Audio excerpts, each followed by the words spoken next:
find also links to download Python source files. We assume that you have installed Python on your computer. For example, an Anaconda distribution, and using an IDE such as PyCharm, Spider, VS Code. String variables. Every variable holds a value, which is the information assigned and associated with that variable. You can change the value of a variable in your program at any time. So strings. A string is simply a series of characters. Anything inside quotes is considered a string in Python, and you can use single or double quotes around your strings like this. So this is a string inside double quotes, and this is also a string inside single quotes, but there are also double quotes inside the single quotes. So this is a string message, and we can print this string. Hello Python world, and this is also a string. We can also print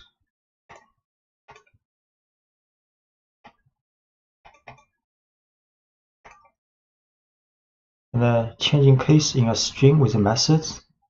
So this is a string with all lowercase alphabet. Then you can print name.title.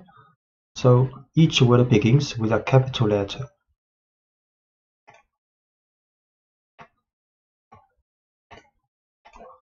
Name is a string. If we show all alphabets are lowercase, then we can print this string but with the title method after this string. So A, Ada, Lovelace. So these two alphabets will be uppercase.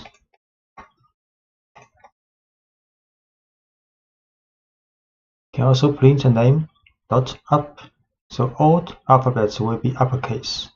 Or name dot lower, then all alphabets will be lowercase. So we create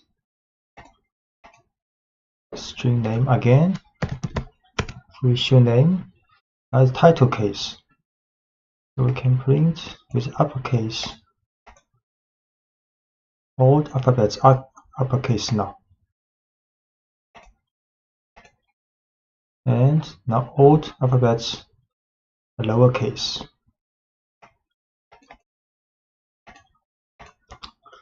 Combining or concatenating strings. So this is a string first name, and this is a string for last name. So you can create a string called full name using first name plus a space symbol and with last name. Then you can print out. So first name Ada, last name is Lovelace. Then full name is addition. So is the string concatenation of first name and last name and with a space. Then can print out his full name Ada space Lovelace.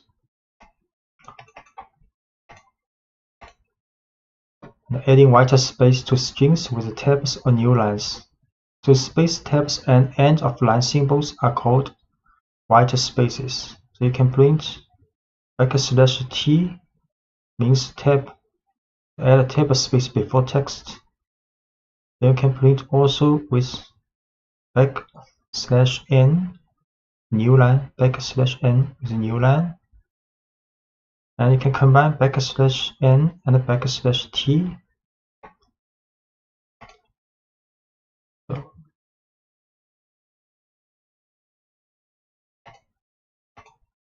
this is for the concatenation. Now we can print Python, then print \t Python. So there tab space. Also print with a new line. The language Python, C, JavaScript. Can also print with a new line and a tab space. And a tab space.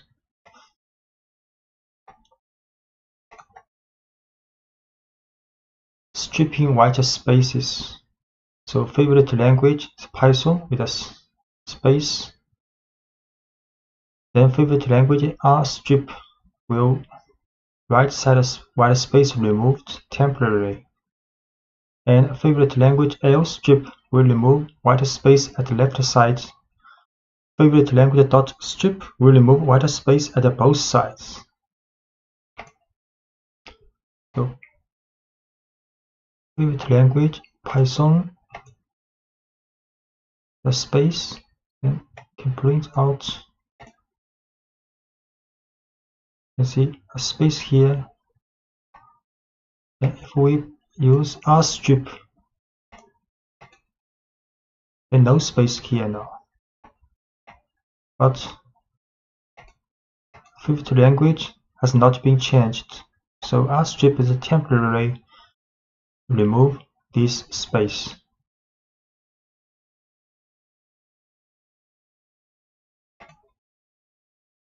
So to remove the white space from the string permanently, you have to store the stripped value back into the variable.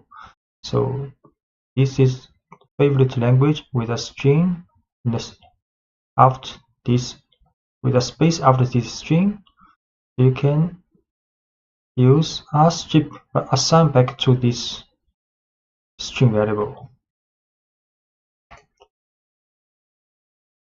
So create again favorite language with a string the right side, then we R strip this space and assign back to this variable.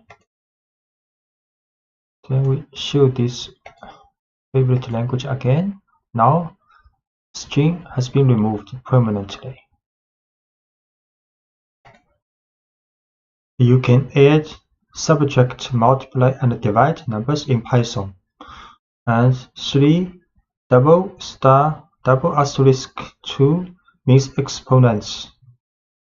So 3 square. And 10% symbol 3 means modulo. So returns the remainder of division. 3 exponent 2 9 age 23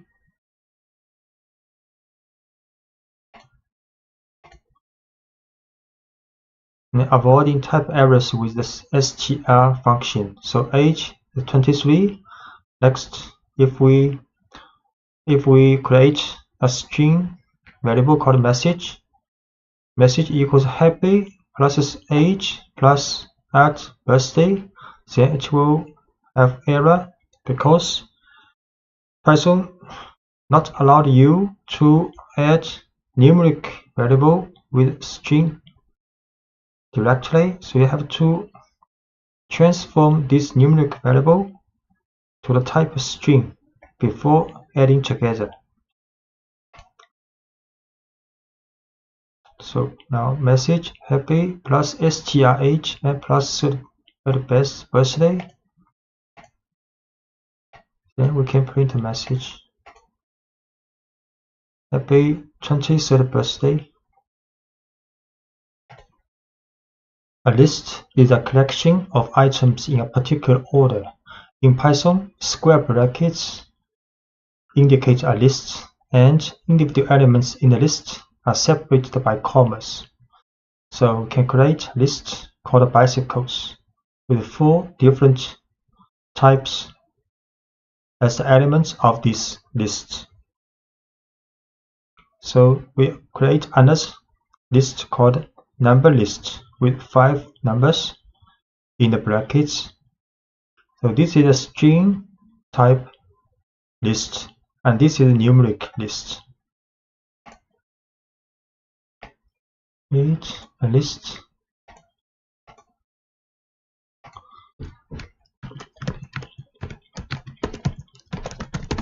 we issue this list and create a bicycle list. Can print out this bicycle list for bicycles. And accessing elements in a list, you can access any element in a list by telling Python the position or index of the item desired. For example, we can print the first bicycle in this list. And you can also use the string method on any element in a list. So we can get the title form of the first bicycle. You can print first bicycle in the list. Select. Can also print first bicycle's title form in the list. The T is capitalized.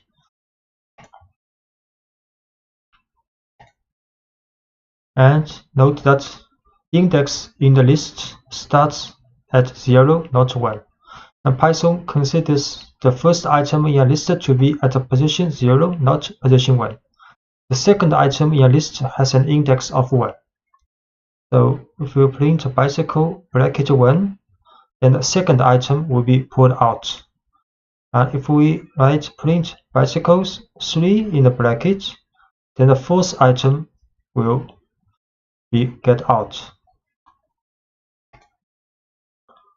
So we can print the second bicycle and print the fourth bicycle. And we can also access items from the end side. So -1 means the last item in a list. -2, the second item from the end of the list, and so on. So we can print the last bicycle. We also print the second item from the end of the list.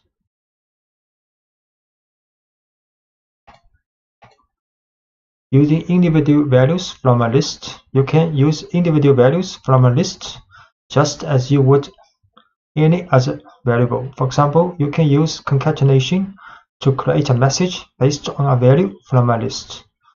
So for example, we can get out the first bicycle and using its title form, then this item concatenated with this string and this string. We create a message with concatenation of string and the bicycle's first element with the title form and plus symbol.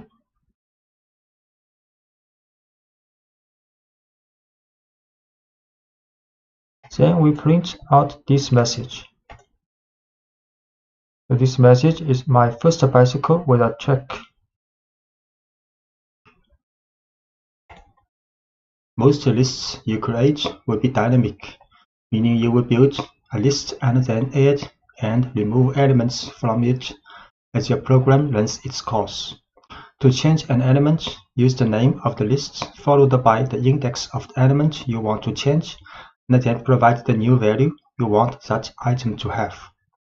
For example, this is original list with 4 car brands, and we can change the first element of this list to another value.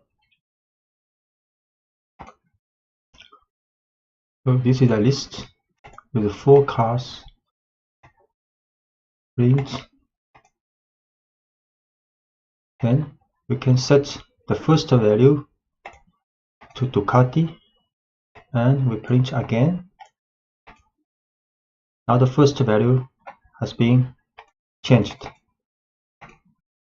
And we can also add elements to a list. Python provides several ways to add new data to existing lists. We can append elements to the end of a list. So this is the original list for the motorcycle. And we can use append function. So motorcycle dot append Ducati. So the Ducati is added to the end of the list. Create this list with 3 motorcycles. 3 motorcycles now. Then we can append Ducati to the end of the list. So now the list has 4 cars now, with Ducati at the last position. You can start with an empty list and then add items to the list using a series of append statements. So we can also create an empty list first with 2 brackets. Then motorcycles append Honda, append Yamaha, and append Suzuki. Create first an empty list. Then we can append 3 motorcycles. We show this list again. So now the list motorcycle has 3 cars now. And you can also insert elements into a list. So you can add a new element at any position in a list by using the insert method. You do this by specifying the index of the new element and the value of the new item. So this is a list, and we can insert the first position, a new motorcycle here.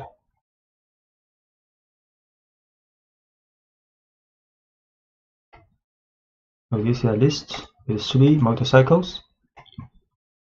Can insert Ducati to the position 0, first position, and we show this motorcycle. Now Ducati is the first motorcycle and the other 3 motorcycles from the original list.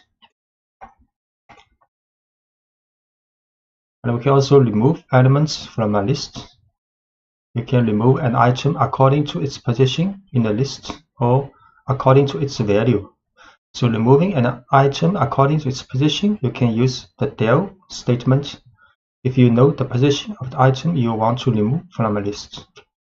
So this is a list with 3 motorcycles. We can remove the first motorcycle, the second item, the list with 3 motorcycles.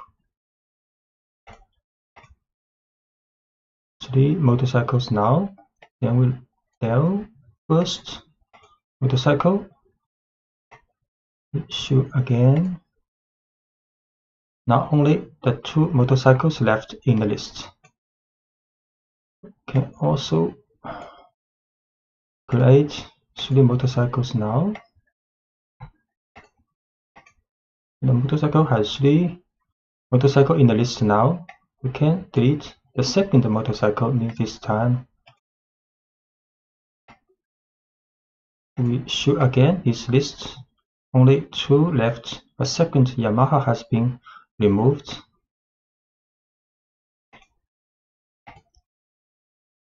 You can use pop method to remove an item. Sometimes you will want to use the value of an item after you have removed it from a list. So the pop method removes the last item in a list, but it lets you work with that item after removing it. So this is a list with 3 motorcycles.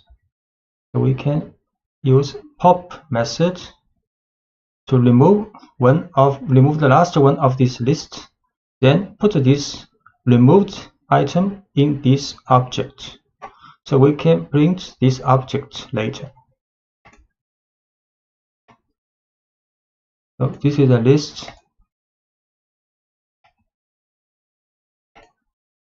with 3 motorcycles. Then we can use the pop method to remove the last one of this motorcycle list. Then print again this motorcycles list. Now 2 left. The last one, Suzuki, has been removed. And we can also print this popped motorcycle. Suzuki, that's correct.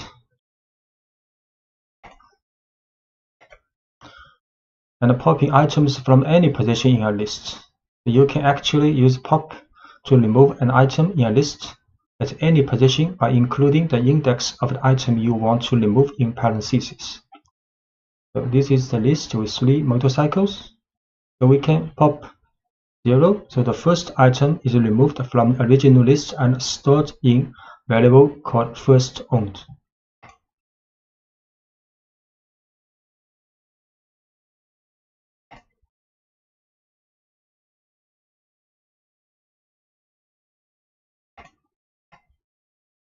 Create this motorcycle list again. So we pop the first one. Then we can print the first motorcycle I owned was is the title. This message is the string concatenated with this popped value with a title form.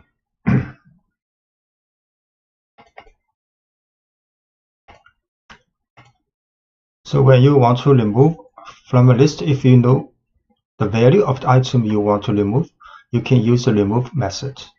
So this is a list with 4 motorcycles. So if we want to remove the item with this value, so we can use motorcycle.remove Ducati. So Ducati is removed, but note the remove method deletes only the first occurrence of the value you specify. So if there is a possibility the value appears more than once in the list, you will need to use a loop to determine if all occurrences of the value have been removed. So this is a motorcycle list with 4 motorcycles. Then we can remove Ducati using remove function. And print again. Now Ducati has been removed. Sometimes you will want to preserve the original order of your list, and other times you will want to change the order. Python provides a number of different ways to organize your lists depending on the situation. Sorting a list permanently with the sort method. So this is a list with 4 cars, and you can use cars.sort. Then the order of the elements are sorted in the list. So we create a list.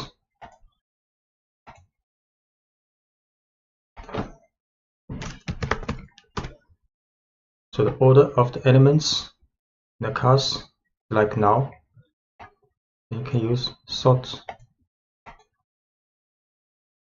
We'll print again. So now the elements are sorted alphabetically in the list.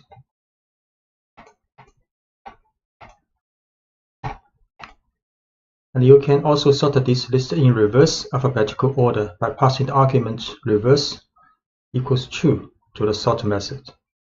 So you can use sort reverse true.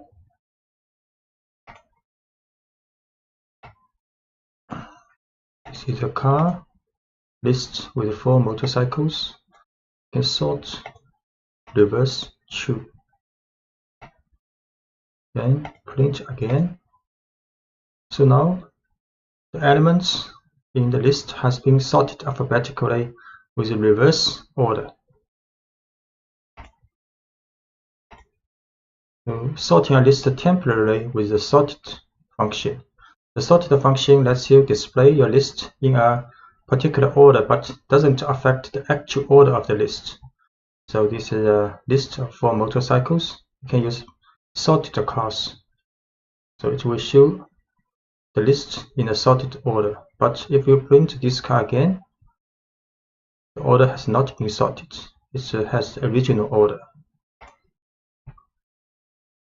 We'll create again this list for the motorcycle. So this is the original order. Play again. So here is the original list. Print with the sorted function. So this is the sorted list alphabetically. Okay, again, print. Here is the original list again. We'll choose. So the original order in the list has not been changed. We can also print the sorted cars in the reverse order. So this is the reverse alphabetical list if we use sorted.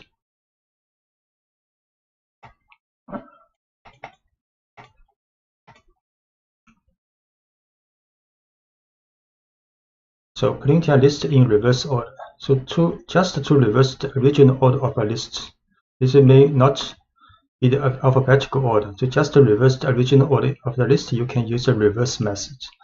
So this is the original list. If we use cast reverse and print a cast, then the order of the elements are reversed. So the last one will be printed first. So the reverse method changes the order of a list permanently, but you can revert to the original order anytime by applying reverse to the same list a second time. So we print. This is the. Okay, we create again this motorcycle list. This is the original order, and we use cars dot reverse, then print again, then order of elements are reversed in the list.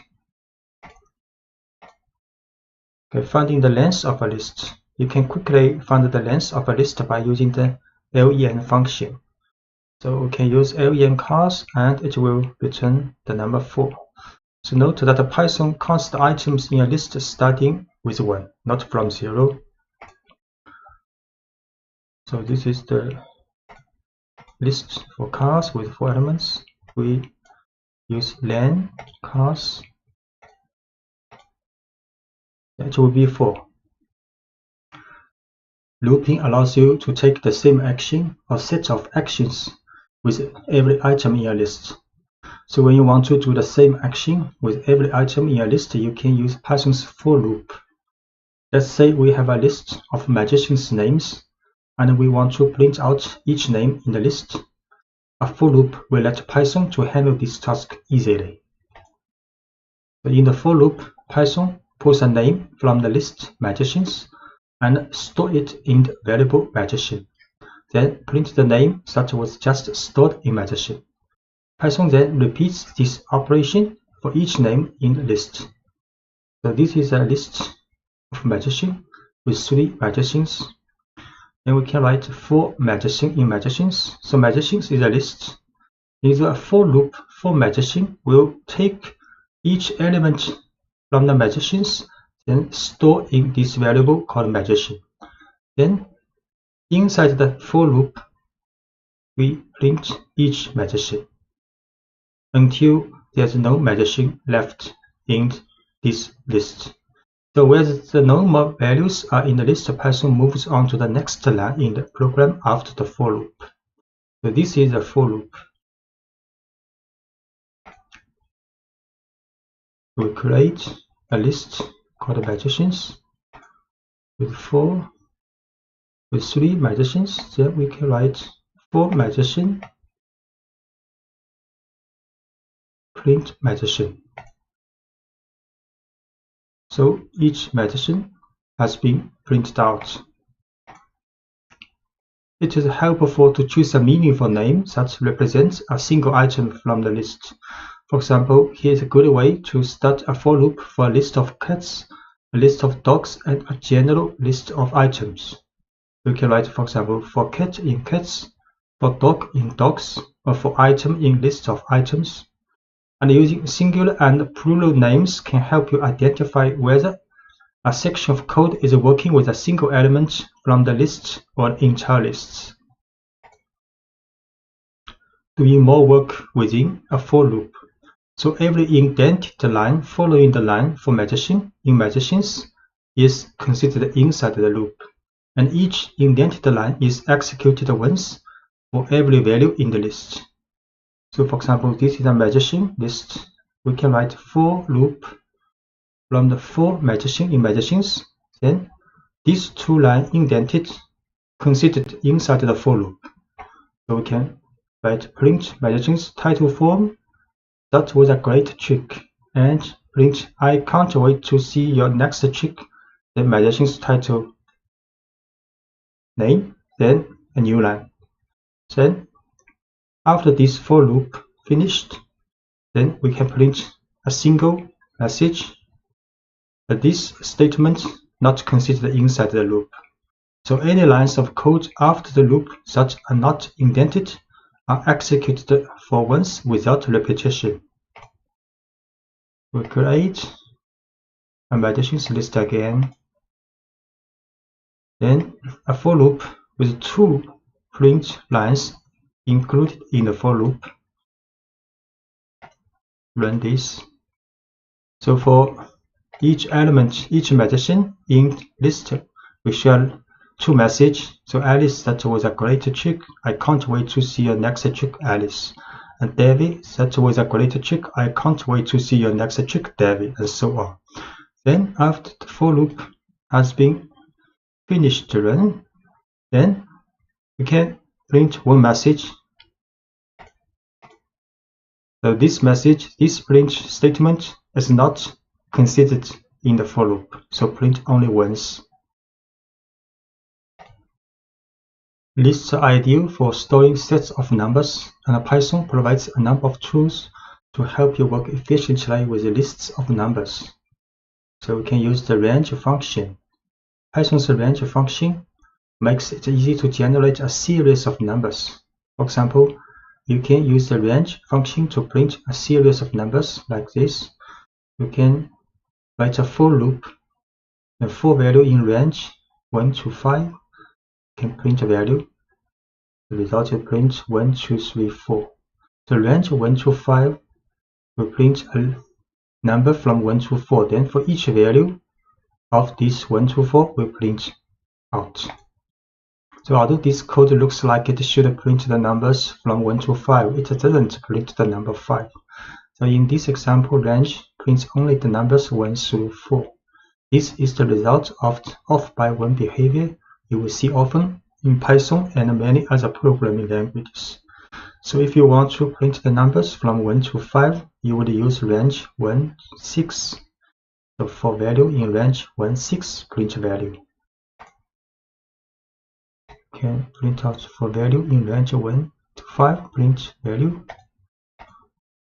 So 1, 2, 3, 4 has been printed out. Use a range to make a list of numbers. If you want to make a list of numbers, you can convert the results of a range directly into a list using the list function. So for example, we can create a list called numbers, and the value is 1 to 5. Then next we can print numbers. We create a list called numbers. Then print these numbers. So it's a list 1 to 5.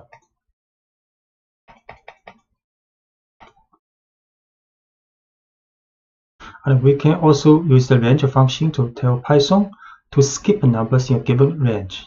For example, here is how we would list the even numbers between 1 and 10. We can write even numbers is a list, create is a list, and the value is from 2 to 11, not including 11, and with a gap of 2. So the result will be 2, 4, 6, 8, 10. So even numbers is a list in the range 2 to 11 with a gap of 2.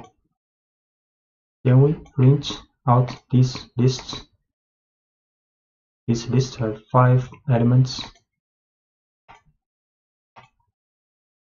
And you can create almost any set of numbers you want to using the range function. For example, consider how you might make a list of the first 10 square numbers. So we start with empty list, then write a for loop. So for each value in the range 1 to 11, not including 11, then we write calculate the square of this value, then assign to square variable. Then in the list of squares, we append this square, and so on. Then when the for loop is finished, we print out this squares list.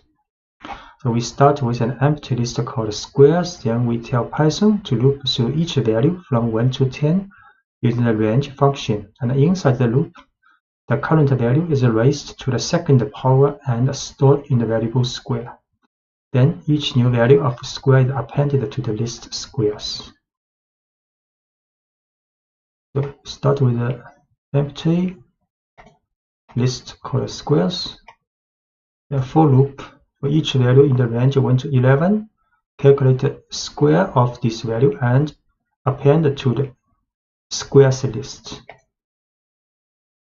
Then the loop finished, we can print out this list. So the value is 10 numbers, and each value is the square of the value in the range 1 to 11. And to write this code more concisely, you can omit the temporary variable square and append each new variable value directly to the list. So we can also start with a squares list, empty list, then write a for loop with only one statement. So for value in range 1 to 11, we can calculate this square of this value, then directly append to this squares list. Then the for loop finished, then print out this squares list. Start with empty list squares, then for loop for each value in the range 1 to 11, calculate the square of this value, then append to the squares list. Then print out this list. The result is the same with 10 numbers, and each of numbers is the square of each value in range 1 to 11. A list comprehension allows you to generate this same list in just one line of code. A list comprehension combines the for loop and the creation of new elements into one line, and automatically appends each new element. The following example builds the same list of square numbers you saw in previous lectures, but uses a list comprehension. So we can write squares is list, and inside the bracket we write value *2, then space, then it's like a for loop for value in range 1 to 11. Then we can print out this squares list. The list comprehension begins with a bracket and the descriptor name for the list, such as squares. Next, open a set of square brackets and define the expression for the values you want to store in the new list. In this example, the expression is value square of this value, which raises the value to the second power. Then write a for loop to generate the numbers you want to feed into the expression and close the square brackets. Notice that no colon is used at the end of the for statement in list comprehension. So we can create this list to use list comprehension. Then print out this list. Okay, so 10 numbers, and each number is squares of each number in the range of 1 to 11.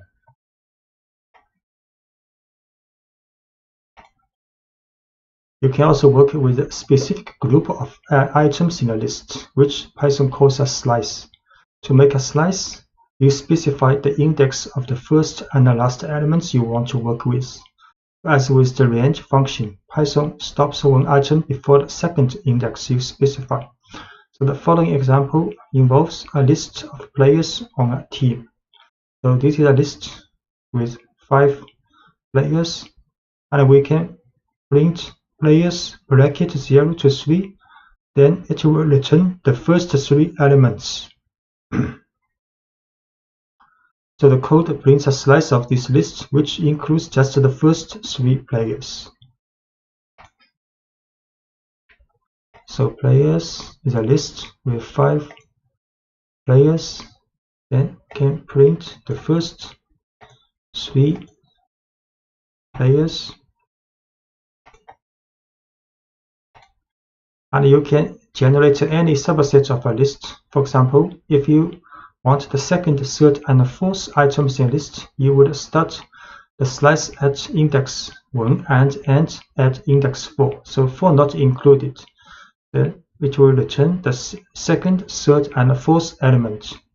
So from the index from 1 to 3. So the second, third, and fourth elements will be returned.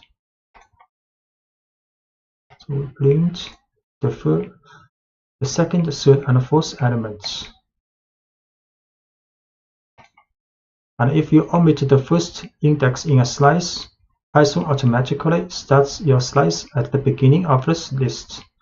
So if you just write column 4, then it will return the first 4 elements. So we return the first 4 elements with column 4.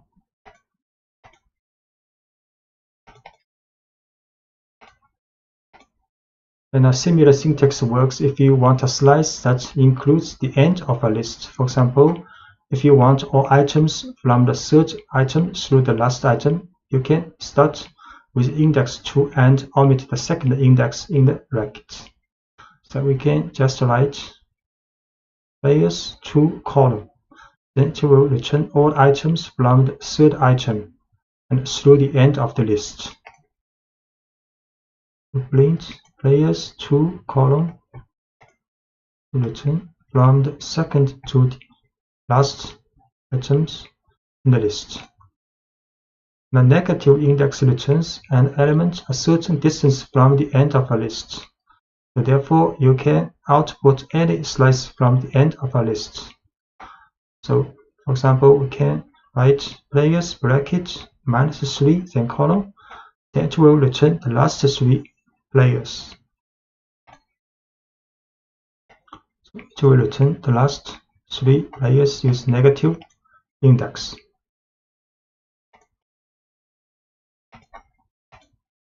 And the looping through a slice. You can also use a slice in a for loop if you want a loop through a subset of the elements in a list. In the next example, we loop through the first 3 players and print their names. For example, can write for player in players. The slice with column to 3, then from the first to the third element of this list. Then for each element of these 3 elements, we can print each element's title for. So players 5 elements, print. So here are the first 3 players on my team. Then we can use a for loop for the slice of a list.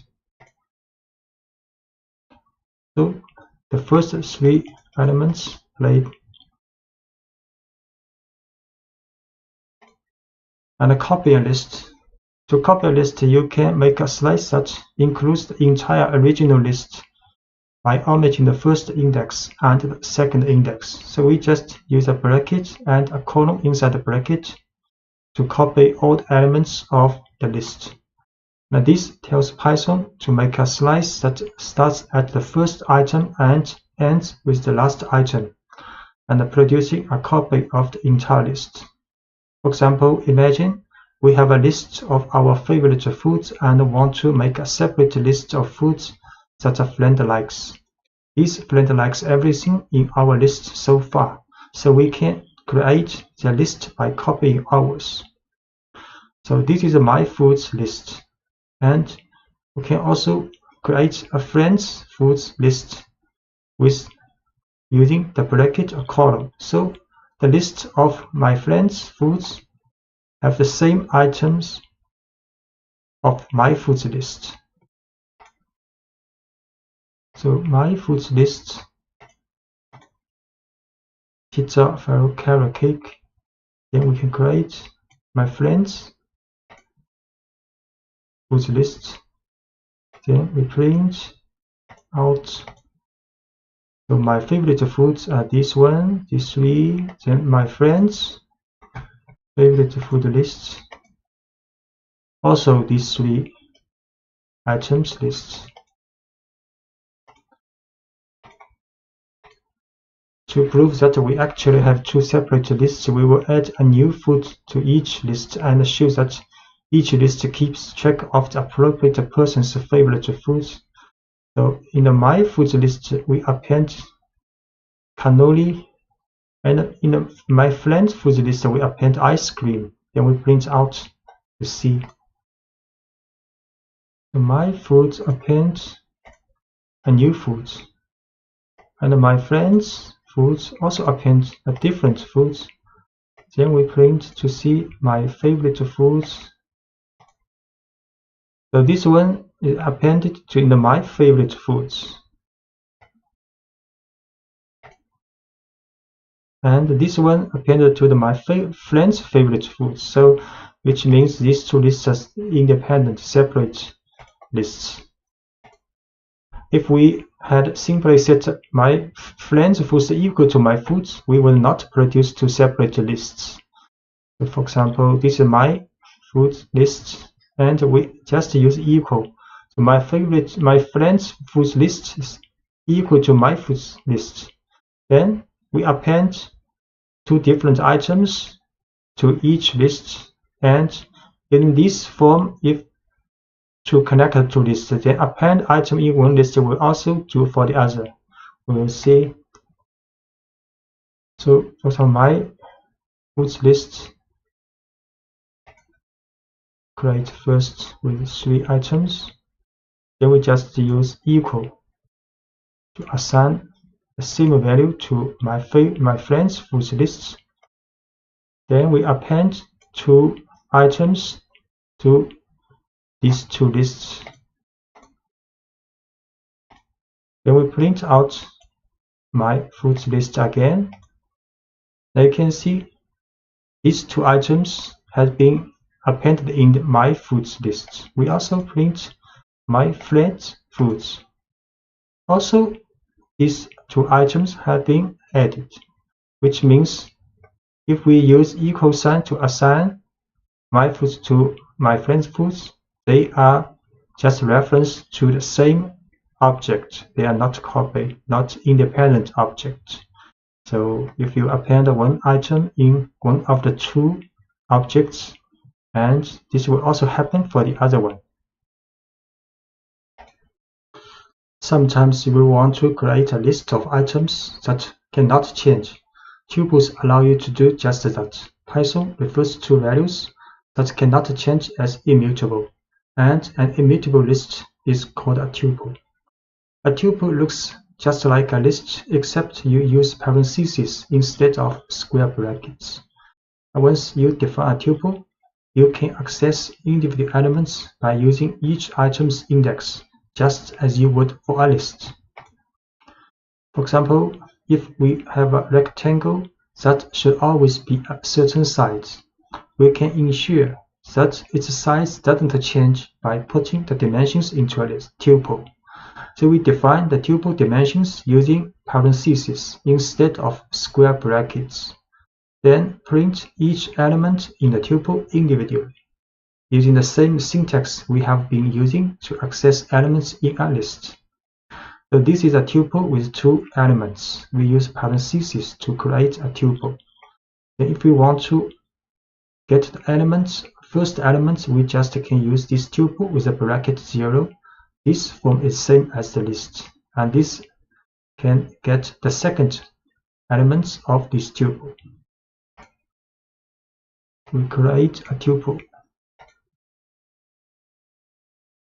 Then we print out the first element and print out the second element of this tuple.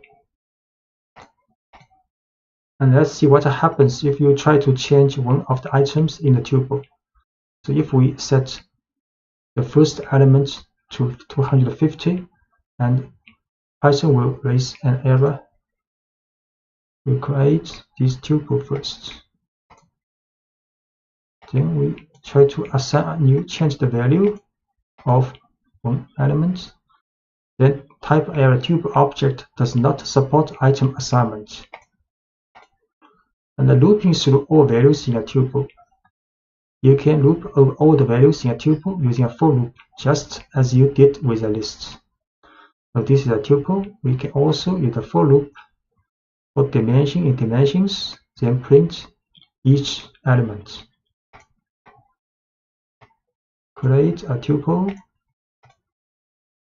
then we print a message, and we print each element of the tuple using a for loop. So 2 elements printed out. So writing over a tuple, although you cannot modify a tuple, you can assign a new value to a variable that holds a tuple. So if we want to change our dimensions, we could redefine the entire tuple. So you can, this is original tuple. This is the new tuple we defined. So if you want to change the value, because you cannot change the element by element, so you can define the tuple again with the new value. You can define the entire tuple again with the new value you want. So we create this tuple again with the new value. Then we print out, then using a for loop to print this tuple out. Conditional tests. At the heart of every if statement is an expression that can be evaluated as true or false, and is called a conditional test. Python uses the values true and false to decide whether the code in an if statement should be executed. So if a conditional test evaluates to true, Python executes the code following the if statement. If the test evaluates to false, Python ignores the code following the if statement. A simple example of conditional tests. The following example shows how if tests let you respond to special situations correctly. Imagine you have a list of cars and you want to print out the name of each car. Car names are proper names, so the names of most cars should be printed in title case. However, the value BMW should be printed in all uppercase. Following code loops through a list of car names and looks for the value BMW. Whenever the value is BMW, it is printed in uppercase instead of title case. So this is a car list with 4 cars inside, and we write a for loop. So for car in cars, if this car equals BMW, then we print out this car's uppercase. Else, so if the car is not BMW, we run statement inside the else, then print this car with title for. So we create car list, then write a for loop to print each car's name either in title form or in uppercase. So if the car is BMW, then print out in uppercase. So you can see Audi, Subaru, Toyota all in title case, but BMW is in uppercase 4. So checking for equality. Most conditional tests compare the current value of a variable to a specific value of interest. The simplest conditional test checks whether the value of a variable is equal to the value of interest.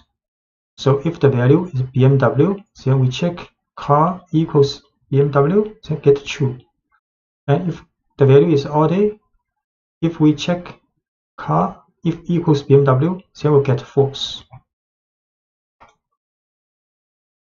So we assign the value BMW to car Then we use double equal to check if its value is BMW. To get the value result true. And if we assign the odd value to car, then we check again if the car's value is BMW, then you will get false. And ignoring case when checking for equality. The testing for equality is case sensitive in Python. For example, two values with different capitalization are not considered equal. If the car is Audi with title form, but we check car's value is Audi, we'll get a false. So if case matters, this behavior is advantageous.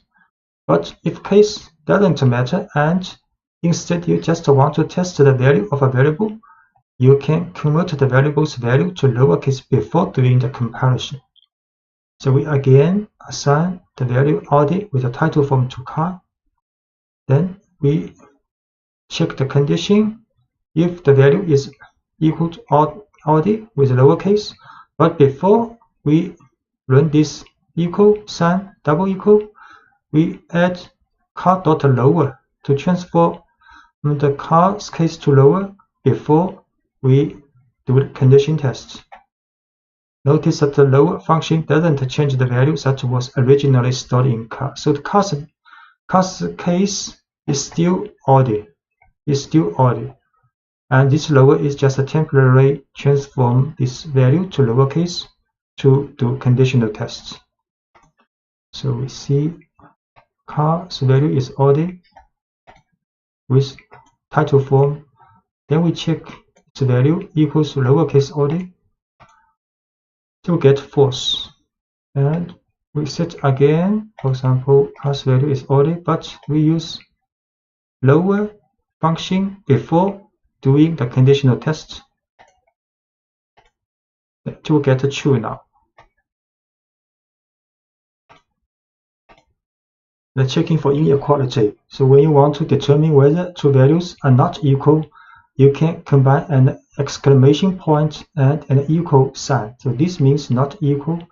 So we will store a requested pizza topping in a variable and then print a message if the person did not order anchovies. So this is request a topping called mushroom, this value. So if request a topping not equal to anchovy, then we'll print holded anchovies.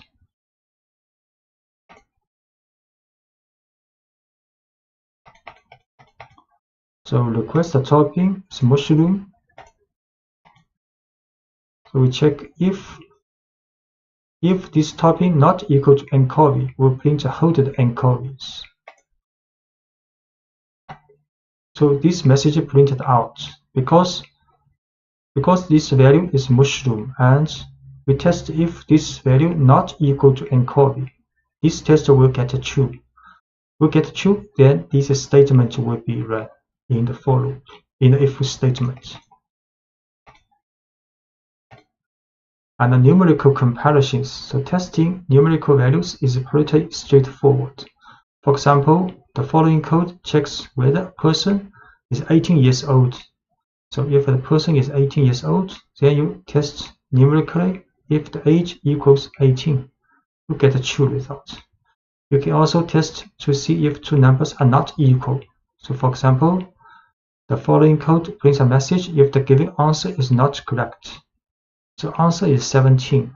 So we test if answer not equal to 42. Then we print a message. This is not the correct answer. Please try again.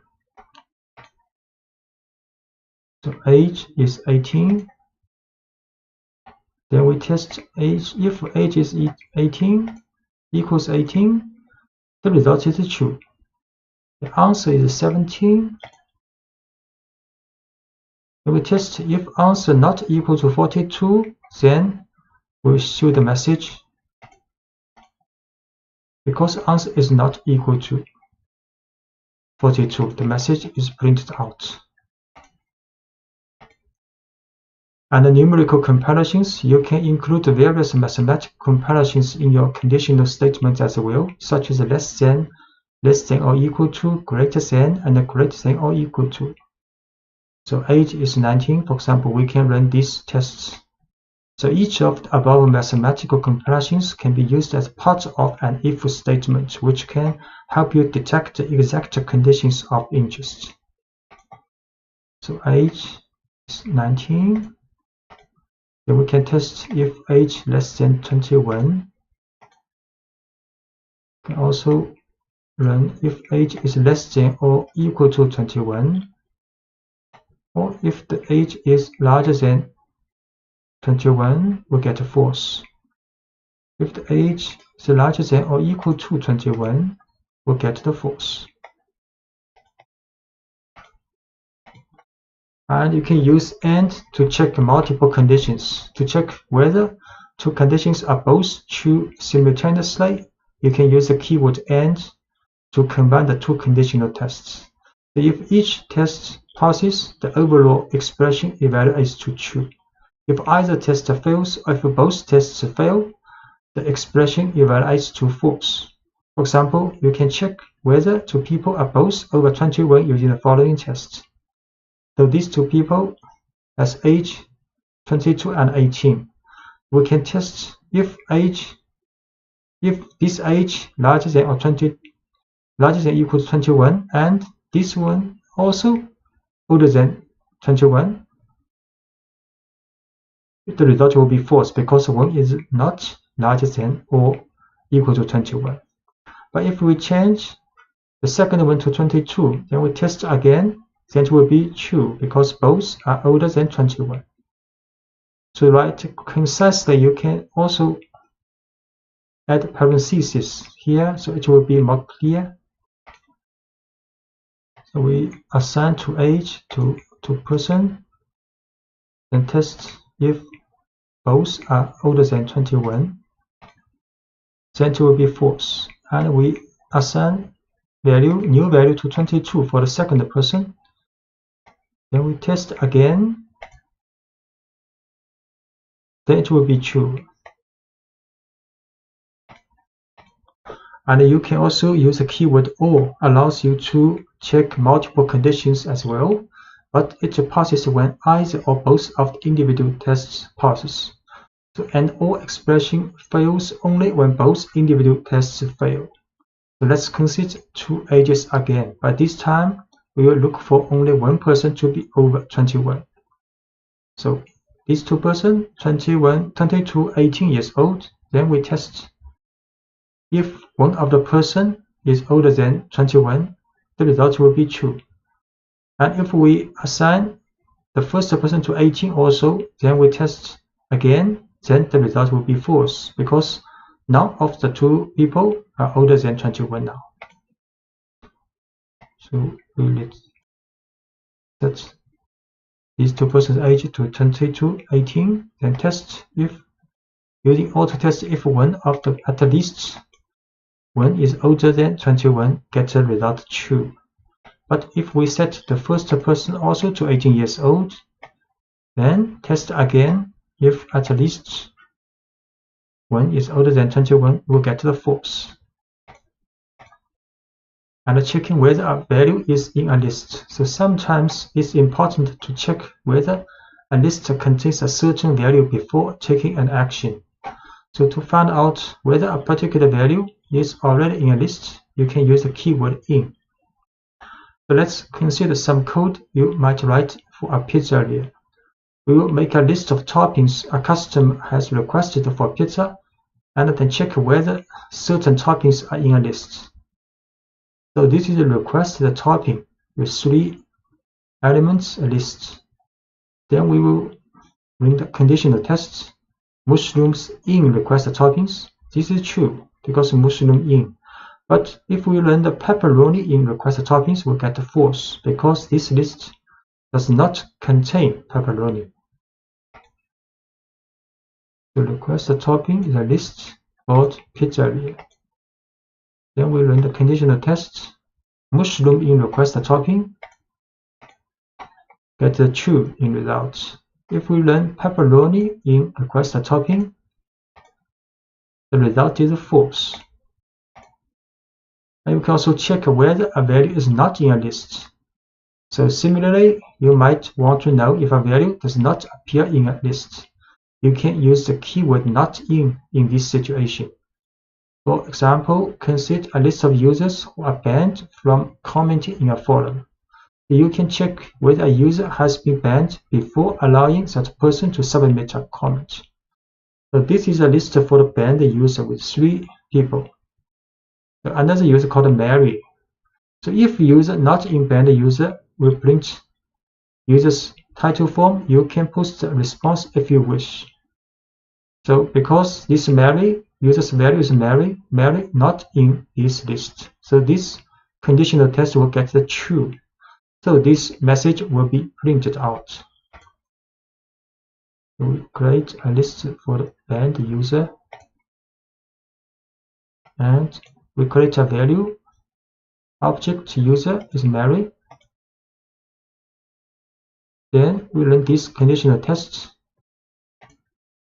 If she's not in banned user, then it's true because Mary is not in the banned user. So the print out message, Mary, you can post a response if you wish. A simple if statement. The simplest kind of if statement has one test and one action. We can write if, for example, the conditional test to do something. This is the typical form. So if the conditional test evaluates to true, Python executes the code following the if statement. If the test evaluates to false, Python ignores the code following the if statement. So let's say we have a variable representing a person's age, and we want to know if that person is old enough to vote. So the following code tests whether the person can vote. So assign 19 to this age variable.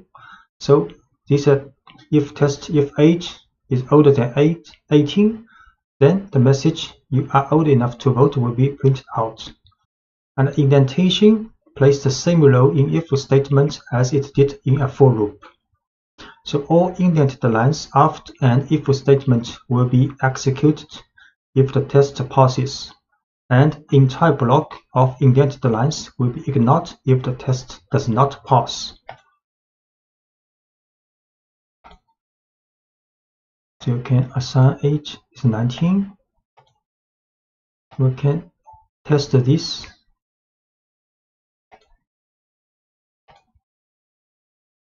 Because it's older than 18, so these two statements are run.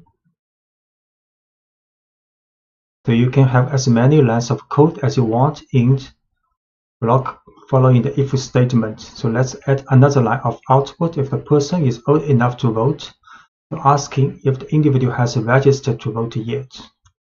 So these two messages will be printed out. And if else statement. And if else block is similar to a simple if statement, but the else statement allows you to define an action or set of actions that are executed when a conditional test fails. So we will display the same message we had previously if the person is old enough to vote, but this time we will add a message for anyone who is not old enough to vote. So if we assign 17 to the age, then test if age is 18, is older than 18, we will print these two messages. But if this test fails, so we will run the else statement.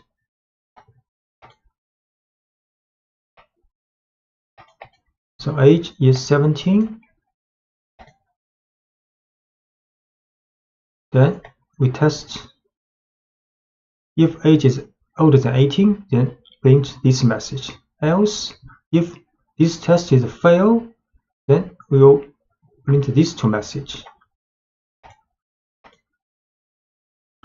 So because age is 17, not older than 18, then these two messages are printed out. Sorry, you are too young to vote, and please register to vote as soon as you turn 18. And if and else chain, often you will need to test more than 2 possible situations. And to evaluate this, you can use Python's if-else syntax. Python executes only one block in an if-else chain. It runs each conditional test in order until one passes. So when a test passes, the code following that test is executed and Python skips the rest of the tests. The following code tests for the age group of a person and then prints an admission price message. So for example, age is 12. Then we run if age is younger than 4, then print this message. But this message, if this is fail, then Python will test this conditional test. If it is younger than 18 but older than 4. If this passes, gets a true result, then this message will be run. Then the if test, then the statement after the if test will be run. So if both of these conditional tests fails, then Python will run this message. We see age is 12. We'll test using if, elif, and else. The admission is 5 now because 12 is not younger than 4. Then this gets false. Then Python will test the next. Next will be true because younger than 18. So the statement inside the elif will be run. Then Python will finish this if statement, if, elif, else statement. And you can omitting the else block. Python does not require an else block at the end of an if-elif chain. Sometimes an entire block is useful. Sometimes it is clearer to use an additional if statement that catches the specific condition of interest. So for example, age is 12 again. Then we can run if conditional tests. Then elif another one. Then elif another one. Then elif another one. So we do not use else here. We just use very specific conditional test for each age group.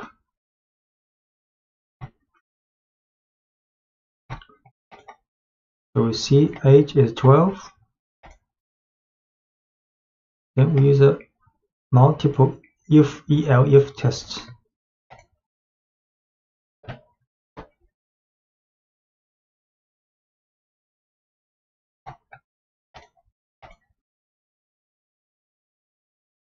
So in this if-elif test, price has been assigned one of each value. Then next we print out this value. You see your admission cost is 5.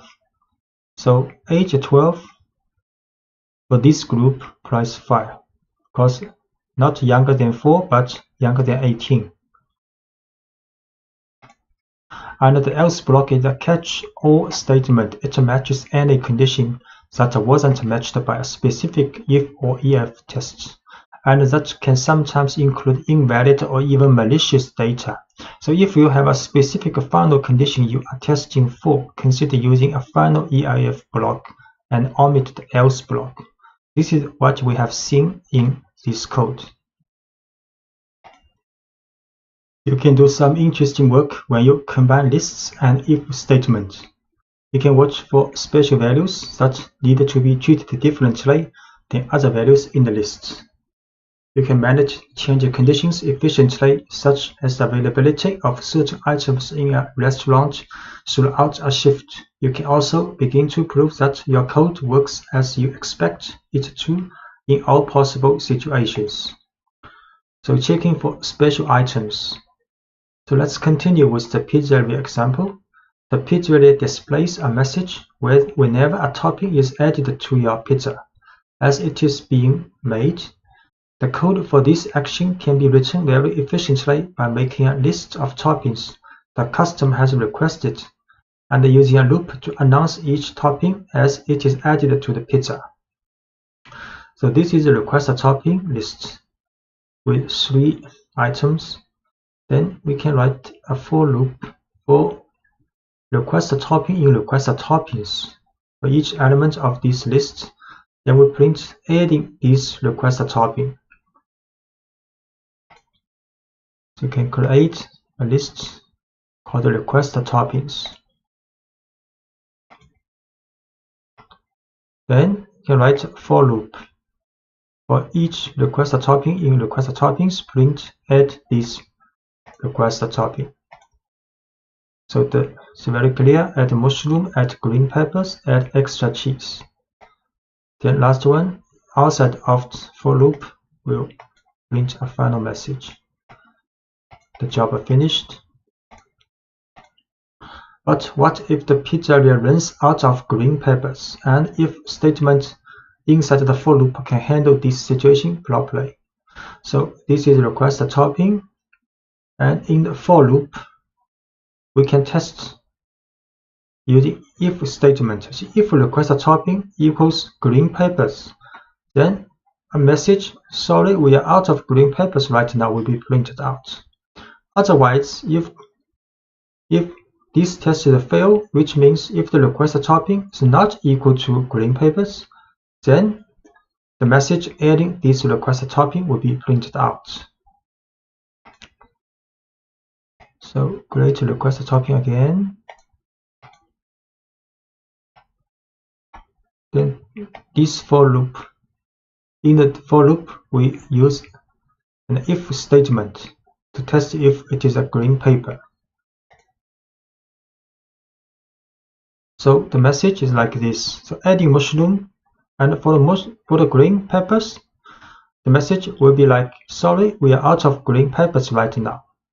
And for the extra cheese will be printed like adding extra cheese. So this is the last message of the for loop.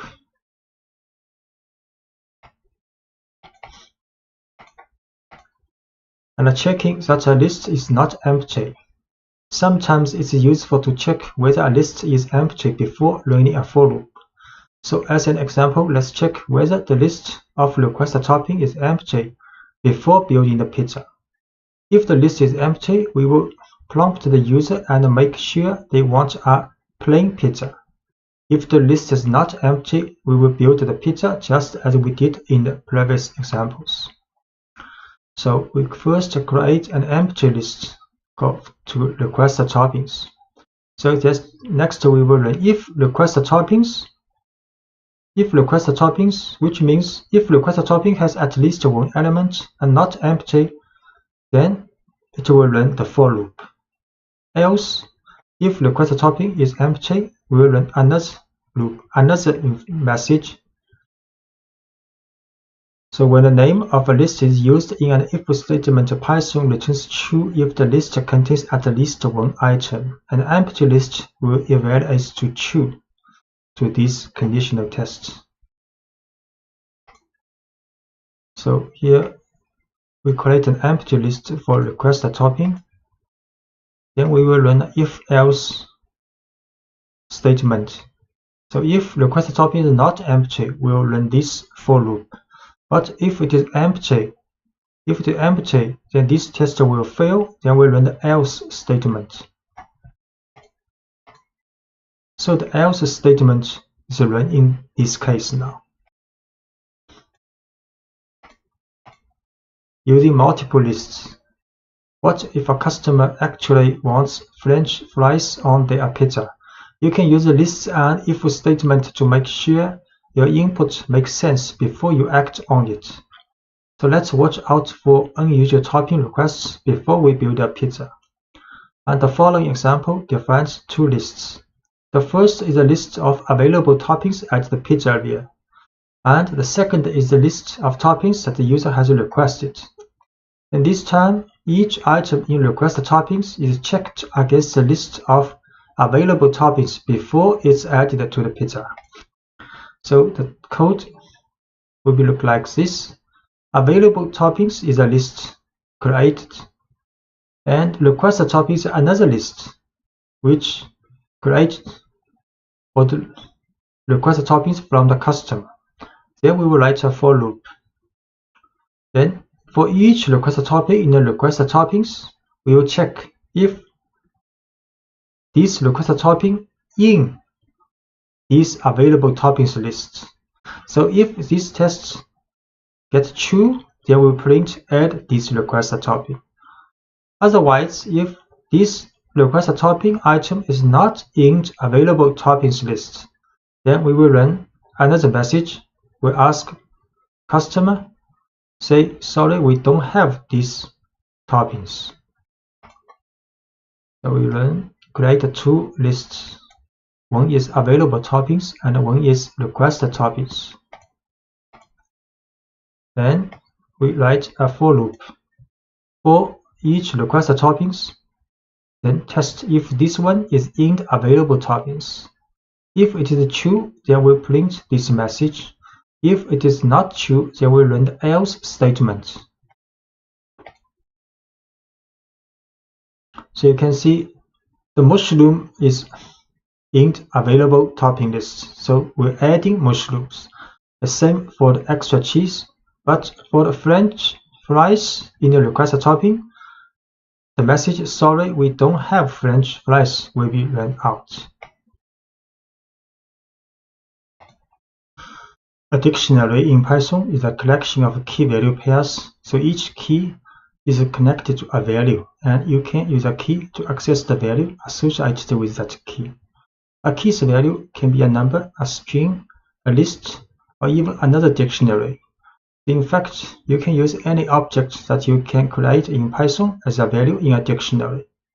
In Python, a dictionary is wrapped in braces, with a series of key-value pairs inside the braces. So this is a dictionary with two key-value pairs, and the key is color and points, and the value is green and 5. Accessing values in a dictionary. To get the value associated with the key, give the name of the dictionary and then place the key inside a set of square brackets as shown here. So we can access the value of key color. So this will print out the value of color. And similarly, this will print out the value of points in this dictionary. So this is the dictionary with two key-value pairs. So we can get the points value of this dictionary and assign to new points. Next, we can print out these new points with a message. So alien 0 is a dictionary with two key-value pairs. And we can print out the value of this dictionary's color. Its color is green. Then we can print out the value of points. Points is 5. Can create this dictionary again. And we can get out the value of points and assign to this variable called new points. Then we can print out a message using these new points. So you just earned 5 points. So you can add new key-value pairs to a dictionary. To add a new key-value pairs, you would give the name of the dictionary followed by the new key in square brackets along with the new value. So let's add 2 new pieces of information to the alien 0 dictionary. The alien's x and y coordinates. So this is original dictionary has 2 key-value pairs. Then we can add a new key-value pair called x position equals 0 and y position equals 25. So this is the dictionary with 2 key-value pairs. And print out this dictionary, 2 key-value pairs. Then we add another 2 key-value pairs. And we print out again. Now the dictionary has 4 key-value pairs, color, points, x position, and y position, and their values. Notice that the order of the key value pairs does not match the order in which we added them. So Python doesn't care about the order in which you store each key value pairs in a dictionary. It cares only about the connection between each key and its value. And you can start with an empty dictionary.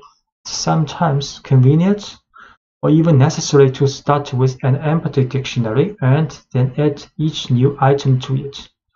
To start filling an empty dictionary, you can define a dictionary with an empty set of braces and then add each key value pairs on its own line. So we can start with an empty dictionary with 2 braces. Then we add 1 key value pairs using alien0, brackets color equals green, and points equals 5.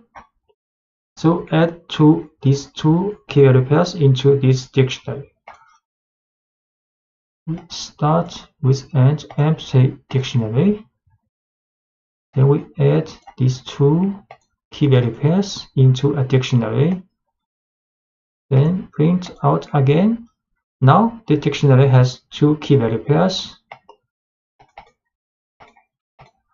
Can modify values in a dictionary. To modify a value in a dictionary, give the name of the dictionary with the key in square brackets and then the new value you want associated with that key. So for example, consider an alien that changes from green to yellow as a game process progress. So we create a dictionary with only 1 key value pair, color is green. Then we can modify the value of this key color to yellow. So we create first key value pair green in this dictionary, and we print out the alien's color. The alien is green now. Then we modify the color to yellow in this dictionary. And we can print out again. The alien is now yellow now. And you can set dictionary with, for example, for x position, y position, and a speed medium. Can print original position for this alien x position. So position is 0 now, original. Then we can move the alien to the right. So if alien 0 speed is slow, x increment is 1. And else if speed is medium, then increment to 2, and else increment to 3. So because x speed is medium now, so the increment is 2. And we can also we can run this test first. So x increment will be assigned with a 2 value now. Then we can modify the position x position with current position plus x increment. So we run this to modify the value of x position. So print new x position. Now we'll see new position 2 because have increment with 2 value to the x position. And we can also remove key value pairs. So when you no longer need a piece of information that is stored in a dictionary, you can use the del statement to completely remove a key value pair. All del needs is the name of the dictionary and the keys that you want to remove. For example, let's remove the key points from the alien0 dictionary along with its value. So this is a dictionary with 2 key value pairs. Then we can remove the points, the key value pairs with the points. Use del alien0 points in brackets. So we can create these key value pairs dictionary first. 2 key. So print. So there are 2 key value pairs in this dictionary. Then we remove 1 key value pairs. points has been removed. We show again this dictionary now has only color key value pair.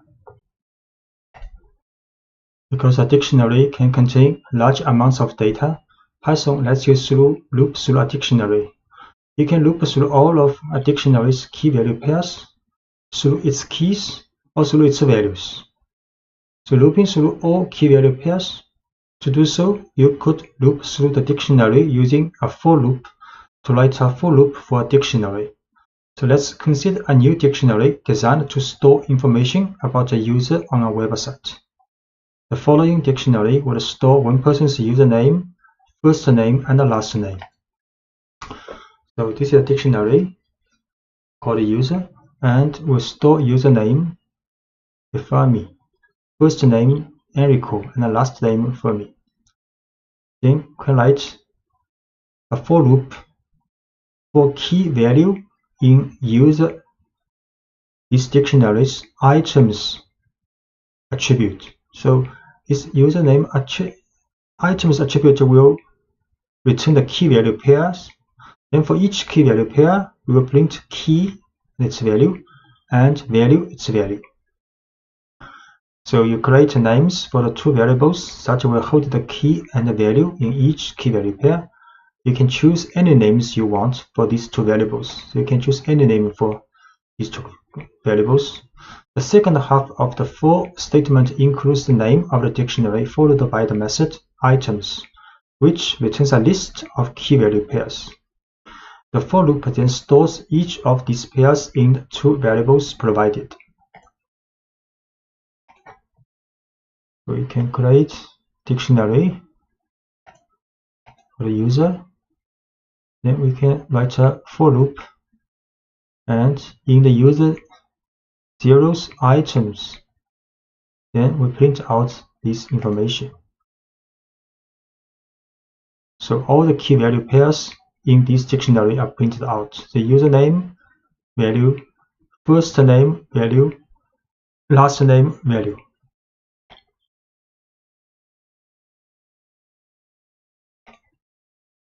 Another example of looping through all key value pairs, so we look at a dictionary of a favorite programming language of a number of people.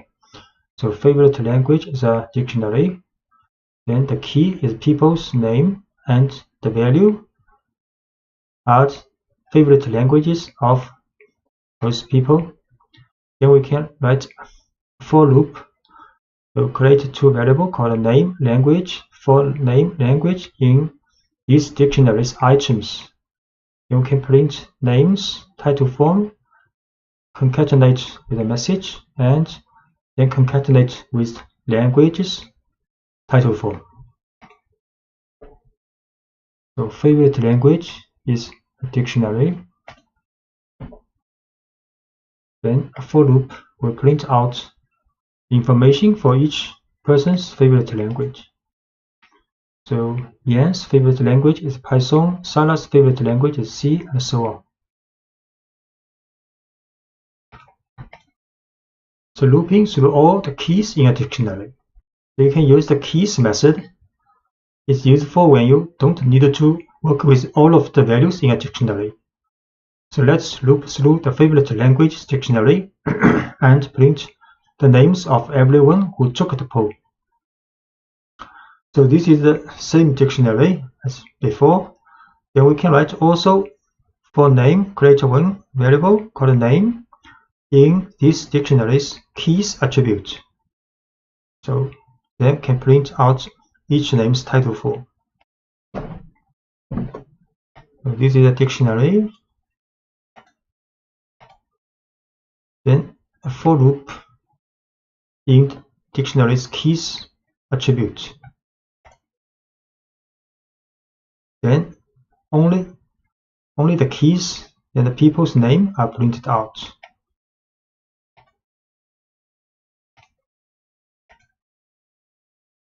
So looping through the keys is actually the default behavior when looping through a dictionary. So the following two codes would have exactly the same meaning. We can write for name in favorite languages. Do not add any methods after this dictionary. Or we can write for name in favorite languages dot keys. These two statements will get the same result. You can choose to use the keys method explicitly if it makes your code easier to read, or you can omit it if you wish. And you can access the value associated with each key you care about inside the loop by using the current keys. So let's print a message to a couple of friends about the languages they choose. So we will loop through the names in the dictionary as we did previously, but when the name matches one of our friends, we will display a message about their favorite language.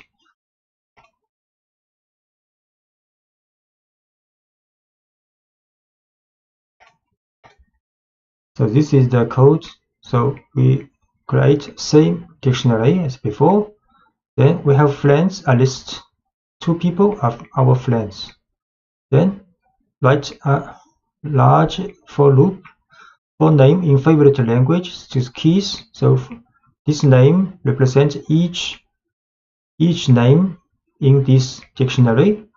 Then print this name's title form first.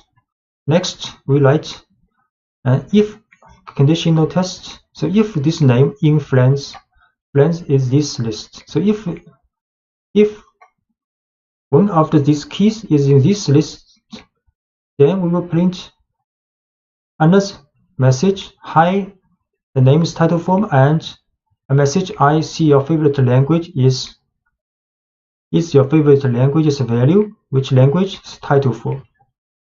So we show this. Create this dictionary first. Then we create another list called friends with 2 items. Next, write a for loop to print out each people in the favorite languages list first.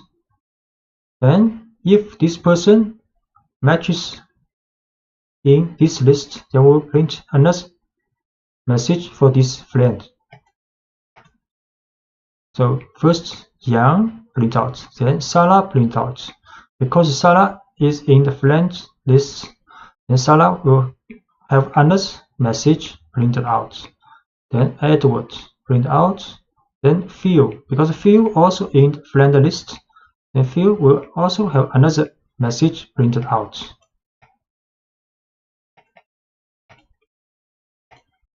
And you can also use the keys method to find out if a particular person was polled. So this time, let's find out if Erin took the poll. Same dictionary we produce.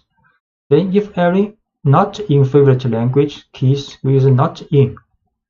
So favorite language.keys will return a list of these keys in the dictionary. Then Erin if not in, so print Erin, please take your poll.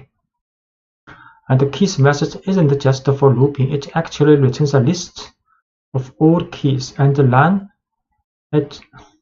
line simply checks if Erin is in this list. Because she is not, a message is printed inviting her to take the poll. We can create this dictionary first. Then check if Erin not in this dictionary's keys list, we'll print a message. Because Erin is not in, so the message is printed out.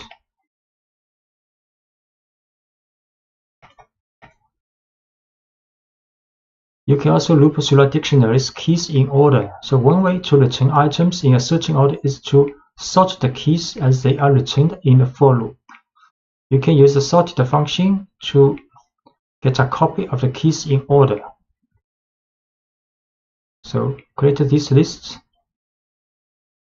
Then we use naming sorted favorite languages keys, then print out.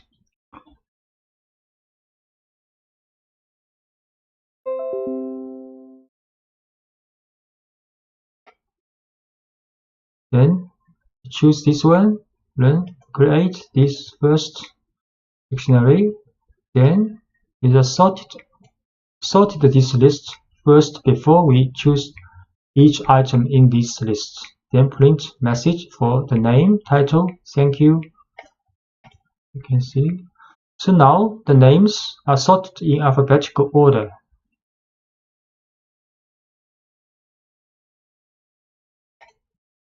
and looping through all values in dictionary. If you are primarily interested in the values that the dictionary contains, you can use values method to return a list of values without any keys.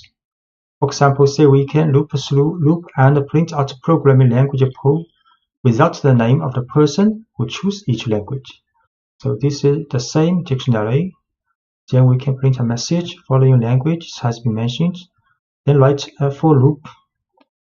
In this time, we use the values method for this dictionary, and then for language, the values method will get all values parts in the dictionary. Then we print out these old languages title for. So create this list, the dictionary first, then print a message.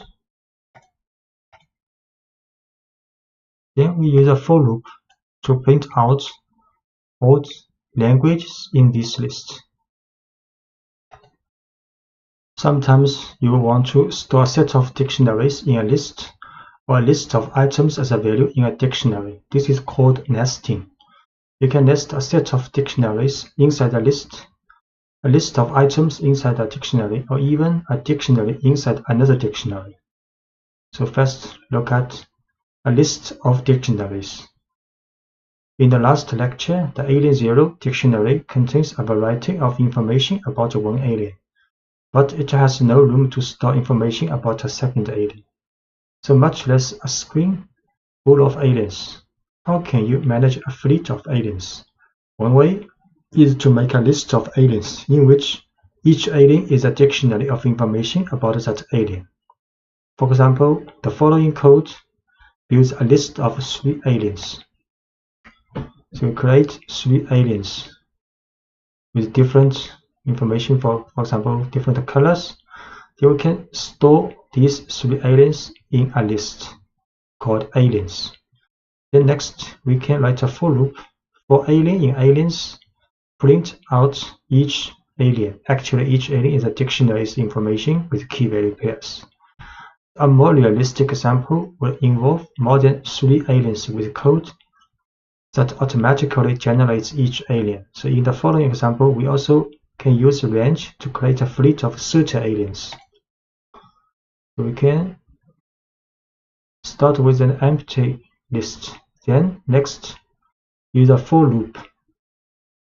For loop in the range from 0 to 30. For each alien number, we create each alien, new alien. Then append this new alien in the aliens list. Actually, each alien's information is the same. So next, we can show the first 5 aliens in this alien list. Print out. We should create 3 aliens first. Each one a dictionary. Then we can put these 3 aliens in a list. Then next, using a for loop for alien in aliens, print out each alien. So each alien is a list printed out. The next, we make an empty list first. Then we create 30 aliens and put them in this list. Then we can print out the first 5 aliens in this aliens list. Actually have the same values, key value pairs for these 5. And we can also print the length of aliens, how many aliens in this list. So the total number of aliens is 30. So these aliens all have the same characteristics, but Python considers each one a separate object, which allows us to modify each alien individually. So imagine that one aspect of a game has some aliens changing color and moving faster as the game progresses. For example, to change the first 3 aliens to yellow, median speed aliens was 10 points each. We can do this. We write a for loop for the first 3 alien in this list. Then the if test, if alien's color is green, then we change it to yellow, and change the speed to medium, and change alien's point to 10. So we can set alien's color speed points to this value if alien's color is green in the first 3 aliens.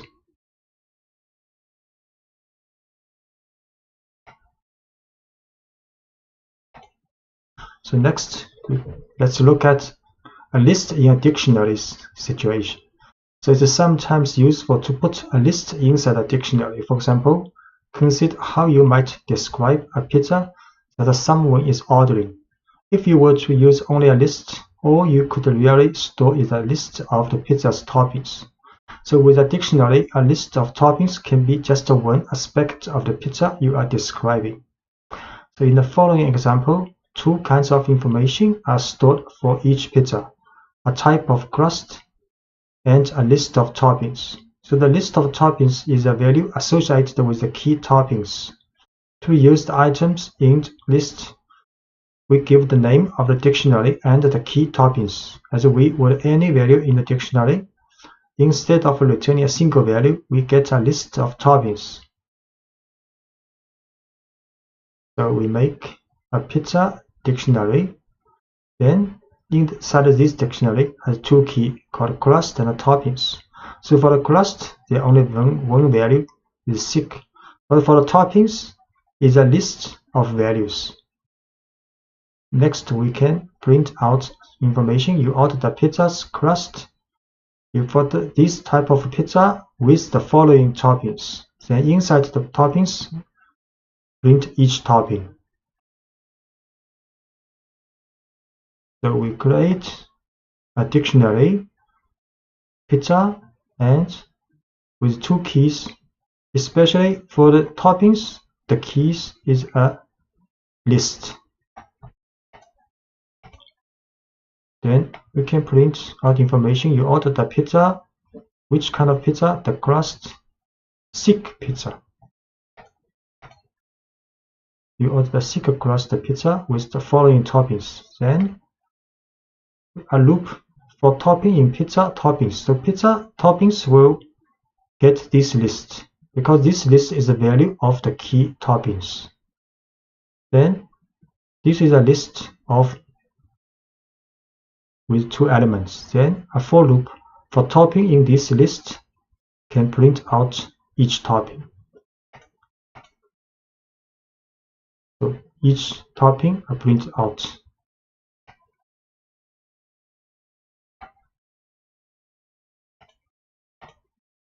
You can nest a list inside a dictionary anytime you want more than one value to be associated with a single key in a dictionary. So in the earlier example of favorite programming languages, if we were to store each person's response in a list, people could choose more than one favorite language. So when we loop through the dictionary, the value associated with each person would be a list of languages rather than a single language. So for the programming languages dictionary, in this time we use list to store the value for the languages each person like. For example, Phil, there are 2 programming languages, and Jan also 2 programming languages, but for Sarah only 1 programming language. Next, we can write a for loop for name language in favorite languages item. The item method will get a key value pairs. So key is the name, language is the value of this person. Then we can print name, the titles forms, favorite language are. Next, inside the for loop we write another for loop because this is a list. So we can write a for loop for language in languages. So languages is a list here. key value pairs, the value for this key, for example, is a list. Next, we can write a for loop for the value for each item in this list, then print out each language. We create favorite languages dictionary with value as list. Then for each people, we will print out his favorite languages. So this is the result. Jan's favorite languages are Python, Ruby. Sarah's favorite languages are C, so on. And the last case is dictionary in a dictionary. So you can nest a dictionary inside another dictionary, but your code can get very complicated quickly when you do this. For example, if you have several users for a website, each with a unique username, you can use the usernames as the keys in a dictionary. You can then store information about each user by using a dictionary as the value associated with their username. So in the following listing, we store 3 pieces of information about each user: their first name, last name, and the location. We will access this information by looping through the usernames and the dictionary of information associated with each username. We create a dictionary. So inside of this dictionary, for the key Einstein is a person, then we store another dictionary as the value of Einstein, this key. And for Marie Curie, we store another dictionary as the value of this person. Next, inside, and for each dictionary of the value, there's 3 information for the first name, last name, and the location for this person. Next, we can write a for loop. For loop, first use the items method for the users. User is a dictionary, main dictionary. Then items will get the list of username and the user info pair. Then print a message. Then we create variable called full name is user info. User info is a dictionary. User info's first name plus username info's last name concatenated with a space. Then location is user info's location's value. Next, we can print message with full name and the location, title form. So create a dictionary with 2 scientists as the key and dictionary including first name, last name, and location as this person's value. Next, run a for loop which extracts the information of the key is the username and the user info, the dictionary, from user's items method. Then print out information of username, then create a full name with the concatenation of the user info's first name and the last name, as well as the location information, then print out. So the result is username Einstein, then full name Albert Einstein, location Princeton, and similarly for username Marie Curie. In this lecture, you will learn how to accept the user input in Python, so your program can then work with it. When your program needs a name, you will be able to prompt the user for a name. When your program needs a list of names, you will be able to prompt the user for a series of names. To do this, you will use the input function. How the input function works? The input function pauses your program and waits for the user to enter some text. Once Python receives the user's input, it will store it in a variable to make it convenient for you to work with. For example, we can use input function, and this is a prompt to the user. User will see this prompt to tell me something, and I will repeat it back to you. Then, after user has input the text of something, then this was stored in the message variable. Next, we can print out this message. For example, we can try this. The user will see this, tell me something, and I will repeat it back to you. I try, for example, hello everyone. Then this information has been stored in the message. Next, we can print out this message. Hello everyone. So the input function takes one argument, the prompt or instructions that we want to display to the user so they know what to do. In this example, when Python runs the first line, the user sees the prompt, tell me something, and I will repeat it back to you. The program waits while the user enters their response and continues after the user presses enter. And the response is stored in the variable message. Then print message displays the input back to the user. And when you run input in Spider, sometimes may comes with internal problem with this function. One way to solve this problem is to upgrade the Spider to version 5.3.0 using command and Anaconda prompt. So you can start Anaconda prompt in Windows Start menu, activate your environment. You have create an environment called NumPy, for example. Then you activate this NumPy environment, use conda activate NumPy. Then you can install Spider with the version 5.3.0 using this command pip install spider equals 0 double equal. After it is successfully finished, then check if the version of Spider is 5.3.0. You can use conda list Spider will show this information. Then you start Spider from Windows. You start menu Anaconda. So writing clear prompts. Each time you use the input information, you should include a clear, easy-to-follow prompt that tells the user exactly what kind of information you are looking for. Any statement that tells the user where to end should work. For example, add a space at the end of your prompt after the colon in the preceding example to separate the prompt from the user's response and to make it clear to your user where to end their text. So for example, you can set the prompt to input as please enter your name, and here with a space.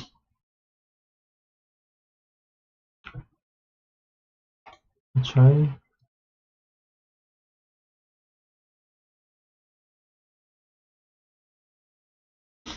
And build a multi-line string for the prompt. Sometimes you will want to write a prompt that's longer than one line. For example, you can store your prompt in a variable and pass that variable to the input function. This allows you to build your prompt over several lines. Then write a clean input statement. For example, we can store prompt first with this message. If you tell us who you are, we can personalize the messages you see. Then we can use plus equal to add a new line with another information to this prompt variable. So next we can use input function and passing this prompt. So user will see if you tell us what you are, what's your first name, 2 lines information prompt.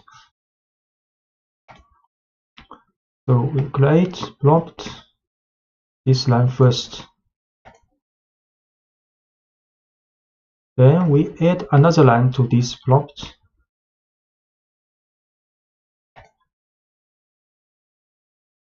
Then we use input and with this prompt to the user. So user will see 2 lines for the prompt. Try the name, Wilson. Then next we can print out this name. Hello Wilson.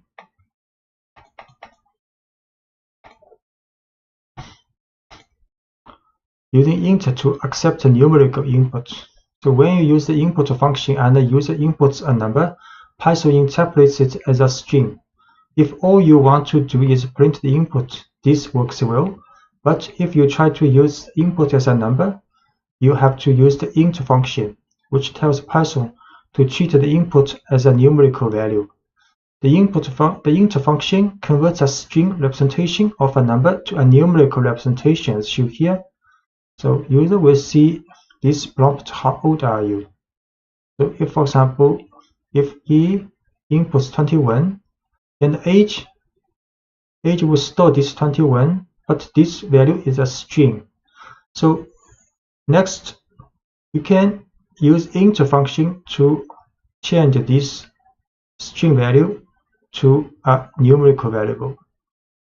Then we can use some numerical comparison. For example, if his age is older than 18. We try it. How old are you in inches?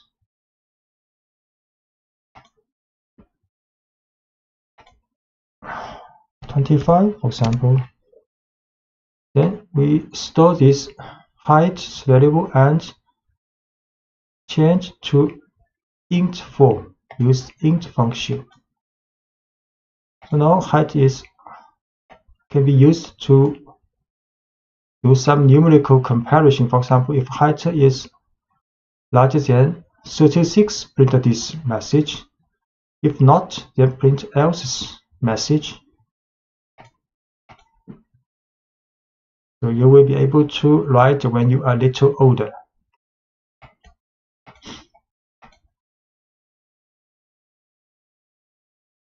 Yeah, this is the code what we have used. The modulo operate. A useful tool for working with numerical information is the modulo operate, which divides one number by another number and then returns the remainder. So we use the percent symbol for the modulo operation. For example, 4 modulo 3 will get 1, and 5 modulo 3 will get 2 here. Get 2 here.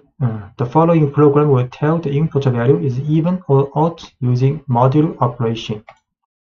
So user will input something according to this prompt, enter number, and I will tell you if it's even or odd. Then use int function to change this number as a numerical variable. Then we can use an if statement test to test if the number is modulo 2 will be 0. If modulo 2 0, then this number is an even number. We'll print is even information. If not, then this number is odd number. So first we'll accept a user input. For example, input 19. Then use int function to set number as numerical value. Then we can run this if-else statement. So the number 19 is odd. The for loop takes a collection of items and executes a block of code once for each item in the collection. In contrast, the while loop runs as long as or while a certain condition is true. You can use a while loop to count up through a series of numbers. For example, the following while loop counts from 1 to 5. We set current number to the first initially. Then we do a while loop, check if current number less than or equal to 5, then print this current number. Then inside this while loop, we also increase this current number with 1. Then it will go back, check again if this condition still true. So and so on until run the current number if not less than or equal to 5, then the while loop stops. So in the first line, we start counting from 1 by setting the value of current number to 1, and the while loop is then set to keep running as long as the value of current number is less than or equal to 5. The code inside the loop brings the value of current number and then adds 1 to that value with current number equals 1. And this operator is shorthand for current number equals current number plus 1. So Python repeats the loop as long as the condition current number less than equal to 5 is true. We show current number equals 1, assigned with 1 first. So while loop, while this condition is true, will print out this number and then increase this number with 1. So this 5 number is being printed out. So letting the user choose when to quit. So in the following program, we define a while loop. We then define a quit value and then keep the program running as long as the user has not entered the quit value. So prompt, we create prompt value message, the 2-line, tell me something and I will repeat it back to you. And enter quit to end the program. So we start with an empty string called message. Then our message is not quit, is not equal to quit. If this is true, then we will let user to input some message with this prompt. Next, then print message. So this while loop will run until user input quit. So if user do not input quit, this while loop will always run forever to end to print the message you have input. But if you input quit, then while loop will stop immediately.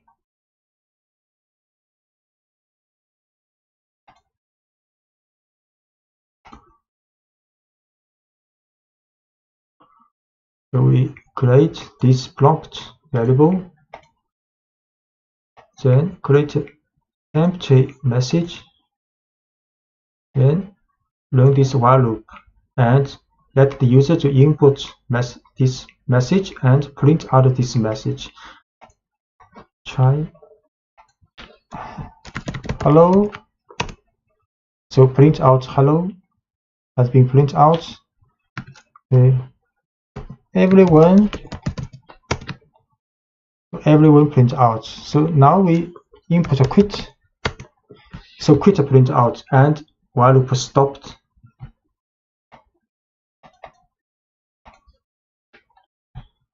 This program works well, except that it prints the word quit as if it were an actual message. So actually quit is not the message you wanted to be printed out. The simple if test fixes this. This is same 2-line prompt and same for start with an empty message. Then inside the while loop, we can get the input from the user. Then we will test if this message not equal to quit, then we can print this message. So if this message is quit, we will not print out this message.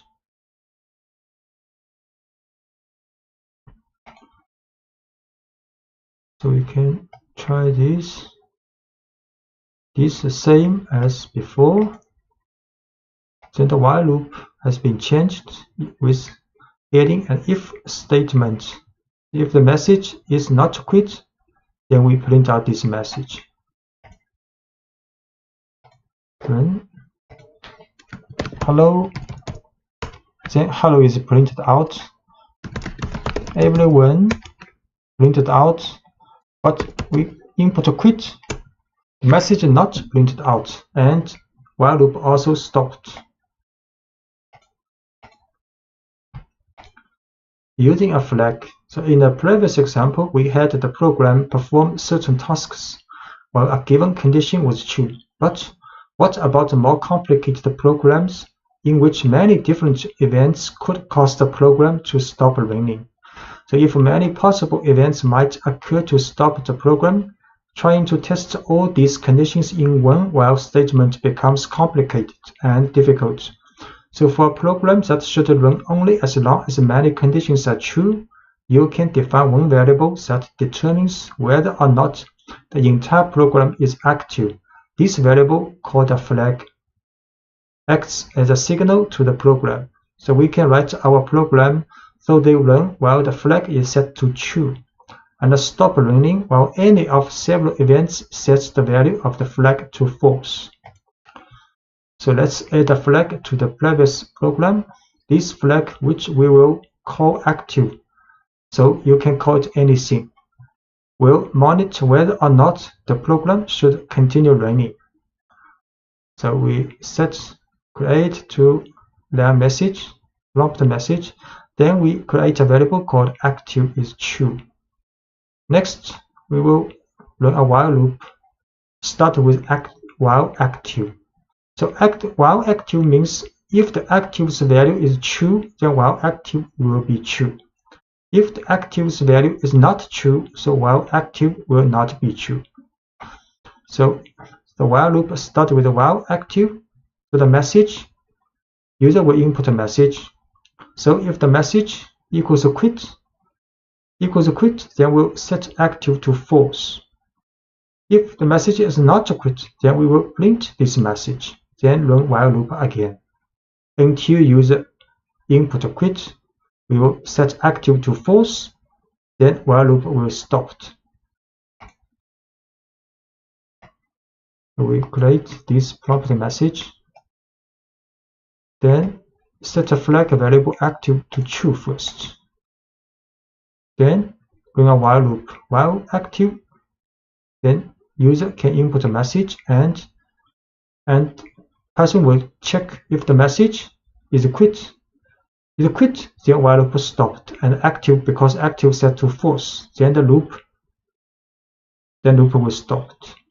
If it is not quit, then we'll print out this message and back to the while loop check again. So we run. Hello everyone, then quit is stopped, while loop stopped. Using break to exit a loop. To exit a while loop immediately without running any remaining code in the loop. So regardless of the results of any conditional test, you can use the break statement. The break statement directs the flow of your program. You can use it to control which lines of code are executed and which aren't. So the program only executes code that you want it to when you want it to. For example, consider a program that asks the user about places they have visited. So we can stop the while loop in this program by calling break as soon as the user enters the quit value. So this is 2 lines message. Prompt the user to tell a city they have visited and can enter quit if they are finished. So a while loop with while true start. So while true is always true if nothing else happened. So while true is always true. Then prompt the user to input a city. So next is if test. If the city is quit, then break. Then while loop stopped. If the city is not quit, then a message I'd love to go to this city are printed out. The loop that starts with while true will run forever unless it reaches a break statement. You can use the break statement in any of Python's loop. For example, you could use break to quit a for loop also. That's working through a list or a dictionary. So we'll show this code. First, create this prompt message variable. Then we will run this while loop. So user will see this prompt, enter city to New York. Then the message I'd love to go to New York printed out. Next I will input London. Then I'd love to go to London.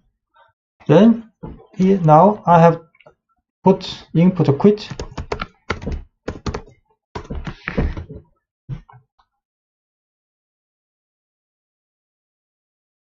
So the while loop stopped.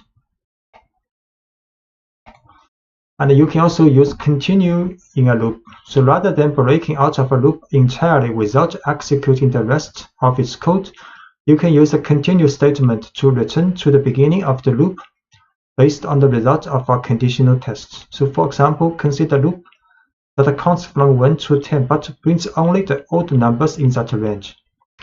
So we create the first value of current number is 0.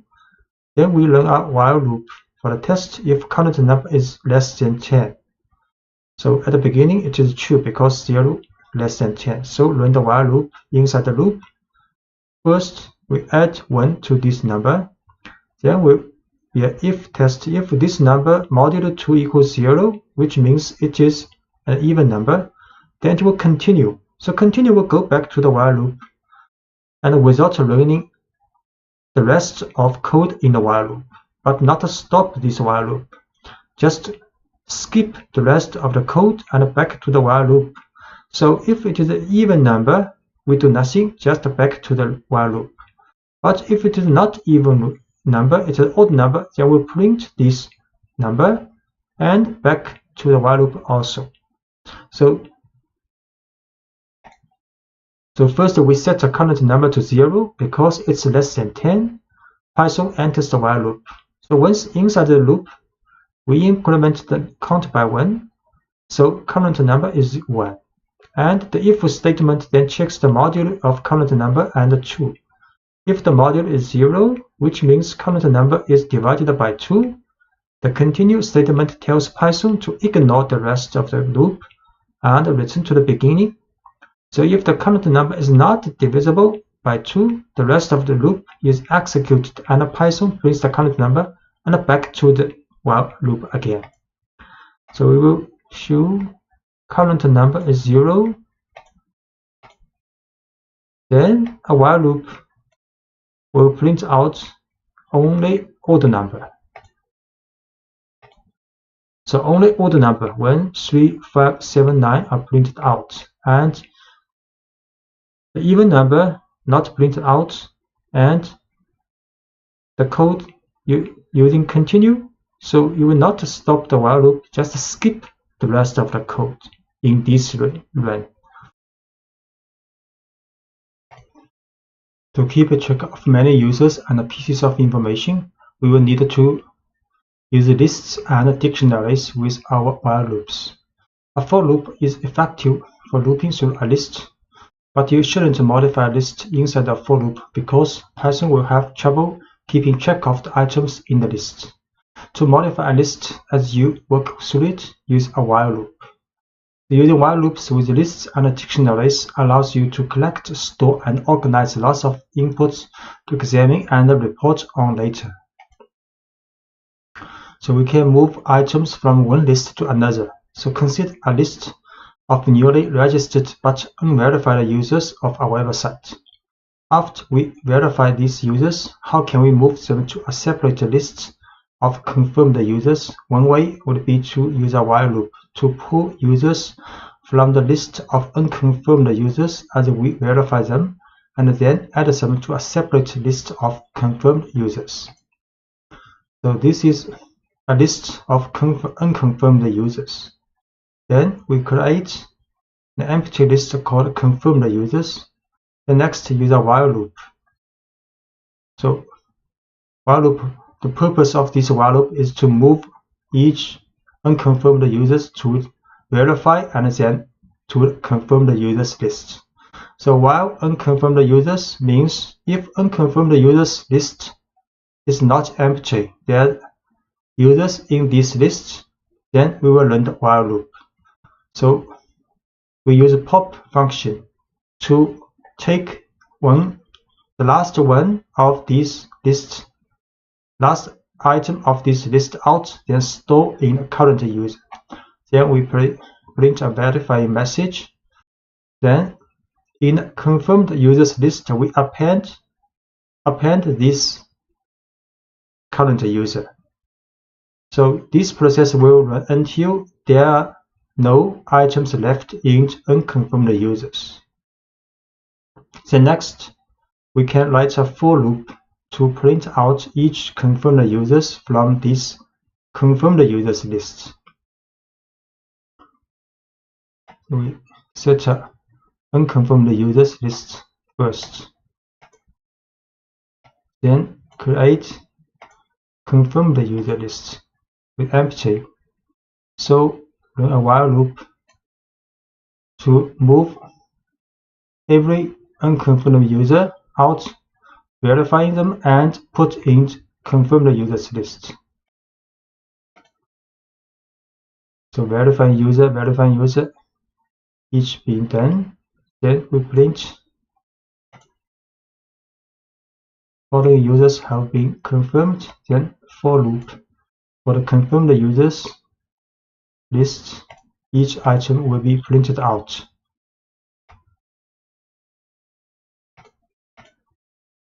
And you can remove all instances of specific values from a list. The remove function will remove the instance that appeared only once in the list. But what if you want to remove all instances of a value from a list? Say you have a list of pets with the value cat repeated several times. To remove all instances of that value, you can run a while loop until cat is no longer in the list. So this is a list with pets. The cat occurs 3 times here. Then we can write a while loop. So while cat in pets, then we will remove cat. So while cat in cat means while cat exists in this list, it still have cats list exists in this list, then we'll remove this cat. So until there are no cat in these pets, then the while loop will be finished. So we create these pet lists and print cat, cat, cat. Then a while loop will remove each one cat in the list, and we print pets again. There are no cats now in the list. So filling a dictionary with user input. So you can prompt for as much input as you need in each pass through a while loop. So let's make a pooling program in which each pass through the loop prompts for the participant's name and the response. We can store the data we gather in a dictionary. So first, we create an empty dictionary, then set a pooling active flag to true. So while pooling active, then user will see prompt what is your name. Then the response is input and user input name to name variable. Similarly, user will input the mountains information for the response variable. Then int for the dictionary, this dictionary created here, we add key value pairs for name, the person, and its response, the value of this mountain. Then repeat is another input for user to enter. The prompt is would you like to let another person respond? So if the user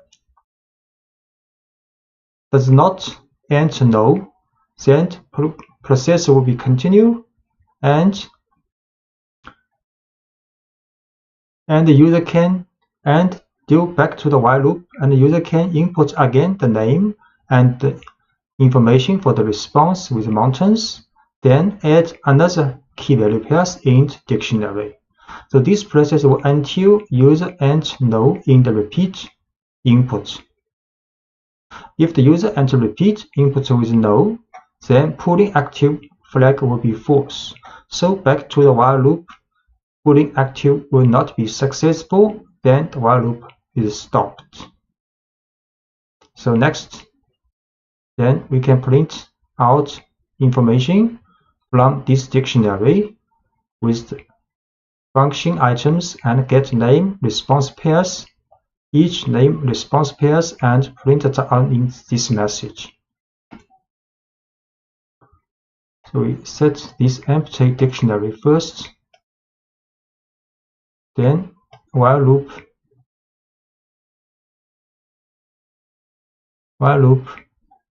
In the while loop, user will enter name and response of the mountain, and while loop will set key value pairs in this dictionary.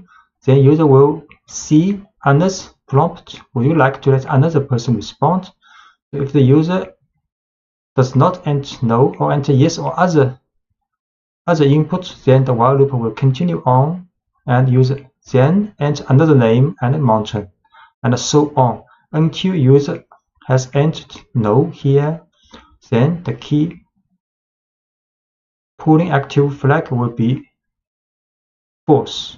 Then the while loop will be stopped. So we run this process. Okay, we have to define pooling active first. Then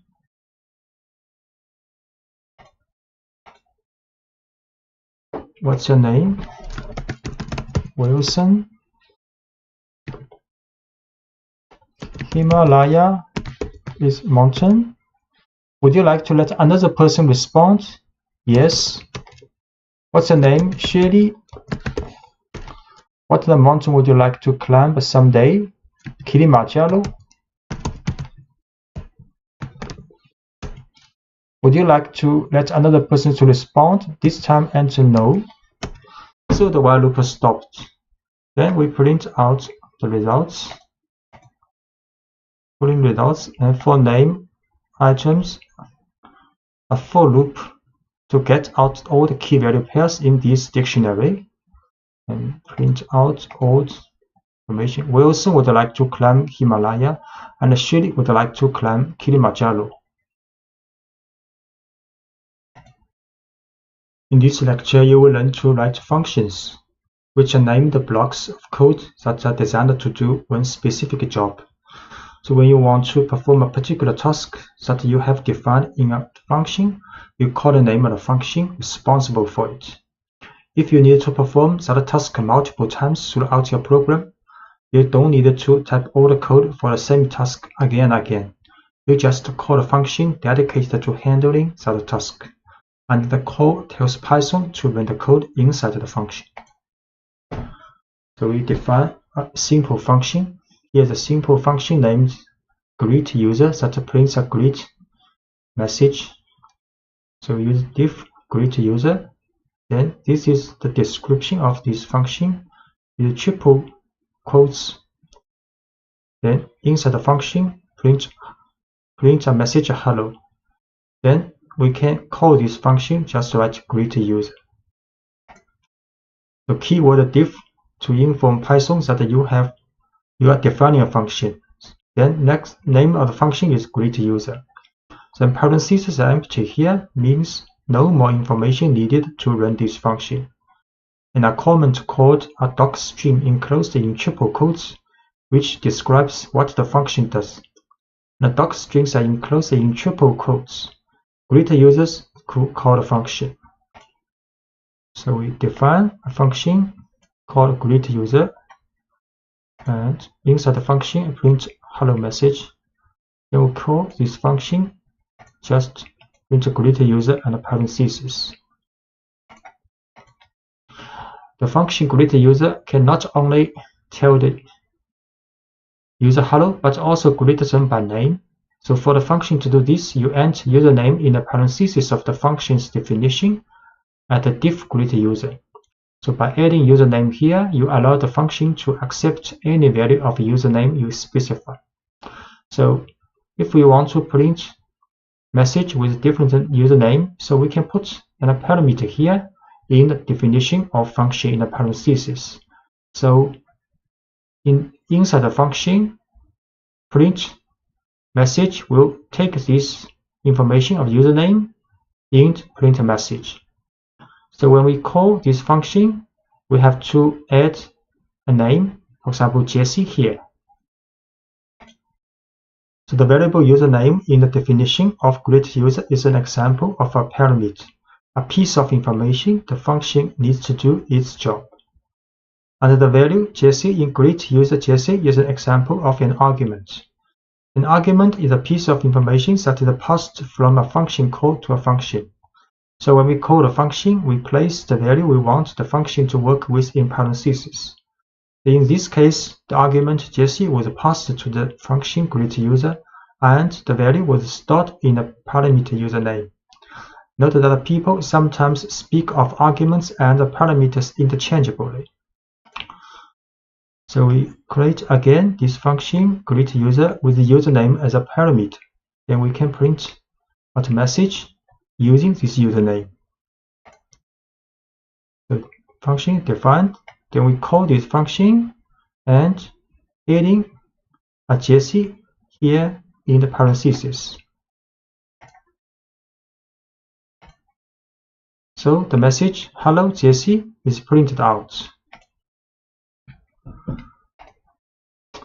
Because a function definition can have multiple parameters, a function call may need multiple arguments.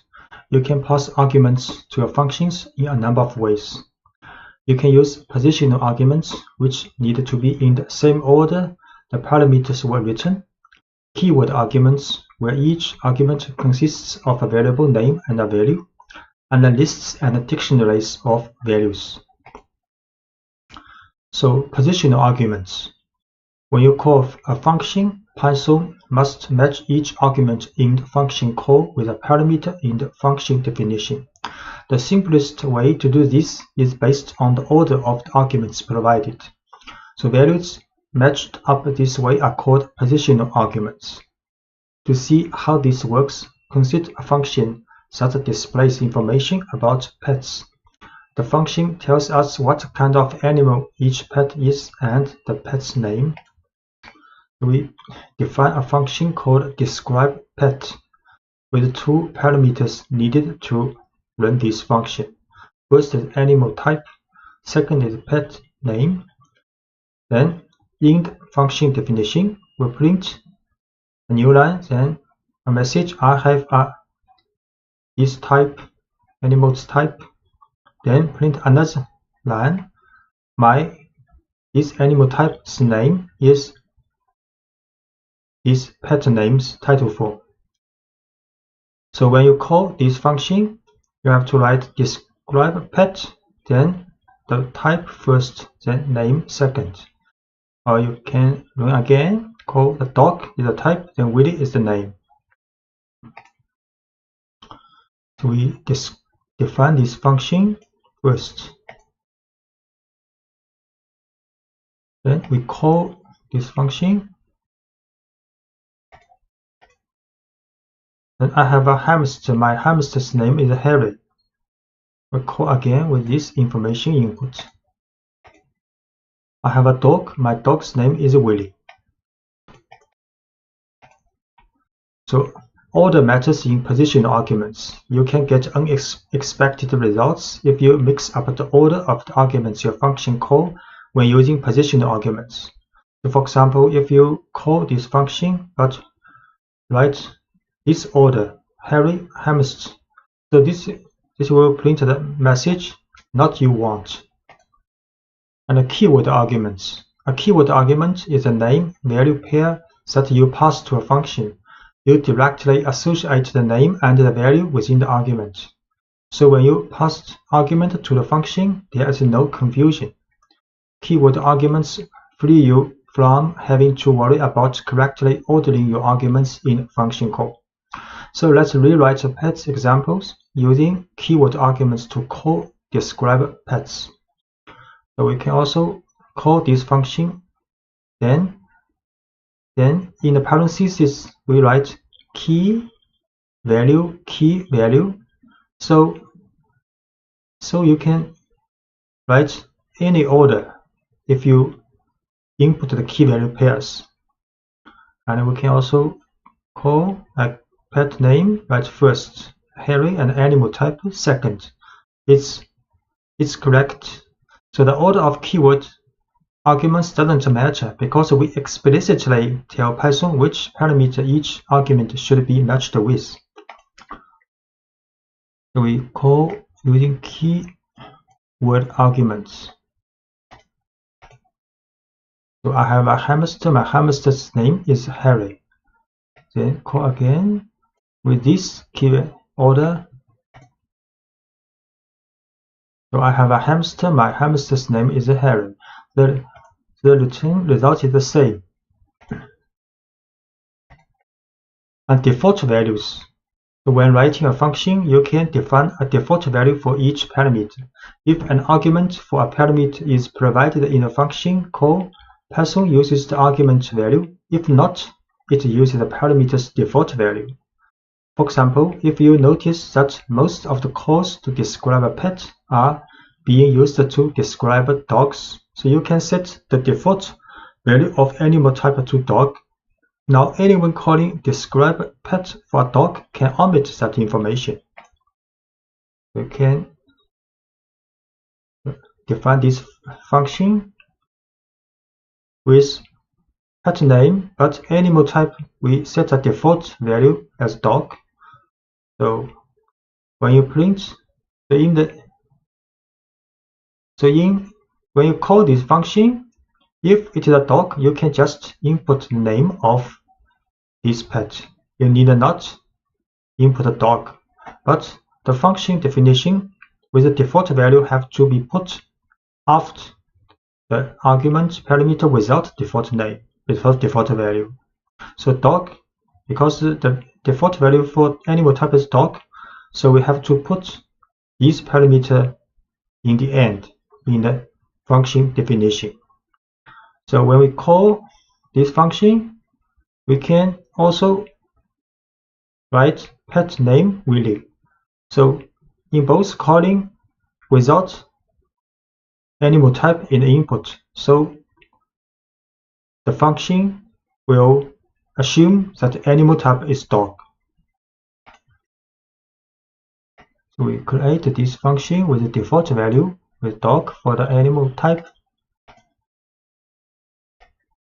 Then call this.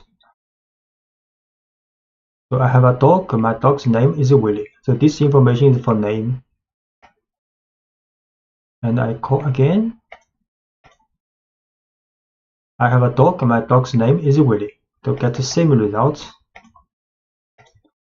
Note that the order of the parameters in the function definition had to be changed because the default value makes it unnecessary to specify a type of animal as an argument. So the only argument left in the function call is the pet's name. So Python still interprets this as a positional argument. So if the function is called with just a pet's name, such argument will match up with the first parameter listed in the function's definition. So this is the reason the first parameter needs to be pet name. And the simplest way to use this function now is to provide just a dog's name in the function call. And to describe an animal other than dog, you could use a function call like this. So if we describe a pet, but the pet is not a dog, so we have to input pet name is Harry and animal type is hamster.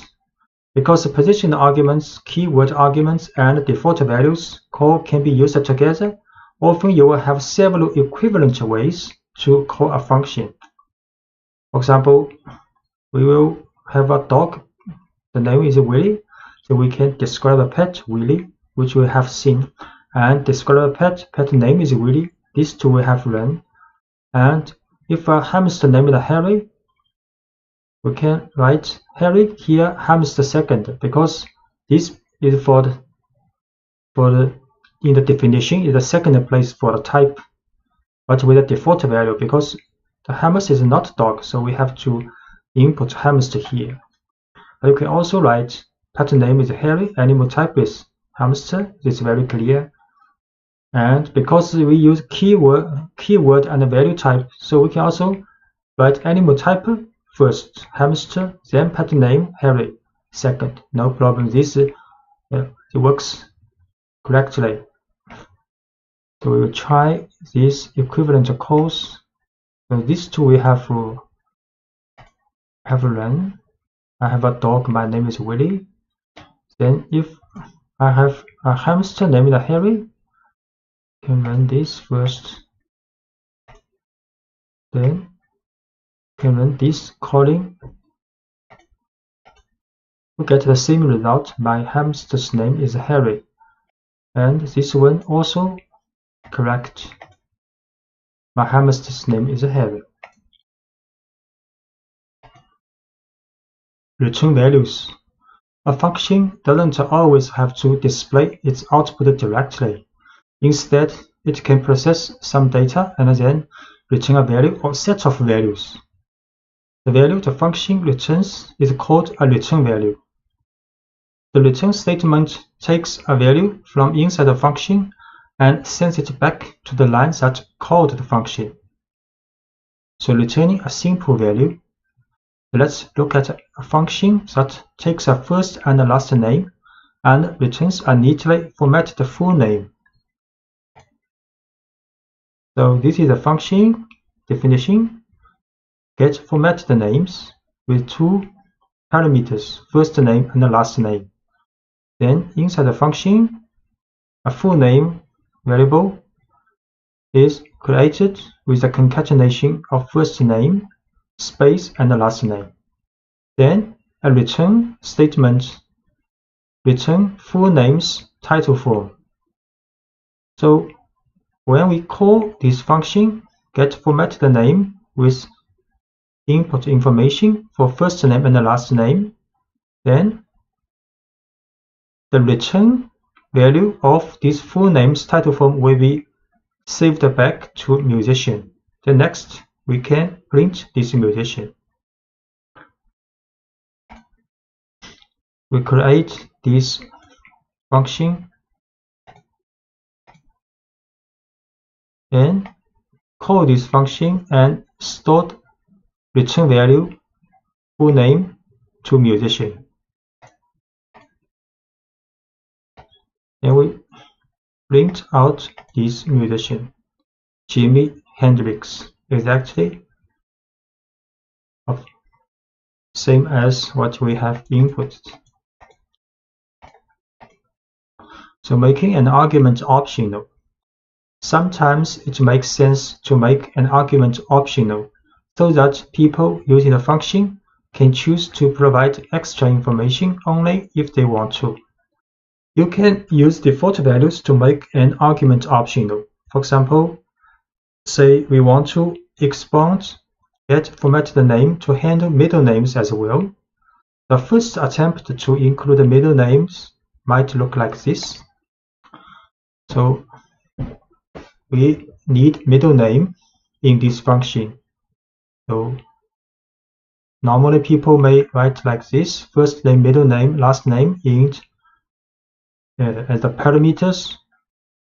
Then inside the function definition, a full name is concatenated from first name, space, middle name, space, and last name. Then return this full name's title form. When people call this function, just write get formatted name with first, middle name, and last name.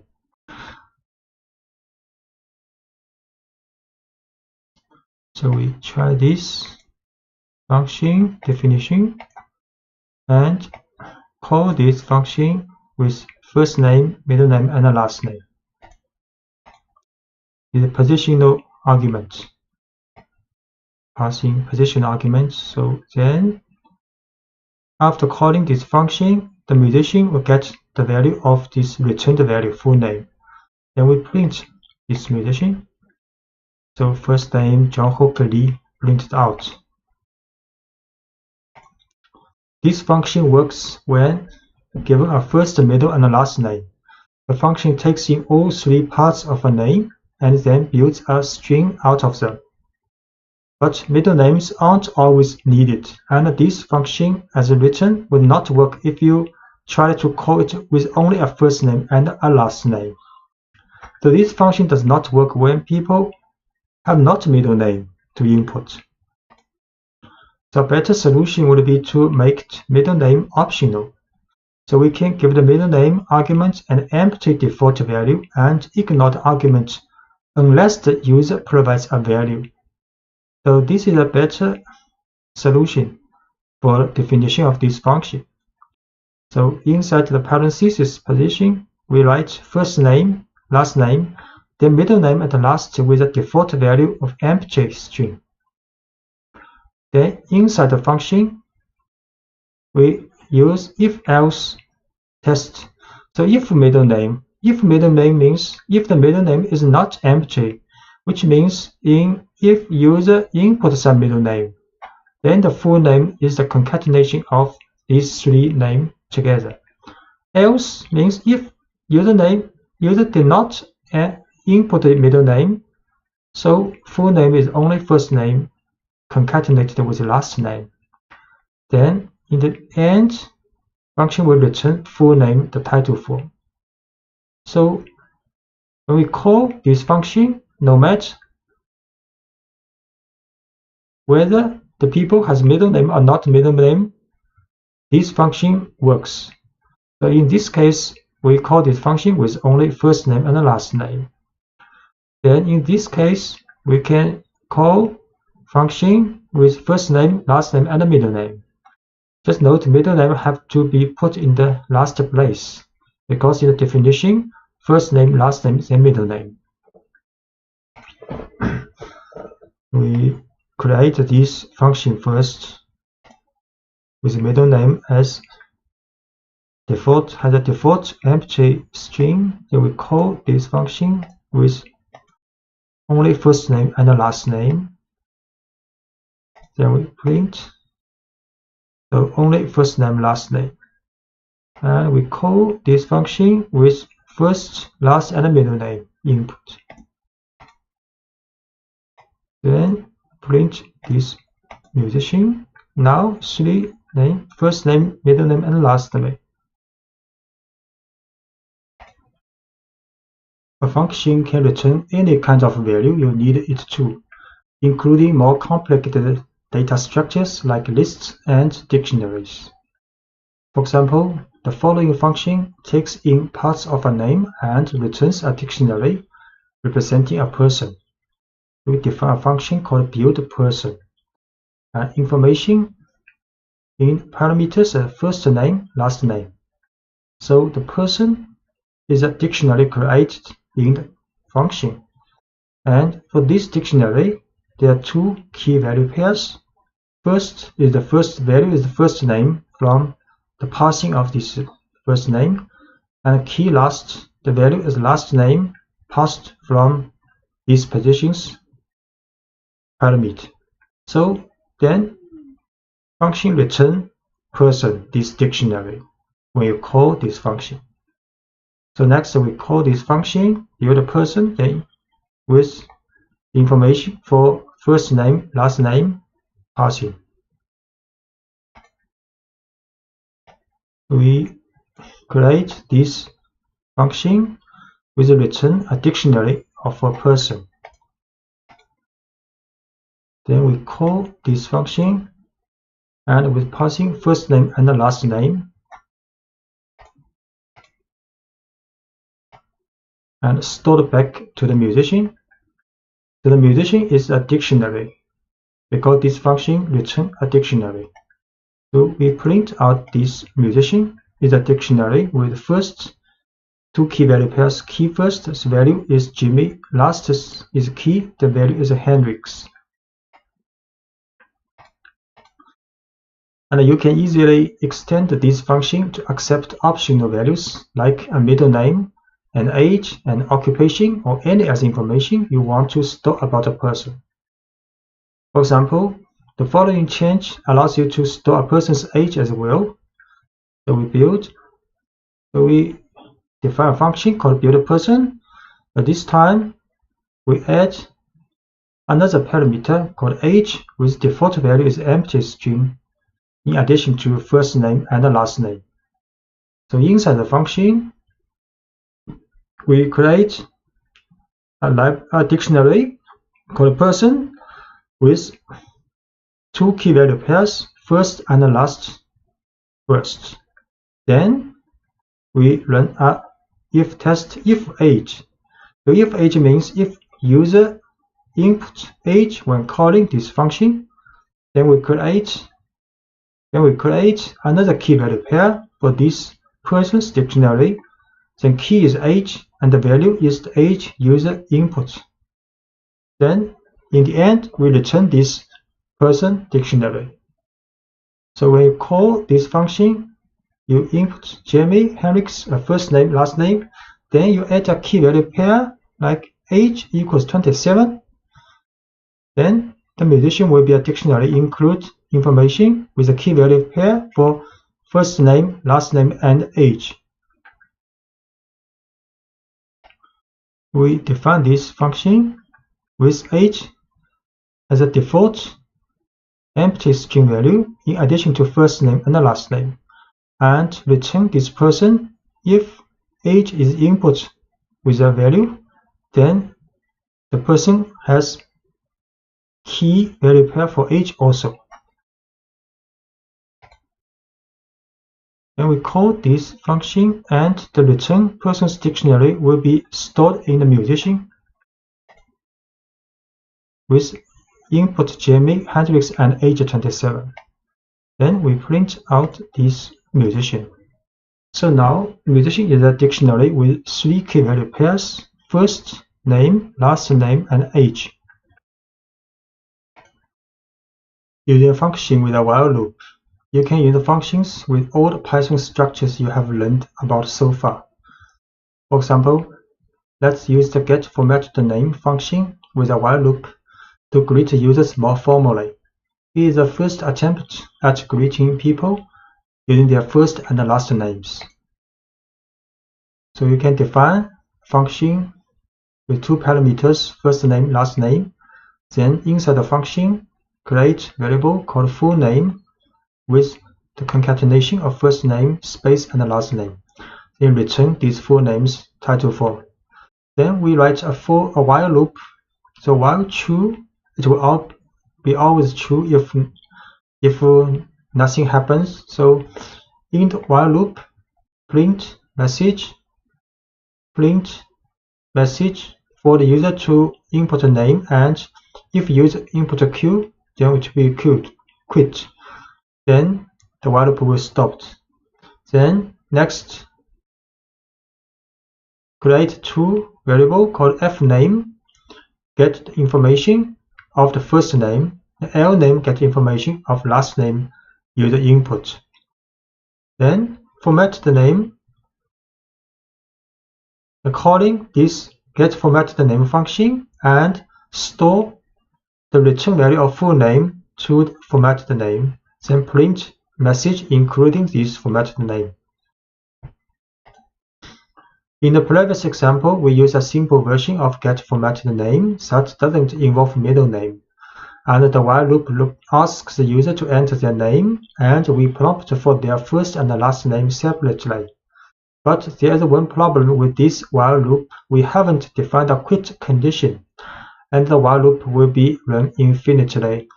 We want the user to be able to quit as easily as possible, so each prompt should offer a way to quit. The break statement offers a straightforward way to exit the loop at either prompt. In the following example, we add a message that informs the user how to quit, and then we break out of the loop if the user enters the quit value at either prompt. So the program will continue greeting people until someone enters Q for either name. So we change the while loop here. After user see the input for the first name, after user input, there will be a if conditional test. So if user input Q for the first name, then it will be break. Then the while loop will stop. Now if the next for L last name input from the user also will be a if test. If this time user input Q, then also will be break.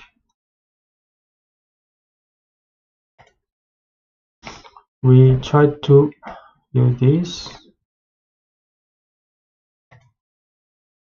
Create this function first, then we run a while loop which include Q if user input.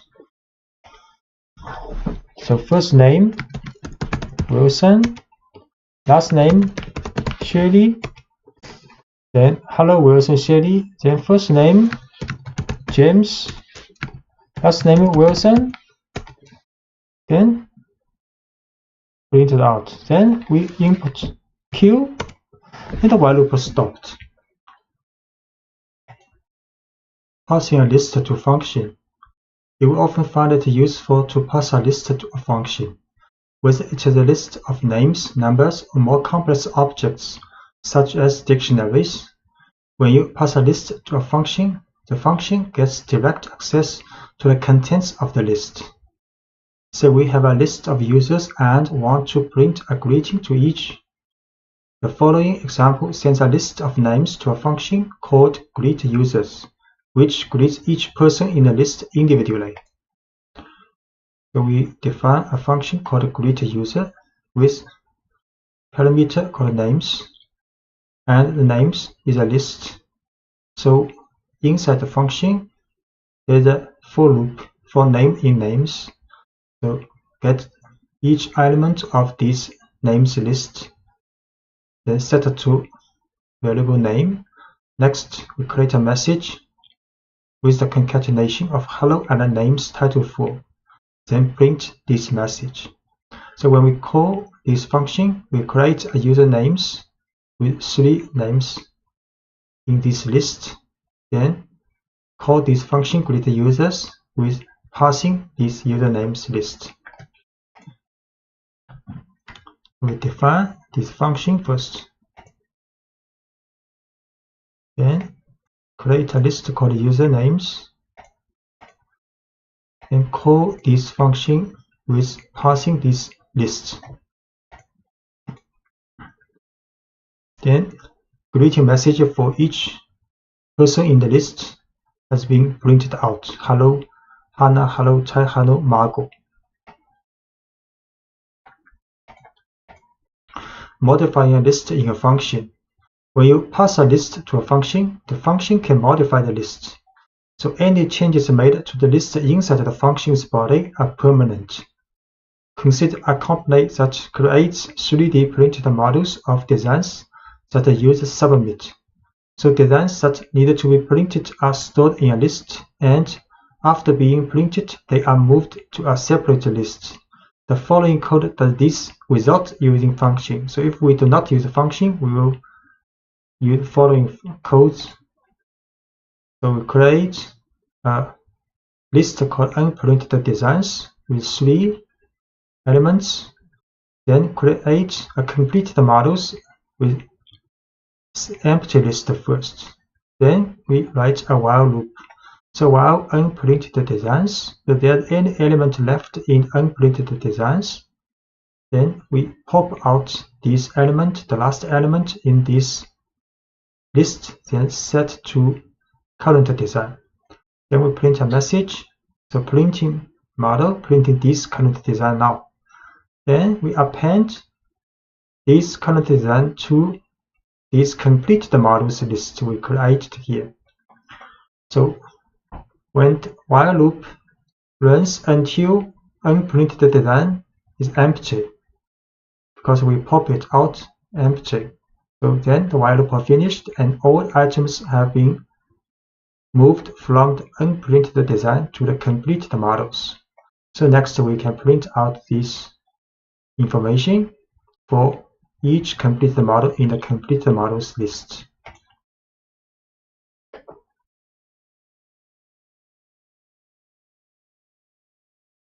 So we create these 2 lists, then use a while loop to move all items from unprinted design to completed models.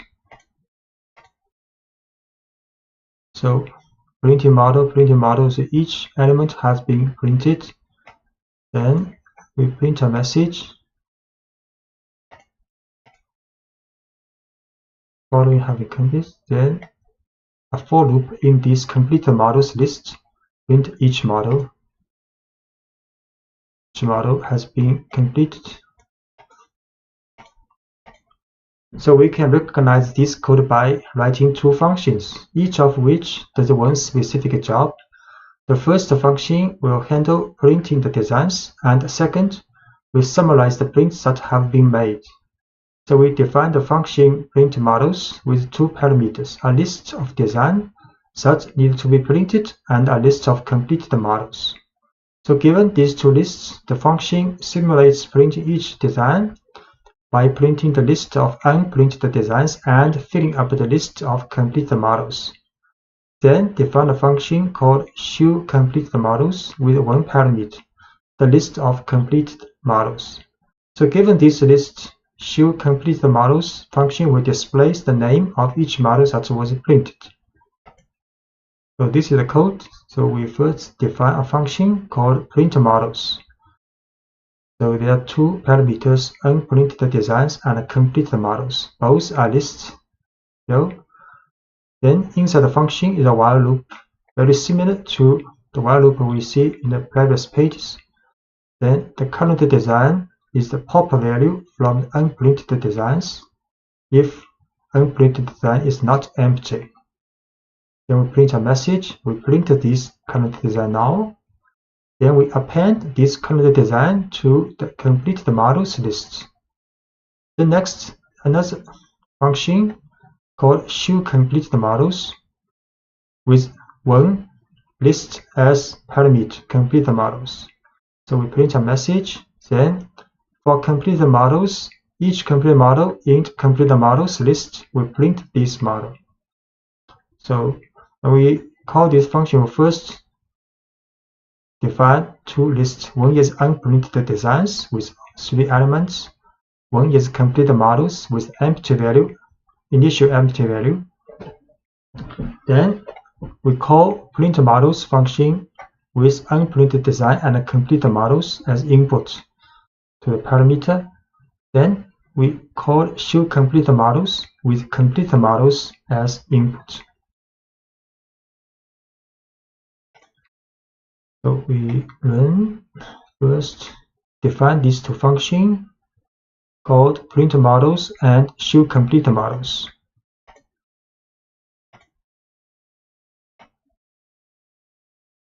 Then we define two lists. One is unprinted design and one is complete design with empty lists. Then we first call printModels with input as unprinted design and completed models as parameter input. So 3 models has been printed. Then we show the printed models. So the completed models now has 3 elements, and if we run show the unprinted design again, it is empty now. So which means for the calling this function, printModel calling this line, we input two lists, and both have been changed. So for the unprinted designs, it's empty now, and for the completed models, it's now full of 3 completed models. So passing lists to the function will be changed. And preventing a function from modifying a list. So sometimes you want to prevent a function from modifying a list. For example, say that you start with a list of unprinted design and write. In this case, you can address this issue by passing the function a copy of the list, not the original. So any changes the function makes to the list will affect only the copy, leaving the original list intact. So you can send a copy of a list to a function like this. So if we call this function again, we can use the bracket colon. This is a copy of this list. So this list will not be changed after running the function. The slash notation makes a copy of the list to send to the function. If we did not want to empty the list of unprinted designs in previous example, we could call printModels like this. So printModel unprinted design with a colon.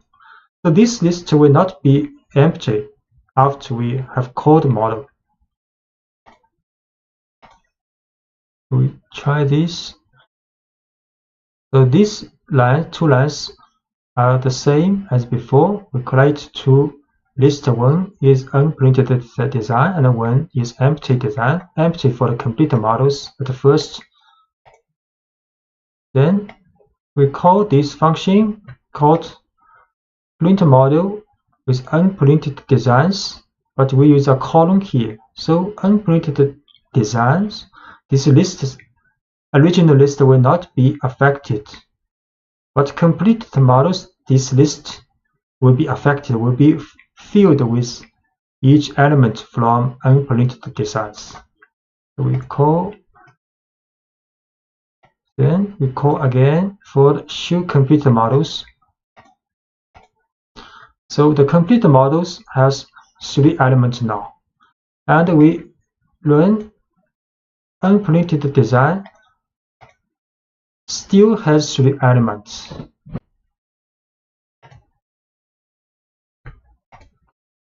Passing an arbitrary number of arguments to function. Sometimes you want to know ahead of time how many arguments a function needs to accept. Fortunately, Python allows a function to collect an arbitrary number of arguments from the calling statement. For example, consider a function that builds a pizza. It needs to accept a number of toppings, but you can't know ahead of time how many toppings a person will want. The function in the following example has one parameter, asterisk toppings, but this parameter collects as many arguments as the calling line provides. So we define a function called makePizza with the parameter asterisk toppings. Then we print these toppings. And when we call this function makePizza, we can input one argument pepperoni, or we can input with 3 or many more arguments when we calling this function. So the asterisk in the parameter name toppings tells Python to make an empty tuple called toppings and pack whatever values it receives into this tuple. So in these 2 cases, pepperoni or mushrooms, green peppers, extra cheese will be stored in these star toppings, and this asterisk toppings will be a tuple, will be used in the function.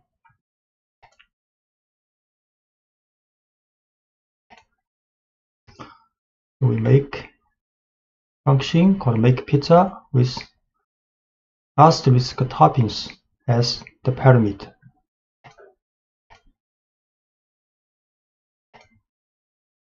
Then we call this function, this time with only one item, pepperoni, as the argument for this parameter. Then it will in output print this one with tuple with only one element. Then this time call this function but with 3 toppings as arguments input. Then Python will print out a tuple with 3 elements.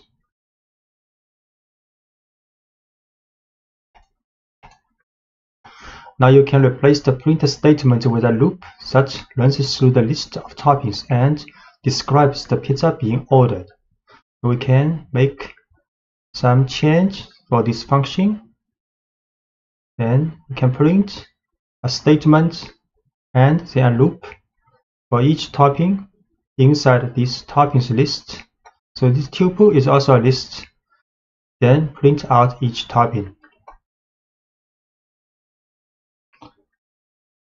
We create this function again. Then we call with the same argument as before. Now the message, make a pizza with the following toppings, pepperoni. And call this function with 3 arguments passing. Then make a pizza with the following toppings with these 3 toppings. And mixing positional and arbitrary arguments. If you want a function to accept several different kinds of arguments, the parameter that accepts an arbitrary number of arguments must be placed last in the function definition. Python matches positional and keyword arguments first and then collects any remaining arguments in the final parameter. So for example, if the function needs to take in a size for the pizza, such parameter must come before the parameter asterisk toppings. So in the function definition, Python stores the first value it receives in the parameter size. All other values that come after are stored in the tuple toppings. So the function calls include an argument for the size first, and followed by as many toppings as needed. So we make modification for this function definition. Then this time there are 2 parameters. The first is the size for the pizza. The next is an arbitrary number of arguments will be stored in this toppings tuple because there are asterisk here. Then inside the function we print a message using the string value of this size. Then in the for loop, same as before, we print out this topping. So when we call this function, the same form for the calling as before, but this time we add size first. Have to add size first because size is stay the first position in the parameter in the function's definition. So size first, then next either is 1 items or 3 items will be stored as this toppings tuple. So we make a new function with size and this toppings tuple as parameter. Then we call this function again with the size first, then pepperoni second. Then a message, we make a 16-inch pizza with the following toppings, pepperoni. We call again this function with size 12 first, then 3 items second. Then we make a 12-inch pizza with the following toppings, mushroom, green peppers, extra cheese. And using arbitrary keyword arguments. Sometimes you will want to accept an arbitrary number of arguments, but you want to know ahead of time what kind of information will be passed to the function. In this case, you can write functions that accept as many key value pairs as the calling statement provides. One example involves building user profiles. You know you will get information about a user, but you're not sure what kind of information you will receive.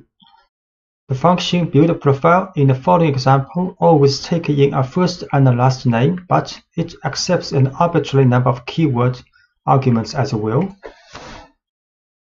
So in this function's definition, this function called build profile, we have two parameter called first last.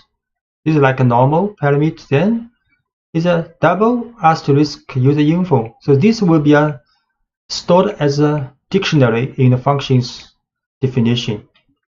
So in the function, we define an empty dictionary first. Then we'll create the keys of this dictionary, and with the value coming from the parsing of this parameter. Same as for the last name.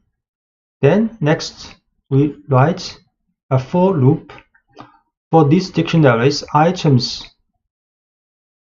Methods will get a key value pair. That for each key value pair in this dictionary's items, then we will create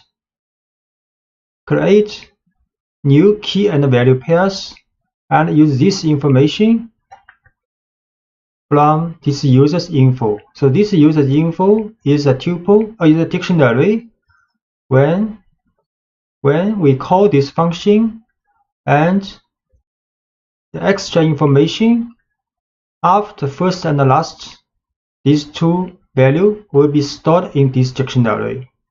So this for loop will use this dictionary and put these key value pairs in dictionary profile. Then in the end, function returns this profile, the dictionary, which include all the key value pairs from last name, first name, last name, and user infos.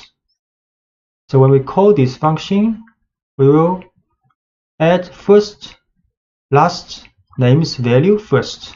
Then we will add several key value pairs as we want.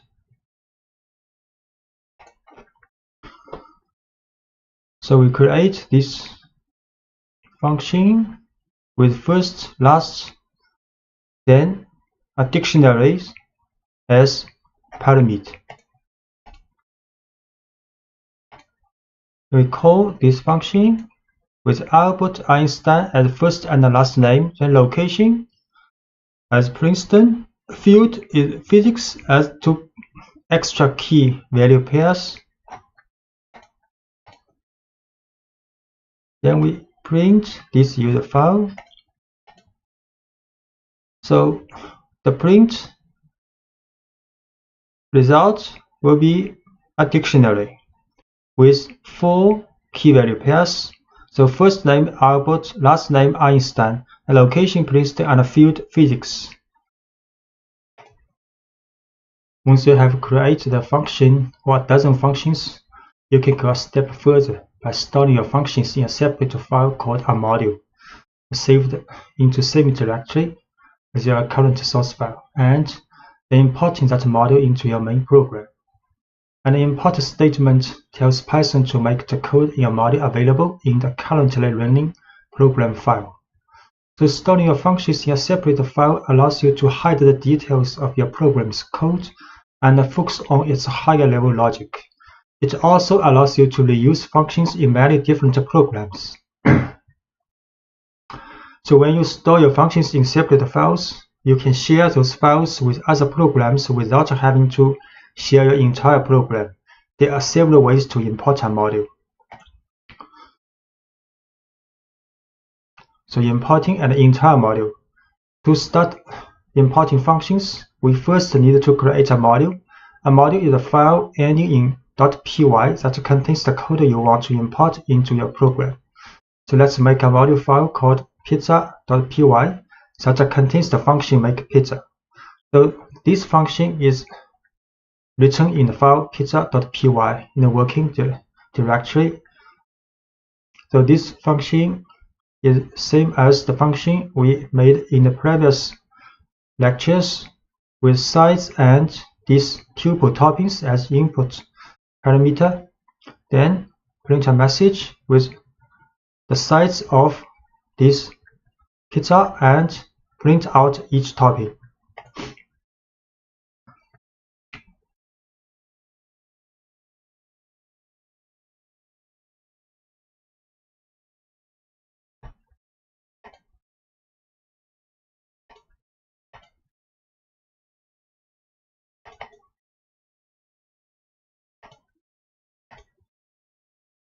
So this file called pizza.py is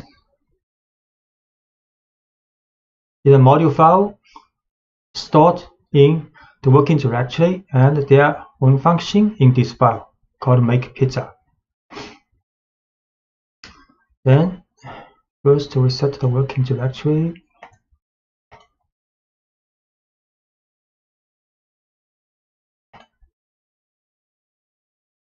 Then we can import the module pizza. We just create it and then make 2 calls to make pizza using the for.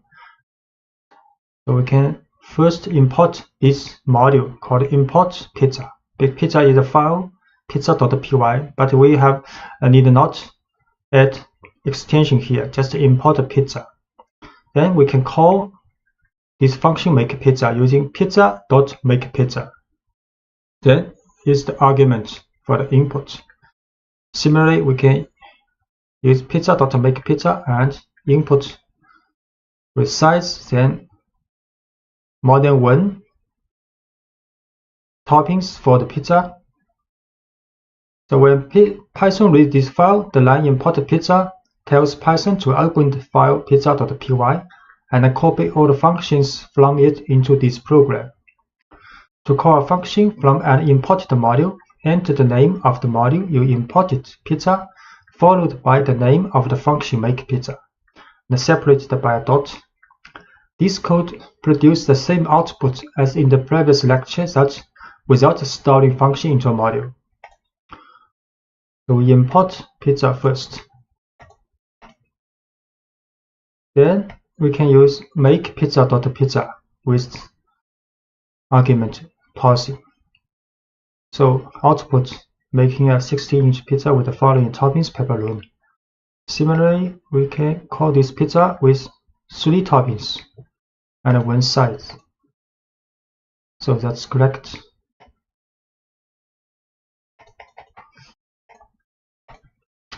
And you can also import specific functions from this import module file. You can also import a specific function from a module. Here is the general syntax for this approach. You can also write like from module name, import this function name. So you can import as many functions as you want from a module by separating each function's name with a comma. So if the module file contains more than 1 function and you want to import these functions, you can write from module name, this file, import the function, first function, second function, third function, and so on.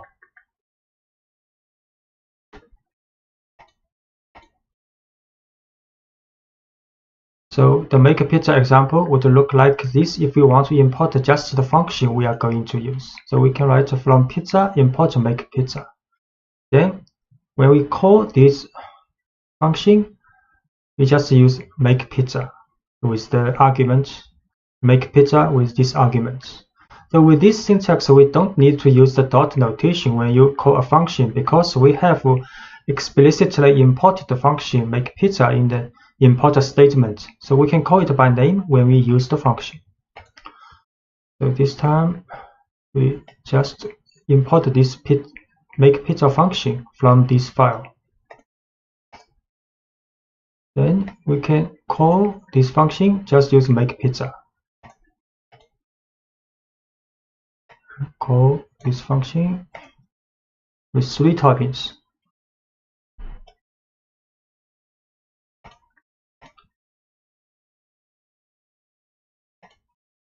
And using s to give a function an alias. So if the name of a function you are importing might conflict with an existing name in your program, or if the function name is long, you can use a short unique alias, an alternate name similar to a nickname for the function.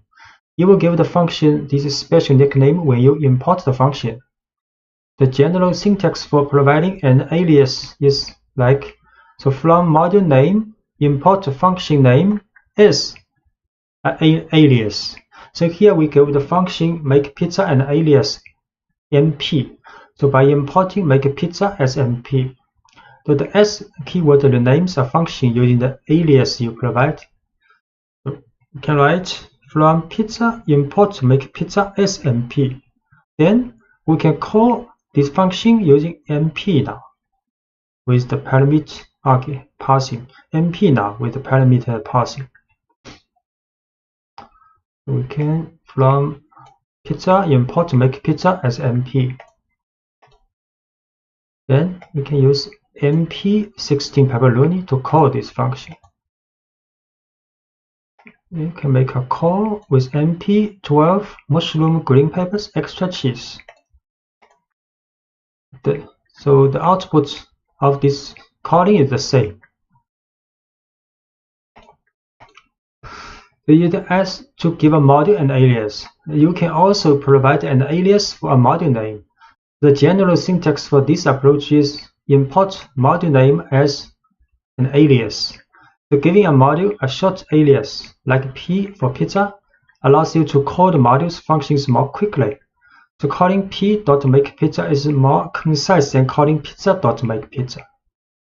So we can import pizza as p. So we can call module with p.makePizza. p.makePizza.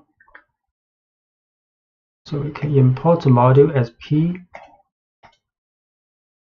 Then call module with p.makePizza 16 pepperoni. P.makePizza 12 and with 3 topping.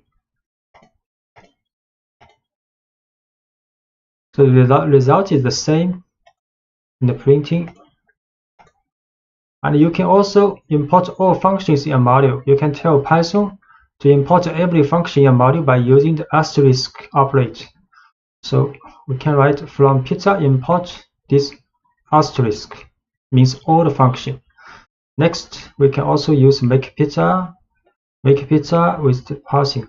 The asterisk in the import statement tells Python to copy every function from the module pizza into this program file. Because every function is imported, you can call each function by name without using the dot notation. However, it's best not to use this approach when you are working with large modules that you didn't write. If the module has a function name that matches an existing name in your project, you can get some unexpected results. Python may see several functions or variables with the same name, and instead of importing all the functions separately, it will overwrite the functions. So this is not a good approach. We write here just to let you know if in the later time you may see such approaches in other people's code. So we can try this, make from pizza import with the asterisk. Then we can call this function with just to make pizza. The result is the same. So the best approach is to import the function or functions you want, or import the entire module and use the dot notation. Class object-oriented programming is one of the most effective approaches to writing software. In object-oriented programming, you write classes that represent real-world things and situations, and you create objects based on these classes. When you write classes, you define the general behavior that a whole category of objects can have. And when you create individual objects from the class, each object is automatically equipped with the general behavior. You can then give each object whatever unique traits you desire. Making an object from a class is called instantiation, and you work with instances of a class. You can also specify the kind of information that can be stored in instances. So creating a dog class. So let's start by writing a simple class, dog, that represents a dog, not one dog in particular, but any dog. So they have all a name and age. We also know that most dogs sit and roll over. These two pieces of information, name and age, and those two behavior, sit and roll over, will go in our dog class because they are common to most dogs. After our class is written, we will use to make individual instances, each of which represents one specific dog. So this is a dog class. So class dog, then this is a description of this class. Then we define df initial method. So every class has an initial method with the parameter self and a name age. Then inside this method function, then we define self.name is a name, because we need a name when we create this class for instantiation, and self-age is the age, these two information. Then we define two functions or called methods of this class. So sit, inside the sit parentheses, we pass self.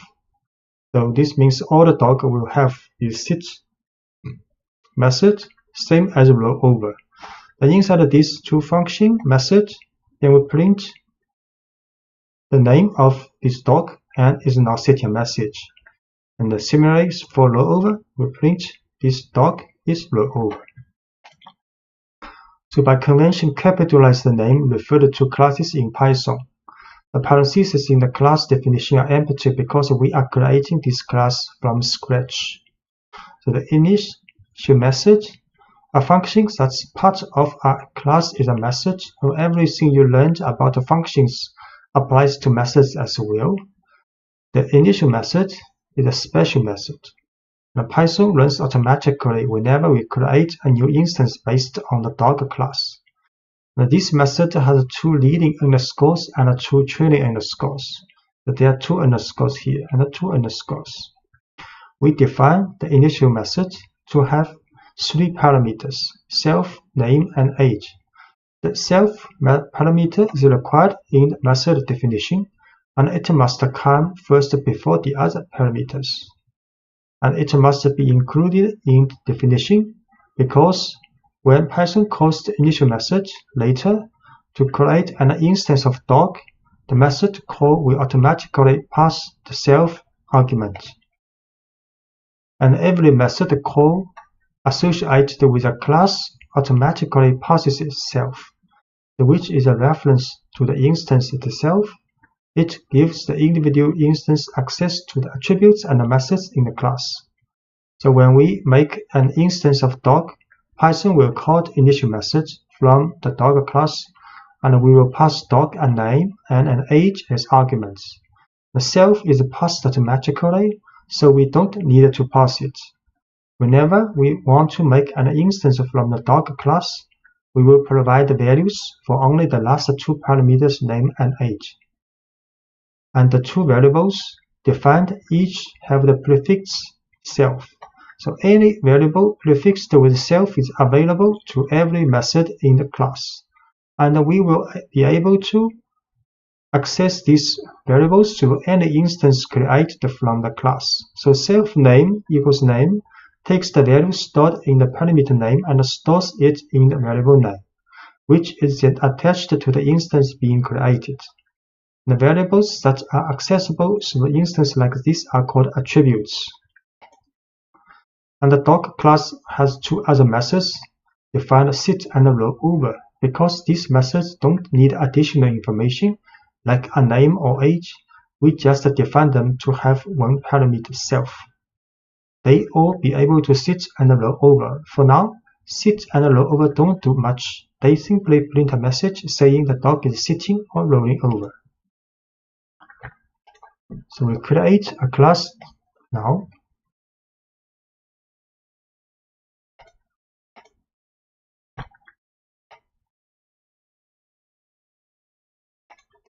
Then making an instance from class.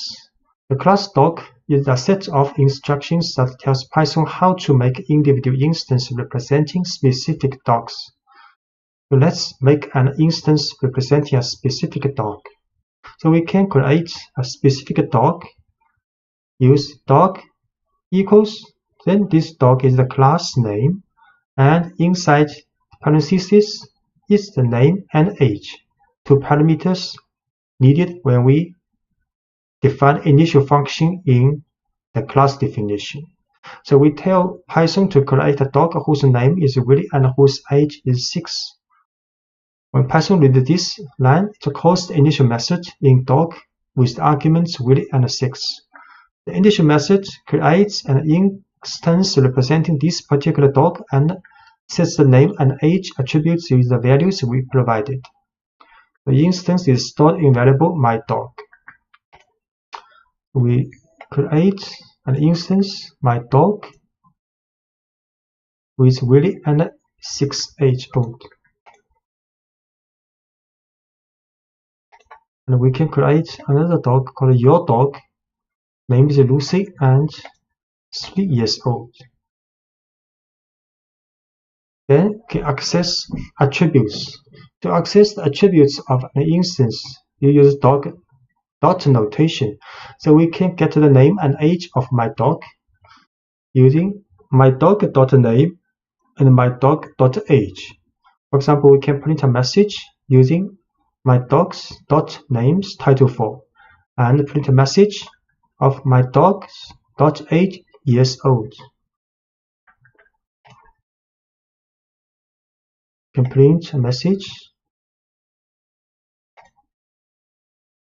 So my dog's name is Willie. Then print message using the attribute of age. My dog is 6 years old. And we can also print your dog's.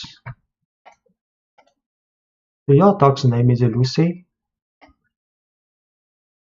And print using your dog's age attribute. Your dog is 3 years old.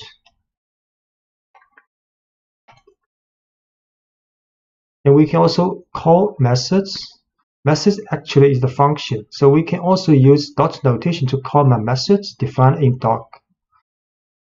So let's make our dog sit and roll over. So my dog dot sit. My dog is an instance because this instance belongs to a class dog, and the dog class has sit method, sit function. So we can use dot notation. So my dog dot sit. So we call this function. Similarly, we can use my dog dot roll over. So roll over this function will be called. My dog sit. So Willie is now sitting.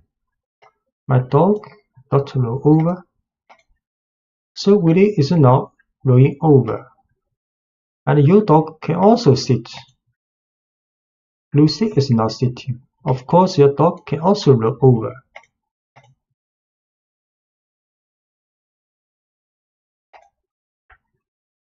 So let's write a new class representing a car. Our class will store information about the kind of car we are working with, and it will have a method that summarizes this information. So we defined initial method with the self parameter first. We also give 3 other parameters: make, model, and year. A method called getDescriptiveName that puts a car's year, make, and model into one string neatly describing the car. Then we make an instance from the car class and store it in the variable myNewCar. Then we call getDescriptiveName to show what kind of car we have. So this is a class for car, capitalized class for car. And inside the class definition is an initial method with self first, then 3 parameters: make, model, year. With the information, when we calling this, when we make an instance of this car, we will put and input this information. Then for this initial method, we'll pass this 3 information to the attribute of this car called make, model, and year. Then a method called getDescriptiveName with the parameter self will create a variable called longName, which concatenates the information of year, make, and model together. Then we'll return these names title4. So next we can make an instance of this car class called myNewCar with 3 information for make, model, and year.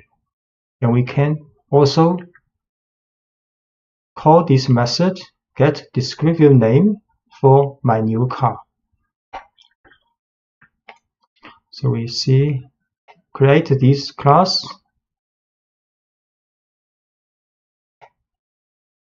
Okay, we can wait.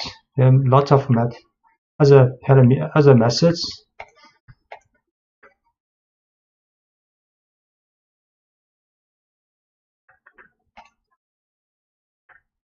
We can also set a default value for an attribute. So every attribute in a class needs an initial value, even if that value is 0 or an empty string. So in some cases, such as when setting a default value, if you do this for an attribute, you don't have to include a parameter for that attribute. So let's add an attribute called odometer reading that always starts with a value of 0. So inside the initial method, we can create another attribute called odometer reading. automated reading, but with the initial value 0. So in this function, initial function, we do not need other information for this attribute, which means when we call this class to make an instance, we do not need to add automated reading when we make an instance of this class. So you can see class definition, initial method with make module year coming from the instance information, but automated reading with an initial value 0. Then this is the function for get descriptive name.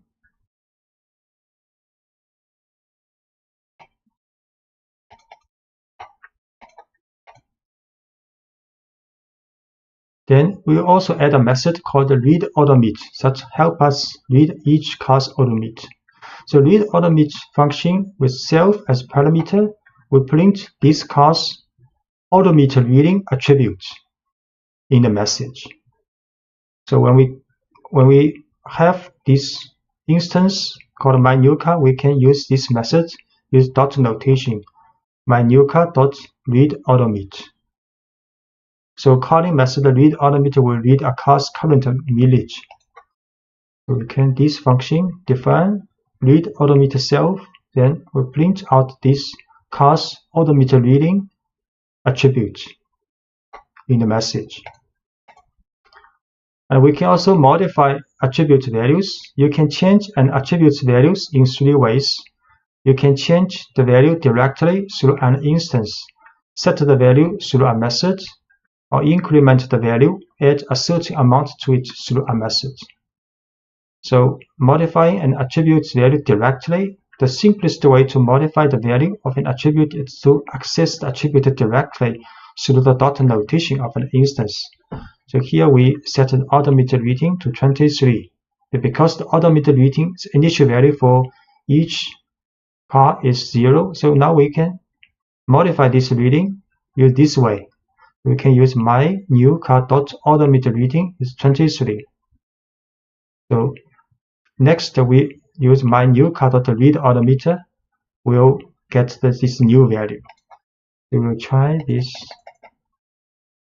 We create this car class.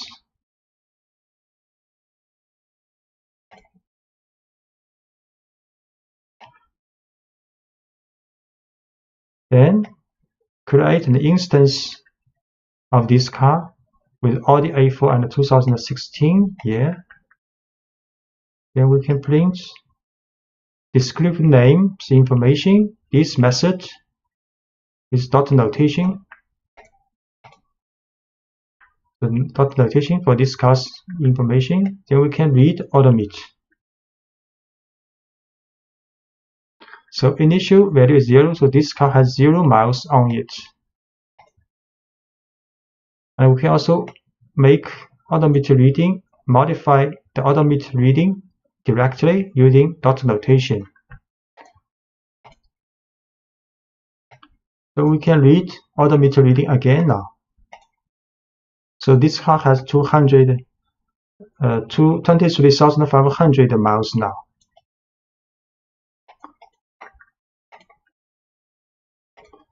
So you can also modify an attribute value through a method. So instead of accessing the attribute directly, you can pass the new value to a method that handles the updating internally. Here is an example showing a method called update automate. So we can also write a method called update automate with 2 parameters. First is self for this car, then the miles.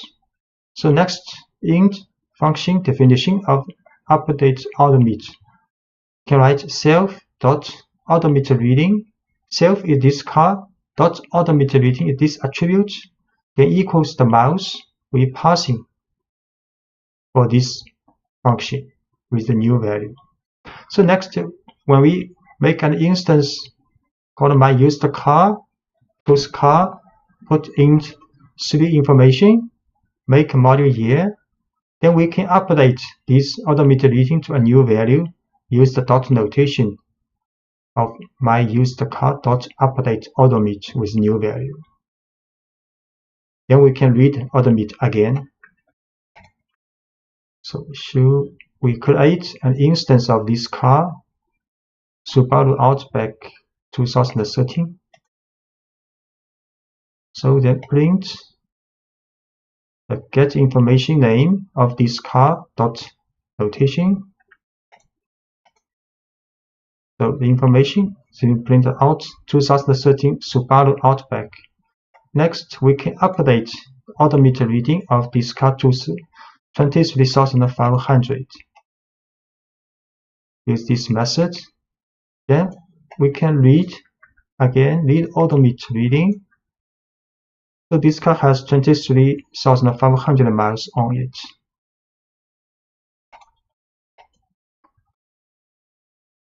So we can extend the method update odometer to do additional work. Every time the odometer reading is modified, let's add a little logic to make sure no one tries to roll back the odometer reading. So we can define update odometer self miles with inside the function with if statement. So if miles larger than the current odometer reading, then we assign these new miles to the odometer reading. So if this conditional test is not true, which means the miles is less than the current odometer reading, we will not assign these new miles to the odometer reading. We will print a message: you cannot roll back an odometer.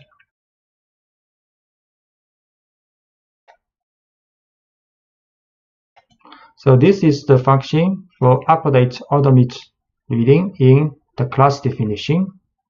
So only the miles larger than the current odometer reading we can update with this value. So for example, when we try my used car dot update odometer with 20,000, you will get a message you can't roll back in odometer because current value is 23,500. So 20,000 is less than this current value. So incrementing an attribute value through a method. So sometimes you will want to increment an attribute value by a certain amount rather than set an entirely new value. Say we buy a used car and put 100 miles on it between the time we buy it and the time we register it. Here is a method that allows us to pass this incremental amount and add that value to the odometer reading. We can define a function called increment odometer, with self is the car and miles is increment the value with two parameters. So inside the function, we can write self means that this car dot odometer reading plus equal means odometer readings attribute of this car will be incremented with this value miles, which have been passed for the function. So when we create this instance called my used car of car class with the information Subaru Outback 2013, we can use a function, use dot notation with my used car dot increment odometer this function, and with input value was 100. So then the car's odometer reading will be incremented with 100 miles upon the current value. Then we can also read odometer reading. So we'll try create an instance first called my used car. Then we print out the information of this car. Then we read odometer of this car is 0 miles now. Then we can update this car's odometer reading. Then we read odometer reading again, 23,500 now. Then we increment odometer with 100. Then we read again this car. Now has 23,600 miles on it. inheritance of classes. The inheritance, you don't always have to start from scratch when writing a class. If the class you're writing is a specialized version of another class you wrote, you can use inheritance. So when one class inherits from another, it automatically takes on all the attributes and methods of the first class. The original class is called the parent class, and the new class is the child class. The child class inherits every attribute and method from its parent class, but is also free to define new attributes and methods of its own. So, the initial method for a child class. The first task Python has when creating an instance from a child class is to assign values to all attributes in the parent class. To do this, the initial method for a child class needs help from its parent class. So as an example, let's model an electric car. An electric car is just a special kind of car, so we can base our new electric car class on the car class we wrote earlier. Then we will only have to write code for attributes and behavior specific to electric cars. So let's start by making a simple version of the electric car class which does everything the car class does. So this is the car class. Part of the car class called is a parent class in this case. We have seen car class with 3 input information for make, model, year. When you create an instance of this class, and inside the initial method, we also define automated reading with beginning value 0, and there are several methods. We only show 2 methods here. For example, get descriptive name of this class information, and can read automate for this class automate information. So making a simple version of the electric car class which inherits from parent class car, then we can define an electric car class like this. So inside electric car class, the parameter we have to write car class, which means electric car class inherits from car class. And in definition of initial function, we also write self, make, model, year, the same as the parent class. But the definition of this function, we have to write sup.initial. Sup means the parent class, so which means the definition of these variables, attributes for the electric car class is based on the definition of these attributes in car class. So when we call or make instance of electric class, we can just write electric car, then with the information Tesla Model S 2016, and we can also use the method, for example, get descriptive name, same as we using this function method for a normal car. So when you create a child class, the parent class must be part of the current class and must appear before the child class in the file. So we define the child class electric car, and the name of the parent class car must be included in parentheses in the definition of the child class. And the initial method for child class. The initial method takes in the information required to make a car instance, and the super function is a special function that helps Python make connections between the parent and the child class. This line tells Python to call the initial method from electric car class's parent class, which gives an electric car instance all the attributes of its parent class. And we make an instance of the electric car class with the same kind of information we had provided when making a regular car, and store it in my Tesla. The initial method defined in electric car, which in turn tells Python to call initial method defined in the parent car class. So let's see. Because we have to create the car class before this line, so we can create in the electrical car class now.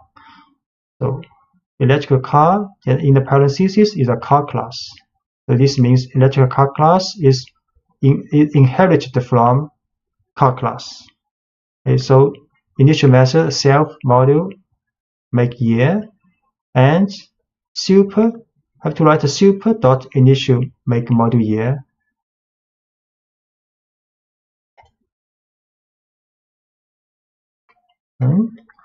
Then we can call and make an instance of electric car now with Tesla Model S 2016. Then we can use this method which defined in the parent class. So get descriptive name.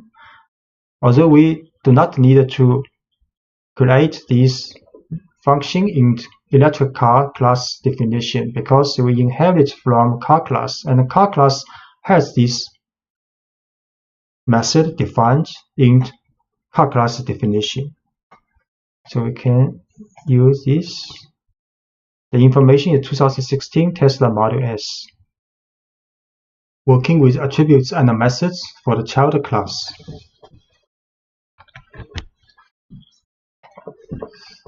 So defining attributes and methods for the child class. So once you have a child class that inherits from a parent class, you can add any new attributes and methods necessary to differentiate the child class from the parent class. So let's add an attribute that's specific to electrical car, a battery, for example, and a method to report on this attribute. And we will store the battery size and write a method that prints a description of the battery. This attribute will be associated with all instances created from the electrical car class, but won't be associated with any instance of car. We create the electrical car inherits from car class. Then inside its definition of initial function, in addition to make module year, which inherits from the soup of which means from the car class, then we define using self here the battery size attribute. So this attribute is only applied to electrical car class with a 70 initial value. Next, we define a function called describe battery with self, which means this function only applies to electric car also. Then we print out this electric car's batteries information in message. So next we can create an instance of electric car with these three information. Then we can print and to call this function get descriptive name. Then next we can call this method called describe battery, which can get the battery's information of this electric car. We create this first. Create this electric car class. Then make an instance now. Then can print out car's information. Then we can also call the describe battery function of this car. So this car has a 70 kWh battery.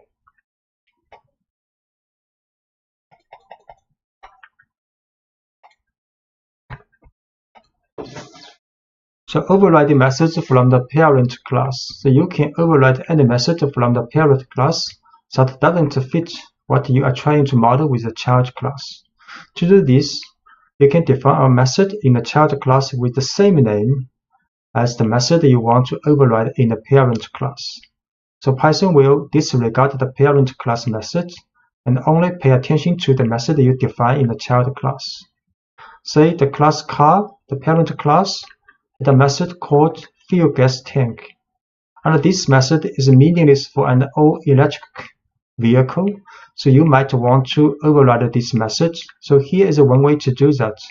You can define a function with the same name int class electric car here and print a message for this function's definition. Then if for the electric car instance, when you call this function, then the information will be printed out like this, and instance as attributes. So when modeling something from the real world in code, you may find that you are adding more and more detail to a car. You will find that you have a growing list of attributes and methods, and that your files are becoming lengthy. In this situation, you might recognize that parts of one class can be written as a separate class. So you can break your large class into smaller classes that work together. For example, if we continue adding details to the electric car class, we might notice that we are adding many attributes and methods specific to the car's battery. So when we see this happening, we can stop and move those attributes and methods to a separate class called battery. Then we can use a battery instance as an attribute in the electric car class. What this means, you can see, you can create a battery class. There are lots of information associated with this battery class. So first, define initial method function for this battery class. So there's attribute called battery size created, and battery size initial value is 60. Then we can describe this battery function created, then show the battery size. We can also define a function called getRange. So if battery size is 60, the range is 140. So if the size is 55, the range is 155. Then we can print out the message of the range of this battery. So this is a battery class with battery size as attribute and two functions. Then next we can create an electric car class inside the initial function definition. In addition to this make model year information, we can add an attribute battery, but this time the attribute's value is the instance of battery class now. So this electric car class has attribute make, module year, and battery. And make, module year are the information we input when we make an instance of electric car. But the battery is an instance of the battery class. So next, when we make instance of electric car, we can print information of this car. Then we can use this car's attribute battery to describe a battery function.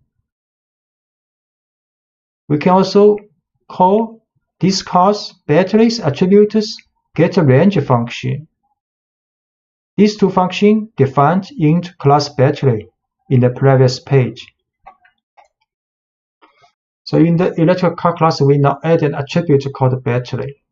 This line tells Python to create a new instance of battery with a default size of 60, because we are not specifying a value, and store that instance in the attribute battery.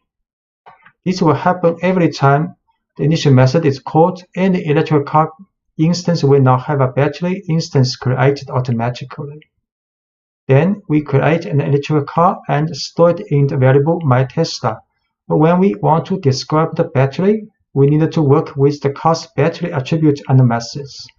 So these two lines use dot notation. MyTesla's battery dot describe battery is a function defined in class battery.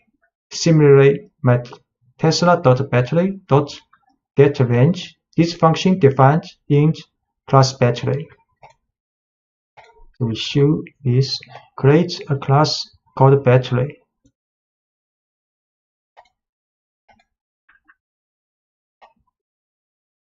Then create a class, and attribute battery will be the instance of battery class. Then after After this class has been created, we can make instance of electric car. Then we show this class name information. Then we describe battery, show this class battery information. And we'll get a range information of this electric car. The car has approximately 140 miles on a full charge. Importing classes. As you add more functionality to your classes, your files can get long, even when you use inheritance properly. In keeping with the overall philosophy of Python, you will want to keep your files as uncluttered as possible. To help, Python lets you store classes in modules and then import the class you need into your main program. So we can, for example, import a single class. Let's create a module containing just a car class. This module file will be named car.py, and the car class is stored in this module file. The module file car.py is put in the same directory of your working source file. So this is part of the file, module file car.py. Inside this file is a class definition for car, which we have introduced in the previous lectures. In your working source file, you can import car from module. So this car is a class from module car.py. So from car, import car. So this is the file name without the .py. The file name, module name, then import this class. So next we can make an instance of this car, and we can also print out this instance descriptive information. We can also add automated reading for the function automated reading attribute to this car with 23, then use the function of this car to read automate.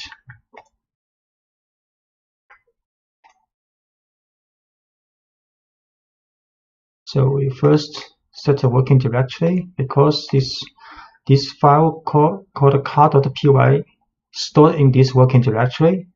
Next, we import from this car module, import this car class. Then can create an instance of the car class. We can print out descriptive information of this car. Then we can set automated reading attribute of this car to 23. Then we can call this function read automate of this car. So this car has 23 miles on it. We can also store multiple classes in a module. So you can store as many classes as you need in a single module file, although each class in a module should be related somehow. The class battery and electric car both help represent cars, so let's add them to the module car.py. So in the file car.py, we add class battery also, which we have introduced in the previous lectures. And for the battery class, we also has getRange, for example, getRange function. And we also store electric car class in this file car.py. So when you import multiple classes from a module, you can use from car import car class, then comma electric car class. So next, in our program, we can make instance from car, or we can make instance from electric car. And we can also print out attributes or information of this car and attribution of this electric car. So we see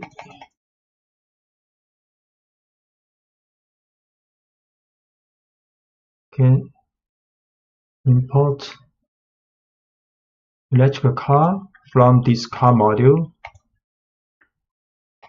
can create an instance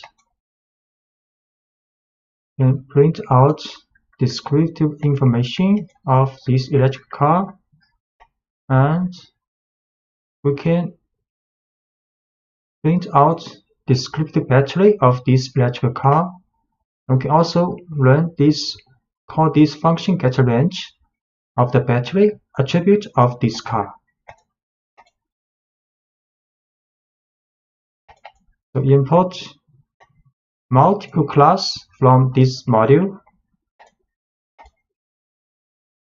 Then we can create a normal car with the information Volkswagen Beetle 2016.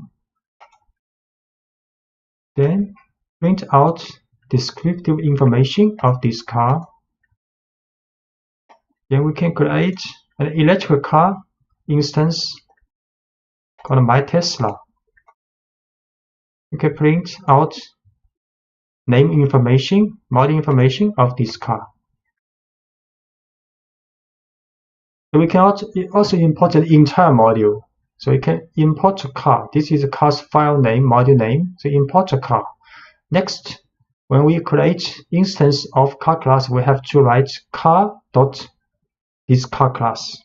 So this is a module name. This dot notation dot class name with information. Similarly, we can create an electric car. Use car is the module name dot electric car is the class name, and we can also show the information. So we import. This time we import the whole entire module. Import car.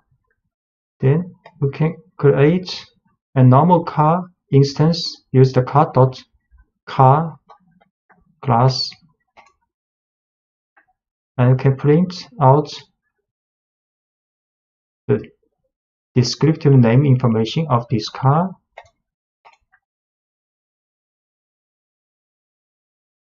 And we can also create an electric car. Use the car dot notation electric car. And print out information of this electric car. Reading from a file. So when you want to work with the information in a text file, the first step is to read the file into memory. You can read the entire contents of a file, or you can work through the file one line at a time. So reading an entire file. So let's start with a file saved in the same working directory that contains pi to 30 decimal places with 10 decimal places per line. So this file is the pi digits like this, stored in this txt file. And the following code opens this file, reads it, and brings the contents of the file to the screen. So start with a then with open this file as a file object. Then inside this block, with block, we write contents is this object dot read function. Then we can print contents, and the result will be like this. So we first set working directory. Then we read this file. Use with open this file as file object. Then contents is this object to read. Then print this information. But we use rstrip here. We will talk about it later. So output like this. And the open function returns an object representing the file. The reader method then reads the entire contents of the file and stores it as one long string in variable contents. Notice close is not needed because Python will close it automatically when the time is right. And the only difference between this output and original file is the extra blank line at the end of the output. The blank line appears because read returns an empty string when it reaches the end of the file, and this empty string shows up as a blank line. So if you want to remove the extra blank line, you can use rstrip in the print statement. So that's why we use rstrip here. Rstrip here because we want to remove this blank line in the reading.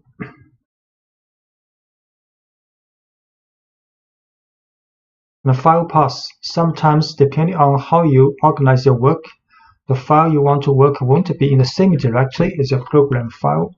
To get Python to open files from a directory other than the one where your program file is stored, you need to provide a file path which tells Python to look in a specific location on your system.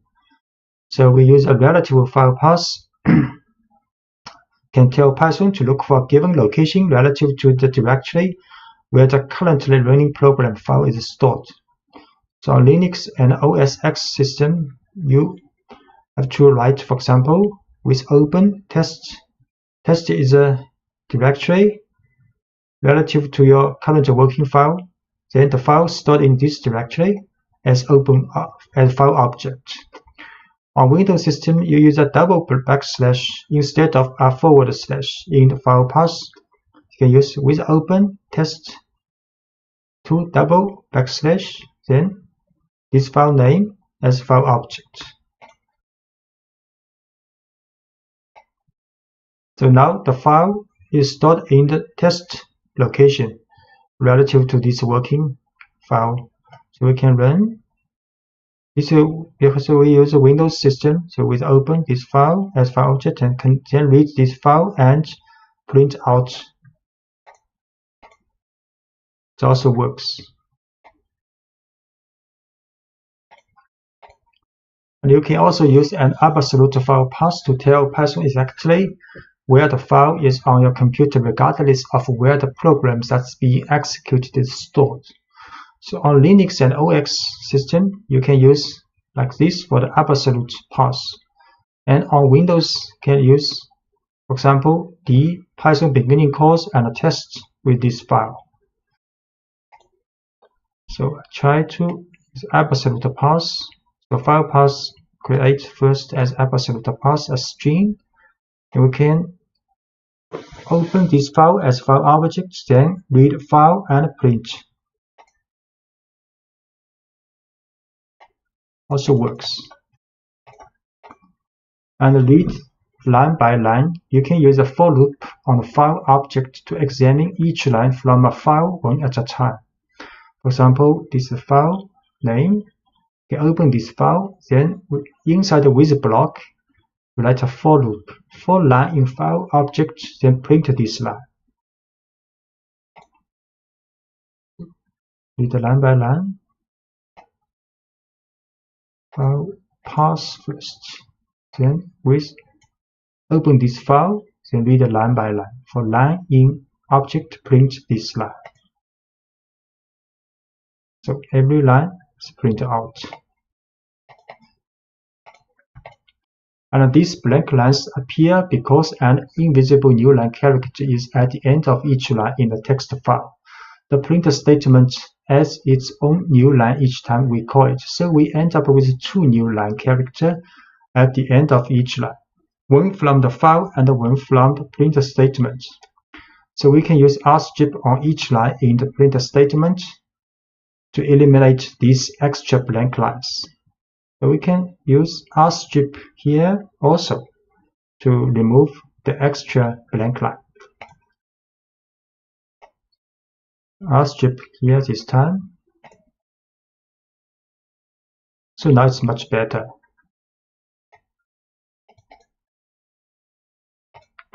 Make a list of lines from a file. So when you use with, the file object returned by open is only available inside the with block that contains it. So if you want to retain access to a file's content outside the with block, you can store the file's lines in a list inside the block, and then you can work with that list later.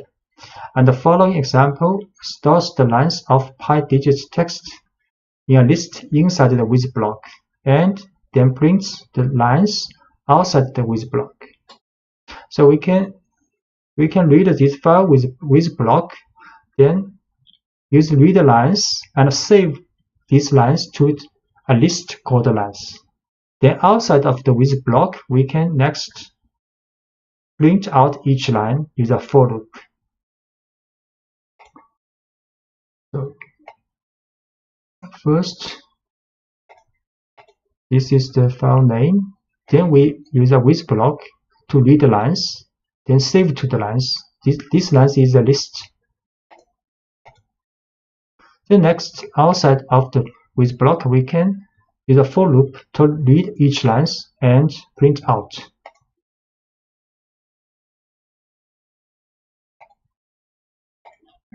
Working with the file's contents, after you have read the file into memory, you can do whatever you want with that data.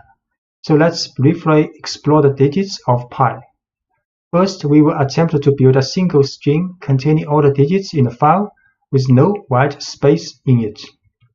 So file name, then we open this file, then read the lines and store back to the lines list. Next, we can create an empty string called pi string. Then for line in lines this list, we will use concatenate with odd lines with this string. Then print out a long string. Next, we can print out the length of this string.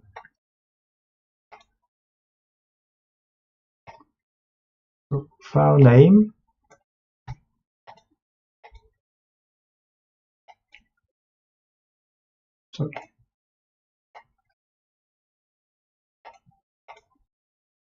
Name, then read the lines and store to this list lines, each line. Next, pi string is not is a space string. Then for each line we can take this lines string, then use rstrip, then concatenate the to pi string. Then we print out this long string. And we print out the length of this string. 36 elements. And the variable pi string contains the white space that was on the left side of the digits in each line, but we can get off that by using the strip instead of rstrip. So here we use strip. Strip can get the white space on the left side also. File name, read the lines, but use strip this time. Then print pi string. So it is a long string without white space. Then length of this string 32 now. And the larger files, 1 million digits, the code in previous example would work just as well on much larger files. If we start with a text file that contains pi to 1 million decimal place instead of just 30, we can create a single string containing all these digits. We'll print just the first 50 decimal place. The file this time the file name is pi million digits. We open this file and read the lines. Then we create a pi string, empty string. Then for each line, we will concatenate all the strings for each line. Then we will print out the first 52 decimal place of this string. And we will print the length of all the string.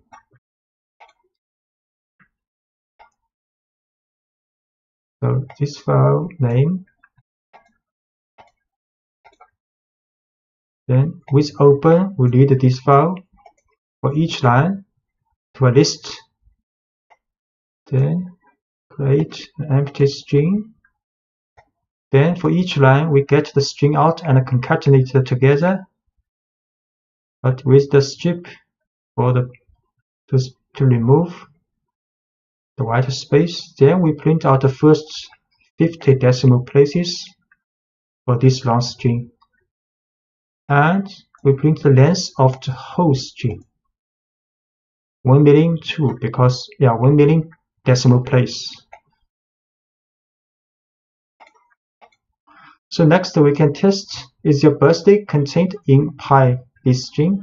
So let's use the program we just wrote to find out if someone's birthday appears anywhere in the first million digits of pi. We can do this by expressing each birthday as a string of digits and seeing if that string appears anywhere in pi string. So we can use the input for user to input your birthday. Then we test if birthday in pi string will print out this message. If birthday not appear in the pi string, we'll print another message. So great, and read is the same as before. Then next we can let the user to enter birthday. For example, okay, birthday. Then is your birthday in string, and if not in string, we'll get a message. Your birthday appears in the first million digits of pi. So this birthday appears in the first million digits of pi. Write into a file. To write a text to a file, you need to call open with a second argument, telling Python that you want to write to the file. To see how this works, let's write a simple message and store it in a file instead of printing it to the screen. So first, we set a file name in the working directory. Then we open this file with W mode, write mode as file object. Then we can write file object.write this message inside this with block. So the argument W tells Python that we want to open the file in write mode. You can open a file in read mode with R, write mode with W, and append mode with A. One mode that allows you to read and write to the file with R+. If you omit the mode argument, Python opens the file in read-only mode by default. So we set the file name. Then we open this file with the write mode, then write a message.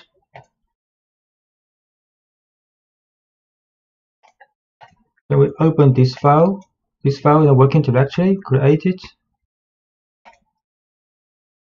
Do the message in this file now.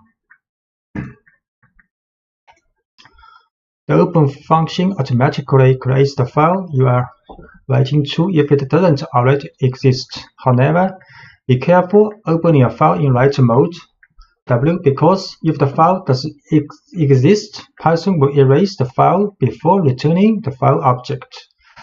Python can only write strings to a text file. If you want to store numerical data in a text file, you will have to convert the data to string format first using the str function. So we can also write multiple lines. The write function doesn't add any new lines to the text you write. So if you write more than one line without including new line character, so including new lines in your write statement. For example, we write this file again. We open this file with the write mode. Then first we write this message. Then we add a new line. Then we write next message, new line. We try this.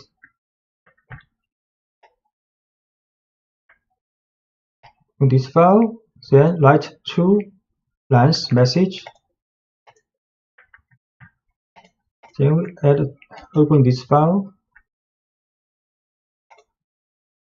Now there are two lines message in this file now.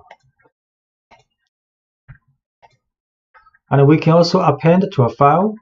If you want to add content to a file instead of writing over existing content, you can open the file in append mode. Let's modify this file by adding some new reasons why we love programming to the existing file programming txt, so file name. Then open this file with append mode. So we write two more lines in this file. Try this. We open this file to the same file with append mode, then write to message. Then we see this file again. So now there are 4 lines in this file, so 2 lines appended to the first 2 lines. Introducing try except blocks exception. Try except blocks. Python uses special objects called exceptions to manage errors that arise during a program's execution. Whenever an error occurs that makes Python unsure what to do next, it creates an exception object. If you write code that handles the exception, the program will continue running. If you do not handle the exception, the program will halt and show a traceback, which includes a report of the exception that was raised. Exceptions are handled with try except blocks. A try except block tells Python what to do if an exception is raised. So when you use try except blocks, your programs will continue running even if things start to go wrong. Instead of traceback, which can be confusing for users to read, users will see friendly error messages that you write. So, for example, we're handling the 0 division error exception. So let's look at a simple error that caused Python to raise an exception. You probably know that it is impossible to divide a number by 0, but let's ask Python to try it first. So if we print file divided by 0, there will show an error. Print file divided by 0. So there will be an error called 0 division error. But the error reported in the traceback 0 division error is an exception object. Python creates this kind of object in response to a situation where it cannot do what we ask it to. So when this happens, Python stops the program and tells us the kind of exception that was raised. So we can use this information to modify our program. We will tell Python what to do when this kind of exception occurs. Here is what a try except block for handling the 0 division error exception looks like. So we can use a try except block for handle this error. First, we will try this statement. Then we'll see except if 0 division error occurs, then we check except if the error happens, then except block will check if it is 0 division error. If this matches, then the statement inside except block will run. So we put print file 0, the line that causes the error, inside the try block. If the code in a try block works, Python skips over the except block. And if the code in the try block causes an error, Python will look for an except block whose error matches the one that was raised and runs the code in that block. So in this example, the code in the try block produces a 0 division error. So Python looks for an except block and telling it how to respond. So Python then runs the code in that block and the user sees a friendly error message instead of a traceback. So we try print this one, then check except 0 division error. We run. So the message has been printed out, so except block is run.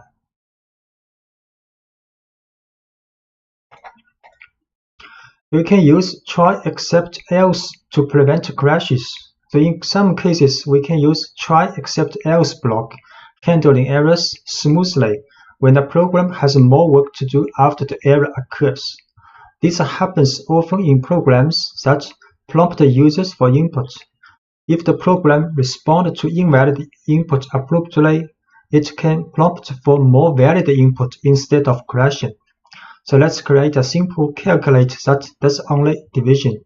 We can make this program more error resistant by wrapping the lines that might produce errors in try except else block. So the error occurs on the lines that performs the division, so that's where we will put the try except block. And this example also includes an else block. So any code that depends on the try block executing successfully will go in the else block. We print a message, then print another message, then if while true, let the user to input first number. If user input first number equals to Q, then the while loop will break. Then second number is also an input by user. Next, we'll run a try except else block. So in the try is division between int value of int value first number divided by int value of second number.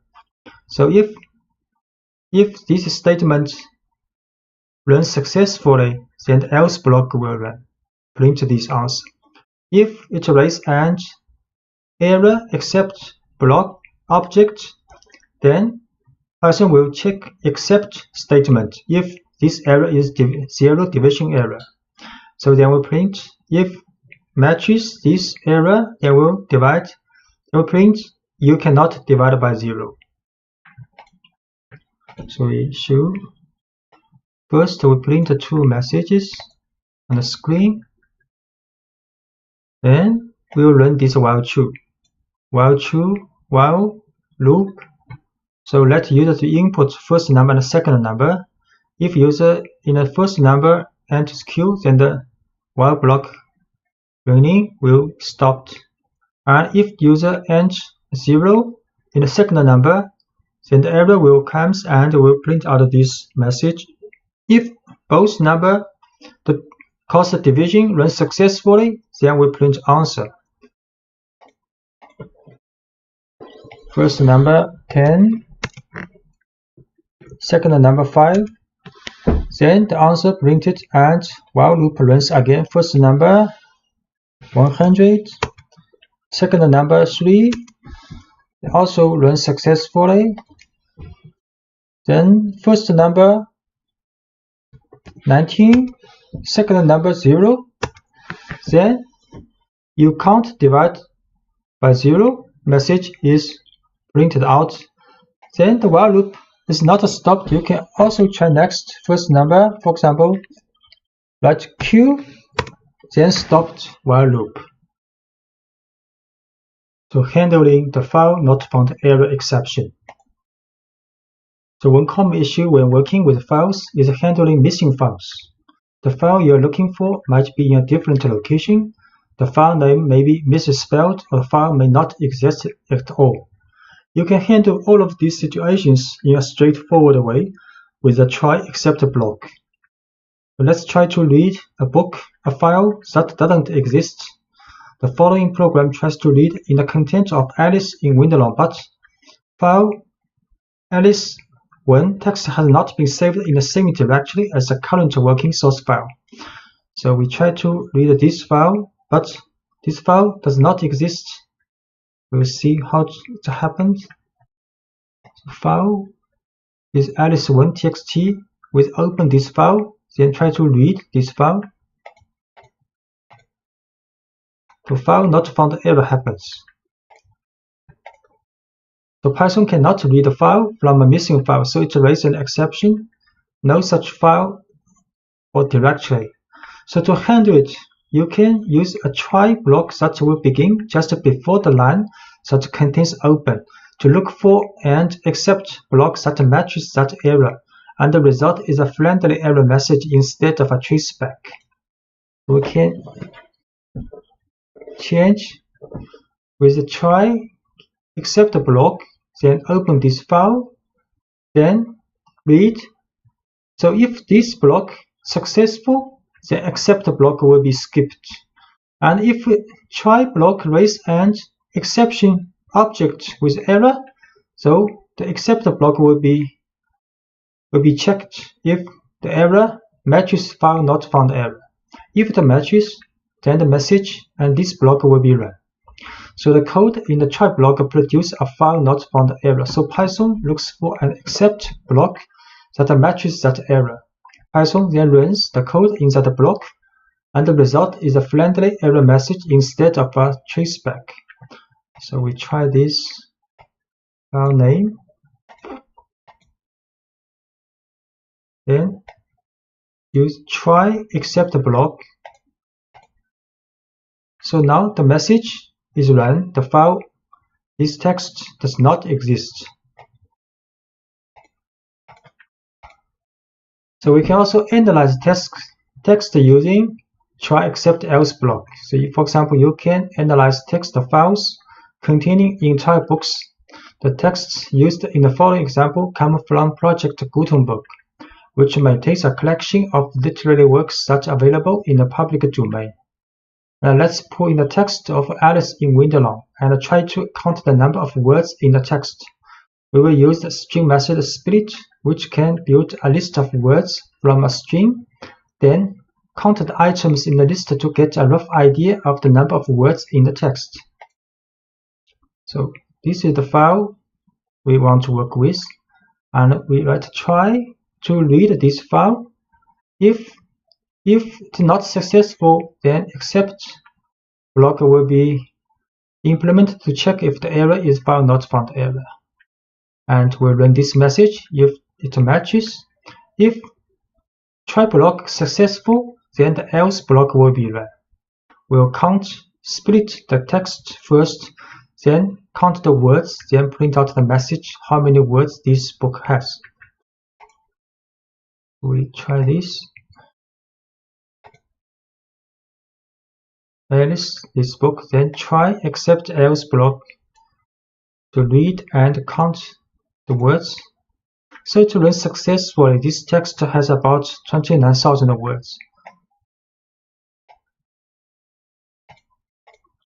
And we can also create a function holding the whole try except else block. We can move the try except else block to a function called count words. So it will be easier to run the analysis for multiple books. And missing this file has no effect on the rest of the program execution.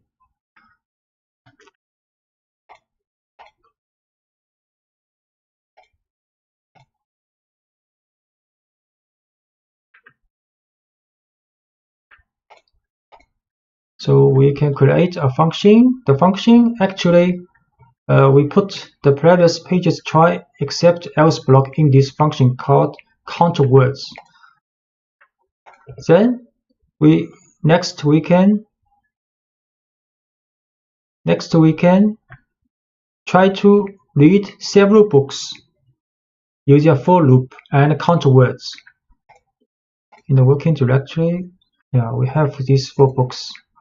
So we run this function first. Count words, create this function.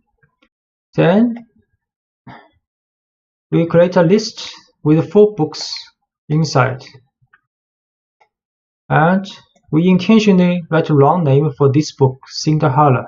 Actually, the book is called Cinderella.txt, but we add 1 here to see how it is going with this file. So next is a for loop to call this function for each of these 4 books. So you can see the file Alice text has about 29,000. It's okay. But for the second book, Cinderella, the file Cinderella.txt not exist. And the next 2 books also works and count the words. So there's quite a friendly message and smoothing working running for the program with try except else block. Using try except else pass and finally in Python. So let's first review how the try and except works. First, the try clause is executed. If there is no exception, then only try clause will run, except clause will not get executed.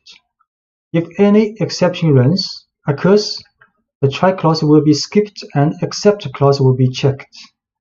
If any exception occurs and matches the except statement, the except block will run. If the exception does not match the except, then the execution stops. A try statement can have more than one except clause. And using try, except, else, and finally in Python. So try, this block will raise an exception if there is an error. Except here you can handle the error if it matches, and else block runs only if the try clause does not raise an exception. Finally block always gets executed either exception is generated or not. So we see an example called division x by y. This is a function called division x by y. Say inside the function, first try this division, then if this has error, then we'll check the except block if it is zero division error. If it matches, then you show the message you are dividing by 0. And if try block has no error, then else block will be run. And finally block will always be run either there is an exception object raised or try block successfully run. So we try to do this, divide 3 by 2 and 3 by 0.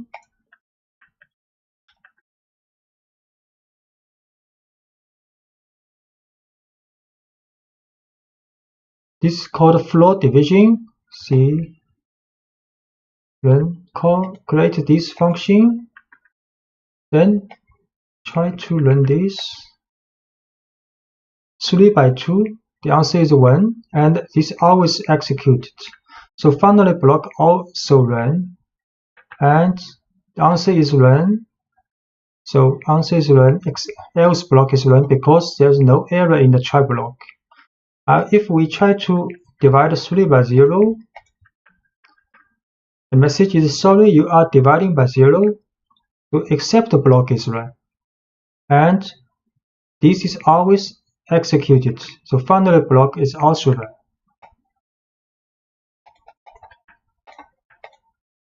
And we can also let it fail silently. So sometimes you will want the program to fail silently when an exception occurs and continue on as if nothing happened.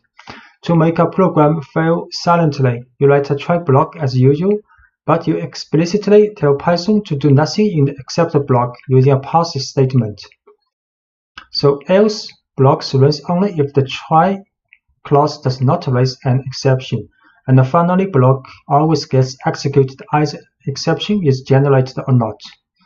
So this is the pass function. So we changed this function called count words in the previous lectures. Count the words of text. So inside this function, I try to read this book.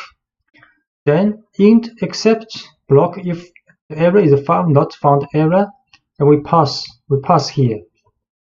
Then in the else block, we count the words and print out the message.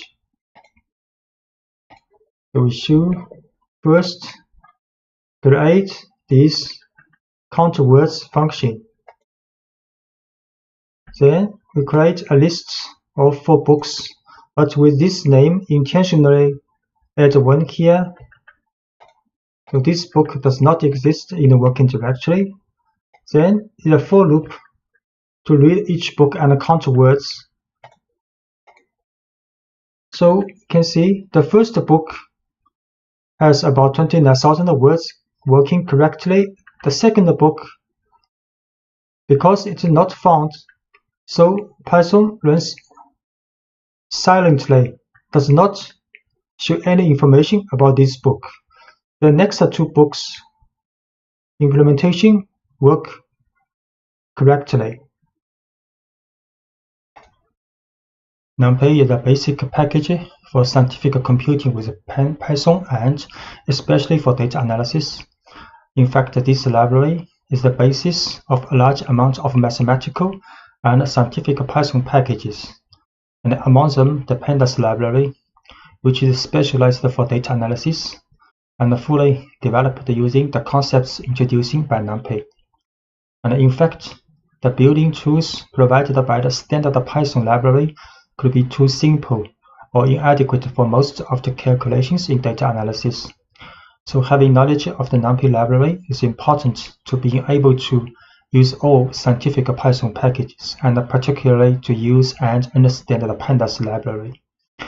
NumPy is currently the most widely used package for the calculation of multi-dimensional arrays and large arrays. In addition, the package comes with a range of functions that allow you to perform operations on arrays in a highly efficient way and perform high-level mathematical calculations. So installation and import of NumPy. Generally, this model is present as a basic package in most Python distributions. However, if not, you can install it later. In Anaconda prompt, you can install NumPy by printing conda install NumPy. Once NumPy is installed on your distribution, to import the NumPy module within your Python sessions, for example, like Anaconda Spider, you can write the following: import NumPy as np.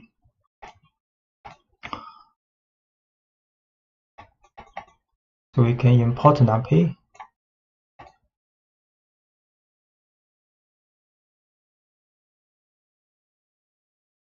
In the array, the heart of the NumPy. The NumPy library is based on one main object called n_the_array, which stands for n-dimensional array. This object is a multi-dimensional homogeneous array with a predetermined number of items.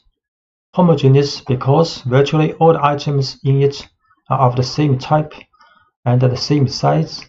In fact, the data type is specified by another NumPy object called dtype. So each n_the_array is associated with only one type of dtype, and the number of the dimensions and items in an array is defined by its shape, a tuple of n positive integers that specifies the size for each dimension.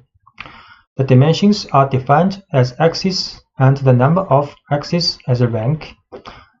Moreover, another peculiarity of NumPy arrays is that their size is fixed, that is, once you define their size at the time of creation, it remains unchanged.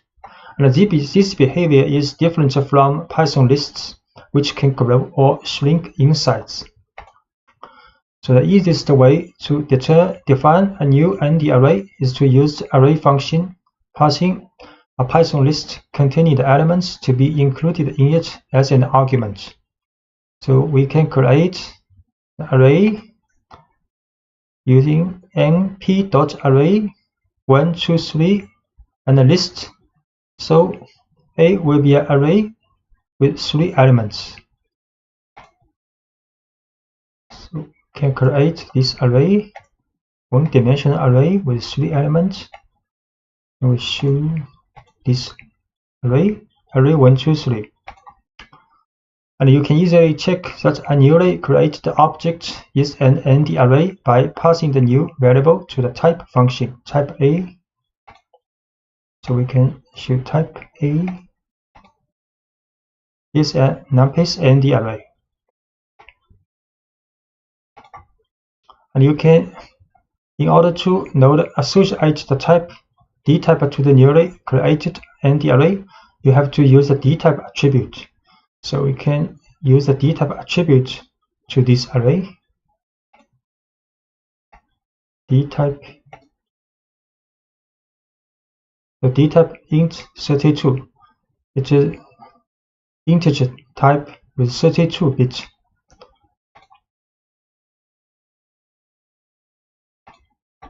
And the just created array has one axis, and then its rank is 1.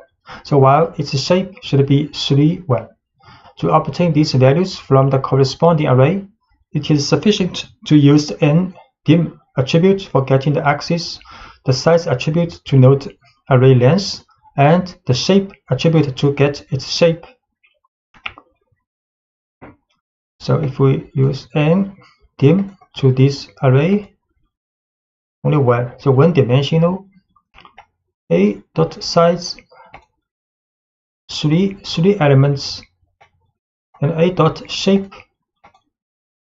3, so one dimension, the first dimension has 3 elements. And define a 2-dimensional array. We can also define a 2-dimensional array using 2 list int np array function. So we can also show dtype, ndim, size, and shape. 2-dimensional array.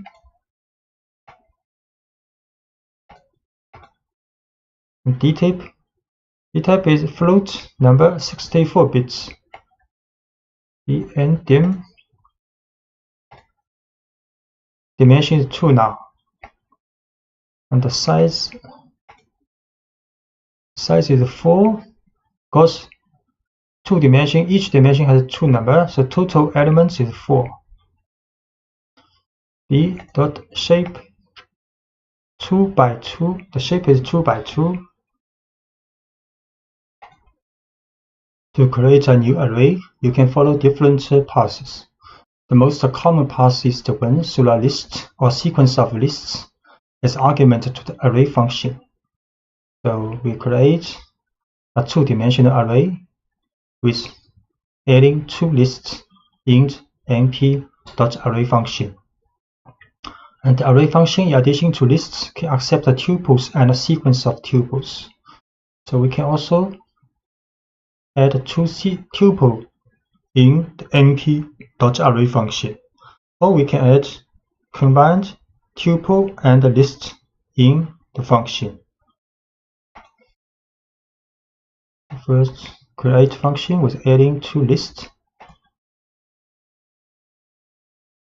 and we show this nd array 2-dimensional, and can create array using 2 tuples.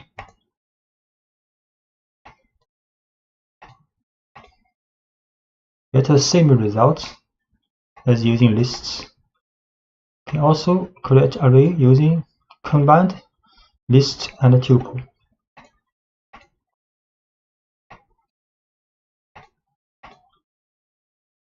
Also a 2-dimensional array.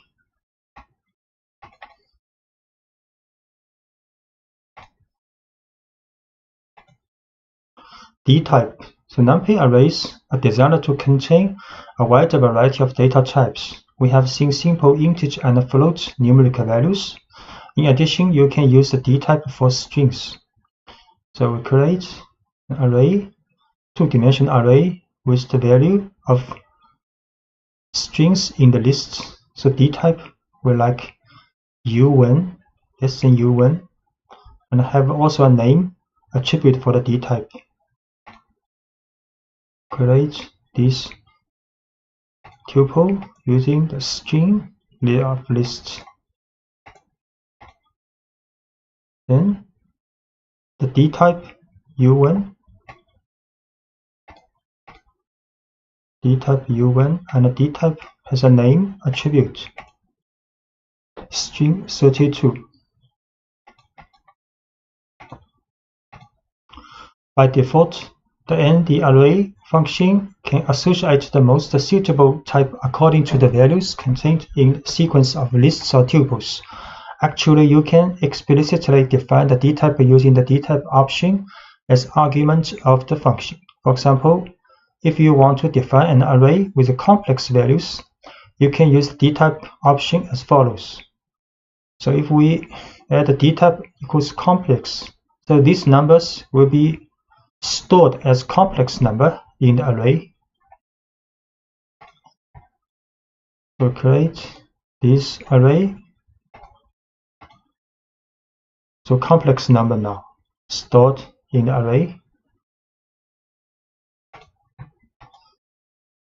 The NumPy library provides a set of functions that generate nd arrays with initial content created with different values depending on the function.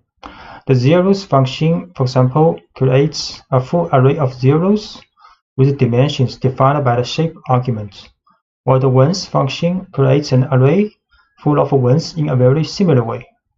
So if we write np.033, a 2-dimensional array of 33, and all the values are 0. And similarly, create a 3-dimensional array of the shape 2 by 3 by 4 with all the values are 1. And np.arrange 0 to 10 will create a sequence of values between 0 and 10. And arrange 4, 10. So we'll create a sequence of numbers starting from 4 to 10.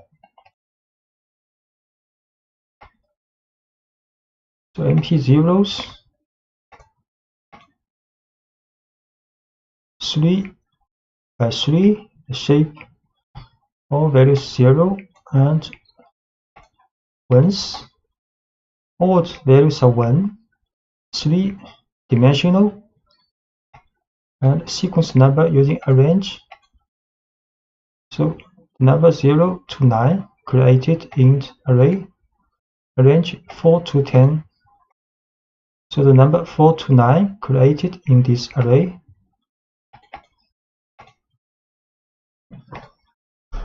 And you can also use the gap not equals 1. So here you create a sequence number between 0 and 12 with the gap 3. And this is the gap 0.6. Create number array 0, 3, 6, 9 now. And this array with the gap 0.6. So from 0 to 5.4. And you can also generate 2-dimensional arrays using arrange and reshape. So we create a sequence number first from 0 to 12, then reshape to a 2-dimensional array with the shape 3 by 4.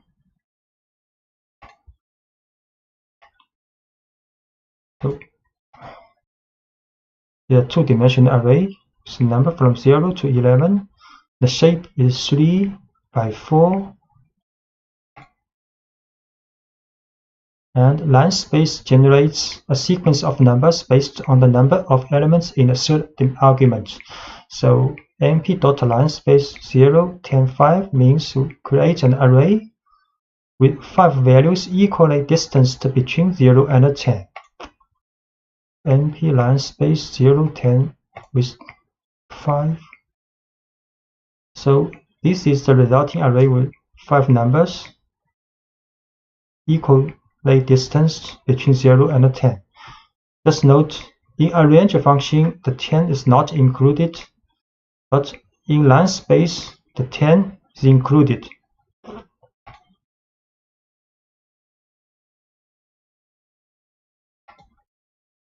And np.random will generate random float numbers in the interval between 0 and 1. So we can write np.random 3 will generate 3 random numbers between 0 and 1, and np.random 3 by 3 will generate 2-dimensional array with random numbers between 0 and 1. np.random 3. So 3 random numbers in a 1-dimensional array. So this will create 2-dimensional array with a shape 3 by 3 with all the values and random numbers between 0 and 1. Arithmetic operators. The most obvious are adding and multiplying an array by a scalar, and these operations are element-wise. Such as, the operators are applied only between corresponding elements. So this is a NumPy array with the number from 0 to 3. Then we can add a with 4 or multiply a with 2. NumPy array.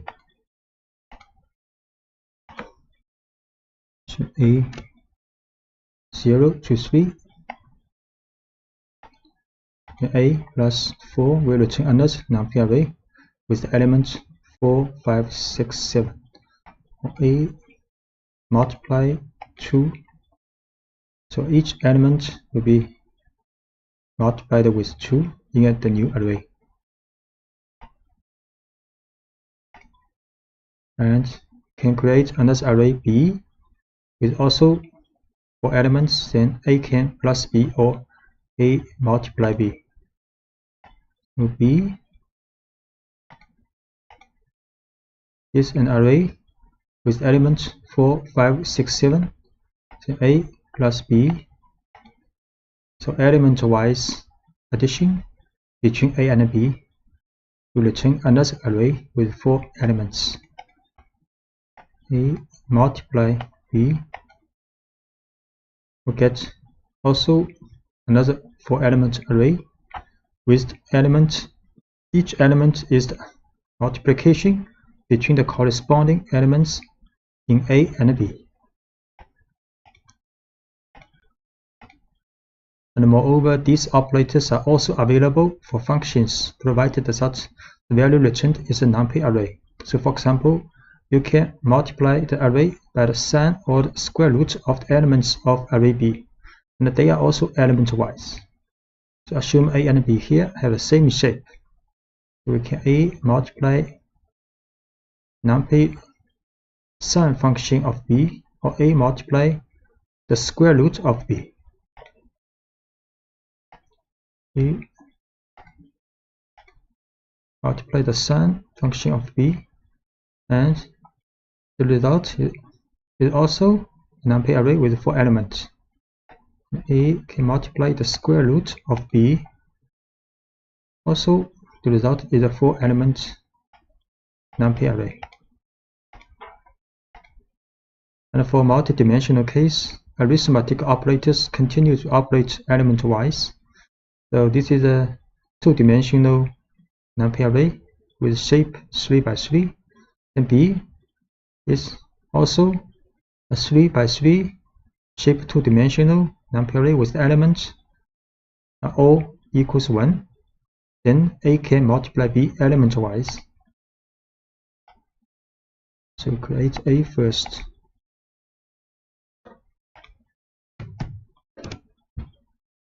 A is a 2-dimensional array, and B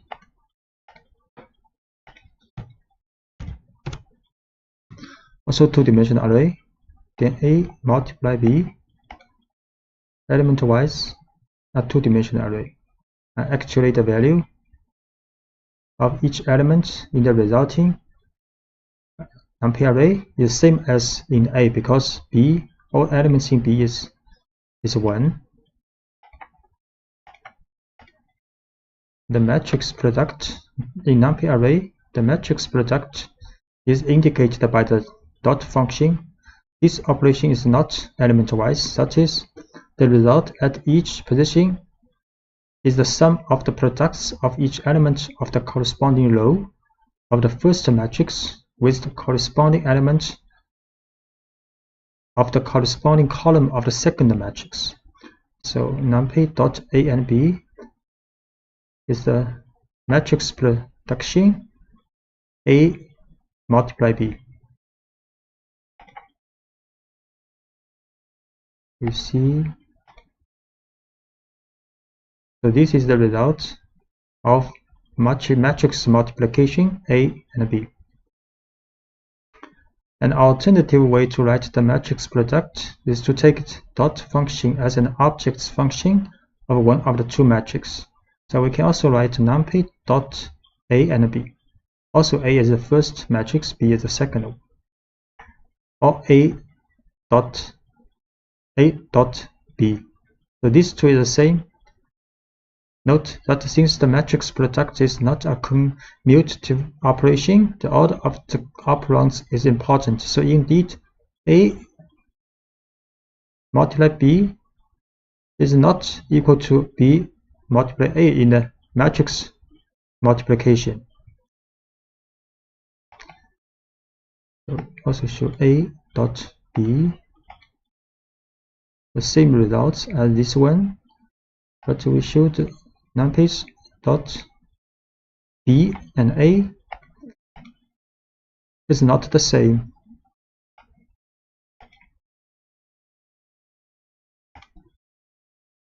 And increment and decrement operators. To increase or decrease values, we have to use operators such as plus equal or minus equal or multiplication equal. Instead of creating a new array with the results, they will reassign the results to the same array. So we can write a plus equals 1. Then the array of a, each element will be added with 1. And similarly, a minus equal 4, each element of array a will be minused with 4. And this will multiply with 4 for each element in a. We create array called a 0, 1, 2, 3. Then a plus equal 1. We show again each element has been added with 1. A minus equal 1. We show again a.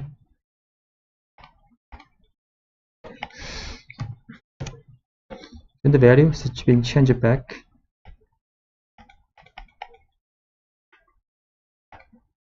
And we can also create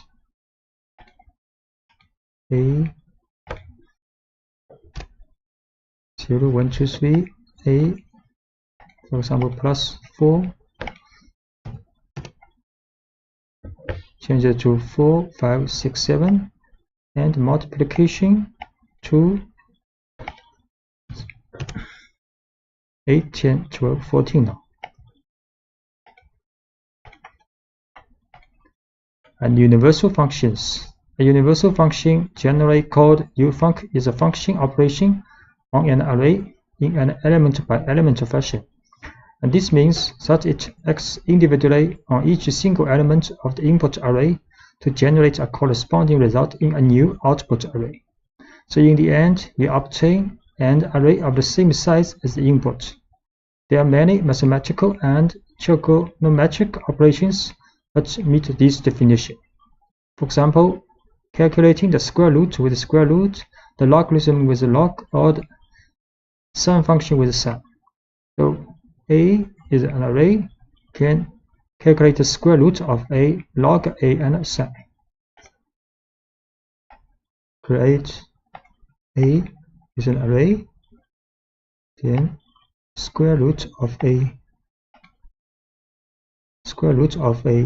for each element, then logarithm of a. Result is also a 4-element array, and sum function of a.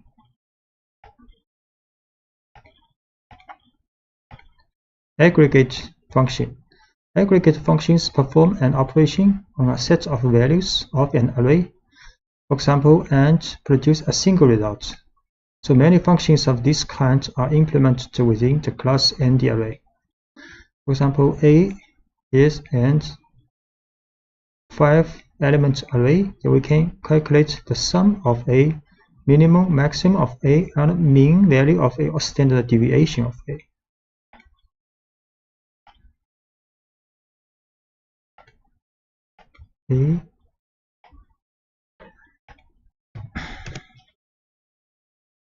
Then a dot summation, the minimum value of a, maximum value of a, and the mean or average value of a,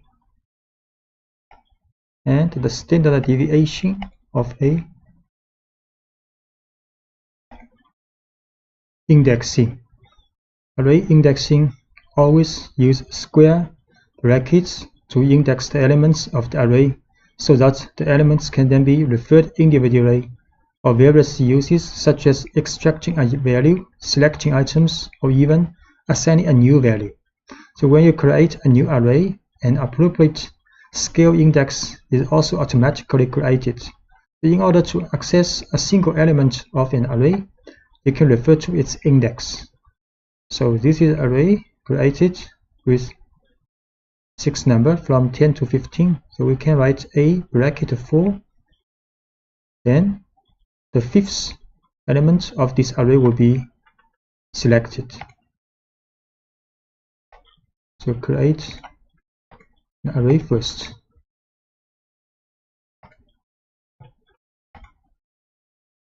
So this array with 6 elements, a bracket 4 will return the 5th element. And NumPy array also accepts a negative index. So this index have the same incremental sequence from 0 to -1, -2, and so on. So this is the last one and last element of this array if we use a bracket -1, and this is the first element of this array if we use bracket -6. So a bracket -1, 15 returns a -6, so 10 is returned. To select multiple items at once, you can pass array of index in square brackets. So we can pass an array inside these brackets with 1, 3, 4. Then 3 elements of the array will be returned. The 3 elements 11, 13, 14 of the array are returned. So moving on to the two-dimensional case, they are defined by 2 axes, where axis 0 is represented by the rows and axis 1 is represented by the columns. Thus, index in this case is represented by a pair of values.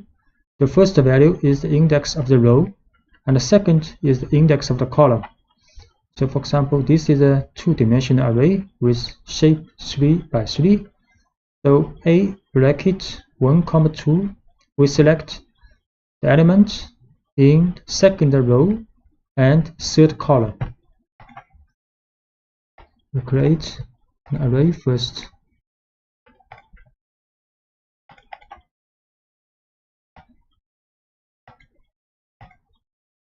A, the two-dimensional array, then a bracket 1, 2, so the value element of 15 is returned.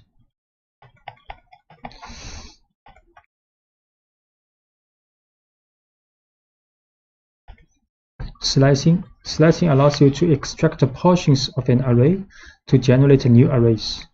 So when you use the Python lists to slice arrays, the resulting arrays are copies. So but in NumPy, the arrays are views of the same underlying buffer. So depending on the portion of the array that you want to extract or view, you must use the slice syntax, such as you will use a sequence of numbers separated by column within square brackets.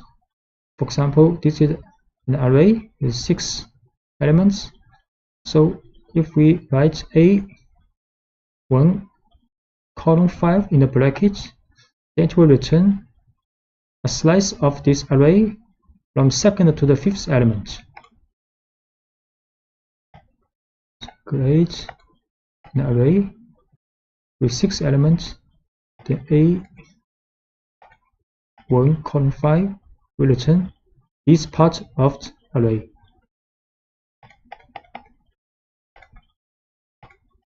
And you can use the third number in the bracket, define a gap in the sequence of the elements. So if we write A bracket 1 column 5, 1 column 2, this last 2 means the gap of the elements returned. So array will return an array with 11, then 13. So the difference between these two are 2 for this element. So A1 column 5, 2. This will return 11 and 13. In the slicing bracket, if you omit the first number, NumPy implicitly interprets this number as 0. That means from the initial element of the array. If you omit the second number, this will be interpreted as the maximum index of the array. And if you omit the last number, this will be interpreted as 1 for the gap. So if we do not write the first and second element in the bracket, then it means from the first to the last element of this array with the gap 2. it will return an array with 3 elements 10, 12, 14. Similarly, this will start from the beginning to the 6th element of the array and with a gap 2. Actually, the result is the same as this one, and this will from the beginning to the 5th element but with gap 1. So A column 2 10, 12, 14, A column 5 column 2 also 10, 12, 14, A column 5 column. So from 10 to 14 returns. And in the case of a two-dimensional array, the slicing syntax still applies, but it is separately defined for the rows and columns with comma. For example, if you want to extract only the first row or the first column, so A is a two-dimensional array, then this will return the first row but all the column of this row, and this will return the first column and all the rows of this column.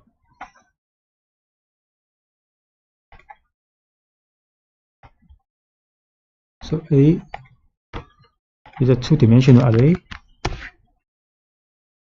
A 0, comma, column, return the first row of this array.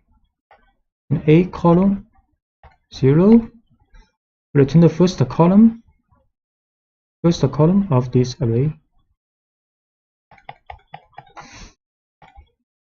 And if you want to extract a smaller matrix, you need to explicitly define all intervals with an index that define them. So, for example, A 0 to 2 and comma 0 to 2, it will return the first 2 row and the first 2 column of this array. So it's a smaller array. And if we want to write, if we write bracket 0 to the first and third row and the first 2 second column, this part of array will be returned. So we'll see this one, first 2 row, first 2 column, this part of array returned. This is the first and the third row and first 2 column will be returned.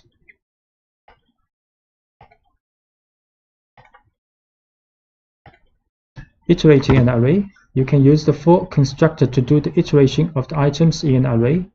So you can write the for I in A, print I.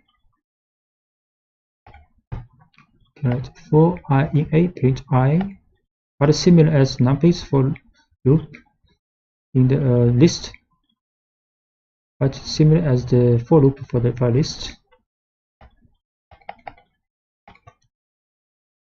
So if you apply the for loop to a matrix, it will always perform a scan according to the first axis is a row. So if we write a for row, A is a two-dimensional array, print a row, then each row of this matrix two-dimensional array will be print out. So we can write a for row in A, print row, and row by row, print out. And if you want to make an iteration element by element, you can use the following constructor using the for loop in A.flat. So A.flat will get all elements of this two-dimensional array and put in an one-dimensional array, then print this item out. Okay, write A.flat for elements. So element by element, each element printed out from this two-dimensional array.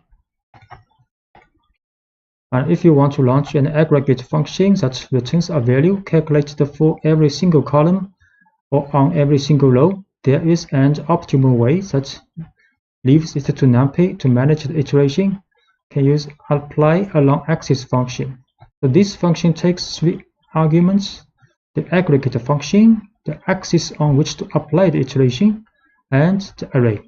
So if the option axis equals 0, then iteration evaluates the elements column by column along the column, whereas if x is equals 1, then iteration equals evaluates the elements row by row. So for example, you can calculate the average values first by column and then by row. So if you write NumPy dot apply along axis mean x0 array A, you see how it's going, and if we set x is 1, so we should matrix A first, 3 row, 3 column, then we apply a mean value for x is 0 for this matrix. Mean value 13, 14, 15. Actually, it's along the column. So along the column by column, then we mean value x is equals 1. So along the row.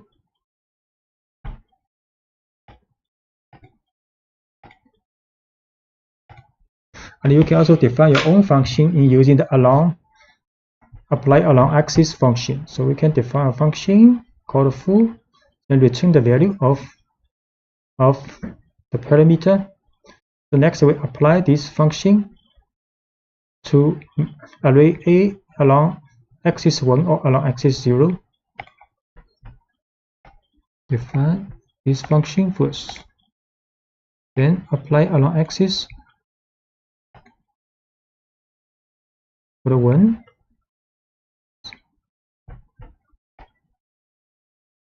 and apply this function with 0. Actually, the result will be the same because you divide elements by 2 along the row. It's same as you dividing elements by 2 along the column. And the conditions and the Boolean arrays. An alternative way to selectively extract the elements in an array is to use the conditions and the Boolean operators. Suppose you wanted to select all the values that are less than 0, 5 in a 4 by 4 matrix containing random numbers between 0 and 1. So A is a matrix, 2-dimensional array with a random number between 0 and 1. So we can get a Boolean array with same dimension. Then write A less than 0.5. Next, we can use this condition to select elements of this array. So create this array first, random number between 0 and 1, 4 by 4 dimension, 4 by 4, the shape A less than 0.5, it's the same dimension, Boolean matrix. You can select condition. Now it is a 1 dimension with all the values meeting this condition in array A. Shape manipulation. During the creation of a 2-dimensional array, it is possible to convert a 1-dimensional array into a matrix using reshape function. Reshape function returns a new array and can therefore create new objects. So this is 1-dimensional array with 12 elements, and we can write A.reshape to 3 by 4 2-dimensional array. A is a 1-dimensional array with random number, 12 random number, and we create another array using reshape to 3 by 4. We choose this array. Now the dimension is 3 by 4 2-dimensional array. And you can also use a tuple to modify the shape of an existing array. We can also write A.shape, assign a 2-dimensional array in a tuple. So we assign the shape to A, then we show A again. Now A is 2-dimensional array, and the inverse operation is also possible. That is, you can convert a 2-dimensional array into a 1-dimensional array by using the level function. We use the level function to A and So A is now is one-dimensional again, and even acting directly on the shape attribute of the array itself, you can also write A shape to 12. You can also first create again A as two-dimensional array. Then we assign the shape to 12. So A is one-dimensional array now. And if you want to transpose a matrix which is inverting the columns with the rows, you can use NumPy's transpose function. We can transpose A. So A's value has been transposed, and now the A's dimension is 4 by 3. So 4 rows, 3 columns now. The join arrays, you can merge multiple arrays to form a new one that contains all of the arrays. NumPy uses the concept of stacking, providing a number of functions in this regard. For example, you can perform vertical stacking with the vstack function, which combines the second array as new rows of the first array. By contrast, the edge stack function performs horizontal stacking. That is, the second array is added to the columns of the first array. So A, B are two arrays, both have the shape 3 by 3. So we can vstack AB, then it will be a new array with shape 3 by 6 by 3. And edge stack AB will create a new array with the shape 3 by 6. So A, B are two array. To A, B, both 3 by 3, then NP vstack AB. So the shape in the new array is 6 by 3. So array B has been added to the rows of the resulting array. And edge stack AB, you see the array A and array B is being stacked, and the dimension is 3 by 6 now. Two other functions performing stacking between multiple arrays, a column stack and a row stack. These functions operate differently than the two previous functions. So generally, these functions are used with a one-dimensional array, which are stacked as columns or rows in order to form a new two-dimensional array. So can create 3 array all by one dimension. Then we can use column stack ABC or row stack ABC, row C. So ABC 3 one-dimensional array. Then we can column stack ABC. So they now become a two-dimensional array. The row, each row represents, each column represents these 3 array, and we can also NP row stack ABC. So this also is a 3 by 3 two-dimensional array, and with each row represents ABC.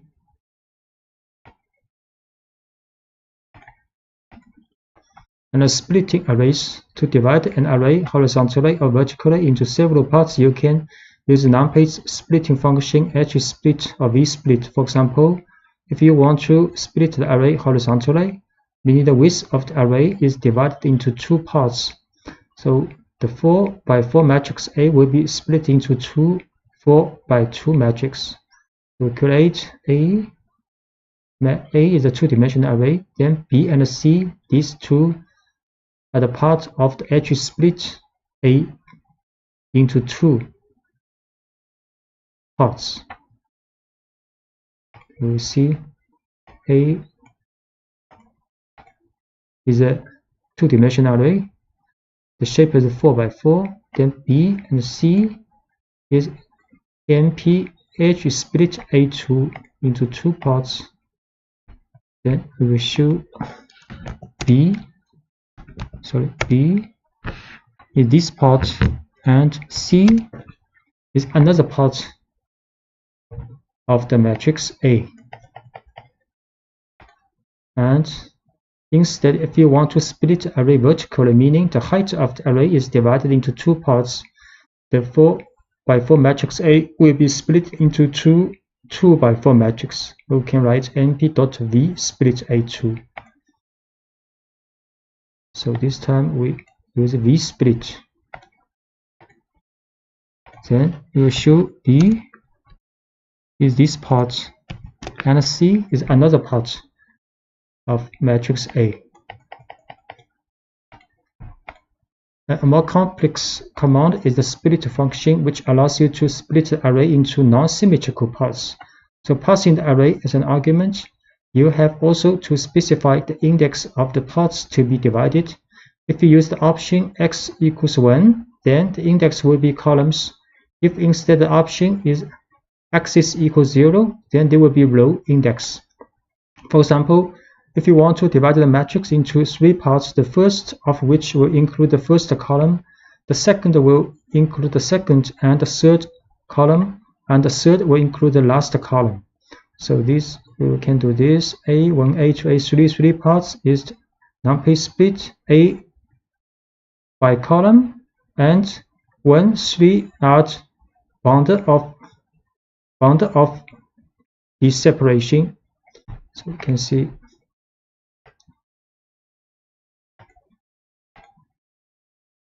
So A1 is this part, A2 is 2 and 3 column, and A3 is the last column of matrix A. And similarly, you can also do the same thing by row. So this time we can split by the row with first row and second to third row, then the last row of matrix A. Copies or views of NumPy arrays. If you assign one array A to another array B, you are not copying it. Array B is just another way to call array A. In fact, by changing the element of A, you change the value of B too, and vice versa. So A is an array, then we assign A to B, B equals A. Now if I change the element of A, then B is also changed. Create an array A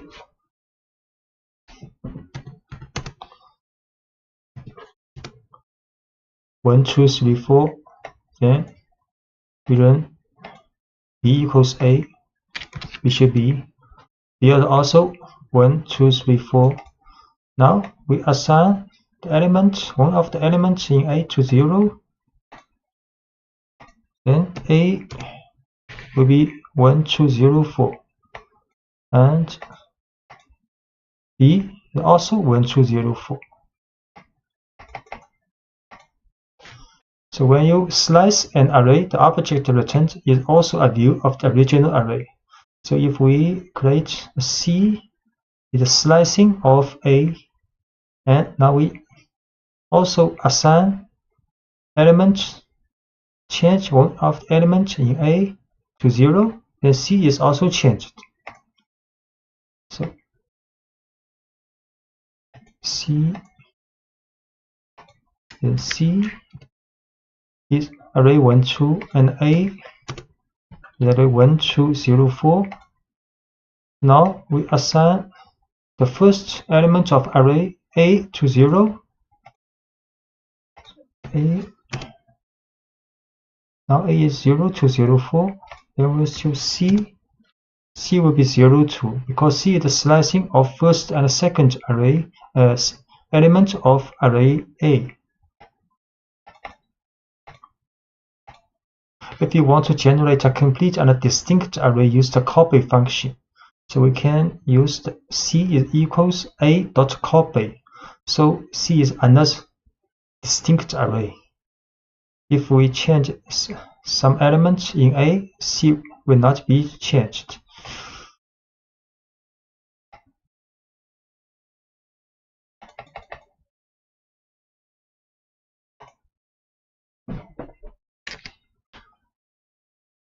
C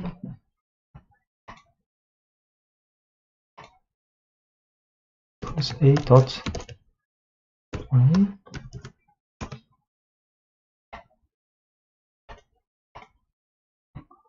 Then A 0 C.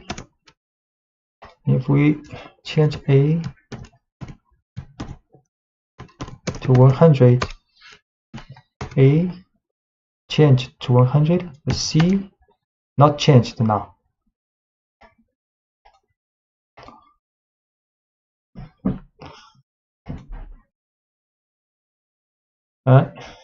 Copies or views of Python lists. If you assign one Python list A to another list B, you are not copying it. List B is just another way to view list A. So by changing the element of A, you change the value of B to and vice versa. So A is a list, and we assign A to B. So B and A have the same element, and B is a view of A. So now if we append one element to B, and A change something in A, then both A and B will also be changed and appended. A is a list. A 1, 2, 3, 4. Then B equals A. B is also a list with the same element as A. Now B append with 5. Then B is 1, 2, 3, 4, 5. Then A also 1, 2, 3, 4, 5. We also change one element in A to 10. A is now 1, 10, 3, 4, 5. Then B also 1, 10, 3, 4, 5.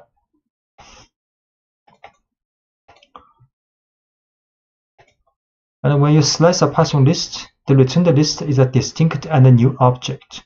So A is 1, 2, 3, 4 list. Then F is a slicing part of A. Then we change element of A to 10. F append 100, and A and F will be changed individually. So A is a list. F is a slicing of A. A is 1, 2, 3, 4, and F 1, 2, 3. Then we change one of the element in A to 10, and we append one element to F. So A, the 1, 10, 3, 4, and F 1, 2, 3, 100. So they are distinct objects. So when you use a copy to a Python list, the returned list is a distinct and a new object. So A is 1, 2, 3, 4 a list. C is the copy of A. Then we change element in A to 10, and C append 10, and A and C will be changed individually. A is a list. C is a copy of A. A is a list 1, 2, 3, 4, and C also 1, 2, 3, 4. Then change second element in A to 10, and append one element to C. Then A the 1, 10, 3, 4, C the 1, 2, 3, 4, 10. So they are independent. Broadcasting of NumPy arrays. Broadcasting allows an operator or a function to act on 2 or more arrays to operate even if these arrays do not have the same shape. 2 arrays can be subjected to broadcasting when all their dimensions are compatible, which means the length of each dimension must be equal, or one of them must be equal to 1. If neither of these conditions is met, you get an exception that states that the 2 arrays are not compatible. So when the rule of compatibility is met, then the size of the smallest array will be extended to the size of the biggest array, so that the element-wise function or operator is applicable. So we see an example. A is a 2-dimensional array, and B is a 1-dimensional array. A plus B is compatible, and B will be broadcasted to the size of A, and then get the addition implemented.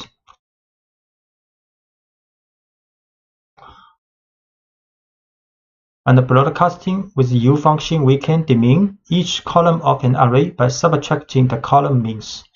So for example, A is a two-dimensional array with a shape 4 by 3. Then we can write the mean value of this array for each column. So mean 0 means for each column.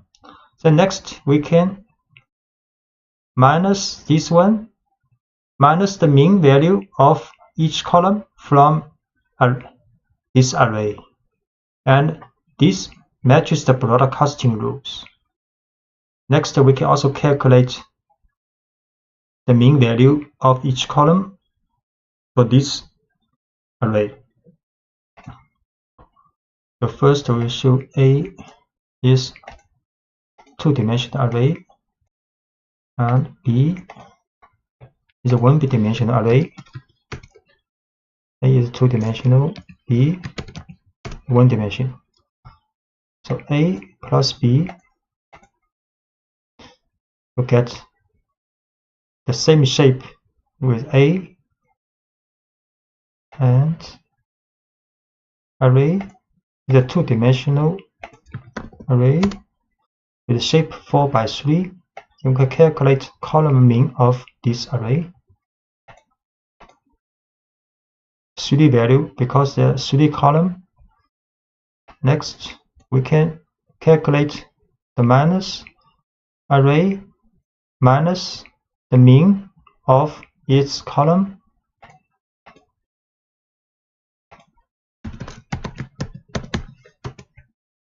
This is the result with the same shape as this array.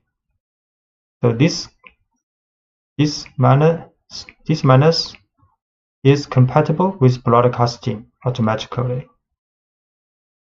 Next, we can calculate this array's mean value for each column. It will be 0 for each column because it has been demeaned. This value is very close to 0.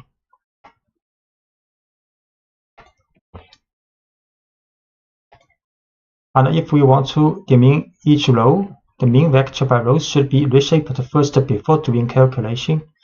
So first, we can calculate the mean value for each row, and this is the shape.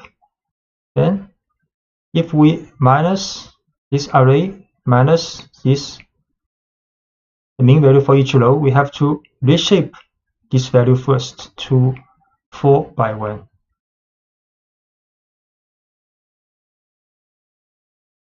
We will show again this array 4 by 3.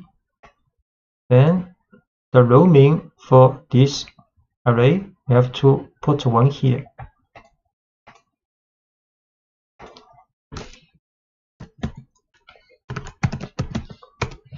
So 4 value because this array has 4 rows. And we can also show the shape of this. Shape is one-dimensional array with 4. If we want to calculate, then we have to reshape this row means to 4, 1.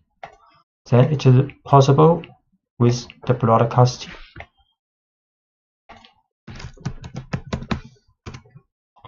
So this has the same shape as the original array. And we have to now calculate the mean value for this array. Have to row mean for this array is 0, very close to 0 because it has been demeaned by row.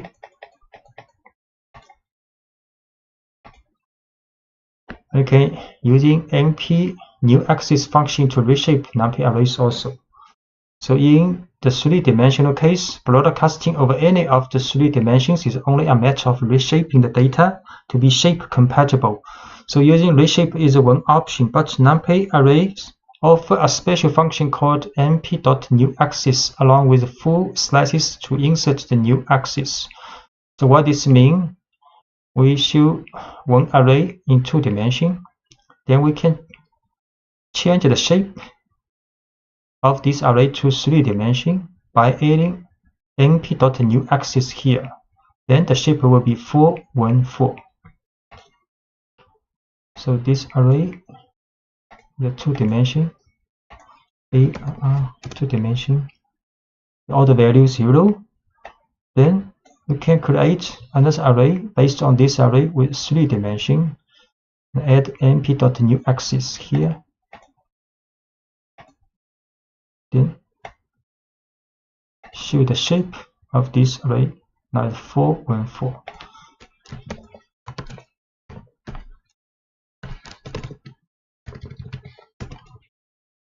So has 3 brackets, 3-dimensional array now. And we create another array with random normal distribution for 1 dimension. Then we can change these arrays, can create another array based on this array but the dimension to 3, 1. We can also create another array based on this array but dimension is 1, 2, 3. So this is an array with 1 dimension. But if we run this, it will be a 2-dimensional array with the shape 3, 1. If we will run this, add 1 np.newAxis here, so the shape will be 2 dimension with 1, 3 now. So newAxis will add the shape to this position to 1.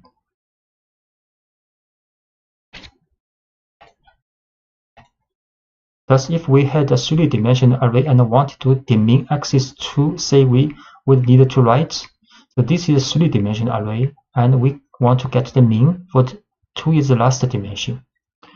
So this mean array will be 2-dimensional because the last axis has been meaned out. And next, if we want to calculate AR minus this mean value, because this mean value is 2-dimensional, so we have to add 1 axis here with 1 dimension, 1. The shape is 1 for the last axis, then it is compatible for calculation. We'll show. So this is a 3-dimensional array. 3-dimensional, 3 brackets, and we get the means and mean out at the last dimension. Sure.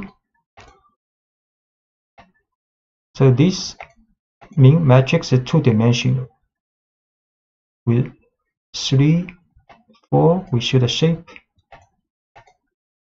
3 by 4. So if we want to calculate the minus, then we have to add np.newAxis here after for this mean matrix. The mean, we can calculate again the mean value for this. The mean is 0 actually. Every value is 0 now. Random number generation with a Python random model. The Python defines a set of functions that are used to generate or manipulate random numbers through the random module. Functions in the random module rely on a pseudo-random number generator, function random, which generates a random float number between 0 and 1. So we first import random, then can generate a random number. Import random and generate a random number using random.random. And this number is randomly generated between 0 and 1. Generating a random item can using a choice. The choice is an inbuilt function in the Python random module that returns a random item from a list, tuple, or string. So you import a random, and we can print a random value from the list. So this is a list, and can print a random number using random.choice for this list. To random, then create a list. So list 1 has 1, 2, 3, 4, 5, 6. We use random.choice list 1. This time print the number 4. We can also print a random item from the string. So this is a string, can print random.choice string.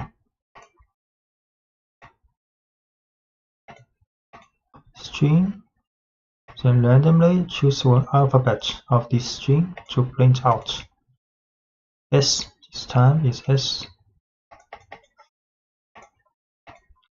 And generating random numbers from a specified range and step using random range. So using random range can generate in range from, for example, 20 to 50. The last parameter 3 is the size of a step to skip 3 numbers when selecting. So we can using random.random range 20, 50, 3, then print out.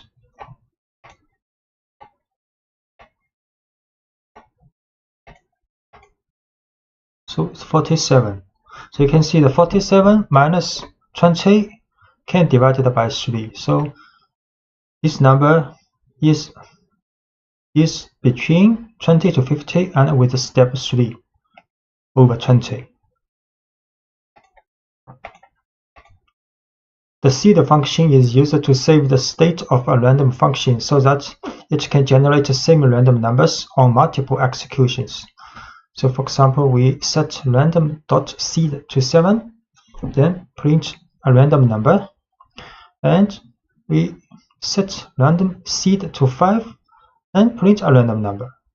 Then we set again to seed to 7, then this time the number will be the same as this time. We show random seed 7. So we print a random number 0.3323, then set a random number to 5, then print 0.622, then we set to 7 again, then get a random number, same 0.323, and generating random number list in Python using shuffle if you want to change the position of the elements of a choice. So this is the list ABCDE. So we can random.shuffle sample list for this list. So we will see.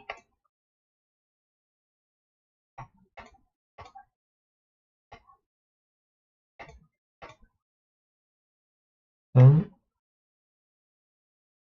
print. This is the original list.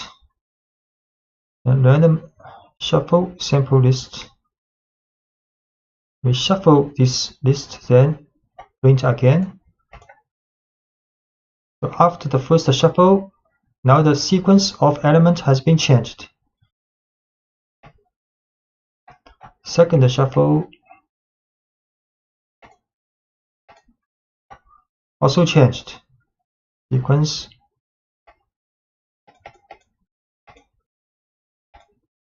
Generating random number list in Python using uniform. This function is used to generate a floating point random number between the numbers mentioned in its argument. So it takes 2 arguments, lower limit included in generation and upper limit not included in generation. For example, we can use random.uniform. So to a random number between 5 to 10.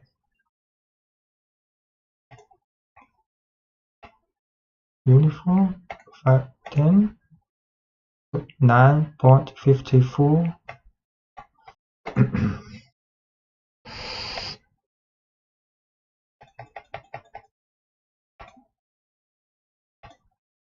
So random number generation with NumPy's random module.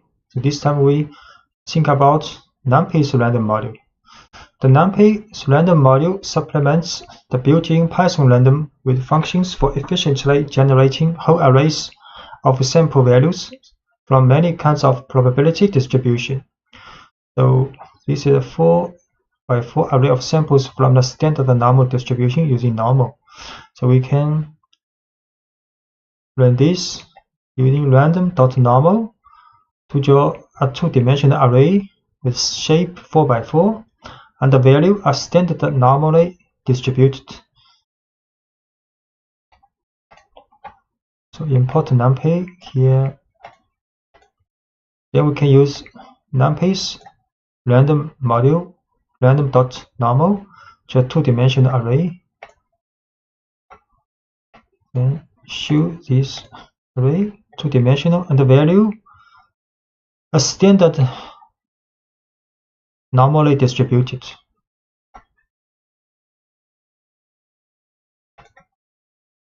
And we can also draw a 4x4 array of samples from the normal distribution with mean equals 5, standard deviation equals 2. Use np.random.normal 5 to size it 4x4.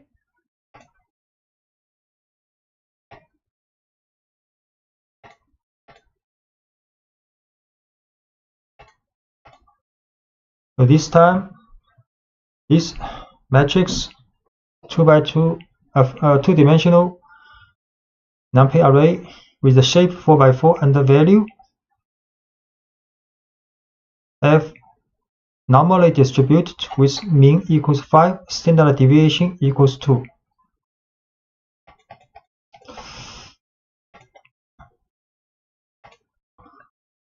And set random seed in NumPy. You can return the same random sample.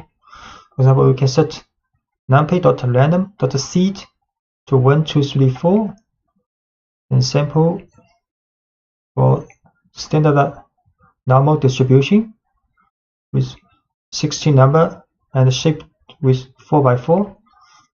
Then if we run again, get the same result.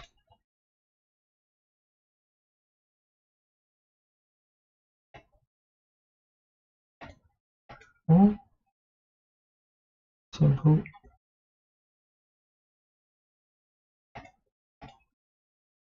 So this time get this 4x4 ND array. So if we set seed again to 1, 2, 3, 4, we run this random draw again, we'll get the same result. 471 471. And you can also use random n to generate a standard normal values. So np.random random n 10.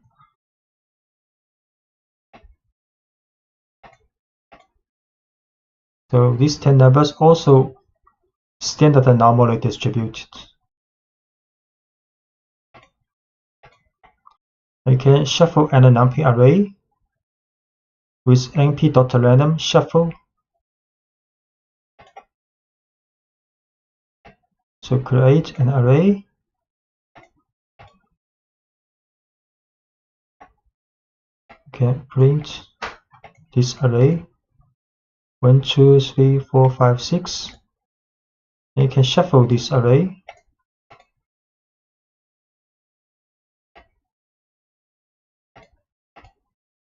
And shuffle this 2, 1, 6, 3, 5, 4.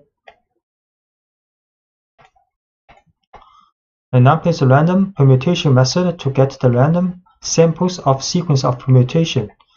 So import NumPy as np, then gfg equals numpy random.permutation20. See,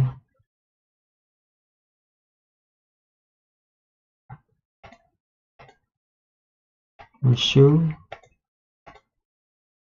actually is the 20 number from 0 to 19, then randomly arranged after shuffle.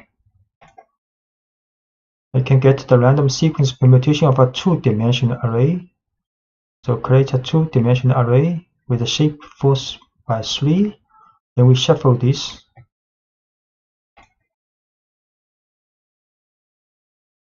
This is a two-dimensional array.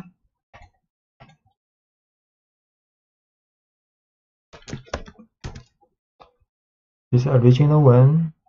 And next we shuffle this array. Then the rows, you can see the rows has been randomly reordered. But the elements within each row will not be changed.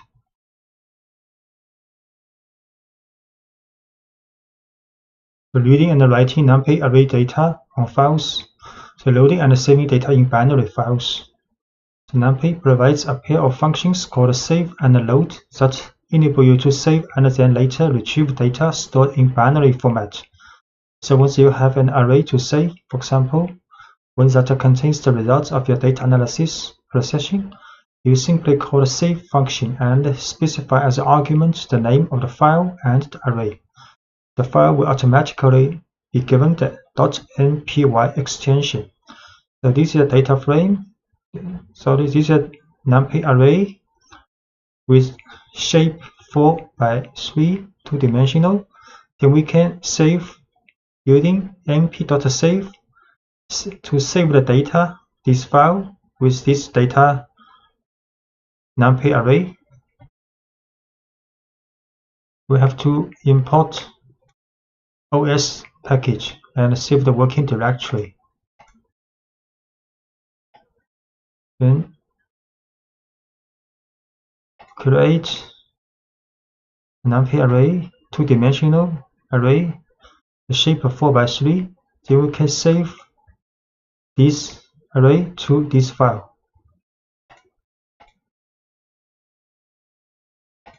Save the data.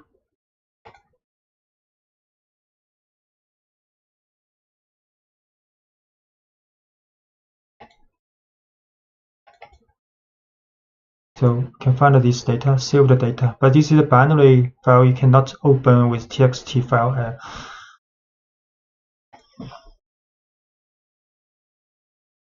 So when you need to recover the data stored in an NPY file, you use the load function by specifying the file name as argument. So this time adding the extension NPY.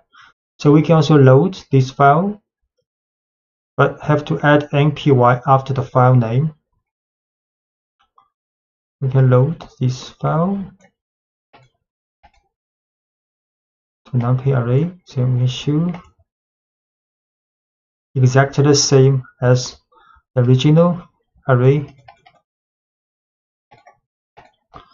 And the reading files with tabular data using gen from txt function. So you can also read files in textual format txt or CSV. For example, the following data is in the CSV format, so in which data are collected in a tabular format where the values are separated by comma. This file is CSV file. To be able to read your data in a txt file and insert values into an array, NumPy provides a function called gen from txt. So normally this function takes 3 arguments: the name of the file containing the data, the character that separates the values from each other, in this case is a comma, and whether the data contain column headers. So because data has a column header, we set true. Delimit the comma and gen from text this file.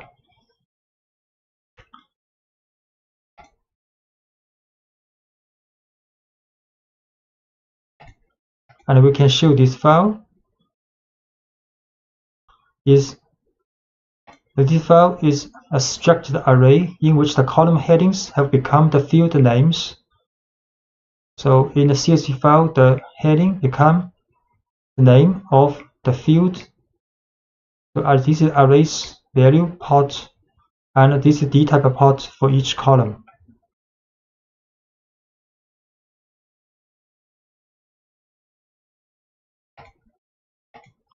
You can also, the bottom of the array, you can find the column headings contained in the file. These headers can be considered a label, such act as index to extract the value by column.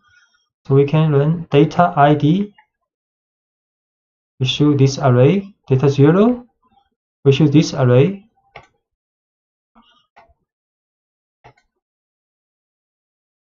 D, data 0,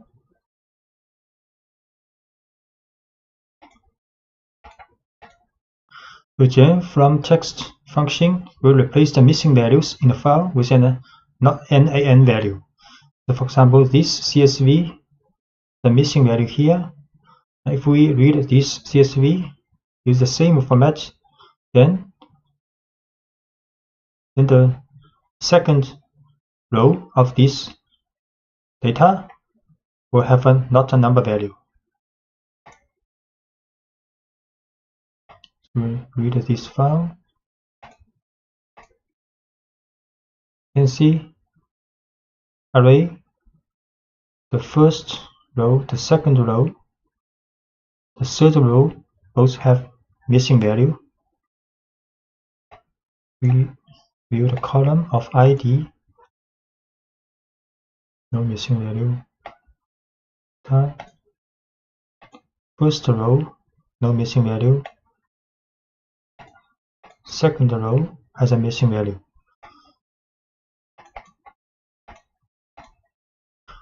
And the reading files with tabular data can also use NumPy's load.txt file. For example, this is a txt file with 6 rows.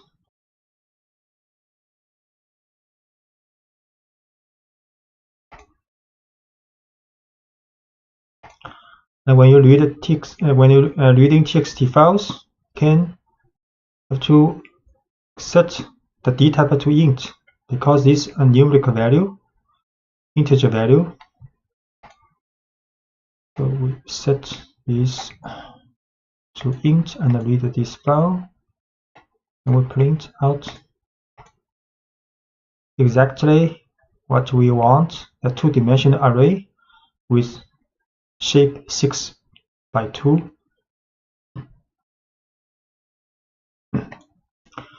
You can also set a skip rows here if you want to skip the first row in this txt file.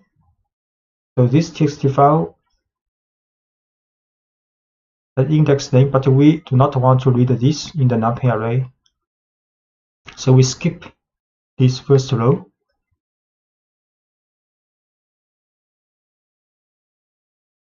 I have to set a row, skip rows here. So loader text will read from this row first. So this is the second row, which means the first row is skipped. And the dtype is a string. I have to add str here.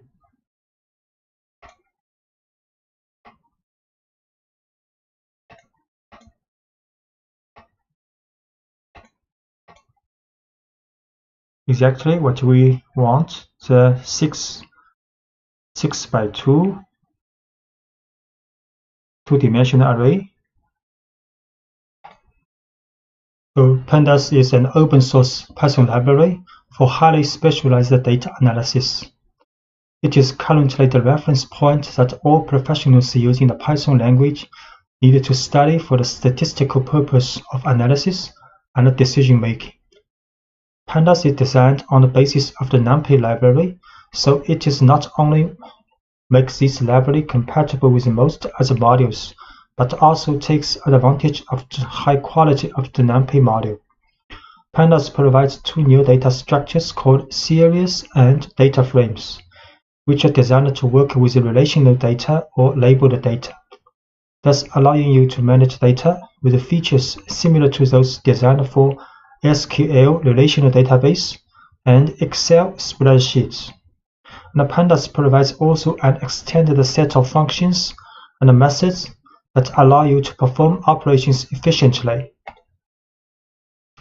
Installation of Pandas. And for those who choose to use the Anaconda distribution, managing the installation is very simple. So first you have to see if the Pandas module is installed, and if so, which version. To do this, type the following command from the Anaconda prompt window. We can print Conda list Pandas, for example. This is the prompt window in Anaconda and in this environment.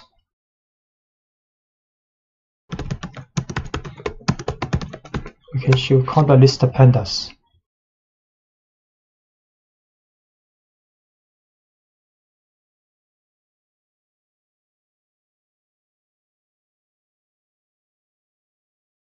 So it has been shown that Pandas has been installed with the version in this environment. And if you do not have Pandas installed, you will need to install and the following command, conda install Pandas. So if you want to install, just print conda install Pandas. Okay.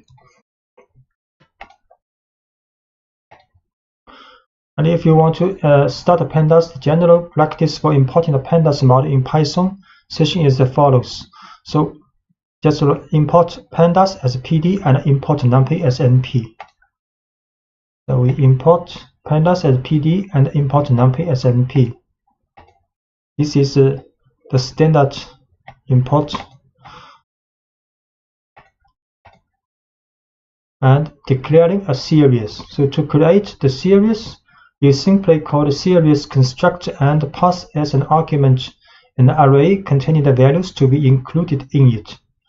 So we can create a series, use pd.series, then array inside the parentheses. Or we can create an array and manually add the index.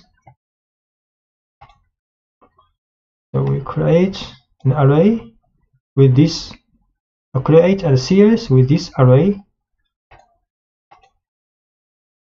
We show this series. The series is a relational data with index, default index from 0 to 3, and the value is the array we input in the creation of a series. So we can also add manually the index string when we creating this series.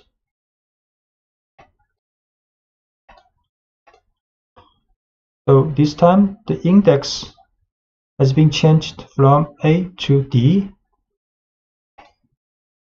And we can also show the values of a series and index of a series.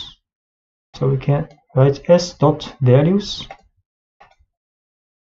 The values is an array with this value, and the index of this series A, B, C, D, the index. And for the data frame, the most common way to create a new data frame is precisely to pass a dict object to the data frame construct. And this dict object contains a key for each column that you want to define, with an array of values for each of them. So if we want to create a data frame, then we can create a dictionary first.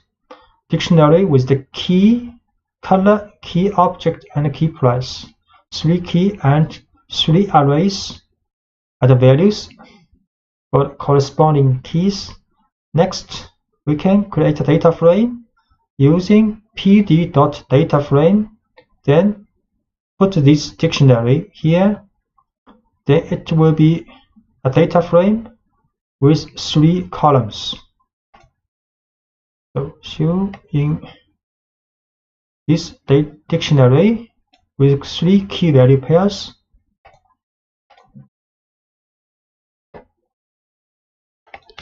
if we show this dictionary, 3 key value pairs, then create a data frame with this dictionary information. Then we show this data frame. The data frame actually is a tabular data with index.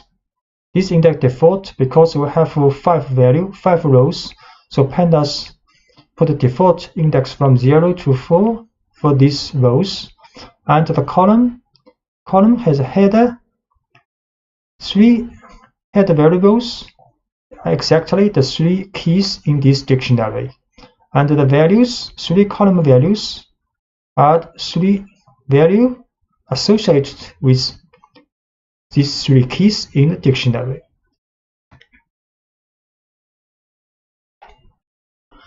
The series is the object of the Pandas library designed to represent one-dimensional data structures, similar to an array but with some additional features. It is composed of 2 arrays associated with each other. The main array, whose data is actually a NumPy array, to which each element is associated with a label contained within the other array called the index. So this is a series. The main array is the value part, and each value associated with an index in an index array. So declaring a series, to create the series, you simply call the series constructor and pass as an argument an array containing the values to be included in it. So we can just create a series using pd.series with an array in the parentheses, and the result will be a series. We create this series and show. So this series has value part and index part. So as you can see from the output of the series, on the left there are values in the index, which is a series of labels, and on the right are the corresponding values. If you do not specify any index during the definition of the series, so by default, Pandas will assign numerical values increasing from 0 as labels. Often, however, it is preferable to create a series using meaningful labels. In this case, it will be necessary during the constructor call to include the index option and assign an array of strings containing the labels. So we can create a series and manually input an index with 4 strings. Then the result of this string will be like this, and the index has string values the same as we have input here.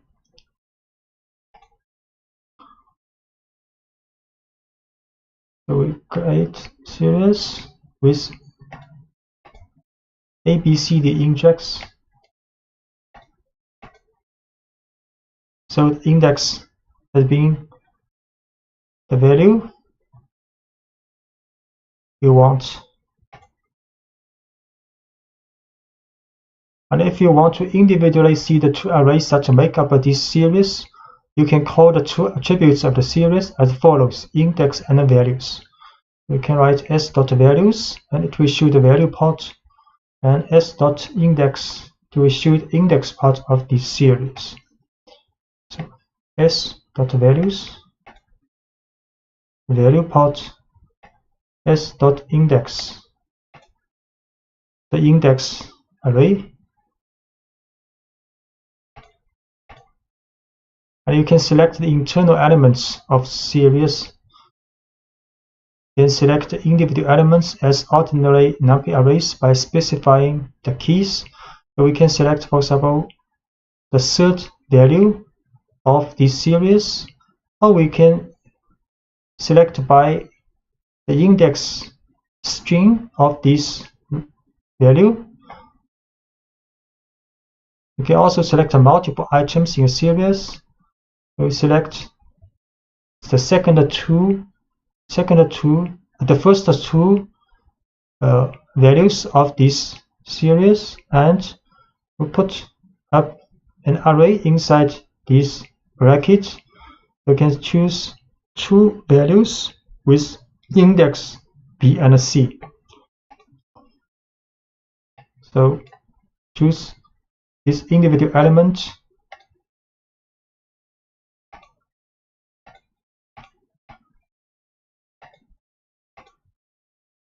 The value is 7, and choose the index B. The value is 4 minus 4, and choose the first two values of this index, and choose two values with index B and C.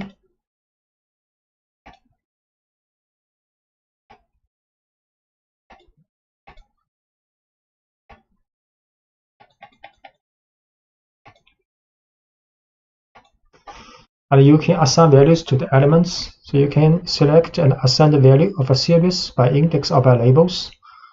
For example, we assign 0 to this series index 1's value. So the result will be like this. You can also assign 1 to this series index B's value. Then the result will like this. Assign 0 to S1. Issue 0 has been, this value has been assigned B to 1. Issue again. Then this value has been assigned with 1. And both the series object itself and its index have a name attribute. So if we assign the name attribute of this series as count, and we can also assign the index.name alphabet. So the result will be like this. So the name is a count is for the value part this array, and alphabet is the name for this index. Assign name, and we assign index's name to alphabet. Then show this series again. See, the main part has a name called count, and index part has a name called alphabet. And you can define a series from NumPy arrays and other series. You can define a new series starting with NumPy arrays or with an existing series. For example, this is a NumPy array, and we can define a series using this NumPy array. The result is the value part is an array. The value is same as this NumPy array, and index is added by default by Pandas. We can assign first create this NumPy array, then create this series using the value of this NumPy array. In the series like this, value part, index part. And we can also define a series from other series. For example, S is a series. You can create another series called S4, and using this series.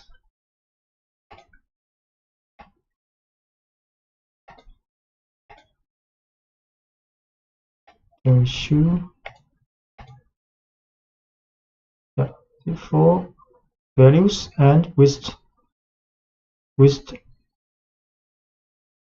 index same as this series.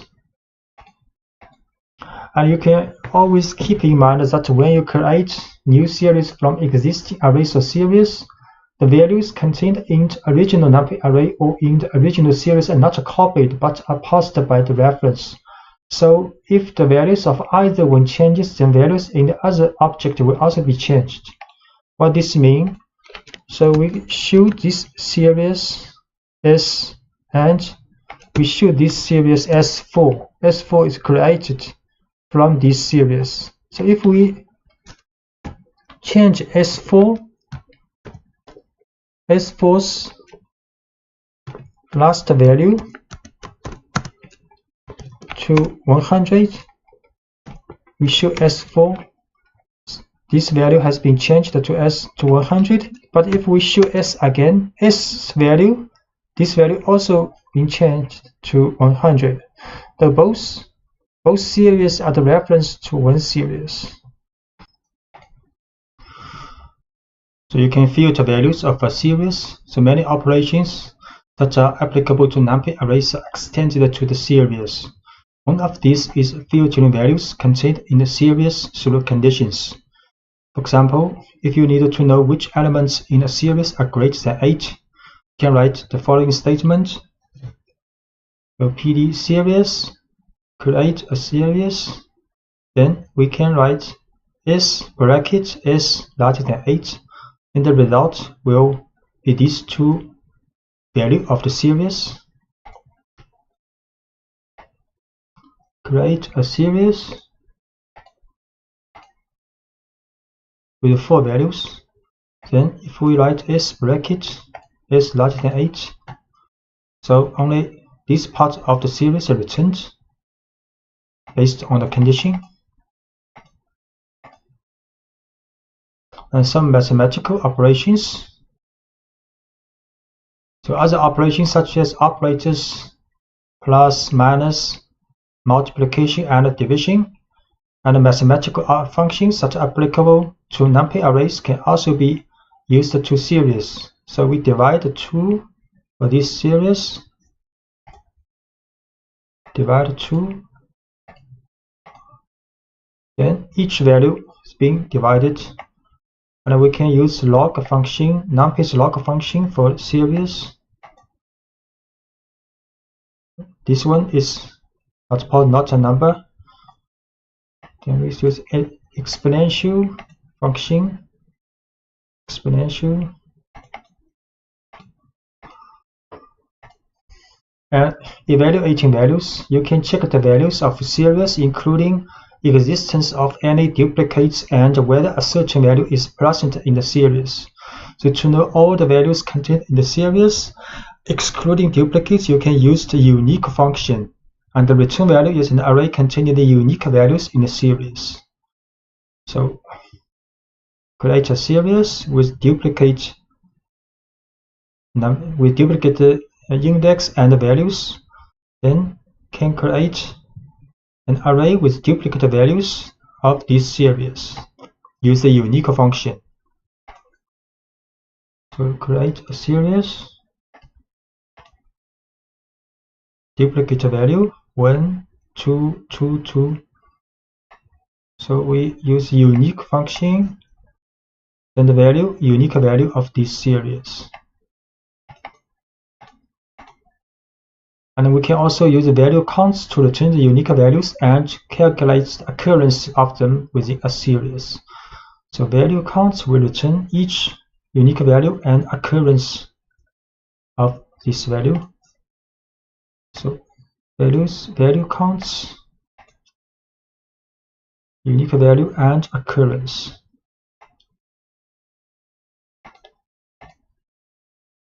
And we can also use function isIn to say if the values are contained in the series, and the returned Boolean values can be used to filter data in a series. So if we write series.isIn03, then it will return a Boolean value series. So if true means this value in the series is in these two values, is matched these two values. So next we can use the bracket to filter out the values only meeting this condition. So it will return these two values, only two true here. So it is in 03. These two are true, others are false. Then we can get the values of these true, use a bracket condition. So these two value, this part of the series are returned, and not a number value. the specific value, not a number, NaN, is used in Pandas data structure to indicate the presence of an empty field or something that's not definable numerically. So Pandas allows you to explicitly define not numbers and add them to a data structure such as series. So we can define a series, and for this value use NumPy's NaN. So this is a series with NumPy value for this position. Then the isNull and notNull function are very useful to identify the index without a value, and the returned Boolean values can be used to field values of a series. So if we write isNull after this series, then it will return a Boolean value for this series. If it is true, then this value is not a number. Next, we can field out the not a number value from this series, use a bracket and s2.isNull inside. Create a series with a not a number value. Then can use isNull. This value is true, isNull value. Then we can field out this value, get this value. This is not a number. And similarly, we can use notNull. So notNull, these three are true, and this is false because this is null. And we can also use notNull in the bracket to get the values not a value. So S2 not null. So 3 true, 1 false, and field out the not null value. This is not null value.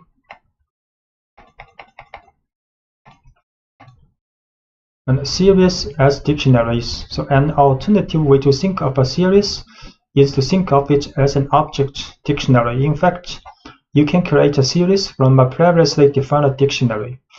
So this is a dictionary with key value pairs, and we can create a series from this dictionary.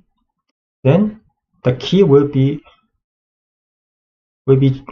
converted to the index in the series, and the value will be the value in the index in the series. So create this dictionary, then create this series. So the keys of the dictionary transformed as the index of the series. And you can also define the array index separately. In this case, controlling correspondence between the keys of the dictionary and the labels arrays of index will run. If there is a mismatch, Pandas will add the not a number value. So we can also using this array as the index in the creation of a series. So because some values in this array does not match the key value in this dictionary, so the index for some of the values in this array but cannot be found in the dictionary will have not a number value. So we define an array called colors and use these colors as the index of the series, but the value part use my dictionary. So the resulting series will have this index matching this colors array, but this value is not a number because green cannot be found in the dictionary. And operations between series. So the labels of series will come into play when we perform operations between two series. So in the following example, we add two series having only some elements in common with the label. Then we get a new series in which only the items with the same label are added. All other labels present in one of the two series are still added to the result but have not a number value. So we create another series called another dictionary called myDict2, and then create another series with this dictionary, then add this series with this new created series. The result will be like this. So we create a series called mySeries2 with this dictionary. Then we add these two series together. The result will be like this. These four values are not a number because their index only appear in one of the series, not appear in both series. So the value is added, but the value is not a number. Only these two index value added, because these two index red and yellow appear in both series. The data frame is a tabular data structure very similar to a spreadsheet. The data frame consists of an ordered collection of columns, each of which can contain a value of a different type, for example, numeric column, string column, and a Boolean column. The data frame has two index arrays. The first index array, associated with length, has very similar functions to the index array in series. And each label is associated with odd values in a row. And the second array consists of a series of labels, each associated with a particular column. A data frame may also be understood as a dict of series. So where the keys are the column names and the values are series that will form the columns of the data frame. And furthermore, all elements in each series are mapped according to an array of labels called an index. So this is a typical data frame. So this is the index. So index of a data frame are very similar as index of a series. And this is the column. Column is the color object price are the column names, column headers of the variable, and this part are the values of the data frame. So defining a data frame, the most common way to create a new data frame is to pass a dictionary object to the data frame constructor. So this dict object contains a key for each column that you want to define. So with an array of values for each of them. So for example, this is a dictionary with key, the value, key, value, key, value. So we can create a dictionary based on this dictionary. We can create a data frame based on this dictionary using pd.dataframe, then put this dictionary inside the parentheses. So we can create this dictionary first, then create a data frame using this dictionary. Then we show this data frame. So it has 3 columns and 5 rows. This is the index of the data frame, and Pandas added this by default from 0 to 4.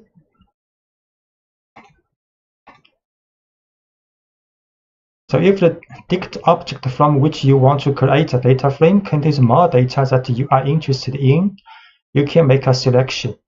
So in the construct of the data frame, you can specify a sequence of columns using the columns option. And the columns will be created in the order of the sequence regardless of how they are contained in the dict object. So we can, for example, create a data frame, but with only 2 columns from this dictionary. So create this data frame. We show so only 2 columns in this data frame called frame 2. So if the labels are not explicitly specified in the index array, Pandas will automatically assign a numeric sequence starting from 0. Instead, if you want to assign labels to the index of a data frame, you have to use index option and assign it an array containing the labels. So we can manually add this index when we create this data frame.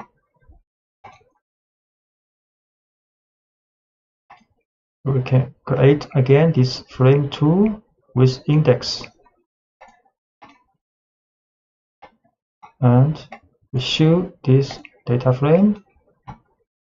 So now index are from 1, 2, 3, 4, 5.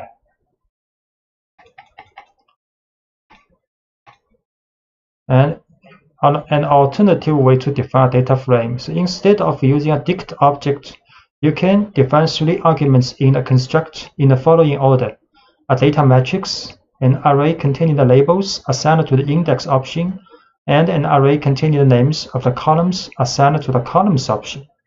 So we can also create a data frame using pd.dataframe, but inside the parentheses can put a NumPy matrix with the shape 4 by 4. Next, we also add an index array, also add a columns array. We'll create this data frame called data frame 3. Then show this one. So it's a perfect data frame with index and columns headers.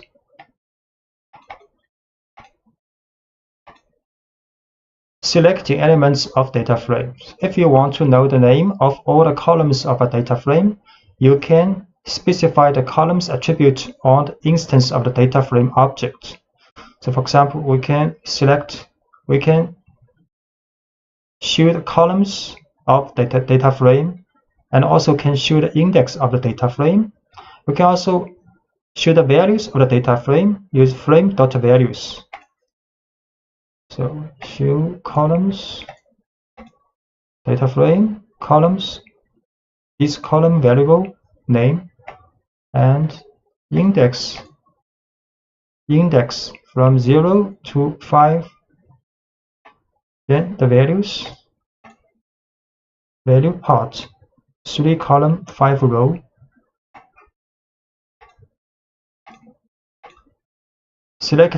Selecting elements, or if you are interested in selecting only the contents of a column, you can write the name of the column. So we can write frame, bracket, and quotes price. That will return the value of a price column. Another way to do this is to use the column name as an attribute of the instance of the data frame. We can also write frame.price, frame, bracket, price. So it will return column value of price. Actually, the returned object is a series. And we can also use this format. Same, result is the same. And we can also use function loc and iloc to select the elements of a data frame. So for rows within a data frame, it is possible to use the loc attribute with the index value of the row that you want to extract. For example, frame.loc2. So it will return this row of the data frame. And if you want to select multiple rows, can specify an array inside the brackets. So inside the brackets, we put 2 number. So these 2 rows will be selected. And we also can select both from row and column. We can select this row. Show this one. This row has 3 column variables, and the result will be a series. If we choose 2 rows, it's a data frame, 2 rows and 3 columns, a data frame. You can choose both for rows and a column. So only 2 columns and 2 rows selected.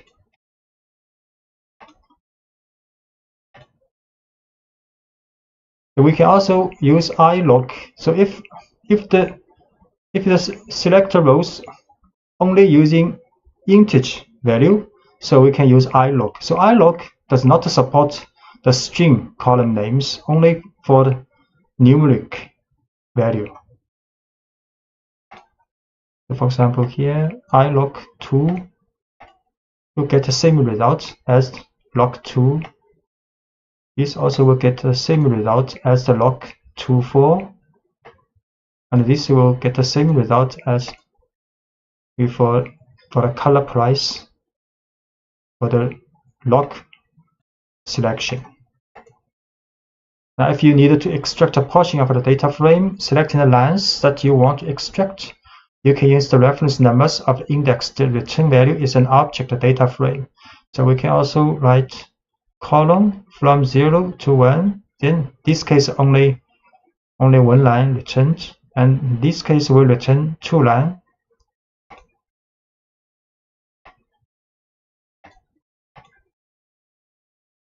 Even if it is one line, the result will be a data frame. It's 2 line data frame. And if what you want is to achieve a single value within a data frame, you first use the name of the column, then the index or the label of the row. So you have to select the column first, then the row.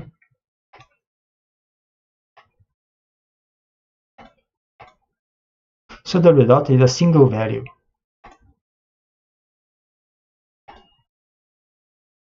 We can assign label names to index and columns. So you can assign label names to the array of index and the name of the columns. For example, this is a data frame with 3 columns and with 5 values, 5 rows.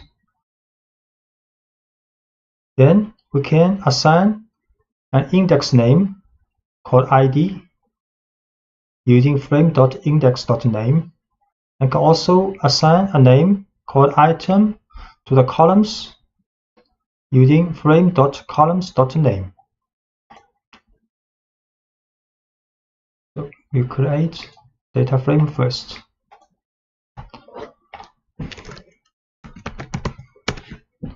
Three columns, 5 rows. Then we assign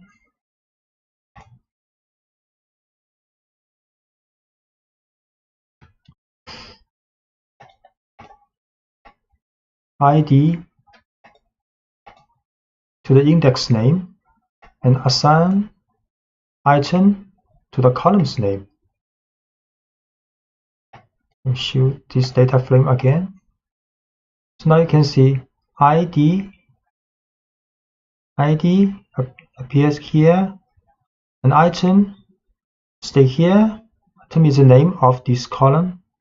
ID is the name of this index.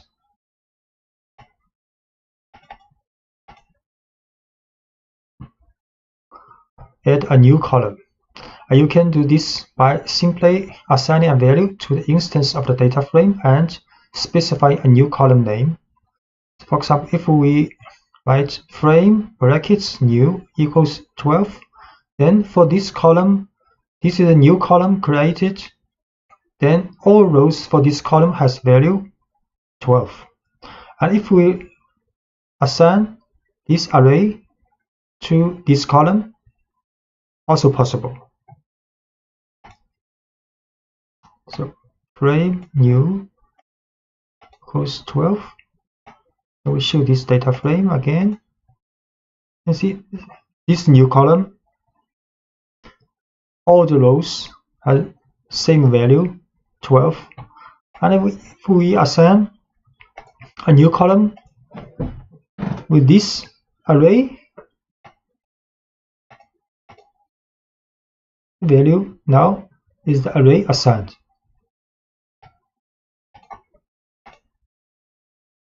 And the columns of the data frame can also be created by assigning a series to one of them. So for example, this is a series with number from 0 to 4.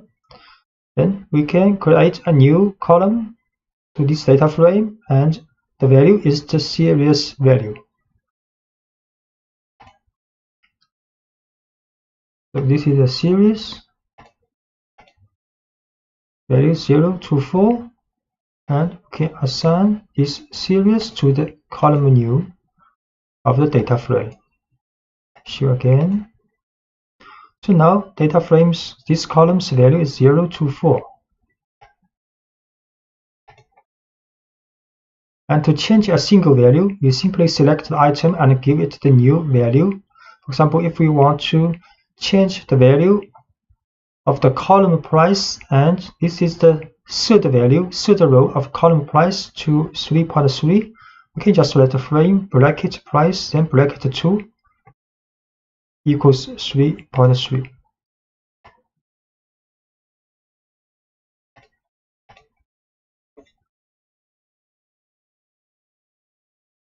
This is a warning message. Show 3.3 this value.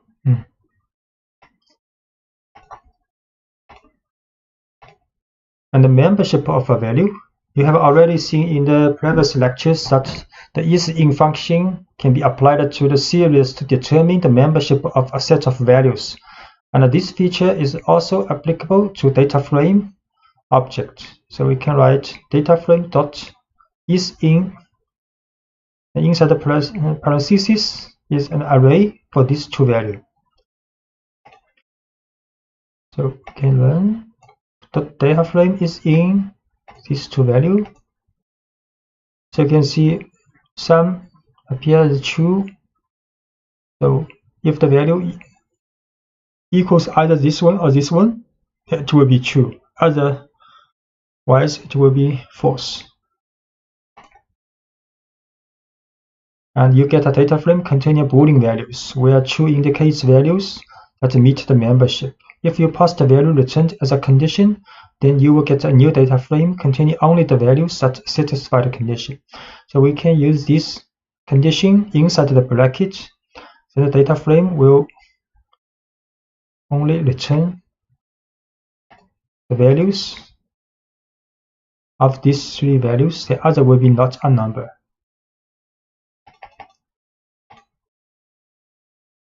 And deleting a column. So if you want to delete an entire column and all its contents, use the delete method, del command. So we can write del frame new, then this column will be deleted. Delete frame new. Then we show this data frame again. So no column called new now, only 3 columns left.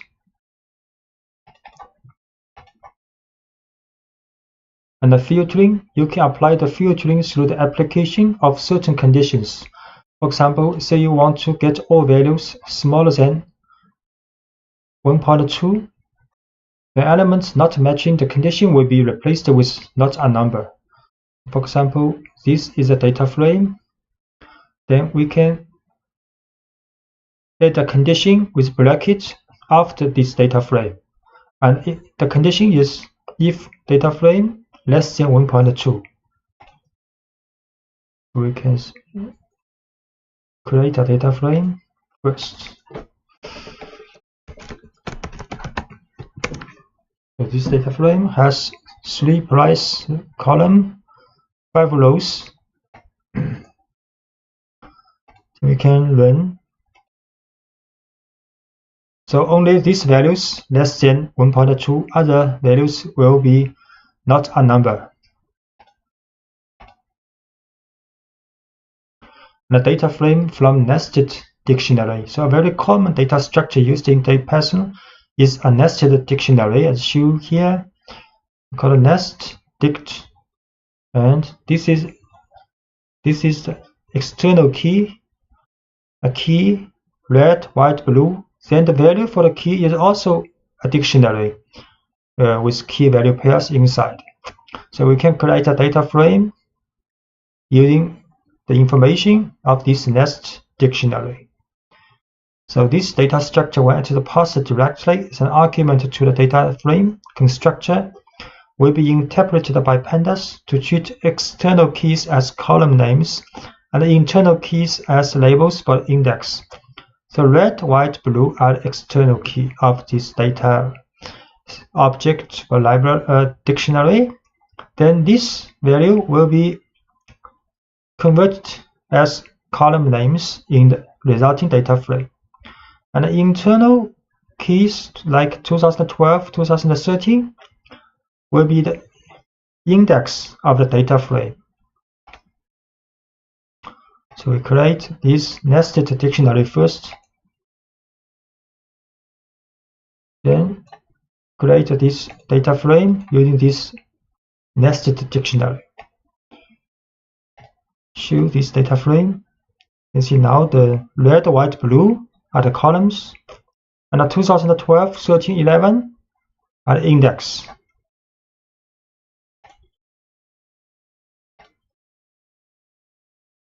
And it's also possible that not all fields will find a successful match. Pandas compensates for this inconsistency by adding NaN. You can see this not a value.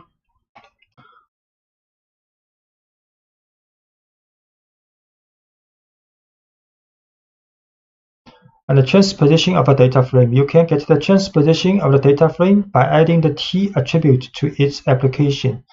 You create a data frame, then transpose. We create a data frame called frame3 with color. Color is index and columns are object, ball, pen, pencil, paper.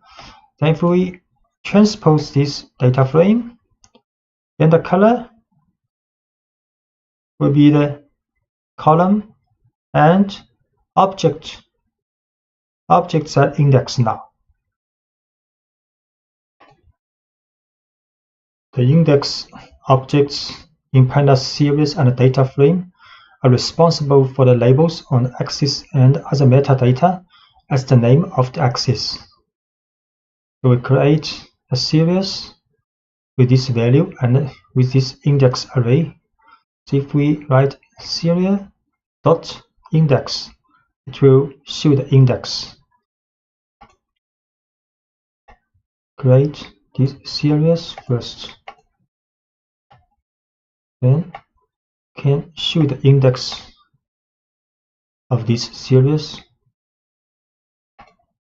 And unlike all the other elements in the Pandas data structures, the index objects are immutable, so once declared, they cannot be changed. This ensures the secure sharing between the various data structures. Methods on index. So there are some specific methods for index available to get some information about index from a data structure. For example, ID minimum and ID maximum are two functions that return respectively the index with the lowest value and the index with the highest value. So this maximum is blue, a minimum is blue, then maximum is white. Arranged alphabetically.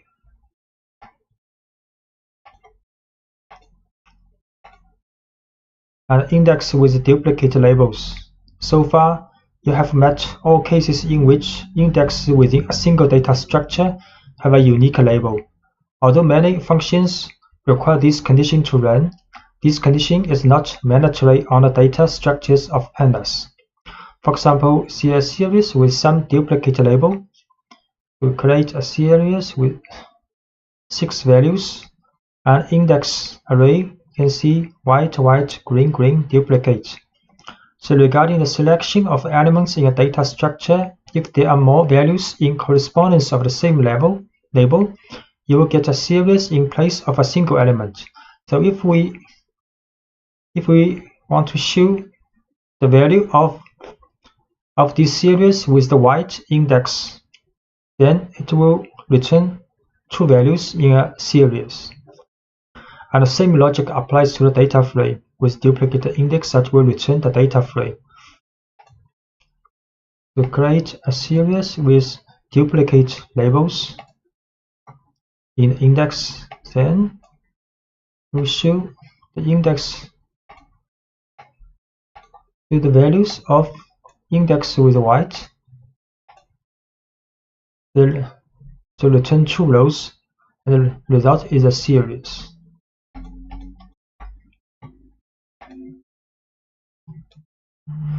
And the Pandas provides is unique attribute belonging to the index objects to tell if they are indexed with duplicate labels inside the structured data, both for series and data frame.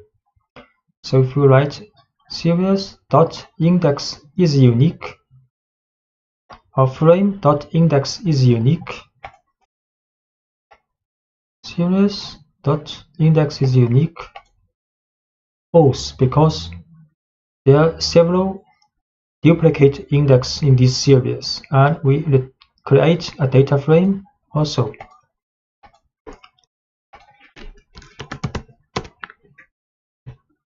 Data frame has 3 columns, 5 rows, index from 0 to 4, and we show this data frame's index is unique. Yes, true, because index no duplicate values.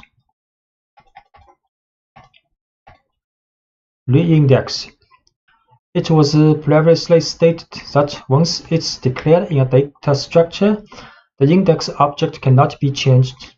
But by executing a reindexing, you can also overcome this problem. It is possible to obtain a new data structure from an existing one, where indexing rules can be defined again. For example, we create a series with 4 values, and this is the index string for this 4 value.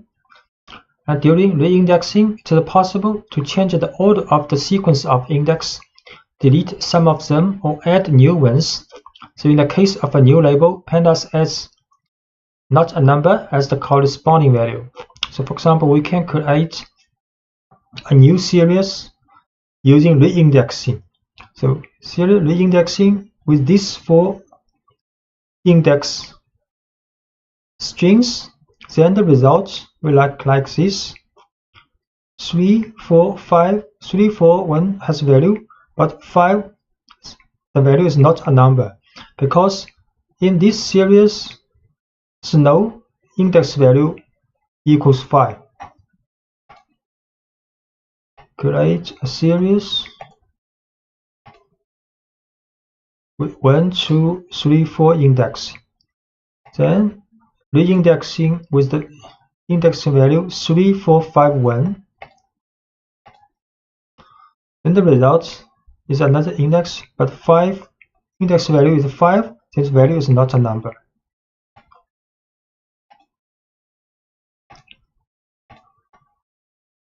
And you can also use reindexing with interpolation.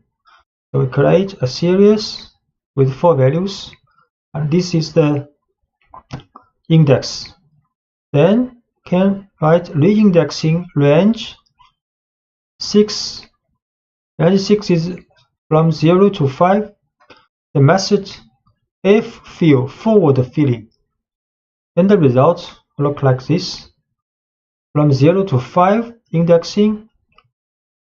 Then the value comes from series 3, but if not available value, for example, index 2, 4, not appear in this series, then these 2 values will be filled forward filling from other values.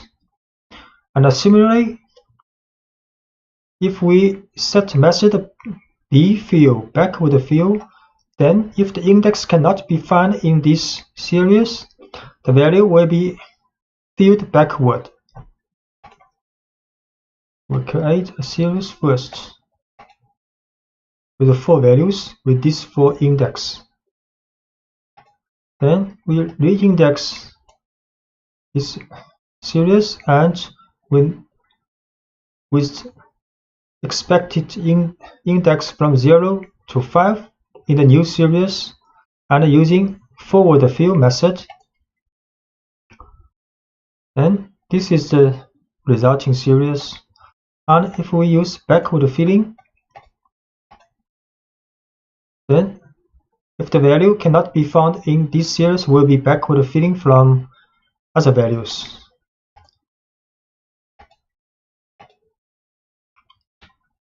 And we extending the concepts of reindexing with series to the data frame case. You can have a rearrangement not only for index but also with regard to the column.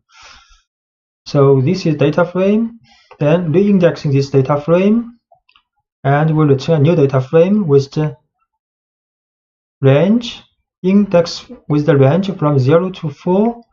And the method is forward filling, and a column is these 2 4 columns. This is the result data frame.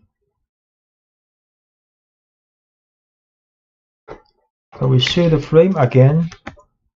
First, this is the data frame. Then we use reindex of this data frame with index from 0 to 4, method forward filling, columns, colors plus news objects.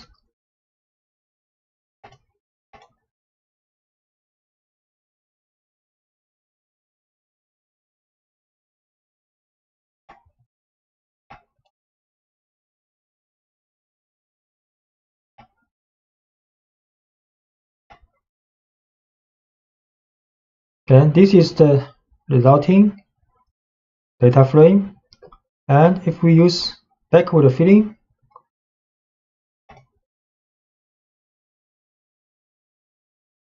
so this column new will be filled with the neighboring column's value, backward filling, and in this case it will be forward filling by the neighboring column's value.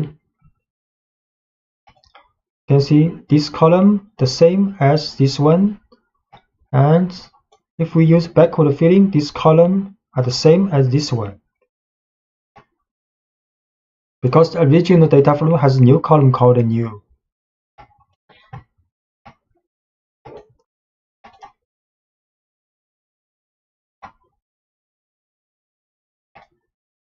And a job for series, this method will return a new object and without the items that you want to delete. We create a series first with this index, and the value is 0, 2, 3.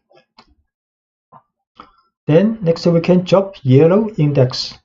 Then the result will be a series with 3 rows, 3 items. We can also job this blue and white both. Create a series, 4 values with this index. Then we job yellow, then return another series without the yellow index. We can also draw 2 values, then only return this red and yellow.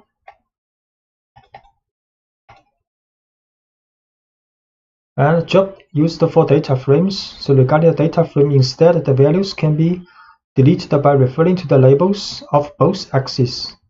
So this is a data frame with index column, 4 columns for index. And if we want to delete rows, you just pass the index of the rows. The frame.job pass these 2, then these 2 rows will be jobbed. And if you want to delete columns, you have to specify axis equals 1 here. So we create a data frame, 4 columns, 4 rows with this different color index. Then we job blue and yellow, and the result will be a smaller data frame with 4 columns and 2 rows. And if we job pen and pencil at axis equals 1, then the result will be a data frame with only 2 columns, and the pen or pencil columns are jobbed. Arithmetic operations and data alignment. The Pandas can align indexes coming from 2 different data structures when you are performing an arithmetic operation. For example, 2 series are defined, but the labels of them are not perfectly matching each other. If summing these 2 series, so when the labels are present in both operators, their values will be added, while in the opposite case, they will also be shown in the result in the new series, but with the value not a number.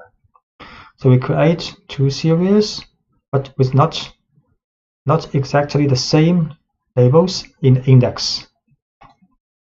So if we add these series together, some labels which do not appear in both series will have a value not a number. So create these two series. So S1, 2, 3, 4 values, 4 labels. S2, 5 values, 5 labels. Then we sum this series. Result will look like this: 1, 2, 3, 4, 5, 7, 5, 6, 6 labels, 6 value, but 3 of these values are not a number, NaN value. In the case of the data frame, although it may appear more complex, but the alignment follows the same principle as in series, but is carried out both for the rows and for the columns. So we create two data frames, then sum these two together. The result will like this: many, not a number value. We create two data frames.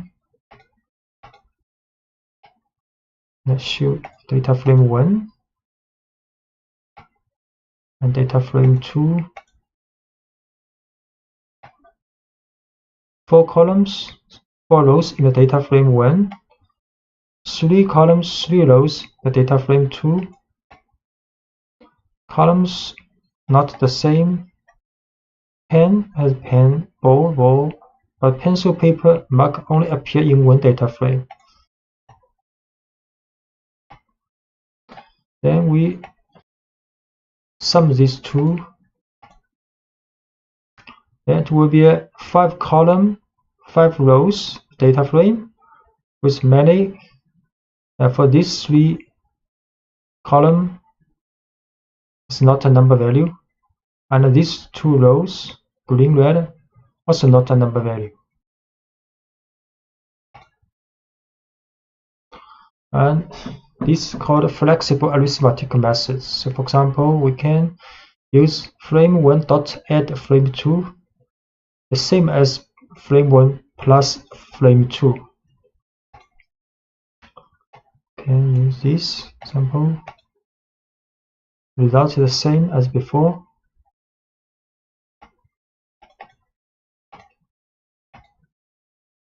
And operations between data frame and a series. For example, we define these two structures, and the index of series match the names of the columns of the data frame. So this is a data frame with columns, ball, pen, pencil, paper, and this is a series, index also ball, pen, pencil, paper. So if we use minus the series from this data frame, the result will be like this. To create data frame first, 4 columns, 4 rows, then create this series, index same as the data frame's column, then minus, result like this. As you can see, the elements of the series are subtracted from the values of the data frame corresponding to the same index on the column. The value is subtracted for all values of the column regardless of their index. So the whole column has been minused with this series value for the ball, and pen column, all the rows value has been minused with series value of pen.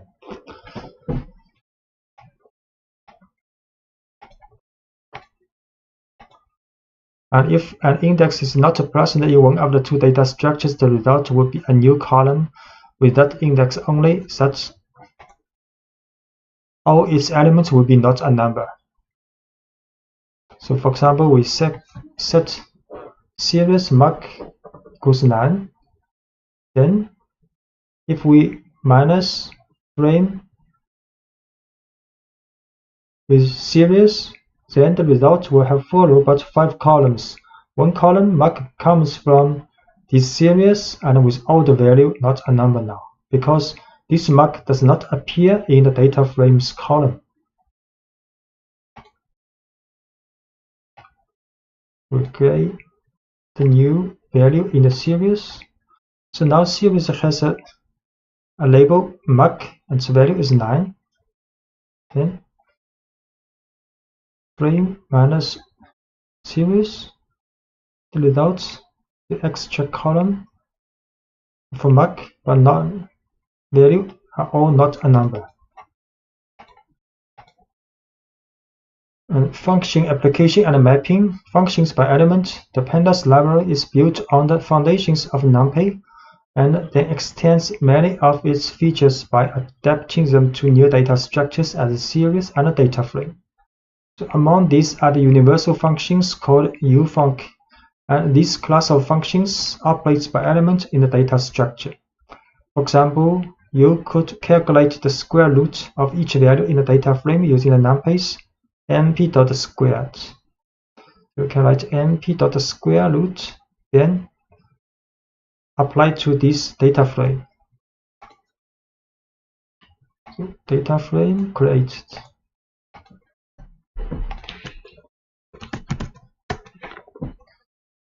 Four columns or a numerical value, then square root this data frame. We return another data frame, same column and the same row, and the value are square root of the corresponding data frame's value.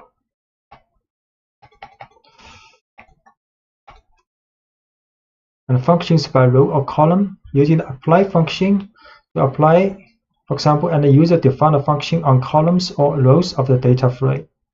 So we can define a function called fx and to return the maximum value minus the minimum value. So if we apply this function to the data frame, then the result will be a series and the labels, index labels are columns names of the data frame. So this function will be applied on each columns of the data frame. Define function.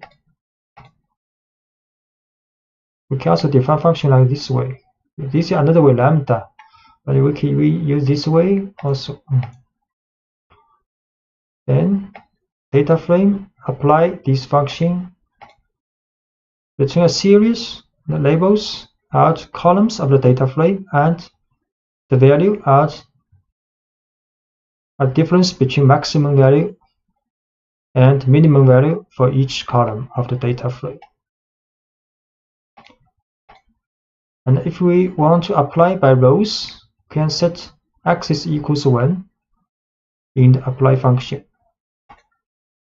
So this data frame also apply this function, but by row, set axis equals 1. The result will be the series, the labels are the rows of the data frame, and the values are the difference between the maximum value and the minimum value for this row in the data frame. Extending the application to many functions simultaneously, the result will return a data frame. So for example, we want to return the minimum and the maximum value, two value, and index called minimum maximum of this series in the definition of this function. Then we apply this function to data frame. Then the result will be a data frame with this index name, and each row represent the minimum or maximum value of this column of the data frame. We define this function which will return a series with two indexes. Then apply this function to the data frame. The result is a data frame, minimum value or maximum value of each column of this data frame. Most of the statistical functions for NumPy arrays are still valid for Pandas data frame, so using the apply function is no longer necessary. For example, functions such as sum and mean can calculate the sum and the average respectively of the elements contained within a data frame. So we create a data frame with 4 columns and with 4 index labels. Then we can just write frame.sum. Then the result will be a series, and the index labels are column names of the data frame, and the values are the sum value of each column of the data frame. Create data frame first.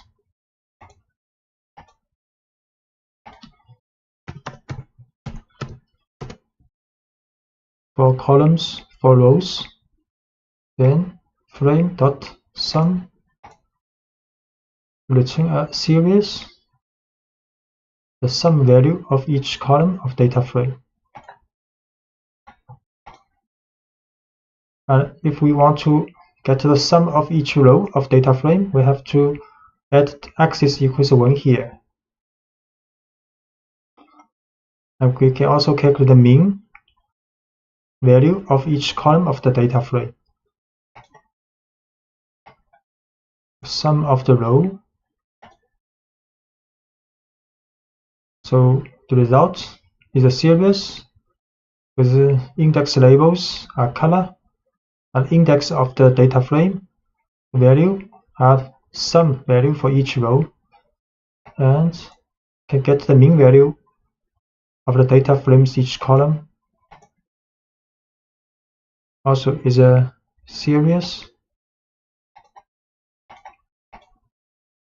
We can calculate accumulation of each column and the row, for example. So this is the accumulation value for each column. Is frame.cum,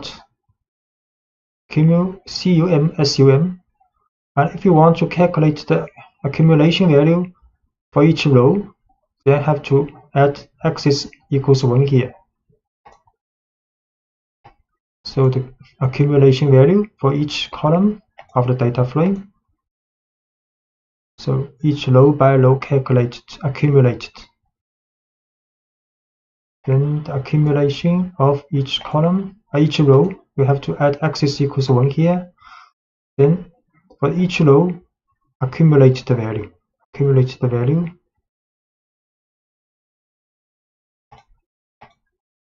And describe function allows you to obtain summary statistics for the column in this case.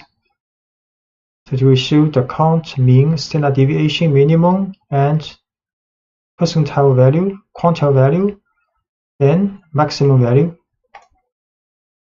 So frame.describe.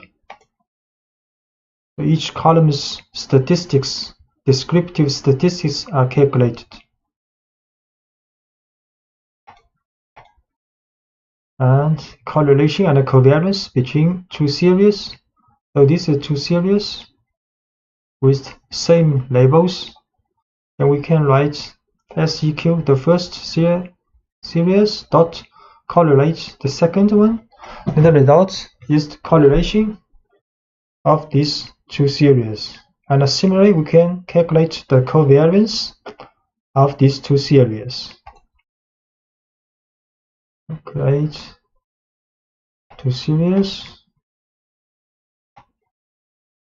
Then the correlation of these 2, the covariance of these 2.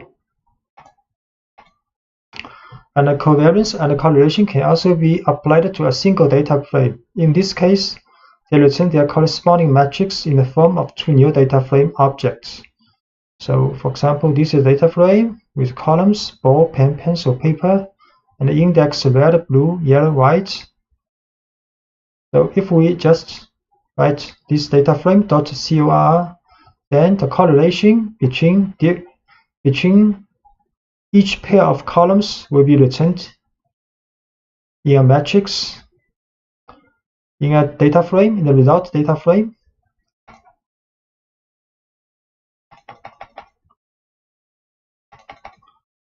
So we create this data frame called frame2, choose this data frame, then you just write data frame choose correlation. So correlation between different columns are returned, and the covariance between different columns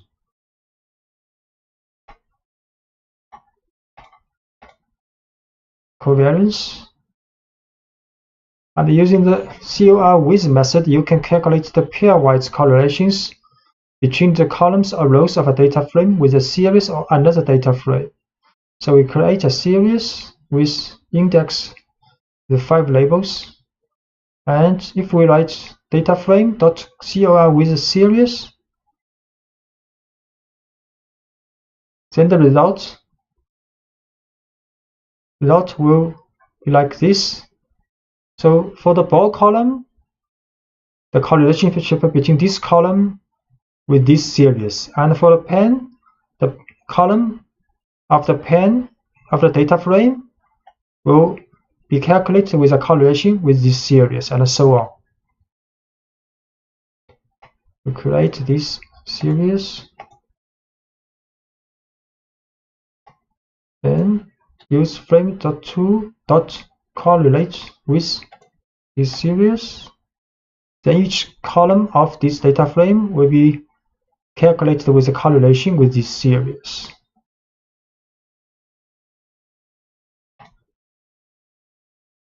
And we can also write frame2.cor with frame. So these two different data frames calculated with correlation for the same column. So the column ball in this data frame is calculated with a correlation with the column ball in this data frame. Frame2 CR with frame. So the result is a series, but the labels represent the different columns in both data frame, and value is the correlationship between these columns. Pandas provides the sort index function, which returns a new object that is identical to the original, but in which the elements are ordered. So let's start by seeing how you can sort items in a series. We create a series with 5 values and its label. Then write SCR.sortIndex. Then output will be a series, and the order of the elements has been sorted according to the order of the index alphabetically. Create a series, then sort index. So the elements are sorted according to the index alphabetically. As you can see, the items were sorted in ascending alphabetical order based on their labels. This is the default behavior, but you can set the opposite order by setting the ascending option to false. So we set ascending to false. Then the items sorted, but with a descending order alphabetically of the index. And with the data frame, the sorting can be performed independently on each of its 2 axes. So if you want to order by row following the index, you just continue to use the sort index function without arguments, as you have seen before. Or if you prefer to order by columns, you need to set the axis options to 1. So we create a data frame. If we write frame.sortIndex then the data frames observations will be sorted by the index alphabetically in the ascending order. So we create a data frame for rows, then sort index. You can see the observations rows have been sorted alphabetically in the ascending order based on its index.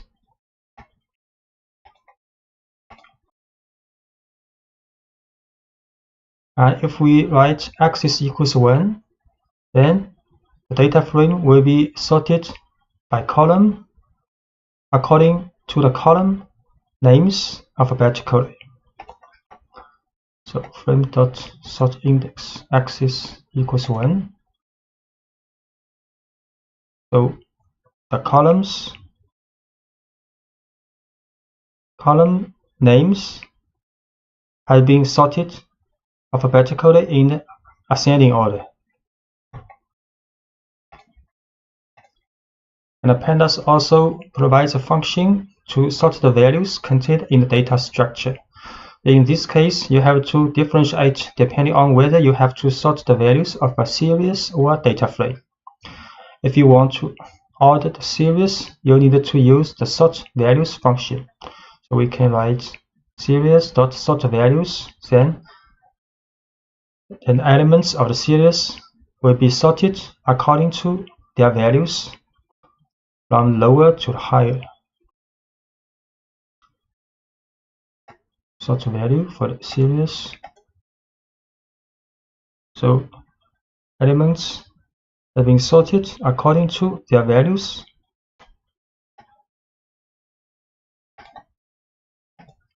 And if you need to order the values in a data frame, you will use the sort values function seen previously, but with the by option. Then you have to specify the name of the column on which to sort. So for the data frame, we can sort values by this column pen.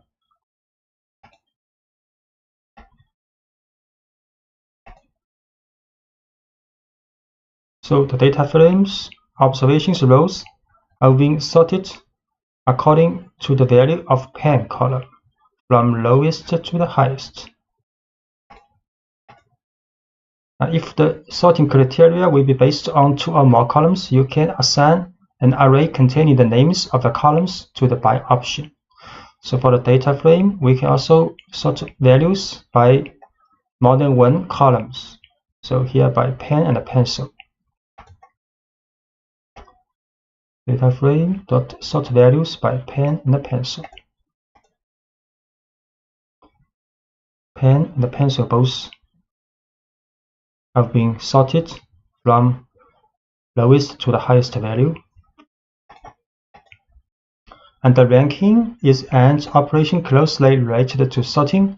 It mainly consists of assigning a rank, that is, a value that starts at 1 and then increases gradually to each element of the series.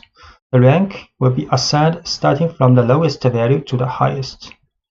So if we run the rank function to the series, then the result will be a series, and the value of the series to each label is the rank with the lowest with rank 1 and the highest value with rank 5 here. And by default, even the ranking follows an ascending sort. To reverse this criteria, can set the ascending option to false. So we can rank set ascending to false, then the lowest value will have highest rank. So series.rank ascending false. So the lowest value will have the highest rank now. Missing data are quite often in analysis, and they are recognizable in the data structures by the not a number NaN value, and Pandas can better manage NaN in different situations. Assigning a NaN value to series. If you need to specifically assign NaN value to an element in a data structure, you can use NumPy's np.nan value of the NumPy library. For example, this is a series. We can add np.nan for this position, this value. Now we can also write S, for example, series white equals none, or get the same result, or can get the same result if we write series bracket white equals np.nan. Let's note these two n and n have capitalized. So the result of this series will be like nan for the white index.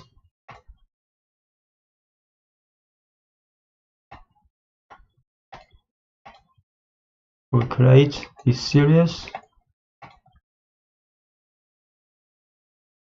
nan here. We can also write like this, assign non-value to white, or we assign np.nan to white, and to have the same result for these three statements. And assigning an NaN value to a data frame. So this is a data frame created, so we can assign one of the value for the column ball and the index red to np.nan, or we can write frame ball red to none. Create a data frame first. Then we can assign ball red. So now this element's value is nan. We can also do like this. Assign a non-value to this position. Get the same result.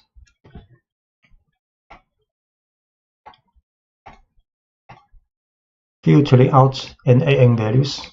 You can use the job_na function to eliminate the NaN values during data analysis.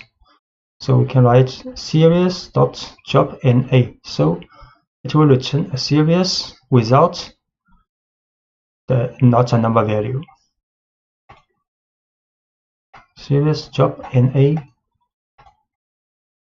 The result is a series with 4 elements, and the value of nan has been excluded. And you can also directly perform the filtering function by placing not null in the selection condition. So for example, you can write series bracket for the selection condition. We write series.not null, and the result will be the same. The not a number value has been excluded in the resulting series. Series bracket series.not null, get the same result.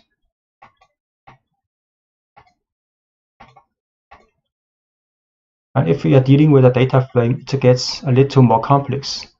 If you use the job_na function on this type of object and there is only one NaN value on a column or a row, then it will eliminate this column or row. So for example, this is a data frame with some not number value, like this. And if we write frame.job_na for this data frame, and the result will be an empty data frame. So create this data frame, and every row or column has some NaN value. Then we job_na for this data frame. The result will be empty because if one column or one row has at least one NaN value, then this column or row will be jobbed. So therefore, to avoid having entire rows and columns disappear completely, you should specify the how option. So assigning a value of all to it. This tells the job_no function to delete only the rows or columns in which all elements are not a number. So we have to write like this. So frame.drop_NA how is all. So the result is what we want. Only the row or columns with all the values are not a number will be dropped. So the result is a data frame with 2 rows left. Filling in NaN occurrence. Sometimes you may want to replace NaN values with other numbers. For most purposes, the fill NA function is a great choice. And this method takes one argument, the value with which to replace any NaN. So we can write dataframe.fillNA0, then the not a number value will be replaced with 0. FillNA0. So now not a number's value has been replaced with 0. Or you can replace NaN value with different values depending on the column, specifying one by one the index and the associated value. So you can write also frame.fillNA. Inside the parentheses is a dictionary with key value pairs. The keys are columns, names, and the value are the value we want to replace for the NaN value for this column. So frame.fillNA, ball is 1, mark 0, and the pen is 99. You can see the result of this data frame has no NaN value, and each column's NaN value has been replaced with the value in this dictionary.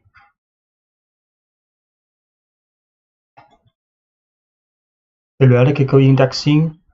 Pandas allows you to have multiple levels of index on a single axis. It gives you a way to work with data in multiple dimensions while continuing to work in a 2-dimensional structure. So let's start with a simple example. Creating a series containing 2 arrays of index, such as creating a structure with 2 levels. So we create a series, these values, 8 values. Then the index will have 2 dimensions. So this series will look like this. This is the first dimension of series of index. First index, second index. Create series. Here's the first index, second index. And if we show the index, it will look like this. Color first, upside down second. Each pair of 2 index. So show the index.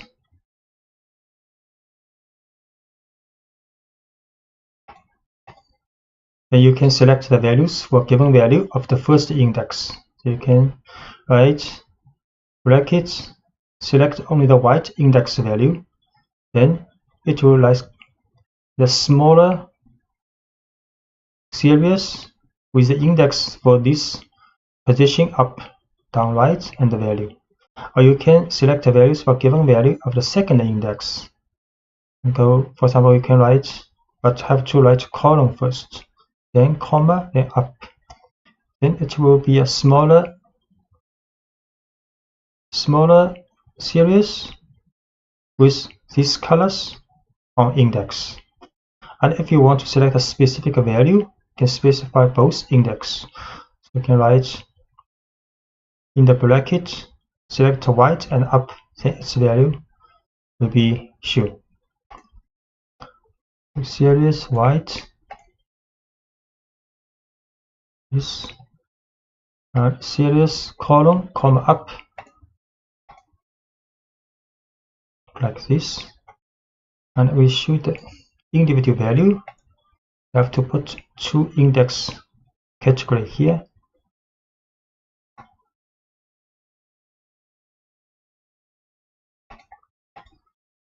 And hierarchical indexing plays a critical role in reshaping data and group-based operations, such as a pivot table.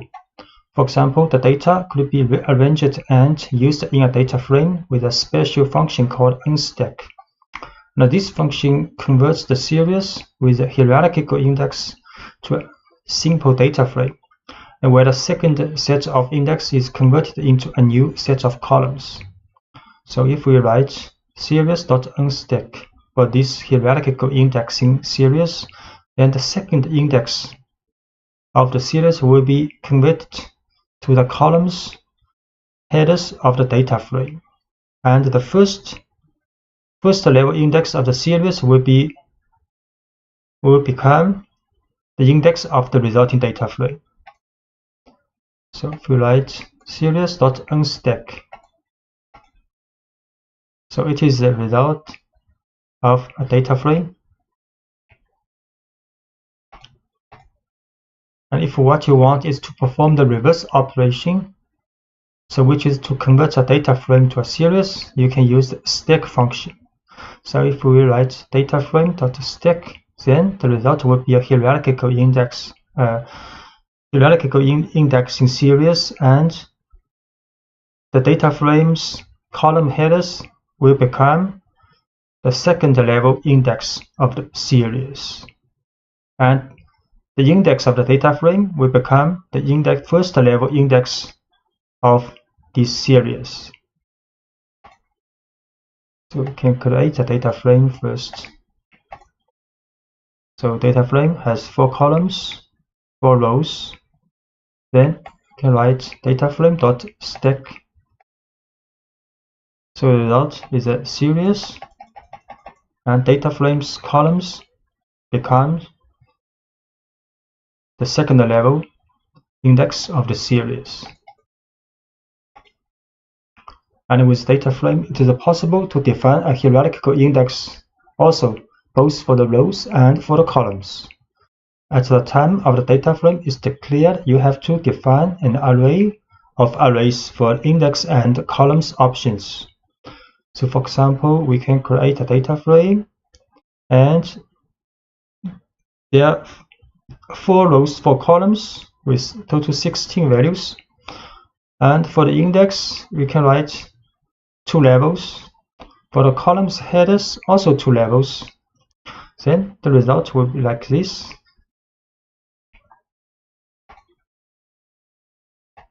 To define this data frame with 2 index and 2 column index.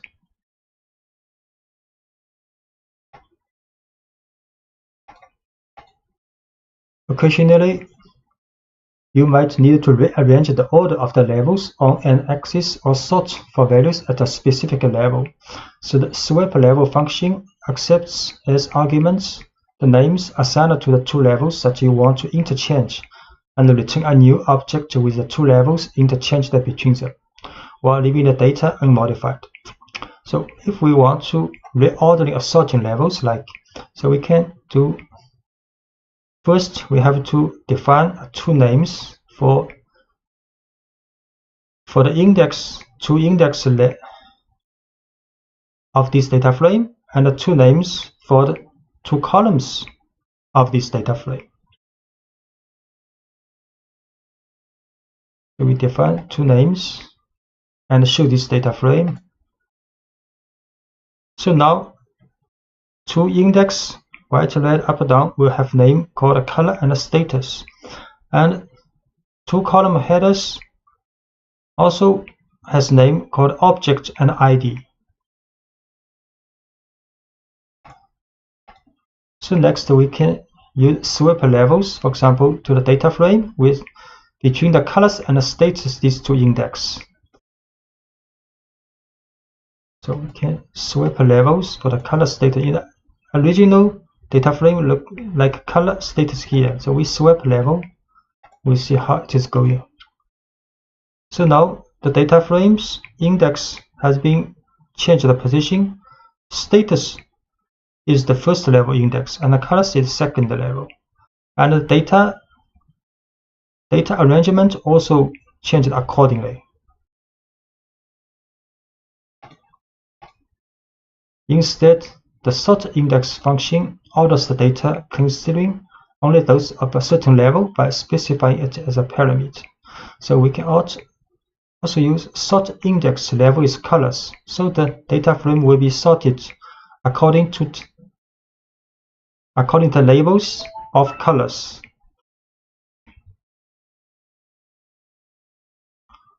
So we can sort index level colors. So the colors labels are sorted alphabetically, and the values will also rearrange it accordingly. And the summary statistics by level. So many descriptive statistics and summary statistics performed on a data frame or on a series have a level option, so with which you can determine at what level the descriptive and summary statistics should be determined. For example, if you create a statistic at row level, you have to simply specify the level option with the level name. So if you want to get the sum value by level colors, so we can just write data frame.sum level is colors. The result will be a data frame, and the index is the color for different color, and the value is for the different columns. Data frame sum level by color. So you can see color, white, red, and the column pen 1, pen 2, paper 1, paper 2.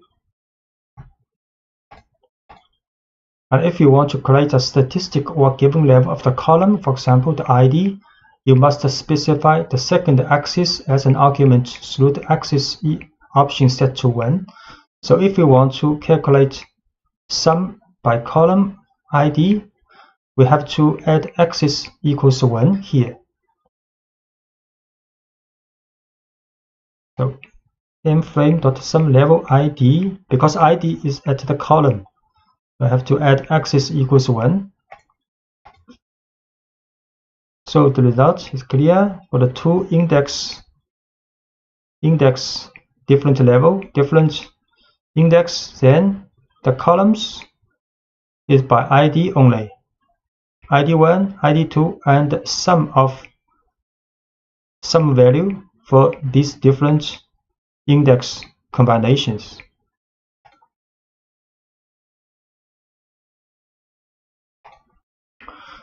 So the most common operation of a person approaching data analysis is to use the data contained in a CSV, comma separate the values, format or text separated by space or tabs, so generate with the txt extension file.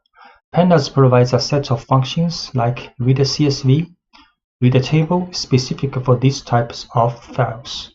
So let's start by creating a small CSV file in a working directory called section 1201 CSV with 5 rows, the data, and the first row is the column variable.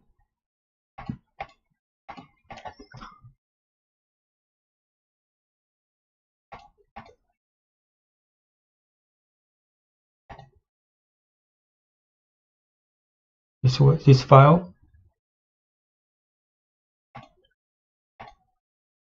Since this file is a comma delimited, you can use the read CSV function to read its content and convert it to a data frame object. So we can use pd.readCSV, this file, and we return a data frame like this with 5 rows, 5 columns. Can import pandas and NumPy and set the working directory. Then can read this file, use read CSV, and we show the result. It's a data frame with 5 columns.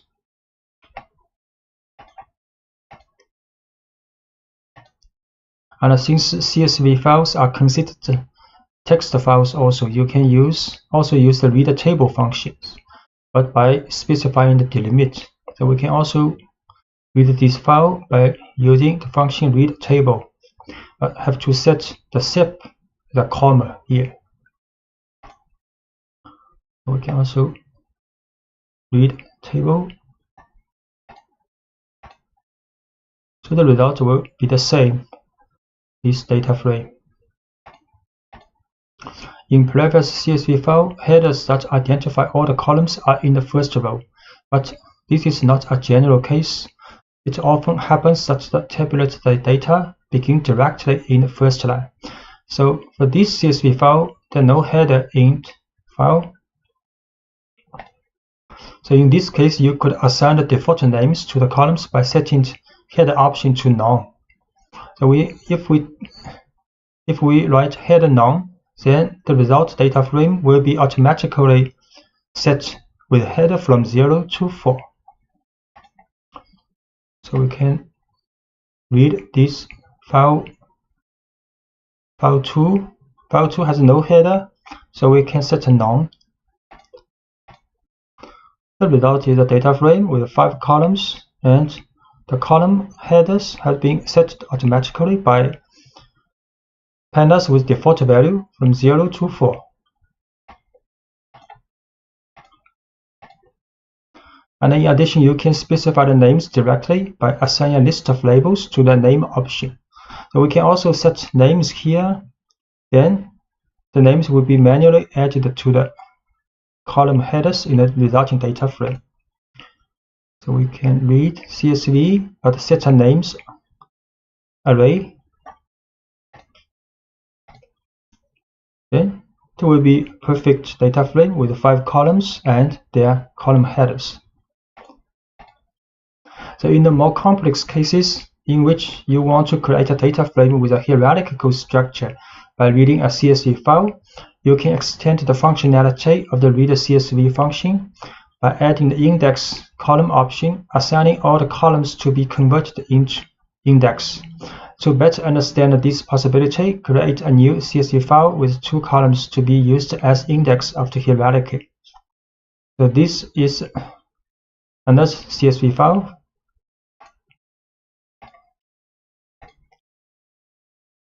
Have 5 columns called color status item 1, item 2, and item 3, with 7 rows representing the observation. So when we read this file, we can set the index column for these 2 columns. Then Pandas will create a data frame, but these 2 columns in the file will be set as index in the resulting data frame. So this 3 column item 2, item 3 representing the data value. So can read the CSV, then index column color status. So this data frame has hierarchical index. First is the color, second index is the status, and these 3 columns representing the data we want. And we can also read TST file into parts. So when large files are processed, or when you are only interested in portions of these files, you often need to read the file into portions, so we call chunks. You can explicitly specify the number of lines on which to parse with the n rows and skip rows options. So where you can select a starting line n called skip rows. So we start this line called skip rows, and the lines to be read after it called n rows. So in this statement, read this file, but we start from the 3rd row. So index 2 is the 3rd row. We start from the 3rd row, then skip n rows to read 3 rows from this row.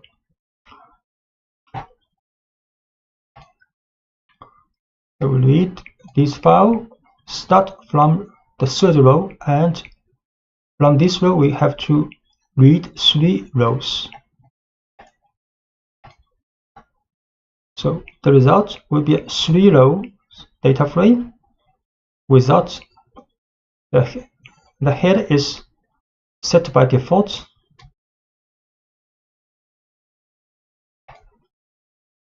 When reading text files in Pandas, it is possible that the files on which to pass the data do not show separators well defined as a comma or a semicolon. In these cases, the regular expressions come to our aid, and you can specify a regexp within the read table function using the sep option. A regular expression called RE specifies a set of strings that matches the rules defined in it, and let you check if a particular string matches a given regular expression in data analysis. And they can return the strings that follow the rules and will discard it if it does not follow the rules. This is some commonly used regular expression symbols. Dot, so matches any single character. And \d, lowercase, means all the digits. \d with the uppercase means non-digit characters, and so on. So this is for the white space characters like space tab new line, and this is non-white space character. And for example, this one is 0 or more of the preceding character occurrence. 0 or more occurrence of the preceding character. And plus sign means match the preceding character one or more times. Let's say we want to create a string that meets the following rules. Write the letter A at least once, append to this the letter B exactly 5 times, and append to this the letter C any even number of times, and write either the letter D or E at the end. So for these 4 rules, many strings will meet these 4 rules, like this one, and so on. There are many infinitive number of variations. But if we use regular expressions, we can just write a shorthand way of expressing this set of rules. For instance, here is the regular expression for the series of steps just described. We can write A, first write A, then next A with a star means appear 0 or more times of A. So this means the letter A at least once. Then next 5B or 5B. And C with any even number of times occurrence, we can write in the parentheses 2C, then with a star. So this will occur at least 0 or more times. So any even number. Then in the last place we will write a parenthesis, and inside with a bar means D or E. So this will happen only one time. So this rule meets these 4 rules. And the strings might seem a little daunting at first, but it becomes clear when you break into components. So passing text using regular expressions with Pandas use read table function. Take for example in which we have the values separated by tabs or space in a random order in file 4, like this. Then we can read this file using sep with white space occur 1 or more times as the separator, and the engine will write Python. You can see.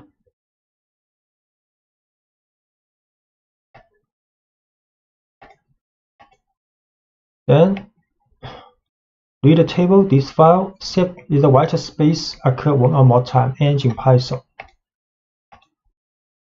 The result is perfect. If we look at these files, this file like this, the result is a perfect data frame. And in reality, you can consider separate characters like alphanumeric characters also. So for example, integers such as 0. And in this example, you need to extract the numerical part from a txt file in which there is a sequence of characters with numerical values, and the literal characters are completely fused. So this is a file, and we want to read the numerical values. Then we can write a sep as non-numeric data occur one or more times at a separate. You can try this. So this is the file. This is the file aligning with the numbers and alphabets. So can read the table, use separator as non-digital symbol, occur one or more times, and header none and engine is Python. The result is perfect. Numeric data has been extracted out and read into a data frame. You might want to write the data contained in a data frame to a CSV file. To do this writing process, you will use the toSV function of Pandas and accept as an argument the name of the file you generate. So this is a data frame, and we can write this data frame to this file called 7CSV. Create a data frame with 4 columns and 4 rows. Both have column headers and index names. Then you can write to section 1207 CSV. And if we open this file,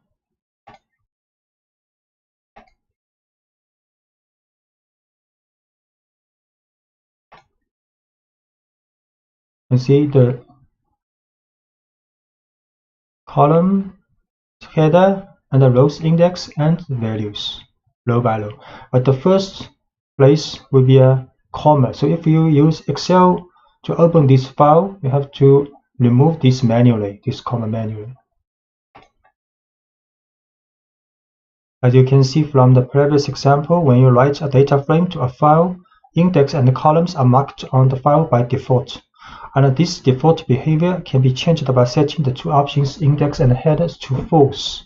So if we do not want Pandas to add index and columns headers in the CSV file, we can set false to these 2 options.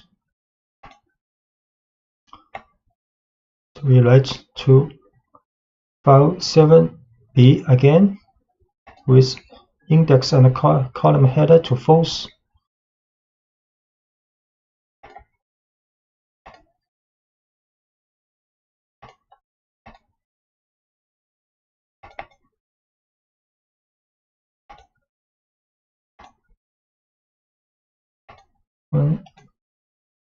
So now only the value part are written into the CSV file.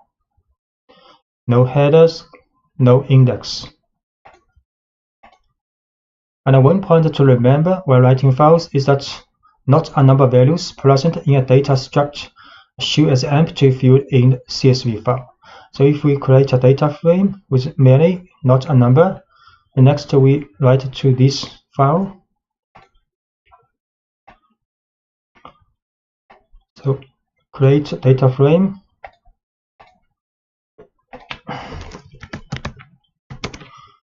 There are lots of not a number value. So we write to section 8 CSV.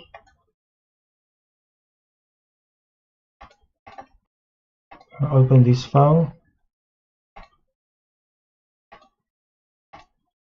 You can see the not a number value has been transformed to empty place. And you can replace this empty field with a value to your liking using NumPy's REP option in the toSV function. So common values may be null, 0, or the same NaN. So we can write this file, but we set the NA-rep option to NaN. So write again to this file with the option for NA-rep to NaN.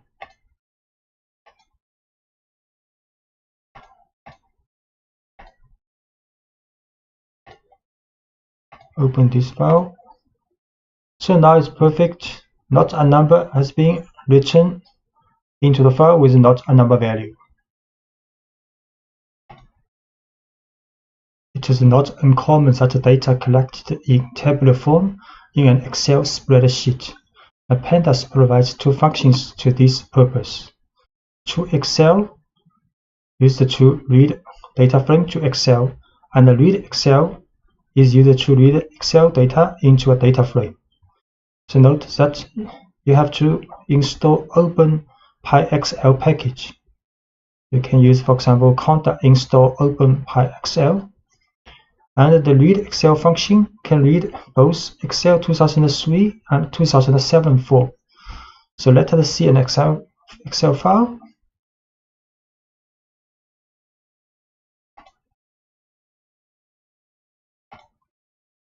Excel file with the first column ABC and then a tabular form with column header with the color, and this is data place. So to read the data contained in this Excel file and convert it into a data frame, you only have to use the read Excel function. So we can use read Excel, this data file, Excel file, and index column is 0.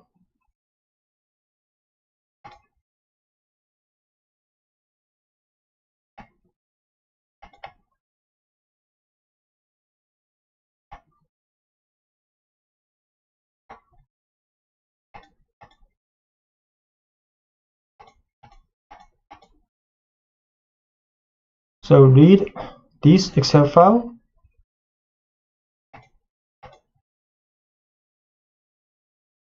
So the result is perfect data frame with index and column header and the value part.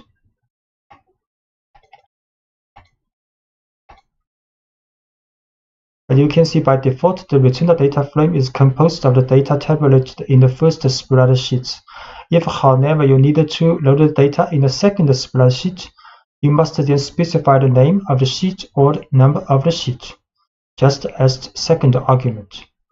So if you want to read data in the second sheet, we can write sheet number 1 means second, and also put the sheet name here, sheet 2.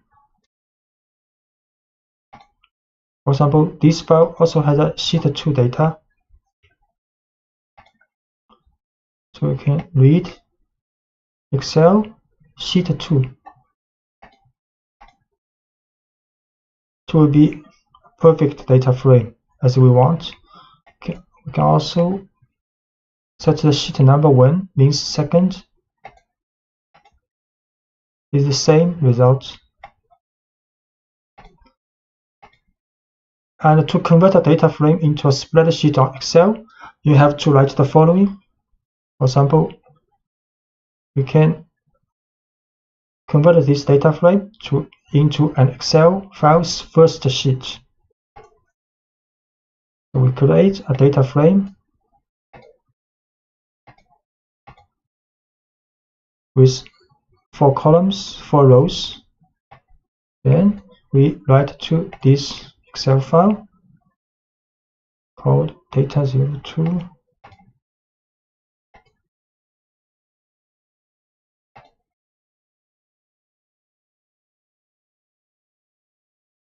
And it is perfect. So the first column is the index, and the first row is the column header. Then this is data part.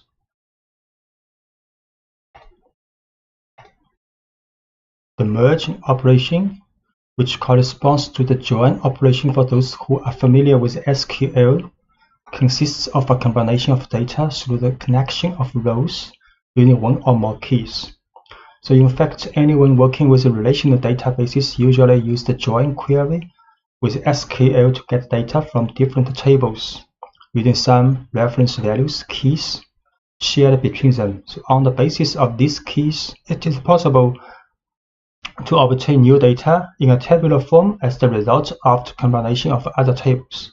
So this operation with the library Pandas is called merging, and the merge is the function to perform this kind of operation. So we define 2 data frames and carry out the merging by applying the merging function to these 2 data sets. So frame 1 and frame 2. The next we call merging to frame 1 and frame 2. So this is data frame 1. Sorry. Set the working directory and import the library.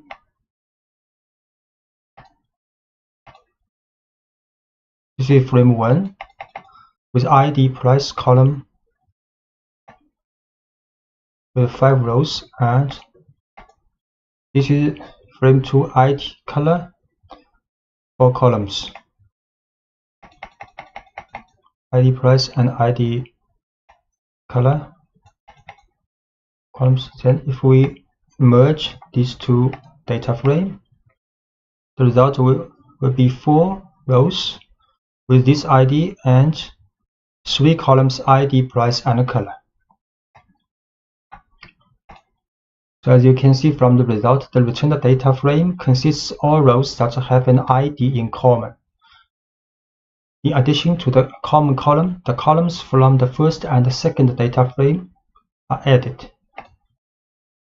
So in most cases, you need to decide which is the column on which to base the merging. To do this, have to add on option with the column name as the key for the merging.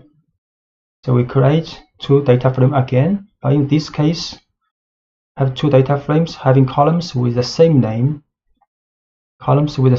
So if you launch a merge, you do not get any results. So we create again another color data frame 1 with 3 column ID color branch with 5 rows, and frame 2 ID branch 4 rows. You can see in these 2 data frame have 2 columns called ID branch in both data frames. So next, if you use merge data frame 1 and frame 2, you will get nothing because Pandas do not know which is the criteria you want to merge with. Empty. So it's necessary to explicitly define the criteria for merging that the Pandas must follow. So specifying the name of the key column in on option. We have to set an on option, for example, ID here. So merge data frame 1, frame 2 on ID. So the result will be a data frame with 4 rows, and the merging operation implemented based on common ID values in 2 data frames. Then these rows are combined with all the columns into data frames. But the brand in 2 data frames has been changed with the name for the brand X and the brand Y.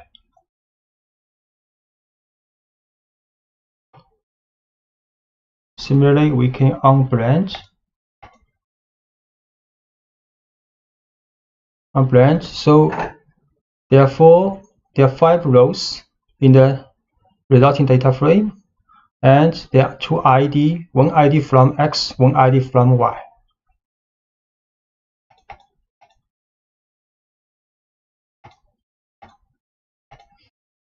And often, however, the opposite problem arises, that is to have 2 data frames in which the key columns do not have the same name.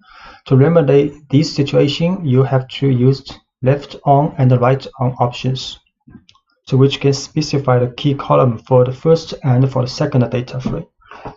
So if we change data frame 2 column name to SID branch, then we can merge these 2 data frames, for example, left on ID and right on SID. Then Pandas will find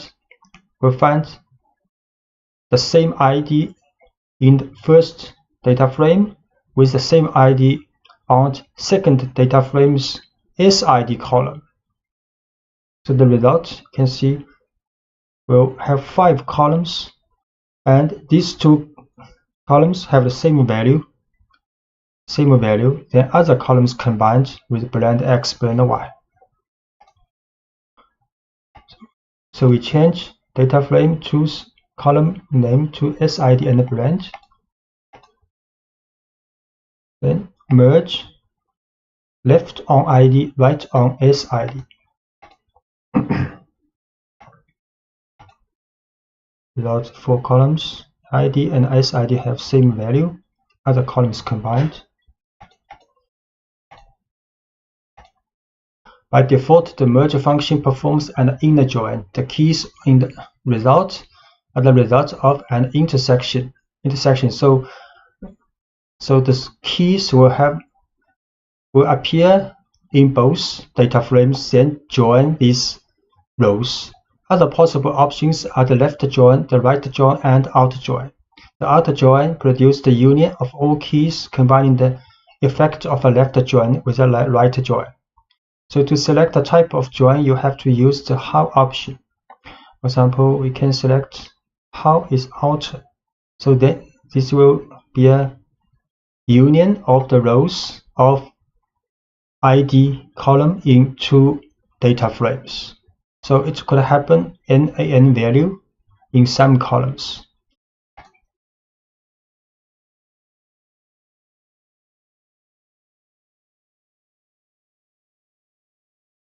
We change it back.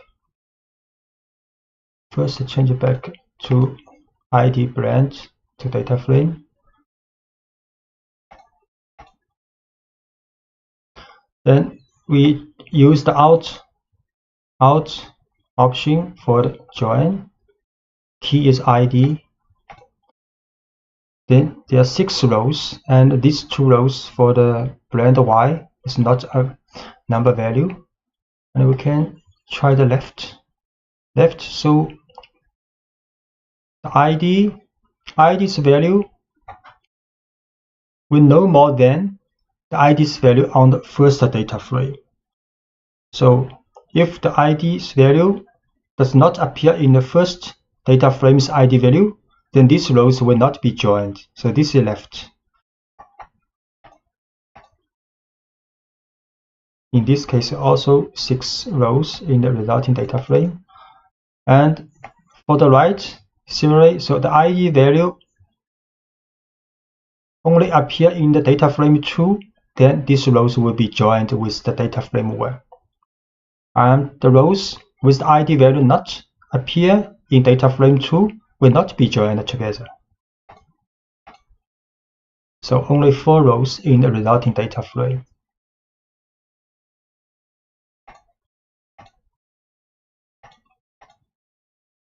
And to merge multiple keys, you simply add a list to the on option. So we can add 2 keys in join criteria in on.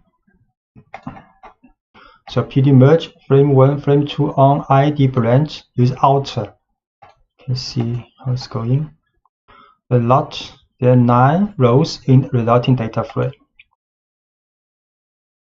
So these 2 IDs, these 2 columns, the value appear in 2 data frames, either in frame 1 or frame 2, or appear in both, will be joined together for these rows. So the result will be 9 rows. And you can also merge on an index. So in some cases, instead of considering the columns of a data frame as keys, so index could be used as keys for merging. Then in order to decide which index to consider, you set the left index or right index options to choose. So we can write, for example, merge these 2 data frames, right index true and the left index also true. You can see. Merge with the index.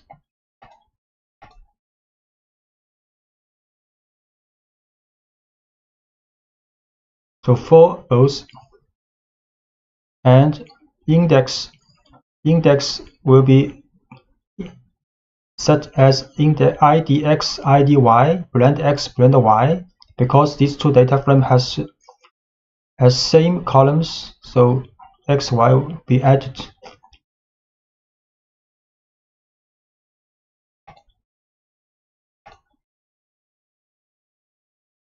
And we can also use Alt option in the index join.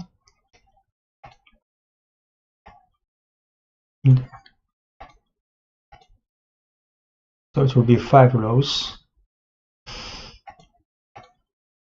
And the data frame objects also have a join function, which is much more convenient when you want to do the merging by index.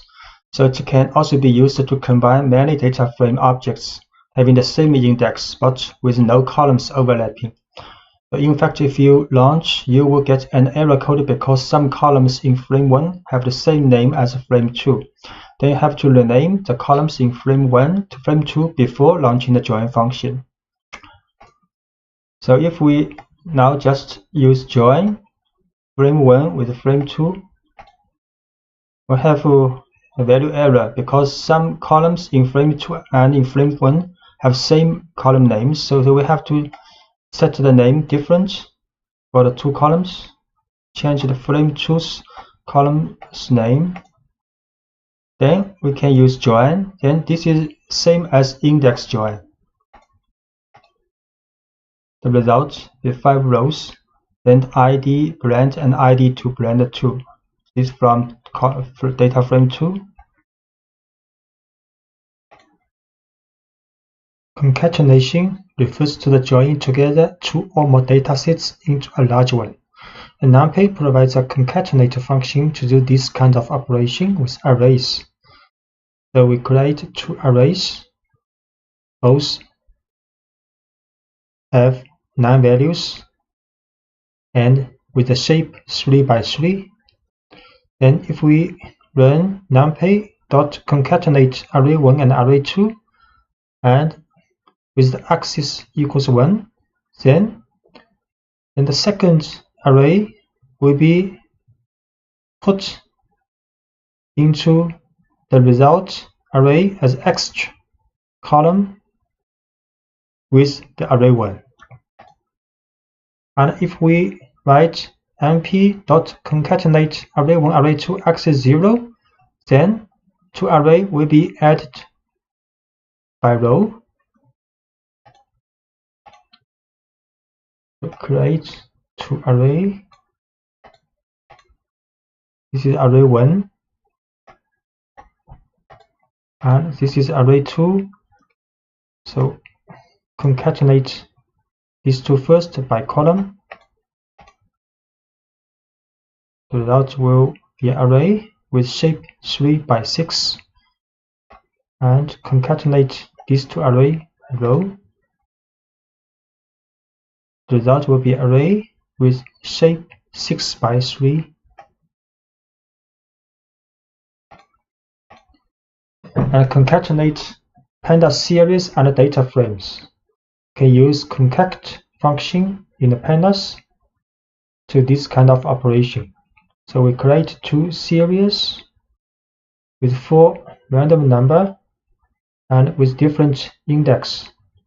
So if we concat serial 1 with serial 2, the result will be a series with 8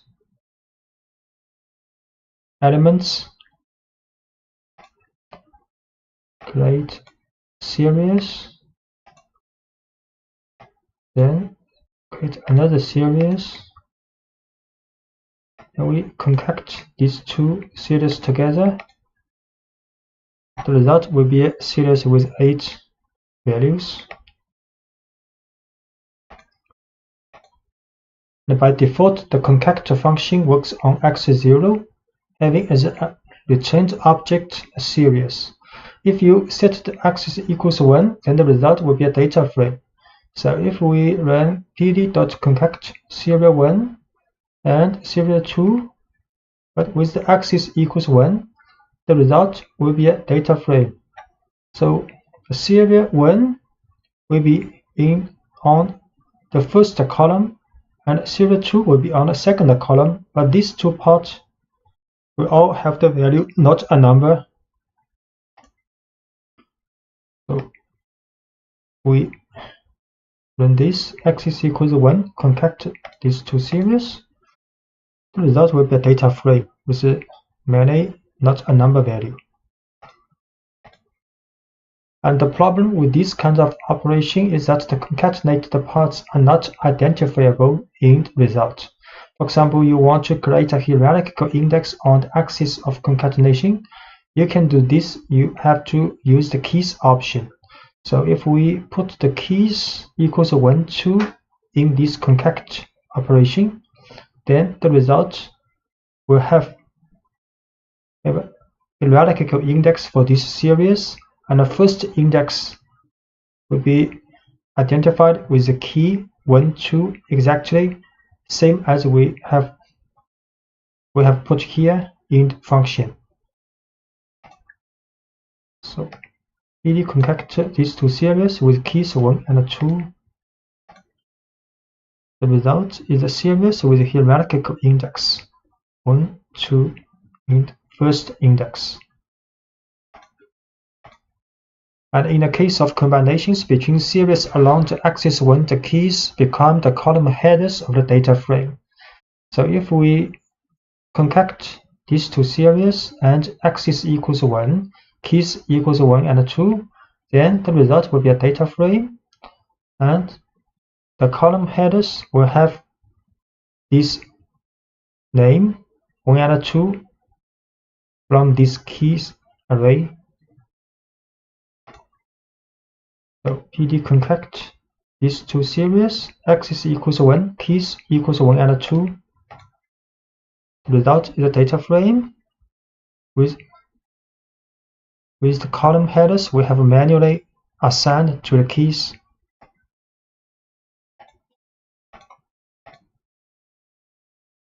And for the data frame case, these two data frame with 3 columns, both has 3 columns with same column header and different index. Then if we concat these two data frame together, the result will be a data frame with 6 rows and 3 column heads. So create these two data frame.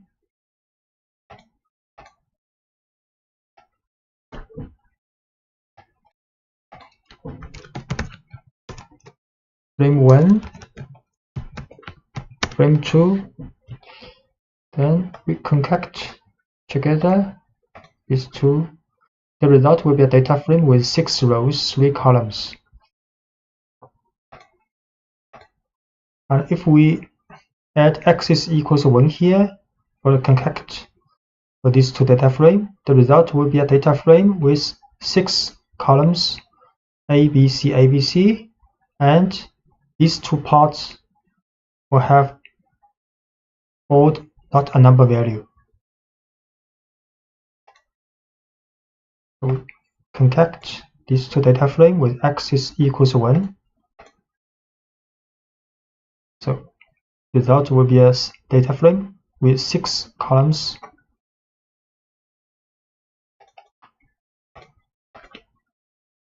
And combining datasets, there is another situation in which there is a combination of data that cannot be obtained either with merging or with concatenation. So combine first can perform this kind of operation along with data alignment. For example, these two series we create first as random number, 5 random number with index 1, 2, 3, 4, 5. Second series as a 4 random number with index 2, 4, 5, 6. We see this index overlapping. So if we write serial 1 dot combine first serial 2, the result will be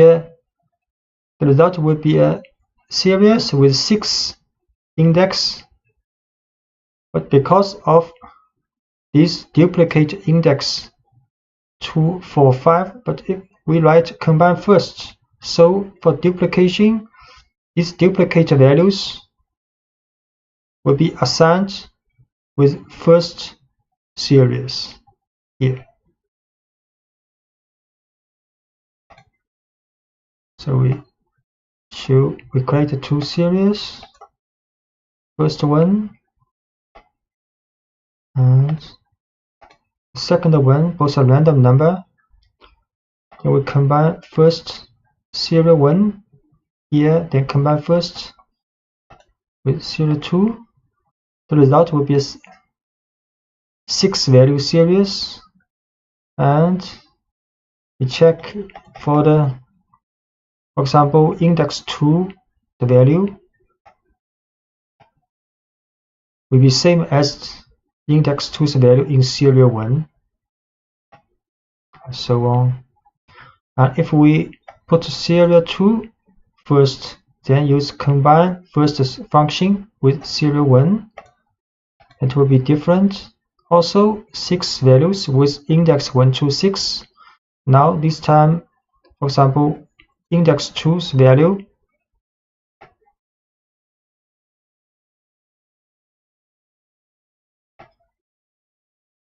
is same as index 2's value in serial 2, because here serial 2 was written first. And if you want a partial overlap, you can specify only the portion of the series you want to overlap. So we can also write serial 1, the first 3 value, combine first with the serial 2's first 3 value. Result will be like this.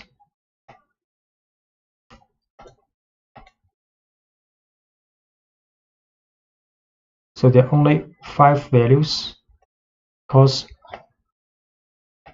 one index was overlap. So for the first 3 value for the serial 1 has 3 index 1 to 3, and for the serial 2 first 3 values has index 2 for 5, so index 2 is overlapped. But index 2's value in the resulting series will be the same as the index value of 2 in the first series. You can see.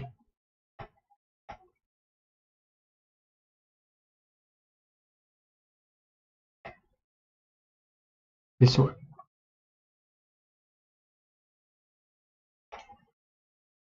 Sometimes you would like to rearrange the data by column values on rows or vice versa. This type of operation is called pivoting.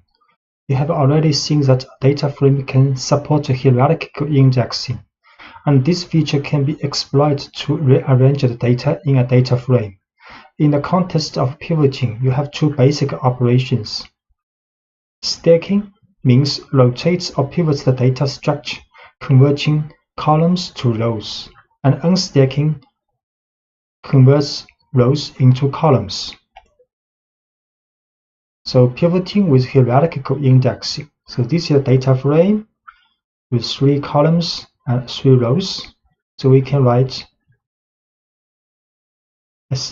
create a series if we use stack function to this data frame. So we create this data frame. Then we run stack function. We show this series. So this series has a hierarchical index. This is first index, this second index. So after stacking, the result is a series with a hierarchical index. And you can see the columns of the data frame has been transformed to the second index of this series. And from this hierarchical index series, you can transform to a data frame by use of the unstack function. If we run unstack function to this series, then the result will be the original data frame. And the second index of the series has been converted back to the columns of data frame. So we run again of unstack to this series. Yeah, it's true. The result will be a data frame exactly the same as the original data frame. And you can also do the unstack on a different level, specifying the number of levels or its name as argument of the function. So if we run unstack to this series, but we put 0 here, so the first index axis of the series will be converted to the resulting data frames columns. So series unstack 0. You see now the ball, pen, pencil will be in the index, and the white, black, red will be at the column head.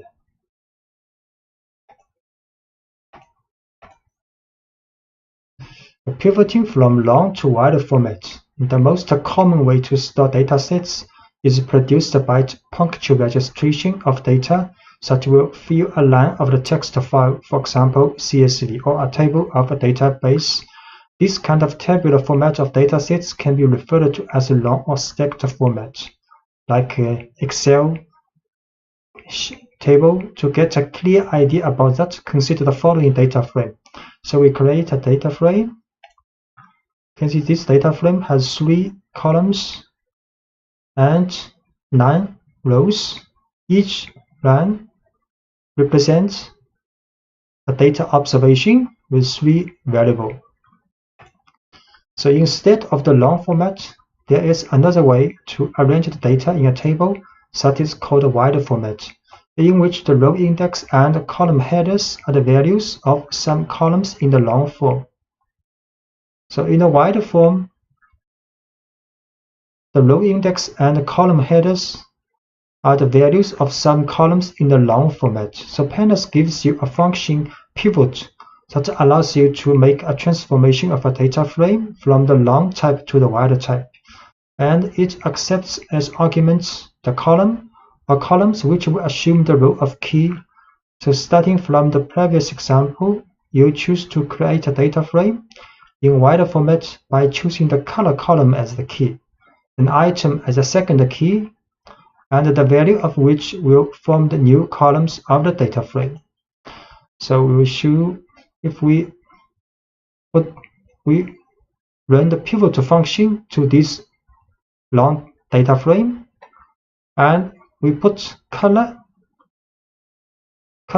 first, then item second, and the result will be a data frame in wide format, and color is index and item is columns. So this is create a long format data frame first. So this is a long form, 3 columns, each row represents one observation for 3 variables. Then we create a wide format data frame using pivot function and assign the color first, then item second. So color is the column, item also a column in the long format, but we put these 2 column names here in the pivot function. Next, we show this wide format data frame. You can see color transformed to index and item converted to the header of the column. So this is a wide format data frame. If you want to remove rows or columns of a data frame, in order to remove a column, you simply use the del command applied to the data frame with the column name specified. For example, this is a data frame created with 3 columns and 3 rows. So we can write del frame ball. So if we show this frame again, data frame again, there are only 2 columns left. Create this data frame.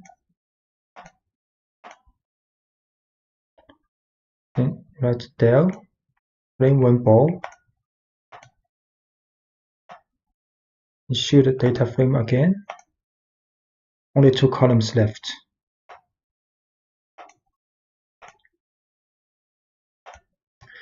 And if we want to remove an unwanted row, you have to use the job function with the label of the corresponding index as an argument. So if we write frame1 dot job white, so the row of the white will be removed. So we next run this. So only 2 rows left.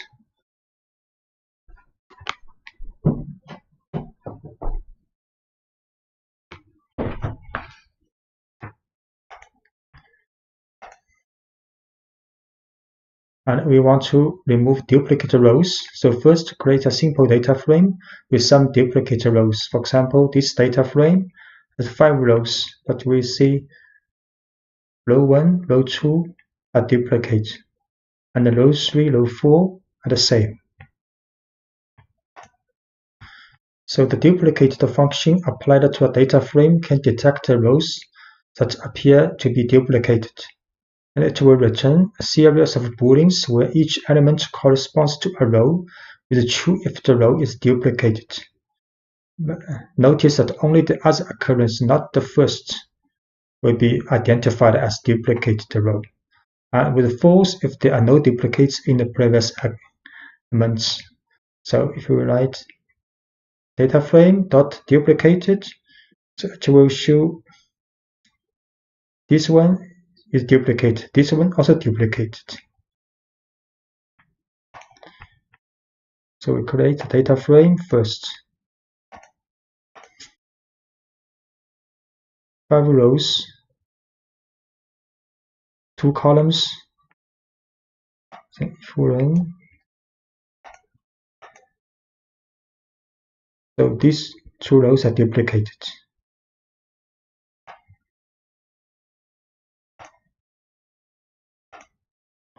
So next, if you want to know which are duplicate rows, just type the following data frame, then inside the bracket, data frame dot duplicated. So it will show these rows which are identified as duplicate rows. So data frame dot duplicated. These 2 rows will be returned. And the Pandas provides the job duplicates function, which returns the data frame without duplicate rows. So data frame dot job duplicates to return a data frame in which the duplicate rows have been excluded. Data frame job duplicates, so only 3 rows are left. And the mapping, the Pandas library provides a set of functions which exploit mapping to perform some operations. The mapping is the creation of a list of matches between 2 different values with the ability to bind a value to a particular label or string. So for example, these dictionary objects are appropriate to define a mapping. So inside the dictionary, the keys, the label 1 and the value 1 is a map to this key, value 2 is a map to this key, and so on. So the map functions usually perform these operations. Replace can replace values. The map can create a new column and replace the index values. So here we will show replacing values via mapping. So often in the data structure that you have assembled, there are values that do not meet your needs. In such cases, a replacement operation of various values is often a necessary process. So define, as an example, a data frame containing various objects and colors, so including 2 colors that are not in English. So this data frame has 1 column, has 3 columns, and the column for color has 2 values and not English. And to be able to replace the incorrect values with new values, it is necessary to define a mapping of correspondence. So containing as a key the new values, then you can use the replace function with the mapping as an argument. So we define a map dictionary called new colors, with the keys are those colors not English. Then the values are English name, Next, we can use the replace function, and with this dictionary new colors as argument in this function, and this function assigned to the data frame. So it will return the data frame with the colors all English. We define data frame, then define a map dictionary, then we run replace function to this dictionary with the new color mapping. Then the color has been changed. And a common case, for example, is the replacement of not a number value with another value, for example, 0. So this is a series with not a number, and we can replace this not a number to 0, use replace, and inside the replace, we write numpy.nan, then comma to 0, and the result will be 0 here.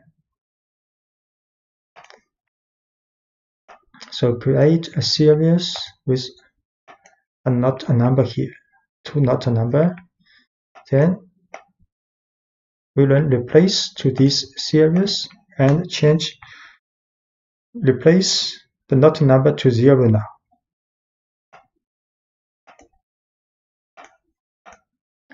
And we can also add values via mapping. You can also perform mapping to add values in a column depending on the values contained in another.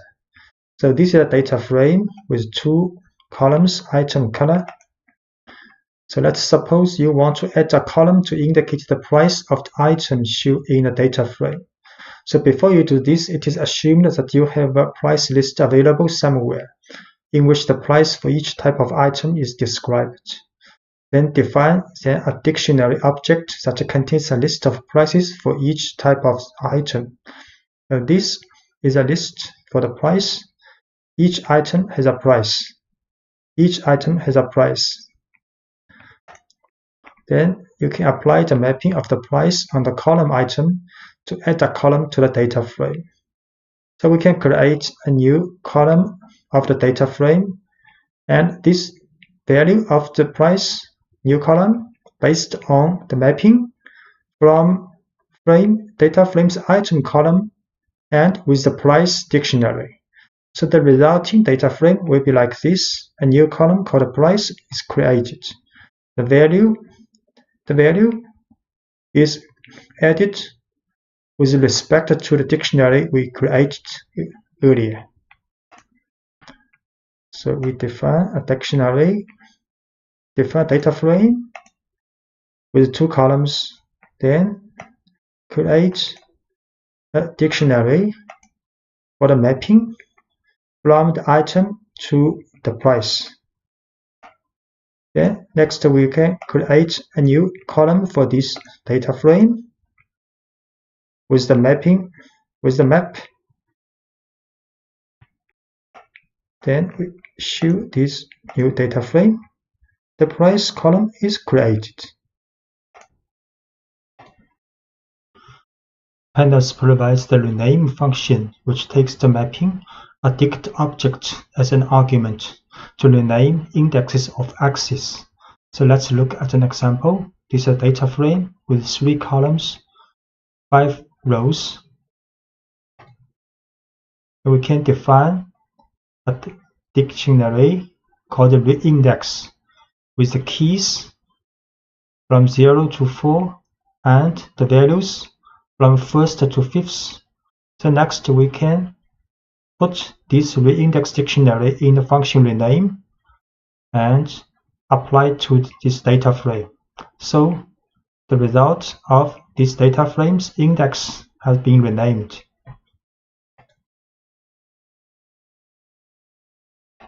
And then create this data frame, and the index is a dictionary. Then apply this rename function to this data frame with the reindex as argument. So the data frame's index has been renamed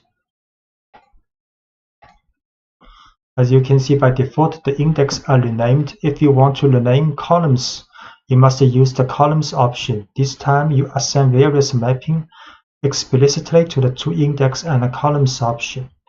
So we can define another dictionary called recolumn with 2 key value pairs. Then next we can rename this data frame index with the reindex dictionary and columns with the recolumn dictionary. So this time both the index and columns of the data frame has been renamed. So define this dictionary for the column, then rename both index and columns. You see, for the columns, 2 columns have been renamed. And for the simplest case in which you have a single value to be replaced, you can avoid having to write and assign many variables. So if you want to just rename 1 index and 1 columns, you can just write frame.rename and inside the parentheses put index and assign a dictionary to index and columns. Same, assign 1 key value pairs in dictionary to these columns, and the result will be like only 1 index been renamed and only 1 columns had been renamed. And when this frame.rename, index is a dictionary and columns is a dictionary. Without this has been renamed, this has been renamed. And so far you have seen that the rename function returns a data frame with the changes and leaving unchanged the original data frame. So in the previous examples, if we print out the frame, the original data frame, index and column headers are not renamed. But if you want the changes to take effect on the object on which you call the function, you will set the in-place option to true. So this time we put in-place to true in the function for rename. So if we print out the frame again, this will be renamed for this column.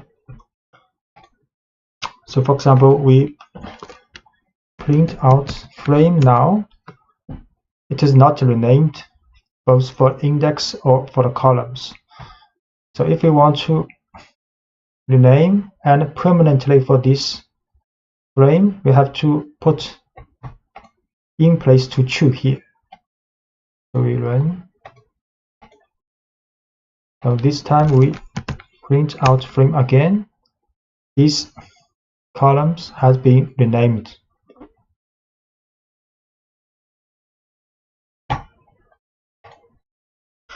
During data analysis, it often needs to detect the presence of abnormal values in a data structure. So for example, we create a data frame with 3 columns and 1000 rows. All the numbers are standard deviation with 1 and mean with 0, normally distributed. So if we describe this data frame, then it will show each column statistics, mean value, standard deviation, minimum, quantile, and maximum. So for example, you might consider outliers, those that have a value greater than 3 times the standard deviation. To get the standard deviation of each column of the data frame, we can use the std function. So if we write data frame.std, it will show a series with 3 values for 3 columns standard deviation. So we create this data frame and describe 3 columns, each column's descriptive statistics, and if you run std function for this data frame to get 3 standard deviation for these 3 columns. And now you apply the filtering of all the values of the data frame, applying the corresponding standard deviation for each column, can using any function on column. So if any of the column's value, absolute value, larger than its 3 times of its standard deviation, and we put any one for the column, then this observation will be taken as outliers. So if we run this, for this data frame, we'll get these observations. You can see for this one, for the column 1, larger than 3. And for this observation, column 2, larger than 3. We run.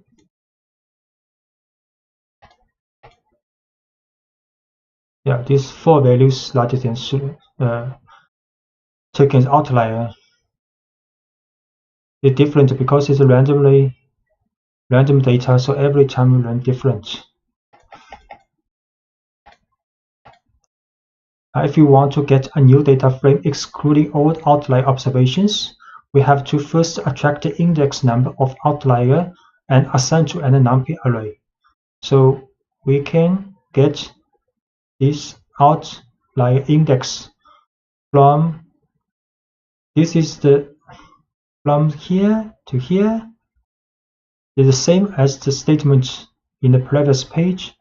Then we put dot index, get index of this outlier data frame's index, then transformed to an NumPy array. Next, we can put the original data frame here, then use drop, then put outlier index here, and in place true. Then we exclude outliers from this data frame. The next, for example, we use the length. So length data frame, it will not be 1000, it will be 996. So here, get the outlier data frame, index array.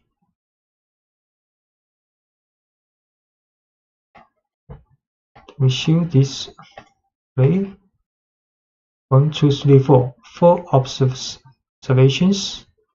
The index number, and drop these observations from the data frame with in place true. Then we show the length of the resulting data frame 996. 4 observations have been excluded. And if you want to, for example, detect and filter outliers based on only one specific column, so it can be implemented simply by the following operations. So this is the original data frame we create again. Next, for example, we only define the criteria that for the column 2, if the value of the column 2 larger than 3 times of column 2's standard deviation, then this observation will be identified as outlier. So this statement will get outlier observations, and this statement will excluding outliers only for the less than 3 times of the standard deviation. So we create data frame again. Then we put 2.8 here because for only one column the criteria may be loose, so sometimes you cannot get the outlier. So we just want to, for the purpose of show this example here, we put the little smaller than 3 times. We put the 2.8 here. So run this. We'll get empty. So we have to run again, and we try again if it has outlier. Okay, now has 2 outliers. two outliers. For this observation, you can see column 2, both observations, column 2 has larger than 3 times larger than 3. And if we use a criterion less than 2.8 for the column 2s, then we will exclude observations for the outlier. You can see only 998 rows now, because 2 observations has been identified as outlier and excluded.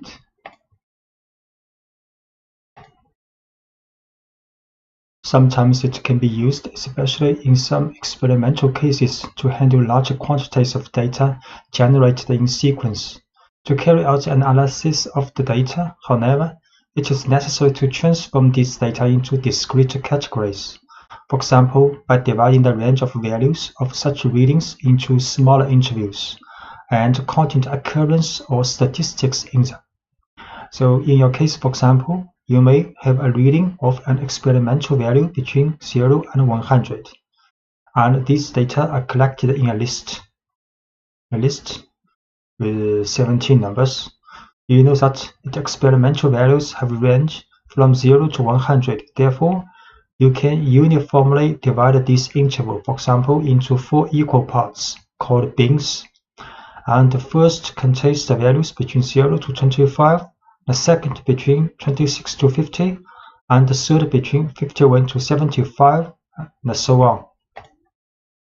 To do this beginning with pandas, first you have to define an array containing the values of separation of bins. So we create an array called bins, which are the limit value for the bins.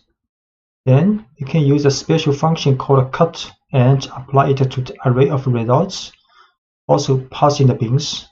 So next, we can create a variable called cat. This is a categorical grouping variable created with pandas. pd.cut results is an array we defined earlier, and bins is this array for the limits. Then the cat will be an object which put each observation, each element of the original array in this in each category. And the length is 17 because we have 17 value in the original array. And this is the definition of the categories for each group.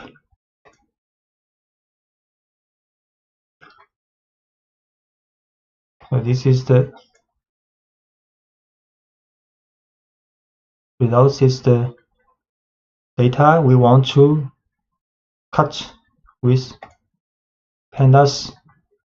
Then bin is the limit of each category. Then we use pd_cut to the results with these bins. Then we should cut 17 value with the grouping. You can see the lower limit is open and up limit is closed, and this is for group definition. And the object returned by the cut function is a special object of categorical type. You can consider it as an array of strings indicating the name of the bin, and internally it contains a categories array indicating the names of the different internal categories, and a codes array that contains a list of numbers equal to the elements of results. So if we call cat.categories, it will show the category. If we run the cat.codes, it will return the code for each group and a group value from 0 to 3, because we have 4 groups. So cat.categories for each group's information. For cat.codes, each value is group information. So for first element of the array, it's in group 1. For 0, from 0, group 1. And finally, to know the occurrence for each bin, that is how many results fall into each category, you can use the value counts function. So we can write pd.valueCounts of the cat, this object. Then we'll show each group and how many occurrences in each group. pd value counts cat group and occurrence.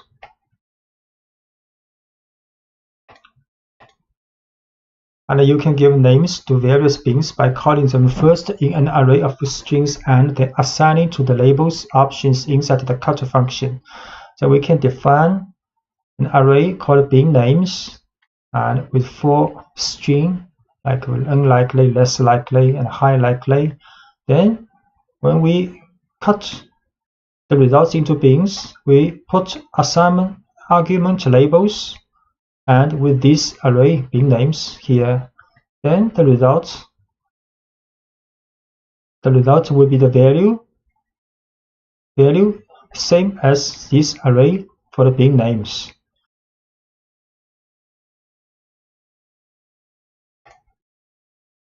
So bin names with 4 strings. Then we put these bin names to the labels when we run cut function.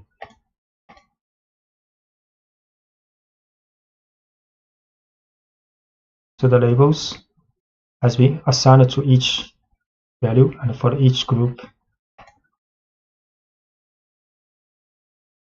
And if the cut function is passed as an argument to an integer, instead of explicating the bin edges, this will divide the range of values of the array in equal intervals as specified by the number.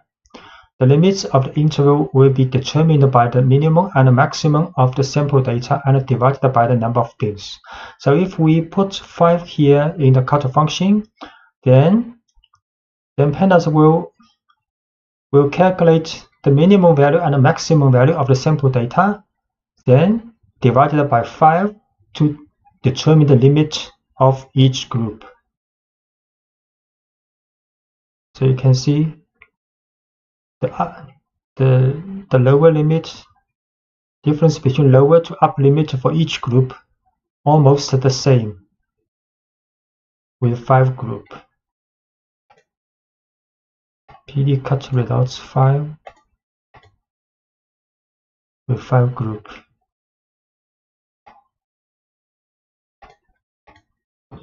And the Pandas provides another function for binning called qcut.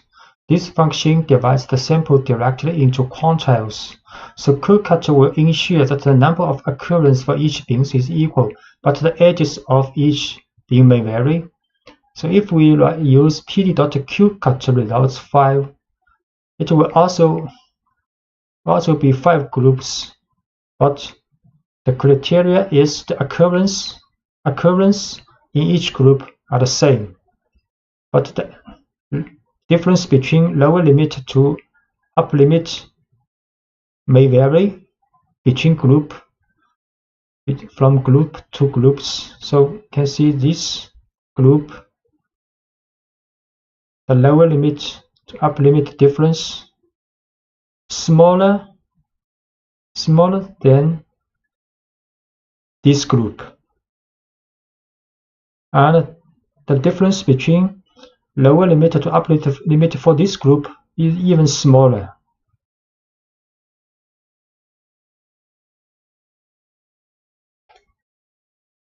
Quantile qcut 5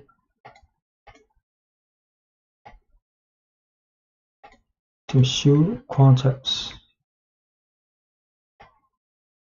And if we run the value counts for the quantiles, it will be the same for each group, because 17 elements cannot be divided by 5 groups. So if we have, for example, 20 elements, then it will be 4 occurrences for each group.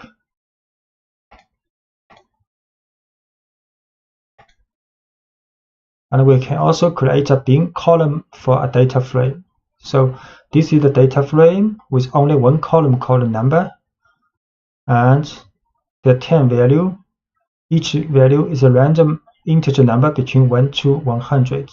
So next we can create a bin column, but this bin column is actually a categorical column based on the PD cut function. And inside the cut function we put the column number here. So cut the number, then this is the bin limit, and this is the label. So if we show this data frame again, it will be a new column created called bins. The value is for each group defined here. So we create a original data frame, show this data frame, only one column called number. Then we create another column for this data frame, and the value is the group from the cut function. Then we print this data frame again. Now there are two columns, but that could be happen with not a number value in some cases. Permutation, random sampling with Pandas.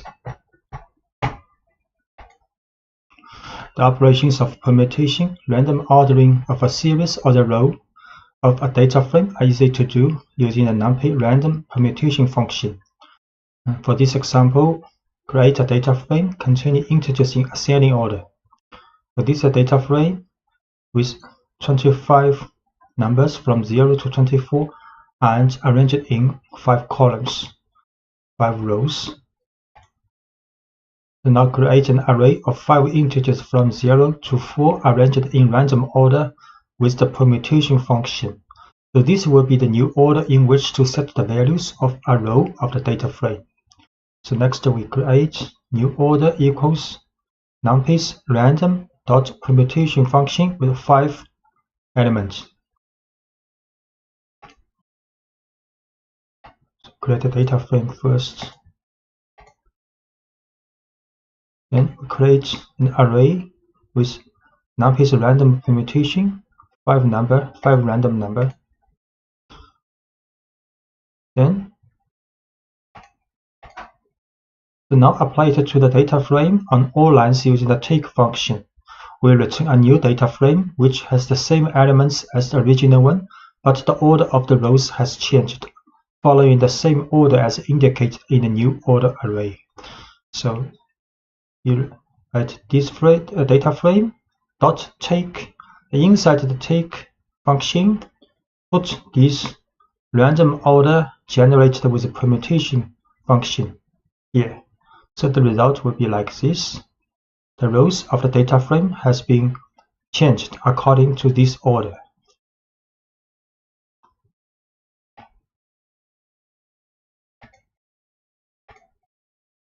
So this is the reordered data frame, and the index order is same as this new order.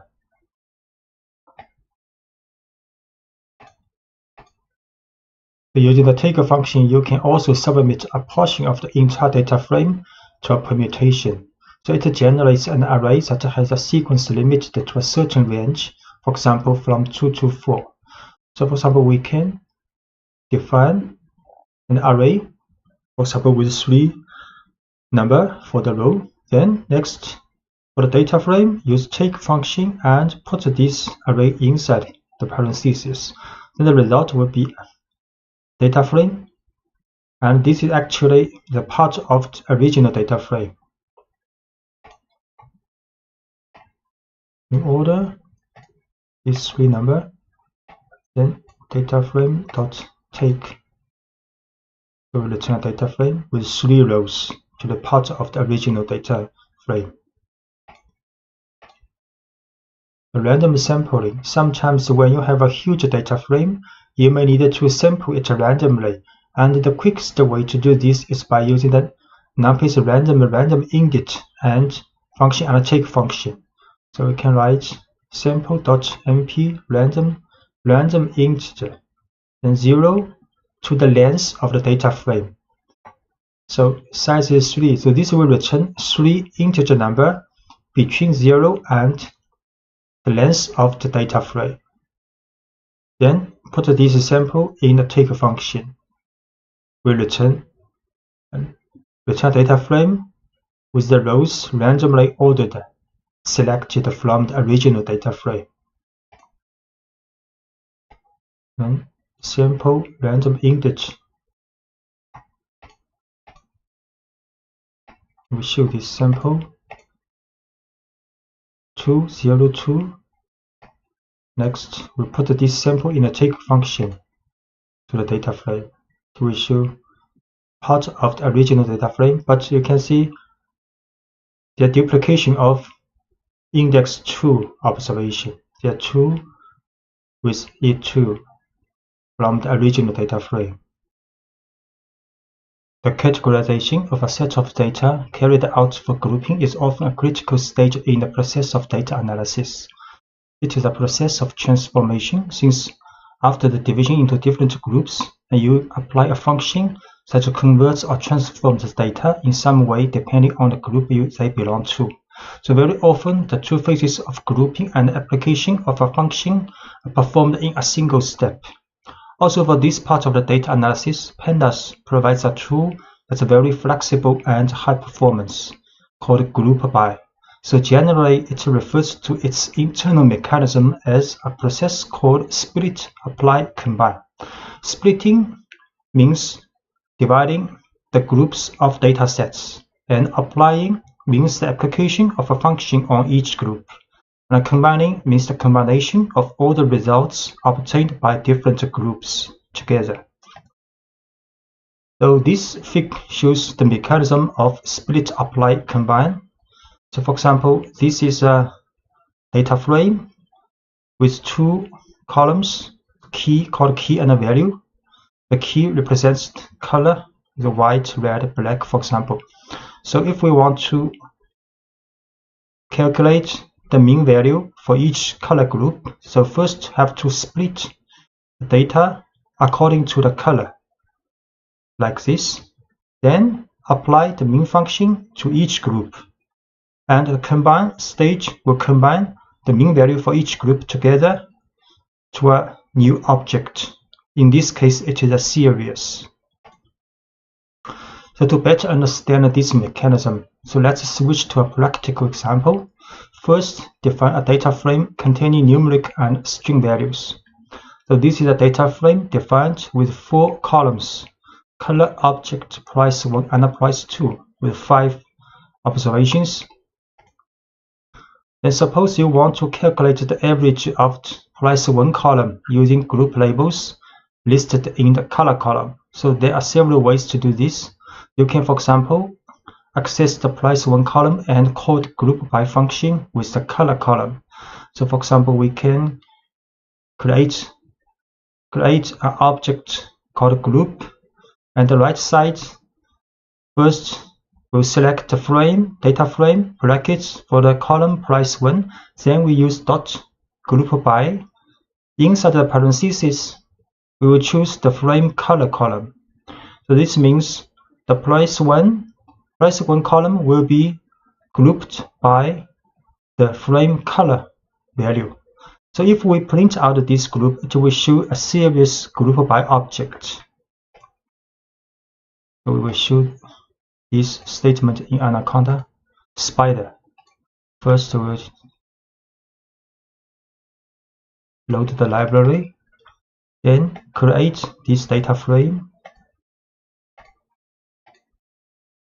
4 columns, then create a group object of price 1 and grouped by color. If we run this, so this group object is a series group by object.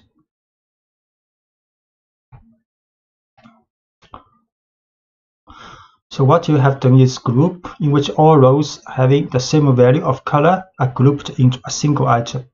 So to analyze in detail how the data frame was divided into groups of rows, you call attribute groups group by object. So next we can we can shoot groups information for this group object. We just run this group.groups. Then we show each group and the index of the observation inside each group.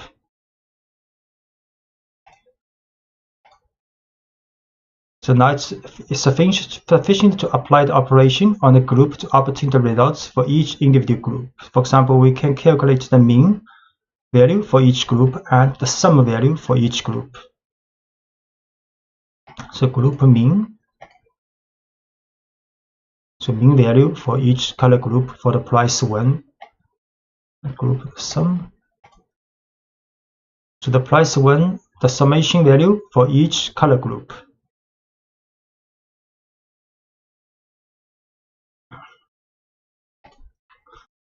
So next we see hierarchical grouping.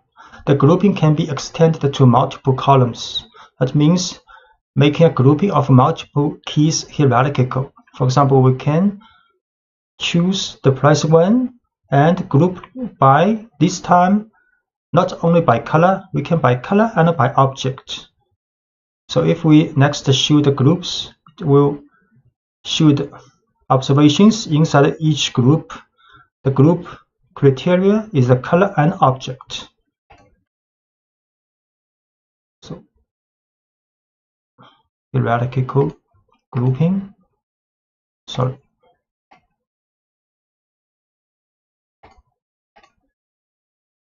By 2 values grouping. Next, show the group's information.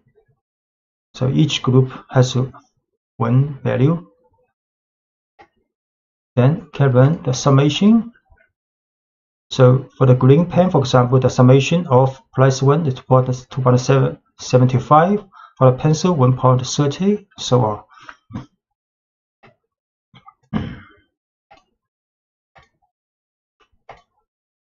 So far, you have applied the grouping to a single column of data for the price 1, but in reality, it can be extended to multiple columns or to the entire data frame.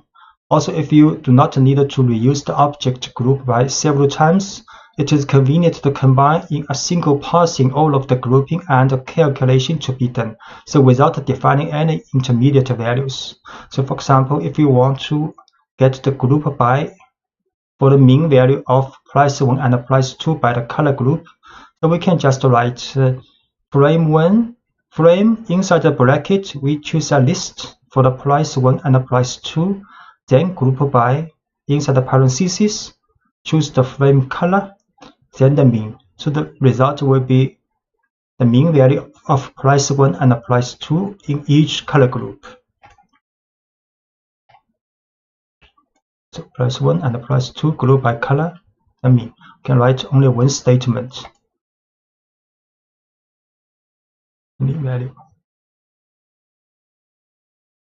We can also write like this, because this data frame has 2 numeric columns, price 1 and price 2. If we do not specify which columns to be calculated for the mean value, then all the numeric values columns will be calculated. So we get the same result.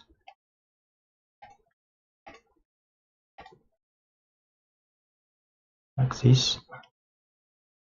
And the group iteration, the group by object supports the operation of an iteration to generate a sequence of 2 tuples containing the name of the group together with the data portion. This means the group by color will get the name and the group if we write a for loop. So name group is a tuple returned by the frame.group by color. So inside the for loop, we can print name and print group. So like this, run. You can see for each color group, we print name. Name is the color group, and group is this part with observations. So each color group name and the data information for this group.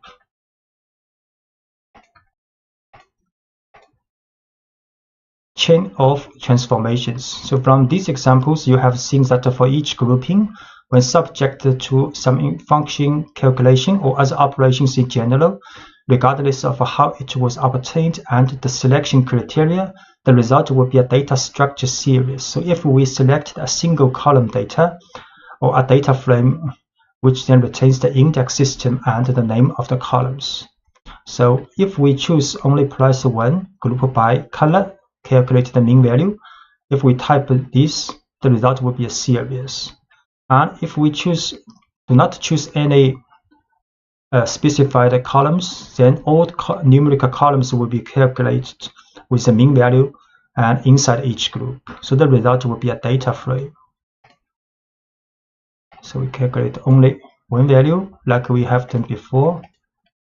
Then if we choose the type of result 1, it is a series. And if we do not specify any columns, the result will be a data frame, because both price 1 and price 2 are calculated inside each group.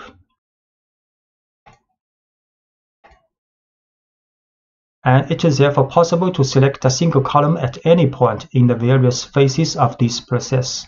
So here are 3 cases in which the selection of a single column in 3 different stages of the process applies. And this example illustrates the great flexibility of this system of grouping provided by Pandas. If we write price 1, select first and group by, then the mean, we get the same result as these 2 if we group by first, by color first, then select price 1, then the mean. Or we just group by color, then the mean, then select price 1. To get all these 3 statements, will get the same result.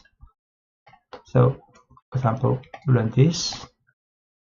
We'll get mean value for price 1, each group.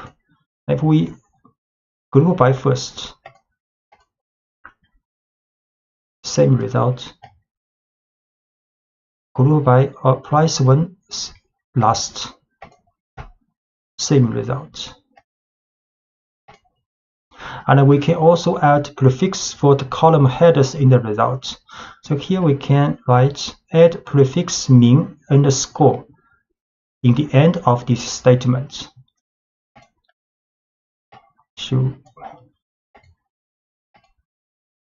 Then if we show the mean, the data frame the head of the column has been changed with the value specified. So to apply function for the group, you can specify the name of the column and then by applying the method to make the calculation. For example, you can use the calculation of quantiles with the quantiles function. So we group first with the color, then we can choose the group object price 1 column, then apply a quantile function with 0.6.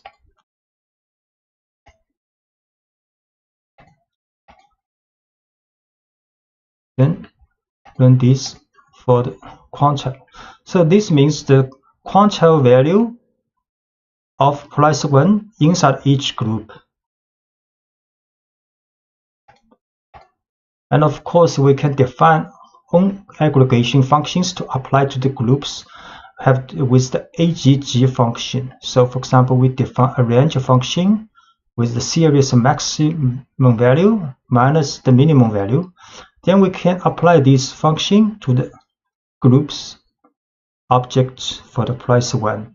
We can also apply this function for the group information for all columns, price 1 and price 2. And we can apply 3 different informations, mean, standard deviation, and range, to the group object's price 1 column. We define this range function first. Then apply this range function with the AGG to price 1 of the grouping object. So this is the range value of price 1 in each group of color. Then we can apply range to the group. So all price 1 and price 2 will be done for the range function. Then apply 3 different functions to the price one in the group, color group. The means value, standard deviation range value for the price one inside color group. Hi, I'm Wilson. Welcome to Python Full Course for Beginners.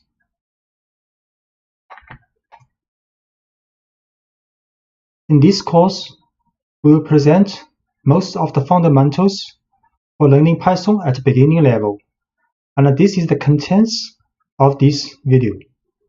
You can find detailed lectures in each section from the description of this video, where you can find also links to download Python source files. We assume that you have installed Python on your computer. For example, an Anaconda distribution, and using an IDE such as PyCharm, Spider, VS Code. String variables. Every variable holds a value, which is the information assigned and associated with that variable. You can change the value of a variable in your program at any time. So strings. A string is simply a series of characters. Anything inside quotes is considered a string in Python, and you can use single or double quotes around your strings like this. So this is a string inside double quotes, and this is also a string inside single quotes, but there are also double quotes inside the single quotes. So this is a string message, and we can print this string hello Python world, and this is also a string. We can also print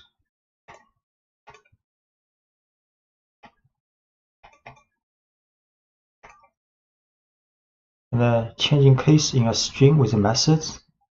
So this is a string with all lowercase alphabet. Then you can print name.title, so each word begins with a capital letter.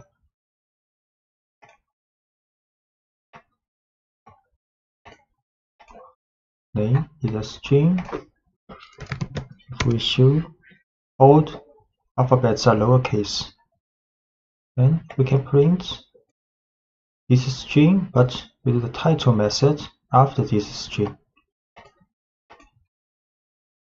So A, Ada, Lovelace. So these two alphabets will be uppercase.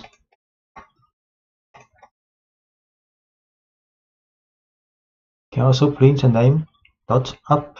So all alphabets will be uppercase. Or name dot lower, then all alphabets will be lowercase. So we create string name again. We show name as title case. So we can print with uppercase. All alphabets are uppercase now. And now all alphabets are lowercase.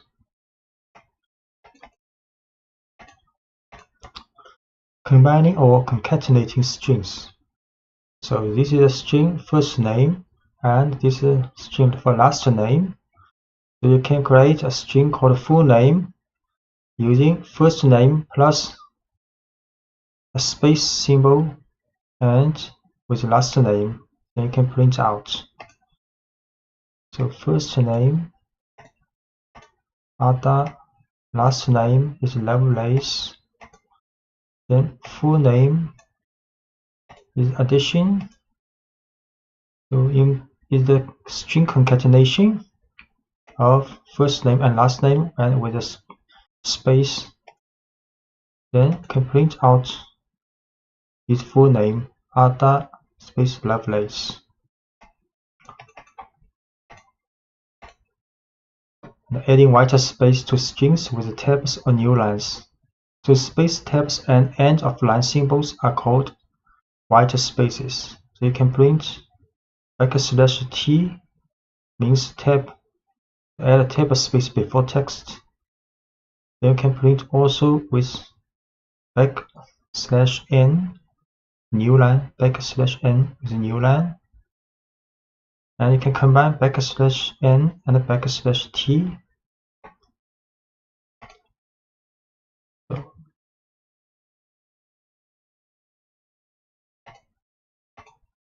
this is for the concatenation. Now we can print Python, then print \t Python. So there table space. Also print with a new line. The language Python, C, JavaScript. Can also print with a new line and a tab space. New line and a tab space.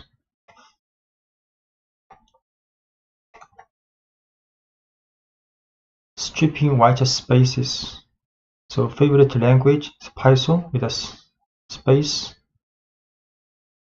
Then favorite language R strip will right side white space removed temporarily.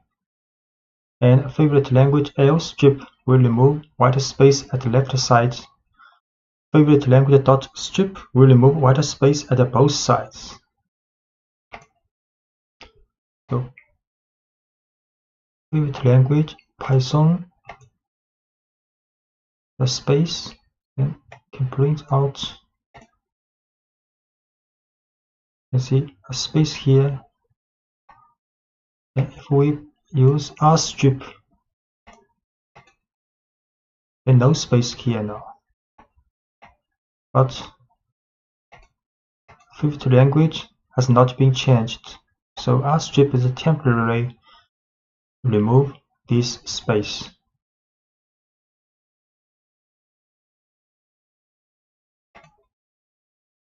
So to remove the white space from the string permanently, you have to store the stripped value back into the variable. So this is favorite language with a string after this, with a space after this string. You can use R strip but assign back to this string variable. So create again favorite language with a string, the right side. Then we R strip this space and assign back to this variable. Then we show this favorite language again. Now string has been removed permanently. You can add, subtract, multiply, and divide numbers in Python. And 3 double star double asterisk 2 means exponents. So 3 square. And 10% symbol 3 means modulo. So returns the remainder of division. 3 exponent 2 9 age 23.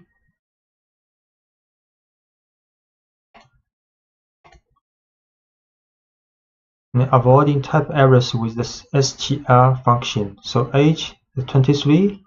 Next, if we create a string variable called message equals happy plus age plus at birthday, then it will have error because Python not allowed you to add numeric variable with string directly, so you have to transform this numeric variable to the type string before adding together.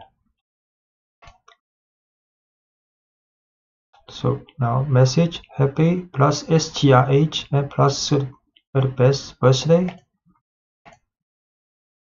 Then we can print a message happy 23rd birthday. A list is a collection of items in a particular order. In Python, square brackets indicate a list, and individual elements in the list are separated by commas. So we can create a list called bicycles with 4 different types as the elements of this list.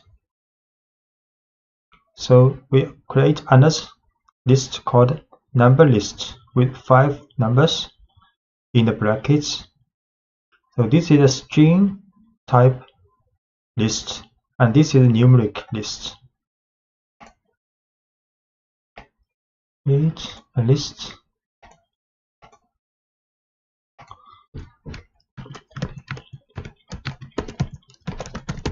We issue this list and create a bicycle list.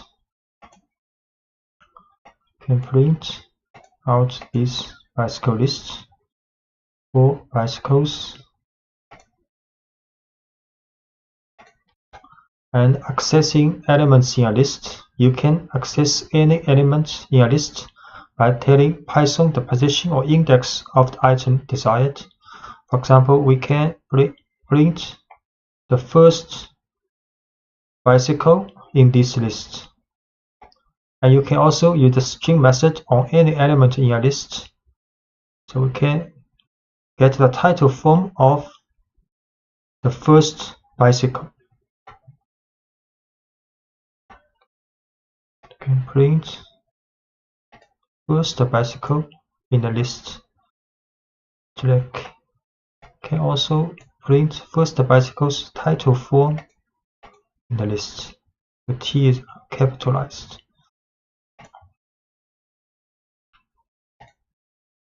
And note that index in the list starts at 0, not 1. And Python considers the first item in a list to be at a position 0, not position 1. The second item in a list has an index of 1. So if we print bicycle bracket 1, then the second item will be pulled out. And if we write print bicycles 3 in the bracket, then the fourth item will be get out. So we can print the second bicycle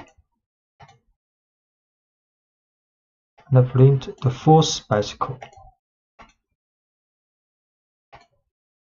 And we can also access items from the end side. So -1 means the last item in a list. -2, the second item from the end of the list, and so on. So we can print the last bicycle. And also print the second item from the end of the list.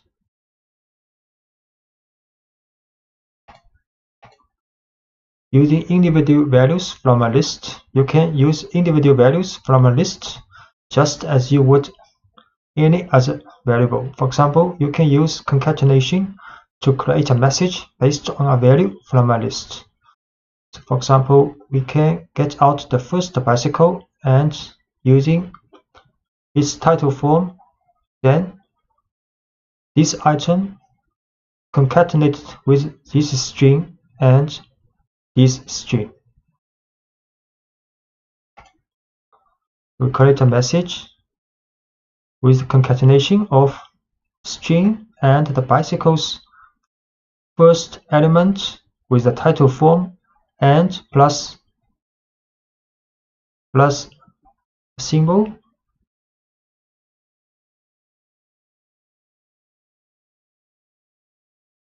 Then we print out this message.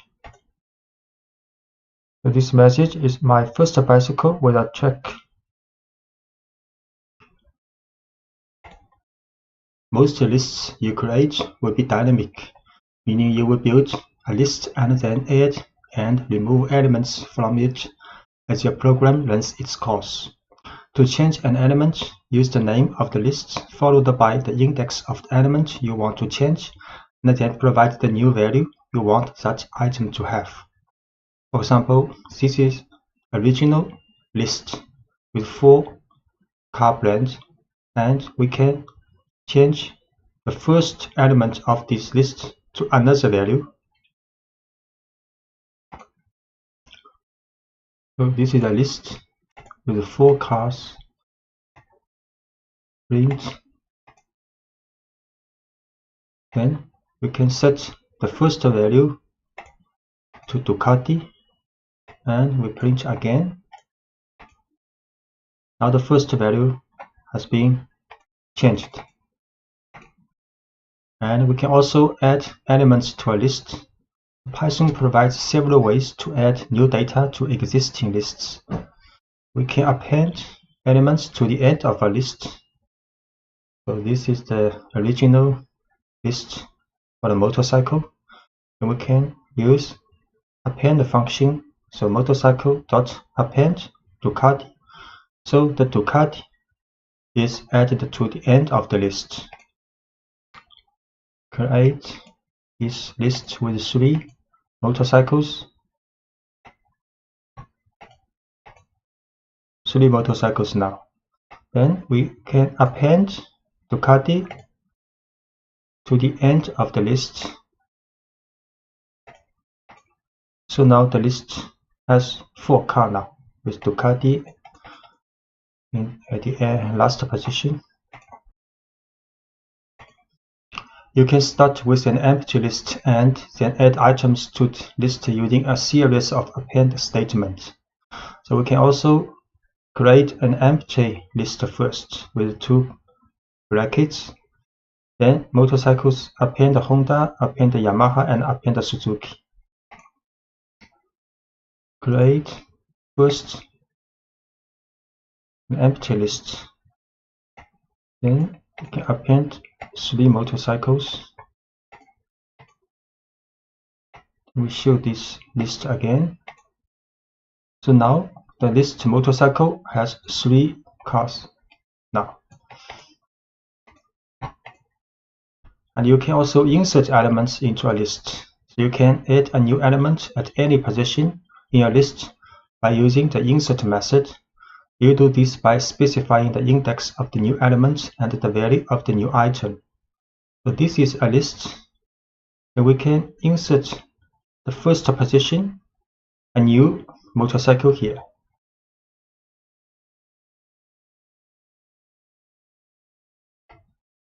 So this is a list with 3 motorcycles.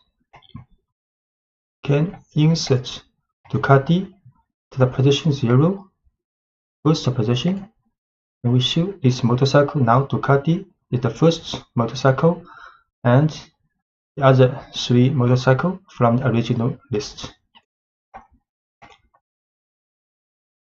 And we can also remove elements from a list.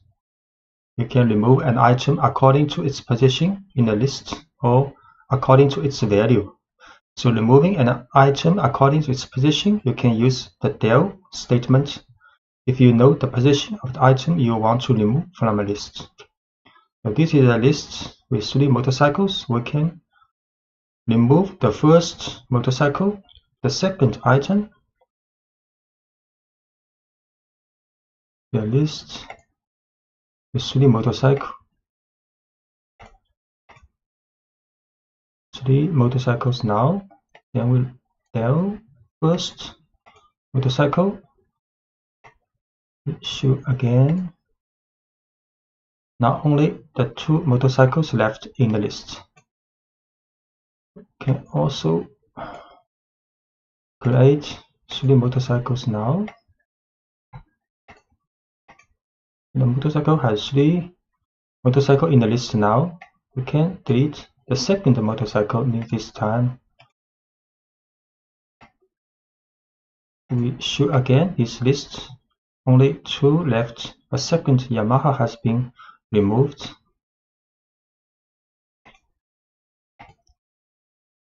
You can use pop method to remove an item. Sometimes you will want to use the value of an item after you have removed it from a list. So the pop method removes the last item in a list, but it lets you work with that item after removing it. So this is a list with 3 motorcycles. So we can use pop method to remove the last one of this list, then put this removed item in this object. So we can print this object later. So this is a list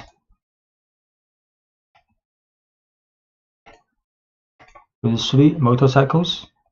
Then we can use the pop method, remove the last one of this motorcycle list. Then print again this motorcycles list. Now 2 left. The last one, Suzuki, has been removed. And we can also print this popped motorcycle. Suzuki, that's correct.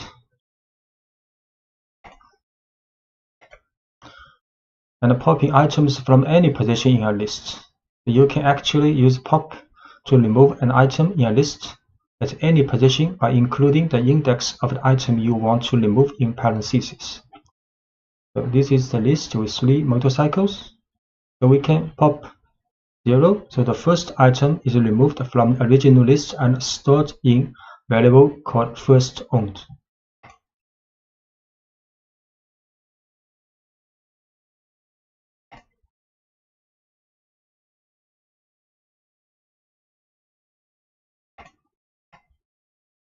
Create this motorcycle list again. So we pop the first one. Then we can print the first motorcycle I owned was is the title. This message is the string concatenated with this popped value with a title form.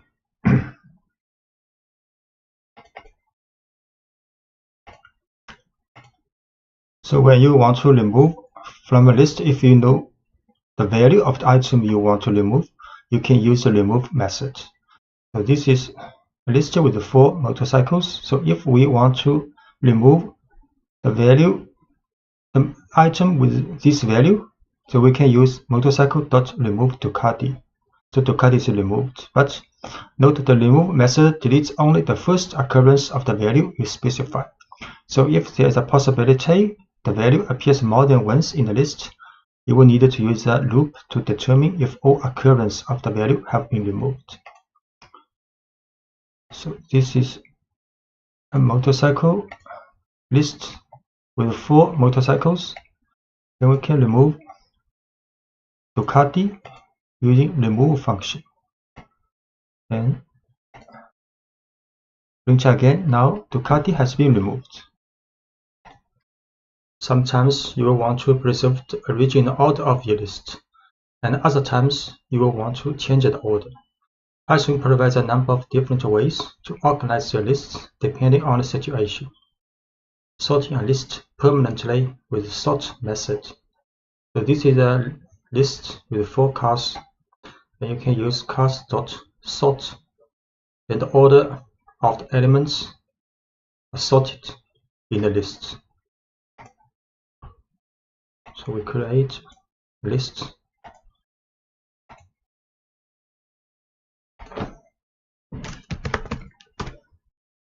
So the order of the elements in the cars, like now, you can use sort. We print again. So now the elements are sorted alphabetically in the list.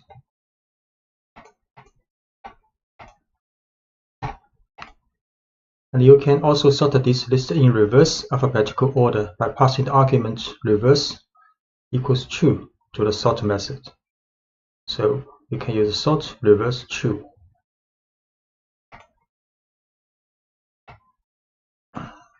This is a car list with 4 motorcycles. You can sort reverse true.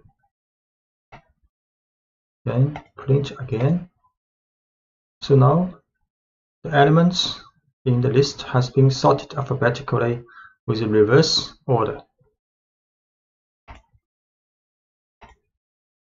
Sorting a list temporarily with the sorted function. The sorted function lets you display your list in a particular order but doesn't affect the actual order of the list. So this is a list of 4 motorcycles. You can use sorted cars. So it will show the list in a sorted order. But if you print this car again, the order has not been sorted. It has the original order. We'll create again this list for the motorcycle. So this is the original order. Copy again. So here is the original list. Print with the sorted function. So this is the sorted list alphabetically. Okay, again, print. Here is the original list again. We'll choose. So the original order in the list has not been changed. We can also print the sorted cars in the reverse order. So this is the reverse alphabetical list if we use sorted.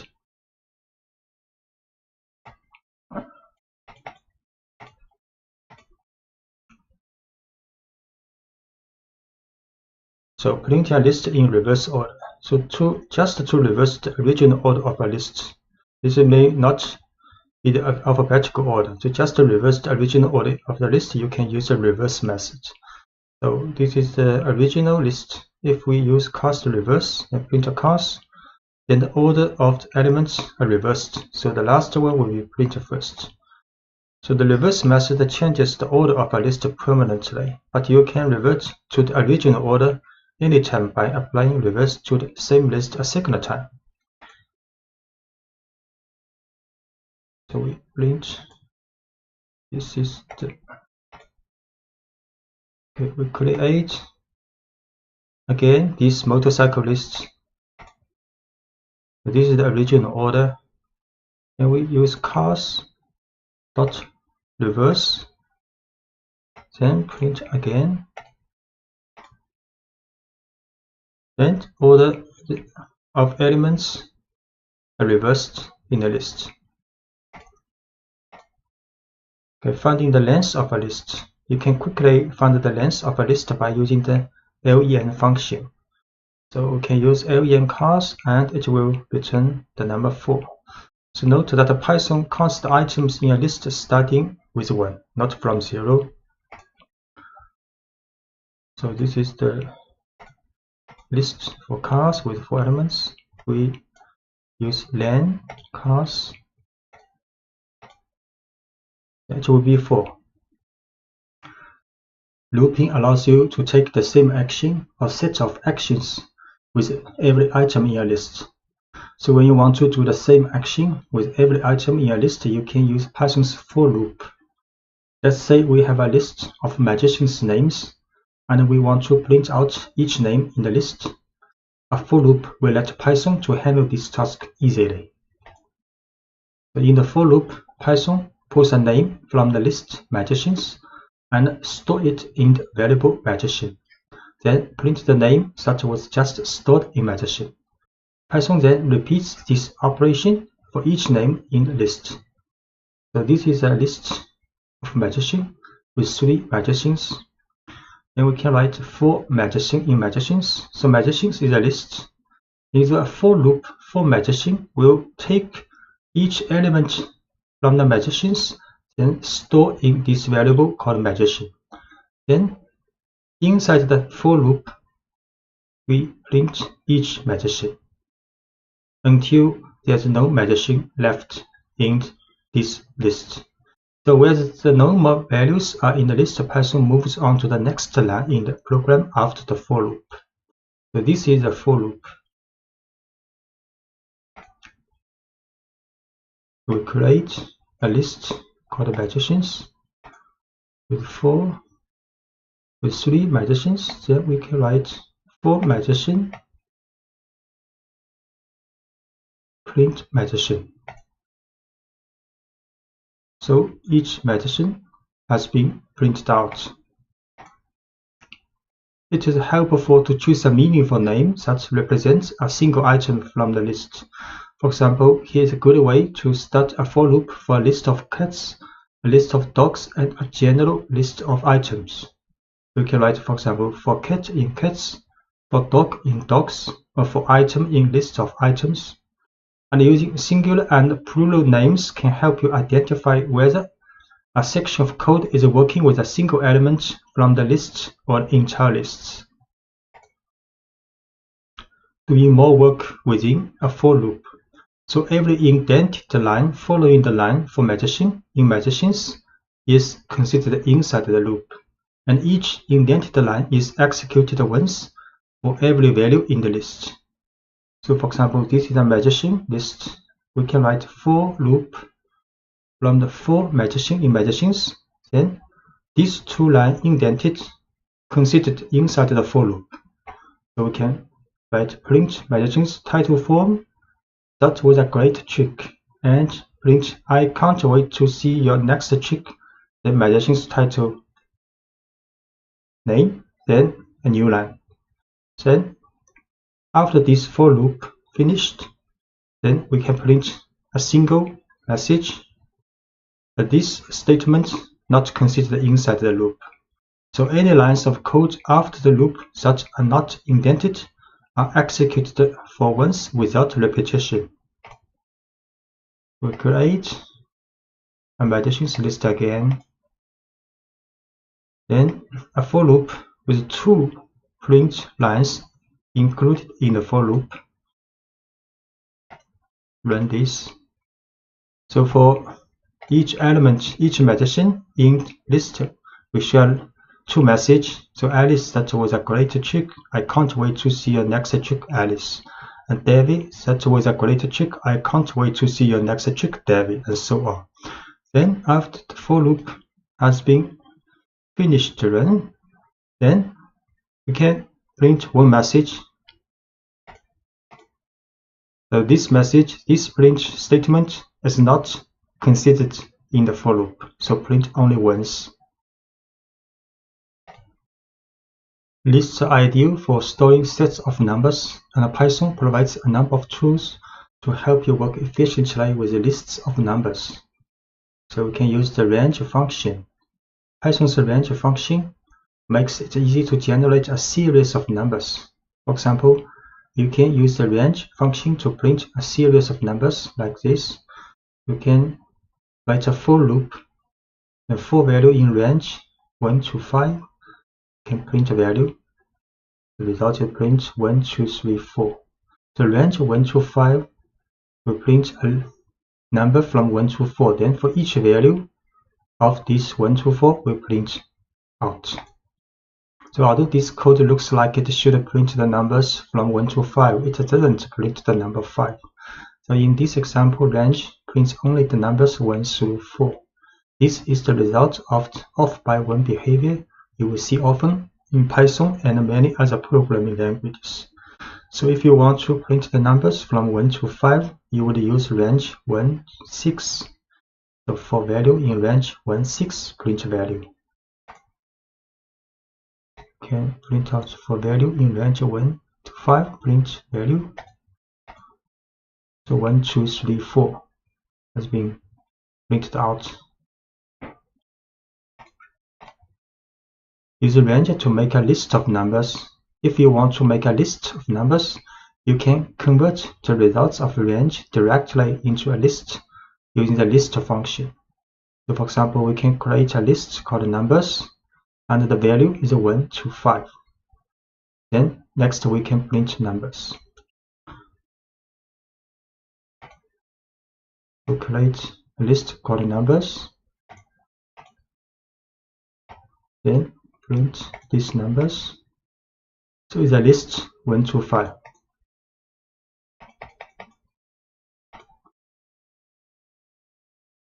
And we can also use the range function to tell Python to skip numbers in a given range. For example, here is how we would list the even numbers between 1 and 10. We can write even numbers is a list, create is a list, and the value is from 2 to 11, not including 11, and with a gap of 2. So the result will be 2, 4, 6, 8, 10. So even numbers is a list in the range 2 to 11 with a gap of 2. Then we print out this list. This list has 5 elements. And you can create almost any set of numbers you want to using the range function. For example, consider how you might make a list of the first 10 square numbers. So we start with an empty list, then write a for loop. So for each value in the range 1 to 11, not including 11, then we calculate the square of this value, then assign to square variable. Then in the list of squares, we append this square, and so on. Then when the for loop is finished, we print out this squares list. So we start with an empty list called squares, then we tell Python to loop through each value from 1 to 10 using the range function. And inside the loop, the current value is raised to the second power and stored in the variable square. Then each new value of square is appended to the list squares. So start with an empty list called squares. A for loop for each value in the range 1 to 11. Calculate the square of this value and append to the squares list. Then the loop finished, we can print out this list. So the value is 10 numbers, and each value is the square of the value in the range 1 to 11. And to write this code more concisely, you can omit the temporary variable square and append each new variable value directly to the list. So we can also start with a squares list, empty list, then write a for loop with only one statement. So for value in range 1 to 11, we can calculate this square of this value, then directly append to this squares list.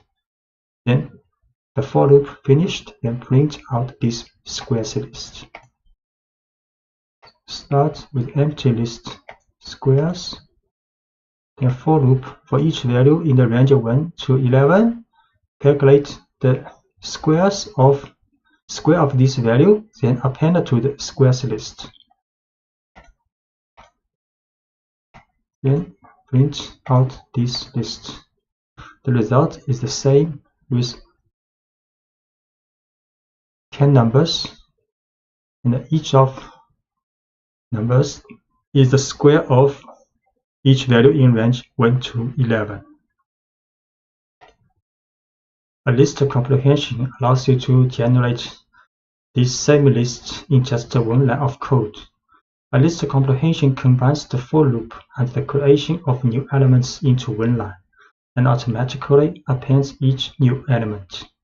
The following example builds the same list of square numbers you saw in previous lectures, but uses a list comprehension. So we can write squares is list, and inside the bracket we write value asterisk 2, then space, then it's like a for loop for value in range 1 to 11. Then we can print out this squares list. The list comprehension begins with a bracket and the descriptor name for the list, such as squares. Next, open a set of square brackets and define the expression for the values you want to store in the new list. In this example, the expression is value square of this value, which raises the value to the second power. Then write a for loop to generate the numbers you want to feed into the expression and close the square brackets. Notice that no colon is used at the end of the for statement in list comprehension. So we can create this list to use list comprehension. Then print out this list. Okay, so 10 numbers, and each number is squares of each number in the range of 1 to 11.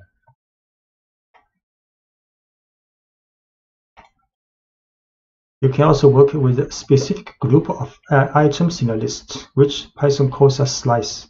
To make a slice, you specify the index of the first and the last elements you want to work with. As with the range function, Python stops one item before the second index you specify. So the following example involves a list of players on a team. So this is a list with 5 players, and we can print players bracket 0 to 3, then it will return the first 3 elements. So the code prints a slice of this list, which includes just the first 3 players. So players is a list with 5 players, then can print the first 3 players. And you can generate any subset of a list. For example, if you want the second, third, and fourth items in a list, you would start the slice at index 1 and end at index 4. So 4 not included. Then it will return the second, third, and fourth element.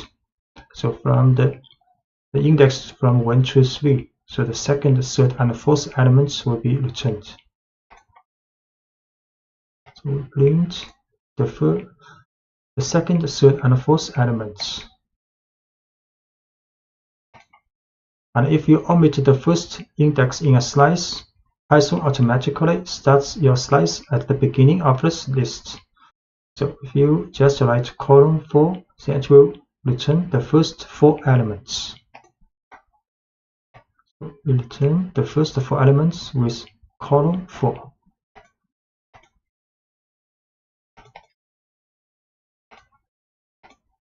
And a similar syntax works if you want a slice that includes the end of a list. For example, if you want all items from the third item through the last item, you can start with index 2 and omit the second index in the bracket.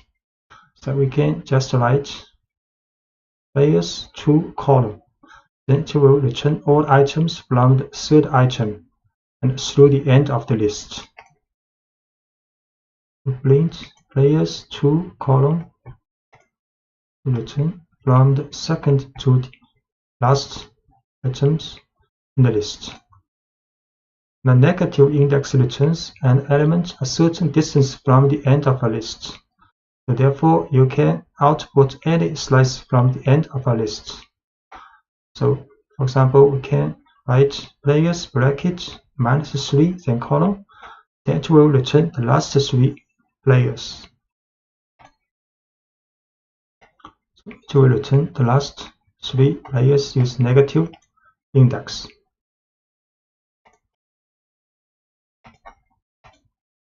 And the looping through a slice. You can also use a slice in a for loop if you want a loop through a subset of the elements in a list. In the next example, we loop through the first 3 players and print their names. For example, can write for player in players. The slice with column to 3, then from the first to the third element of this list. Then for each element of these 3 elements, we can print each element's title for. So players 5 elements, print. So here are the first 3 players on my team. Then we can use a for loop for the slice of a list. So the first 3 elements played. And a copy a list. To copy a list, you can make a slice that includes the entire original list by omitting the first index and the second index. So we just use a bracket and a column inside the bracket to copy all the elements of the list. Now this tells Python to make a slice that starts at the first item and ends with the last item, and producing a copy of the entire list.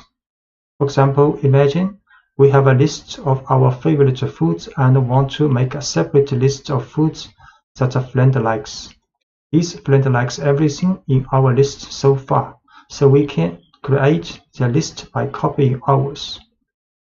So this is my foods list, and we can also create a friend's foods list with using the bracket or column. So the list of my friend's foods have the same items of my foods list. So my foods list, pizza, Faro, carrot cake.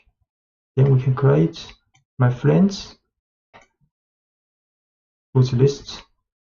Then we print out. So my favorite foods are this one, these three. Then my friends favorite food lists. Also these three items lists. To prove that we actually have two separate lists, we will add a new food to each list and show that each list keeps track of the appropriate person's favorite foods. So in the my foods list, we append cannoli, and in my friend's foods list, we append ice cream. Then we print out to see. My foods append a new food, and my friend's foods also append a different food. Then we print to see my favorite foods. So this one is appended to in my favorite foods. And this one appended to my friend's favorite foods. So which means these two lists are independent, separate lists. If we had simply set my friend's foods equal to my foods, we will not produce two separate lists. So for example, this is my food list, and we just use equal. So my friend's foods list is equal to my foods list. Then we append two different items to each list, and in this form, if to connect the two lists, then append item in one list will also do for the other. We will see. So for my foods list, create first with three items. Then we just use equal to assign the same value to my friend's foods list. Then we append two items to these two lists. Then we print out my foods list again. Now you can see these two items have been appended in my foods list. We also print my friend's foods. Also, these two items have been added, which means if we use equal sign to assign my foods to my friend's foods, they are just reference to the same object. They are not copy, not independent object. So if you append one item in one of the two objects, and this will also happen for the other one. Sometimes we want to create a list of items that cannot change. Tuples allow you to do just that. Python refers to values that cannot change as immutable, and an immutable list is called a tuple. A tuple looks just like a list, except you use parentheses instead of square brackets. And once you define a tuple, you can access individual elements by using each item's index, just as you would for a list. For example, if we have a rectangle that should always be a certain size, we can ensure that its size doesn't change by putting the dimensions into a tuple. So we define the tuple dimensions using parentheses instead of square brackets. Then print each element in the tuple individually. using the same syntax we have been using to access elements in a list. So this is a tuple with 2 elements. We use parentheses to create a tuple. Then if we want to get the elements, first elements, we just can use this tuple with a bracket 0. This form is same as the list, and this can get the second elements of this tuple. We create a tuple. Then we print out the first element and print out the second element of this tuple. And let's see what happens if you try to change one of the items in the tuple. So if we set the first element to 250, and Python will raise an error. So we create this tuple first. Then we try to assign a new, change the value of one element. Then type error tuple object does not support item assignment. And the looping through all values in a tuple. You can loop over all the values in a tuple using a for loop, just as you did with a list. So this is a tuple. We can also use a for loop for dimension in dimensions, then print each element. Create a tuple, then we print a message, and we print each element of the tuple using a for loop. So 2 elements printed out. So writing over a tuple, although you cannot modify a tuple, you can assign a new value to a variable that holds a tuple. So if we want to change our dimensions, we could redefine the entire tuple. So you can, this is original tuple. This is the new tuple we defined. So if you want to change the value, because you cannot change the element by element, so you can define the tuple again with the new value. You can define the entire tuple again with the new value you want. So we create this tuple again with the new value. Then we print out, then using a for loop to print this tuple out. Conditional tests. At the heart of every if statement is an expression that can be evaluated as true or false, and is called a conditional test. Python uses the values true and false to decide whether the code in an if statement should be executed. So if a conditional test evaluates to true, Python executes the code following the if statement. If the test evaluates to false, Python ignores the code following the if statement. A simple example of conditional tests. The following example shows how if tests let you respond to special situations correctly. Imagine you have a list of cars and you want to print out the name of each car. Car names are proper names, so the names of most cars should be printed in title case. However, the value BMW should be printed in all uppercase. Following code loops through a list of car names and looks for the value BMW. Whenever the value is BMW, it is printed in uppercase instead of title case. So this is a car list with 4 cars inside, and we write a for loop. So for car in cars, if this car equals BMW, then we print out this car's uppercase. Else, so if the car is not BMW, we run statement inside the else, then print this car with a title form. So we create car list, then write a for loop to print each car's name either in title form or in uppercase. So if the car is BMW, then print out in uppercase.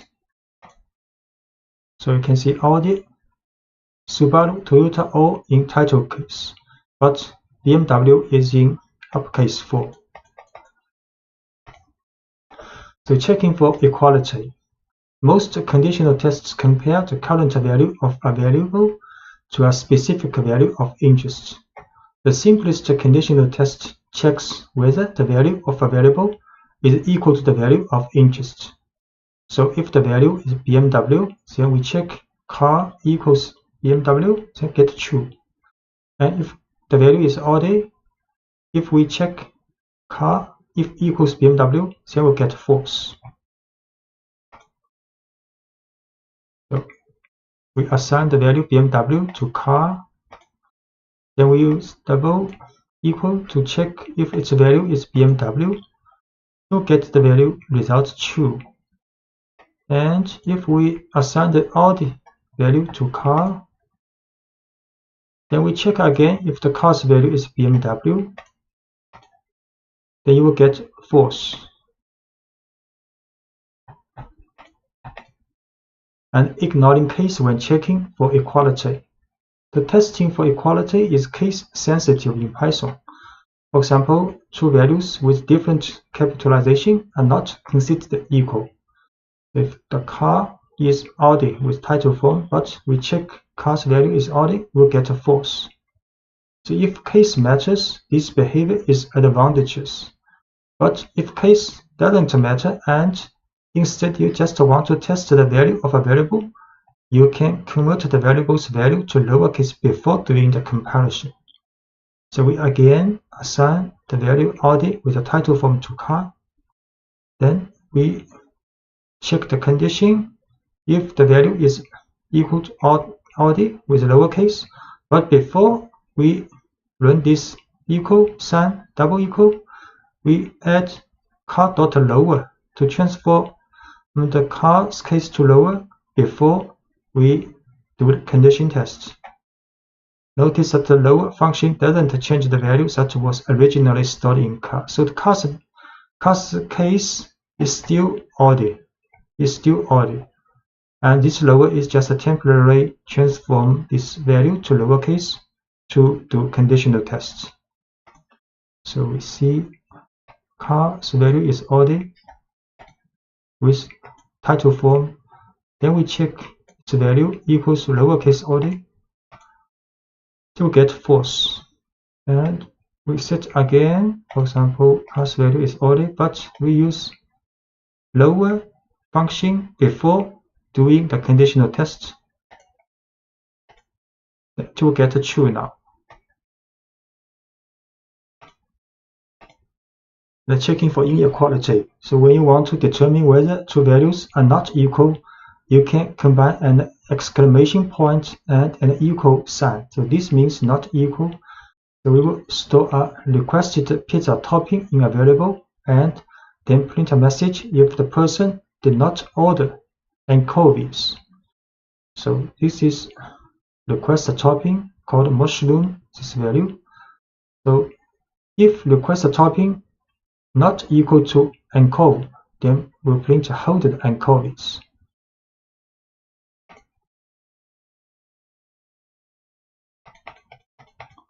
So request a topping is mushroom. So we check if this topping not equal to anchovy, we'll print holded anchovies. So this message printed out because this value is mushroom, and we test if this value not equal to anchovy. This test will get true. Will get true, then this statement will be run in the for loop, in the if statement. And the numerical comparisons. So testing numerical values is pretty straightforward. For example, the following code checks whether a person is 18 years old. So if the person is 18 years old, then you test numerically if the age equals 18. You get a true result. You can also test to see if two numbers are not equal. So for example, the following code prints a message if the given answer is not correct. So answer is 17. So we test if answer not equal to 42. Then we print a message. This is not the correct answer. Please try again.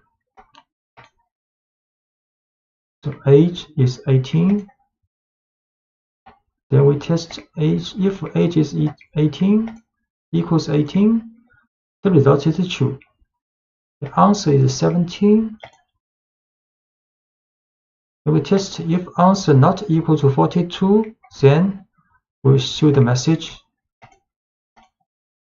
Because answer is not equal to 42, the message is printed out.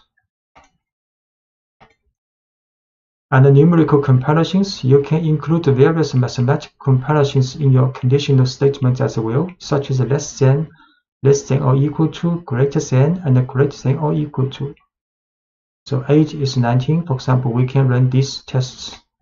So each of the above mathematical comparisons can be used as part of an if statement, which can help you detect the exact conditions of interest. So age is 19. Then we can test if age less than 21. We can also run if age is less than or equal to 21, or if the age is larger than 21, we get false. If the age is larger than or equal to 21, we get the false. And you can use AND to check multiple conditions. To check whether two conditions are both true simultaneously, you can use the keyword AND to combine the two conditional tests. If each test passes, the overall expression evaluates to true. If either test fails or if both tests fail, the expression evaluates to false. For example, you can check whether two people are both over 21 using the following test. So these two people has age 22 and 18. We can test if this age larger than equal to 21 and this one also older than 21. The result will be false because one is not larger than or equal to 21. But if we change the second one to 22, then we test again, then it will be true because both are older than 21. To write concisely, you can also add parentheses here, so it will be more clear. So we assign to age to person, then test if both are older than 21, then it will be false. And we assign new value to 22 for the second person. Then we test again, then it will be true. And you can also use the keyword OR, allows you to check multiple conditions as well, but it passes when either or both of the individual tests passes. So an OR expression fails only when both individual tests fail. So let's consider two ages again, but this time we will look for only one person to be over 21. So these two persons, 22, 18 years old, then we test if one of the person is older than 21, the result will be true.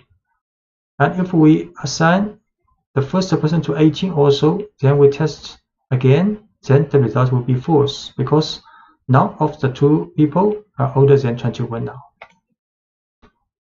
So we need set these two persons' age to 22, 18, then test if using auto test if one of the at least one is older than 21, get the result true. But if we set the first person also to 18 years old, then test again if at least one is older than 21, we'll get the false. And checking whether a value is in a list. So sometimes it's important to check whether a list contains a certain value before taking an action. So to find out whether a particular value is already in a list, you can use the keyword in. So let's consider some code you might write for a pizzeria.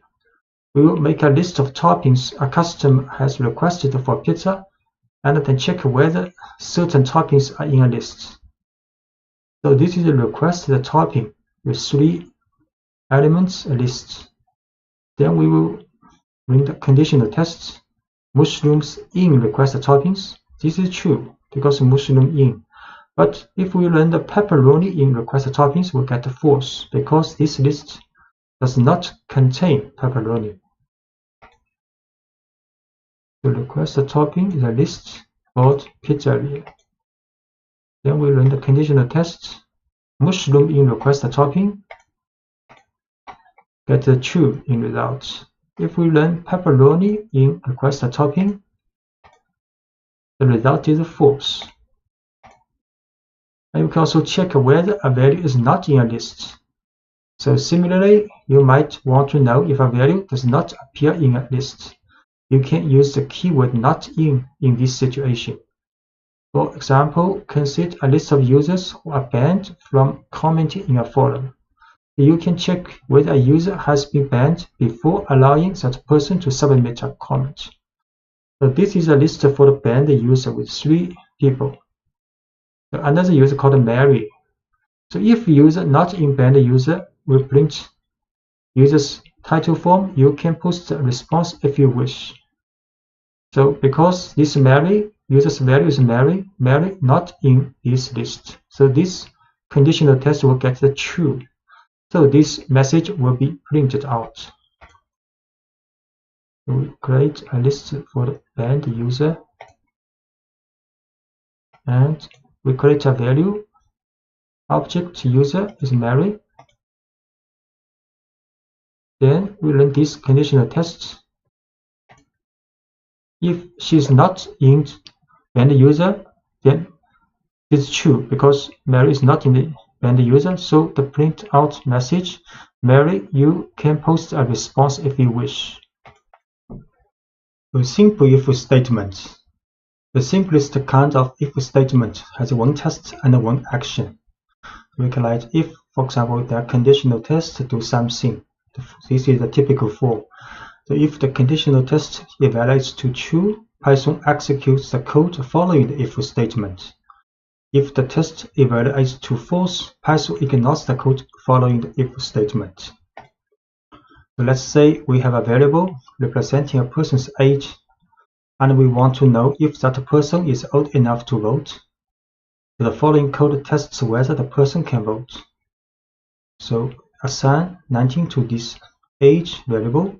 So this if test if age is older than 18, then the message you are old enough to vote will be printed out. And indentation plays the same role in if statement as it did in a for loop. So all indented lines after an if statement will be executed if the test passes, and the entire block of indented lines will be ignored if the test does not pass. So you can assign age is 19. We can test this.